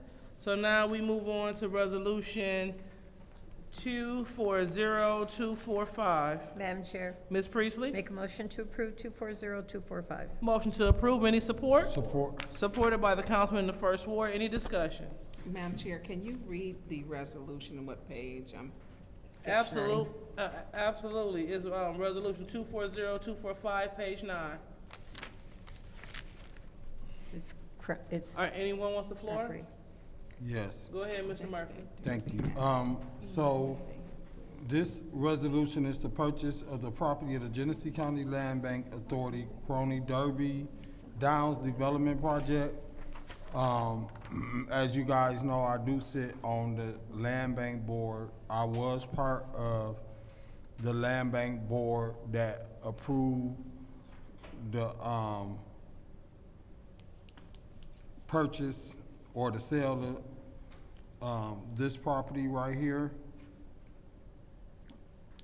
The cost that we are selling it for was comparable to other municipalities of a property that size. You got, I think, 3 acres of land here. 9,000 is still at a reduced cost. I think we should move forward with this resolution so that they can continue the projects that they are doing around this Corona Derby. That something I don't know nothing about, but I did see them pushing the car or whatever down the hill. And if they don't have to use that hill no more, and they can use this right here, I believe once this get completed, this site will be more utilized with residents and people who like to do this kind of sports. Not sure if I want to do it. I wouldn't mind probably trying it or looking at one of y'all drive down the hill in a car. I might push y'all down there. I'm done. All right, anyone else in the first round? Anyone else in the second round? Go ahead. And I guess the young lady's not here, so if I may, through you to Councilman in the 3rd Ward, do you know if there had been any discussion since our last meeting around a waiver of this fee from the land bank? I do know that they sold it at a reduced rate to what they would have sold it to someone else. So the $9,625 is less than what they would have normally sold it to someone else. Point of information. What is your point? Through you to the speaker, Emily sent me a text, and she said that they talked to the land bank and they are charging us $2,500 for 3.5 acres instead of their normal price of $3,500. So we are getting a deal of almost $4,000 off.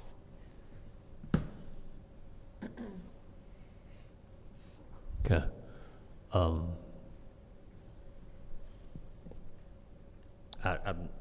still, again, for me, philosophically, I don't like that there was property that was in our control that we gave to them, and seemingly we're having to pay, or not seemingly, we are having to pay to get it back. And, you know, Land Bank has been on a few of the resolutions that we've seen come through here. And even, we just approved $10,000 that is gonna be used to offset cost and work that otherwise the Land Bank should be doing for the maintenance of the properties that are in their care. So I'm not going to be able to vote in the affirmative for this one. All right, anyone else, second round? Yes. Go ahead, Mr. Murphy. So again, as someone that sits on the board of the land bank, it's a lot of moving parts in operating the land bank on a day-to-day basis, and they doing a lot of variety of projects in this community. If you know about they mowing and maintenance, they mow twice a year in Genesee County, not just the city of Flint. Not only do they mow twice a year, they try to respond to complaints, and they don't have the capacity to do the work that we would like to see them do in the community because of lack of financial funds and staffing. So what they have reduced, I think, and it's probably about 3 or 4 years now, where they do mow strips. So when they go down the street, they mow from the street to the sidewalk and 1 feet in if it ain't occupied house. Occupied house, they mow the whole vacant lot. Corners, they mow the whole vacant lots. So my point that I'm trying to make to you, in all due respect of what you're saying, is even when the city of Flint had these properties and we didn't have a land bank, the city of Flint dealt with the same problem. And we used to hire contractors every year to go and mow and do the same thing that the land bank doing.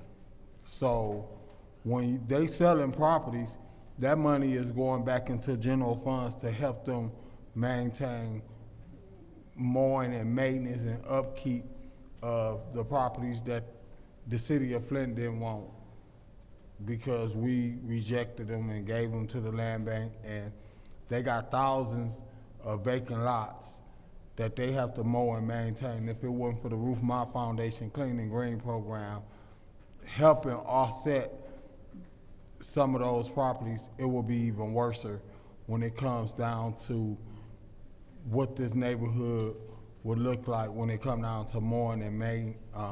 And then they also rent from the city of Flint now, and they pay a monthly rent fee to the city of Flint. So we could keep the properties and bring them in-house, but do we have the capacity? We don't have the capacity. They have the capacity. They got an operation going on, and this helps them keep money in general funds by being able to sell these kind of properties. And it's still at a reduced cost. So I understand what you're saying. All right, anyone else in the second round? Seeing none, I'll go ahead and take my time. Mr. Jared, I kindly encourage you to reach out to Mr. Freeman, because I don't want you out here ignorant and not knowing the inner workings of the land bank. And because it's important. It's important to know how they work and how they function. So when you do, I mean, I don't see what's funny, because Request for information. Go ahead. The word. Request for information. Yeah. Madam Chair, did you just state you don't want him out here ignorant? I did. Okay, thank you. Not a problem. Request for information. Go ahead, Mr. Jarrett. What's your request? Is there something about my background that I don't know that would cause you to think that I'm ignorant, especially about land bank, when I have been in and around? Well, thank you. What? No. Let's be clear. Ignorant doesn't mean stupid at all. Ignorant just means that you don't know. And so, okay.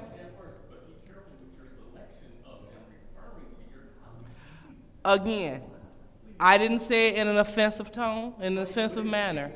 But, okay, well, again, my apologies again. Because that's what you do when you're grown, and when somebody be offended and you didn't mean to do something, that's what you say. So what I was saying was we need to have a conversation with Mr. Freeman so you can see how they operate, because everything is based off of assumption. Because you don't know what I know. You don't have to tell me to have a conversation with them. I've dealt with but sir, you're out of order. It's my turn to speak. Okay, well, understand that's your warning. Let's not do this. I appeal the ruling of the chair. Yes, I do. Because that, I do. Go- I have to. Go ahead. You're supposed to ask for Is there a second? And I support that appeal. Go ahead. What's your... Number one, when you speak to someone's motive, Rule 43.21, and then you insert an insult, ignorant is not ever going to be received as a compliment. It's just not. You don't know his knowledge of the land bank, his workings with the land bank. You don't know. You made an assumption, and then you came back and you doubled down. Okay. You can't do that. You have to have, you want us to give you respect, you have to give it to your colleagues. In addition, ignorant is never going to be a compliment. And you said it and then you doubled down. And then you went to tell him what his knowledge is. That's not what you should be doing. It was perceived as an insult. When he wanted to defend himself, you gave him a warning. And of course he's gonna be upset. I mean, you referred to him and his lack of knowledge as being ignorant. We can't do that. And then when he defends himself, you would like to give him a warning. You were out of order with Rule 43.21. So as stated before, this is about why Mr. Jerry received a warning. Mr. Jerry received a warning because he did not have the floor and he would not cease talking. And that's just what happened. Now, we already discussed, apologized, and moved on for clarity, and that was that. When I refer to that phrase, we're talking about what was just stated. And so if certain knowledge was there, then that wouldn't be an issue because we have understanding how things function with the land bank. But I'm done. It's late. So we're going to move on, appealing the ruling of the chair. Yes, overturns, no, vote for. Go ahead. Roll call, Madam Clerk. Mr. Jarrett. I abstain because we all saw what happened, and we know that I was far from out of order with the way that these meetings are ran otherwise. Mr. Alamin? Ms. Lewis? No. Mr. Murphy? Yes. Ms. Priestley? Yes. Ms. Winfrey Carter? Yes. Ms. Burns? Yes. Ms. Mashat? Yes. The vote is 6 yes, 1 no, 1 abstention. 6 yes, 1 no, 1 abstention. The ruling of the chair is overturned. Oh, shit. So now we are.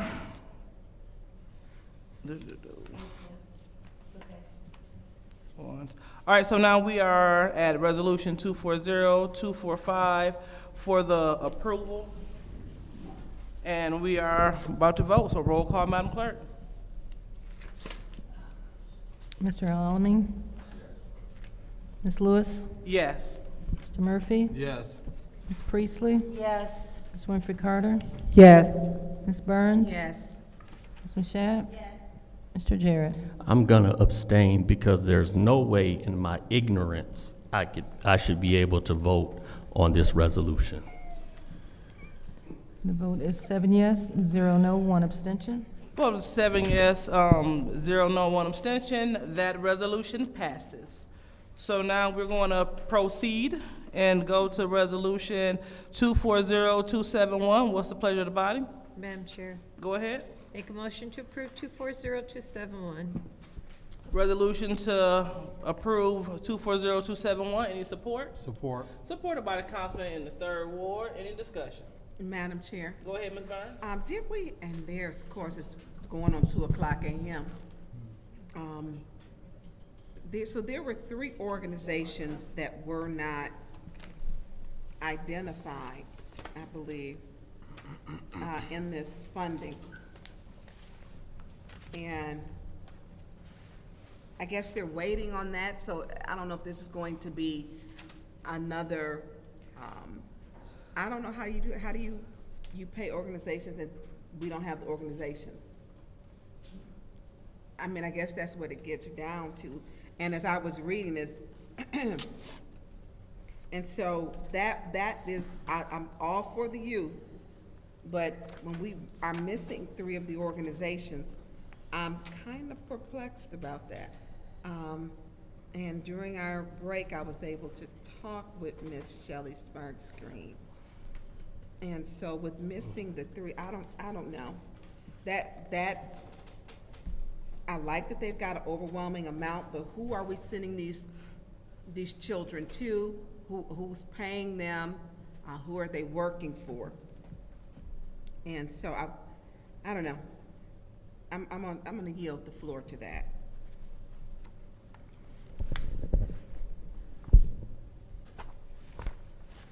All right, anyone else in the first round? Yes. Go ahead, Mr. Murphy. When we approved the funding before, they didn't specifically talk about the organizations that they were going to fund. So I think we should move forward, let them figure out who they're going to fund and deal with those nonprofit organizations or whoever they feel like they need to fund like they've been doing. They already got a process in place, so I'm gonna be supporting this. Anyone else in the first round? Yes, Madam Chair. Ms. Winfrey Carter? I'll be recusing myself from this vote. There's a conflict.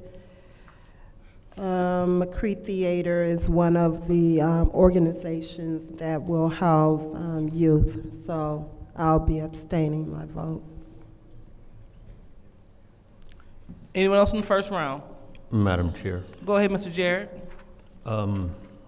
Where my concern is with this resolution is the fact that we do need to let them figure stuff out. That's problematic for me when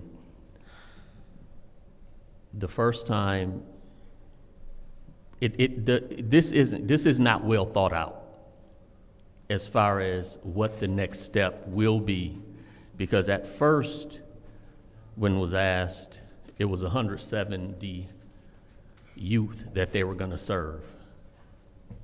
170 was said more than once. And then on the second round, that number was reduced to 100. So I just really don't know. I don't feel comfortable at this time that this is well thought out. As well, the numbers don't work even at the 100 students the way that it was communicated with us. So I just, for me, there needs to be more thought, more detail, more answers that they can provide. Without those answers. Request for information. What's your request? You, Madam Chair, to the speaker, can you tell us what those numbers are? Because I had to take a call at that time and I didn't get those numbers.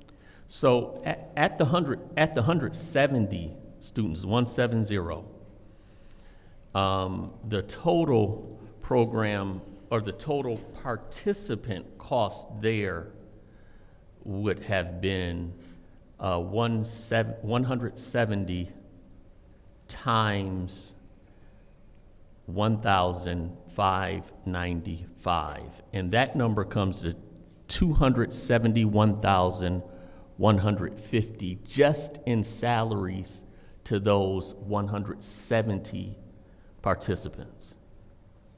Now, then it was changed that, well, 100 students. Now, at the 100 students, you get down to 156, which is under the 260, but then you're looking at the different nonprofits. The money wasn't in, we're calling this a youth program, but there is nearly 40% of the money going to someone other than youth. So I just, and I still feel like we have enough work here in the city, in the institution of the city of Flint, between these 4 floors in this building. There's enough filing that can be done. There's enough sorting that can be done to where we can bring in a good number of those young people here somewhere and reduce that $100,000 in admin or whatever program cost you want to call it, and it not cost that much or as much. And that money can be reallocated somewhere else. Request for information. What's your request? Thank you to the speaker, through you, Madam Chair. So basically, an internship to offices and departments here in the city is that what you are suggesting to reduce the cost? That I think would be beneficial. I would rather see that $65,000 used that way than try to find 3 more organizations that between those 3 more organizations, they're going to get upwards of $30,000 for admin fees or admin or program costs, however you want to call it. But I think that 65,000, if we want to increase it, and that way, yes, we can say, you know, the press release could be that 65,000 was awarded, an additional 65,000 to be able to host an additional however many, if we're increasing the youth to 30 additional, or even more than that. And matter of fact, here at the city, we might be able to, well, we want to be fair to all recipients, so we won't extend their stay, but I just think that there's a more effective way, or not effective, but efficient, because we can stretch these dollars if we did this round in-house instead of trying to steal 3 more organizations and be able to reduce the operating costs. Thank you. Anyone else in the first round? Madam Chair. Go ahead. My colleague in the 9th Ward makes a good point. Is that something we can possibly do with maybe having young folks intern here at the city? I think would be a pretty good idea, and give them some experience on how the city operates and work. And if we can cut costs and do some savings, I think that's something that should be definitely explored. And I did have some concerns when we were mentioning the numbers when Shelley was here. They were kind of off.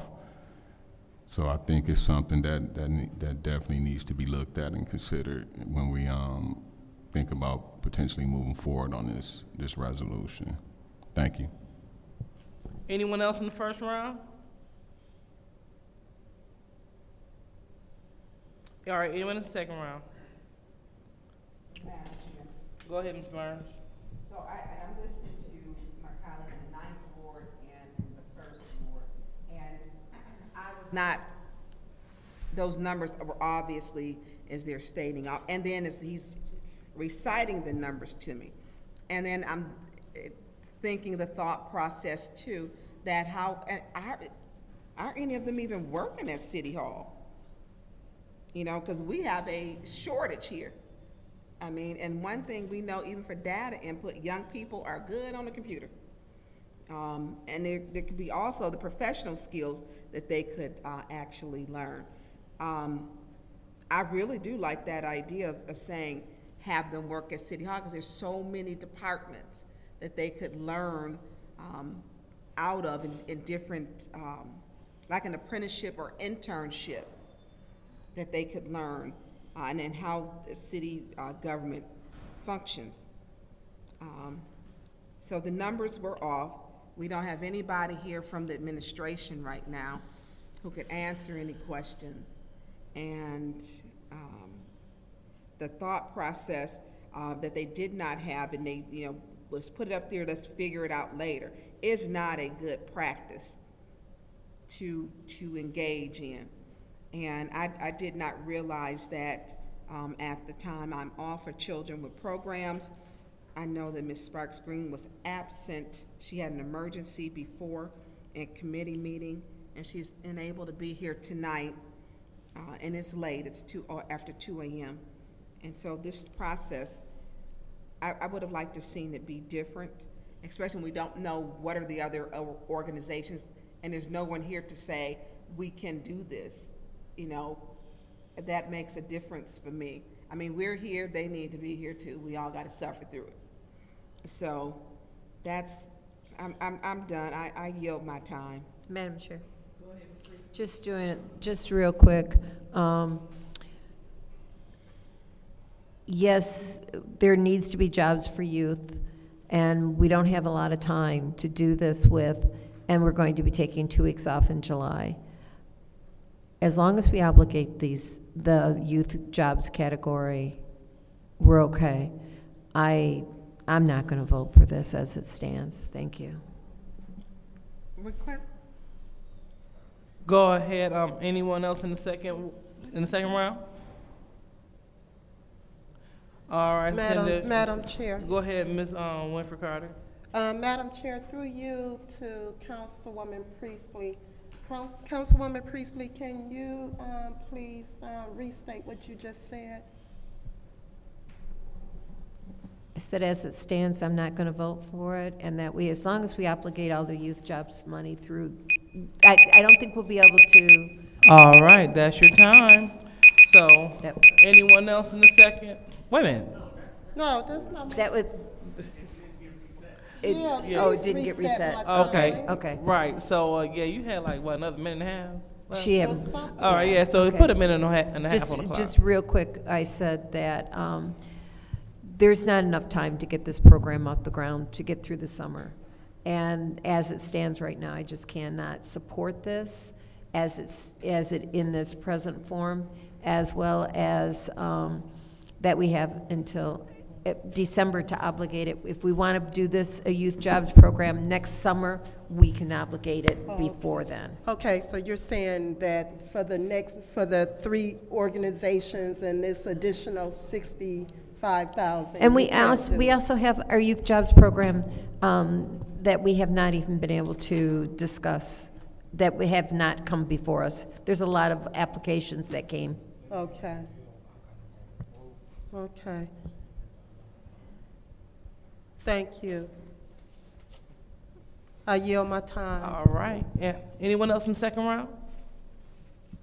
Well, since there's no one else in the second round, we will go ahead and call for the vote for Resolution 240271. Roll call, Madam Clerk. Ms. Lewis? Yes. Mr. Murphy? Yes. Ms. Priestley? No. Ms. Murphy Carter? I abstain based on what I stated before. Ms. Burns? No. Ms. Mashat? I abstain because the Flint Community Lab is in this funding. Mr. Jarrett? No. Mr. Alamin? The vote is 2 yes, 4 no, 2 abstentions. The vote is 2 yes, 4 no, and 2 abstentions. So that resolution fails. Madam Chair. Go ahead, Ms. Priestley. Make a motion to approve 240144. All right, resolution for to approve 240144. Any support? All right, so there is support from the councilman in the third ward. Madam Chair. Go ahead. Call the question. All right. Roll, any support? Call the question? I'll support that. So roll call, Madam Clerk.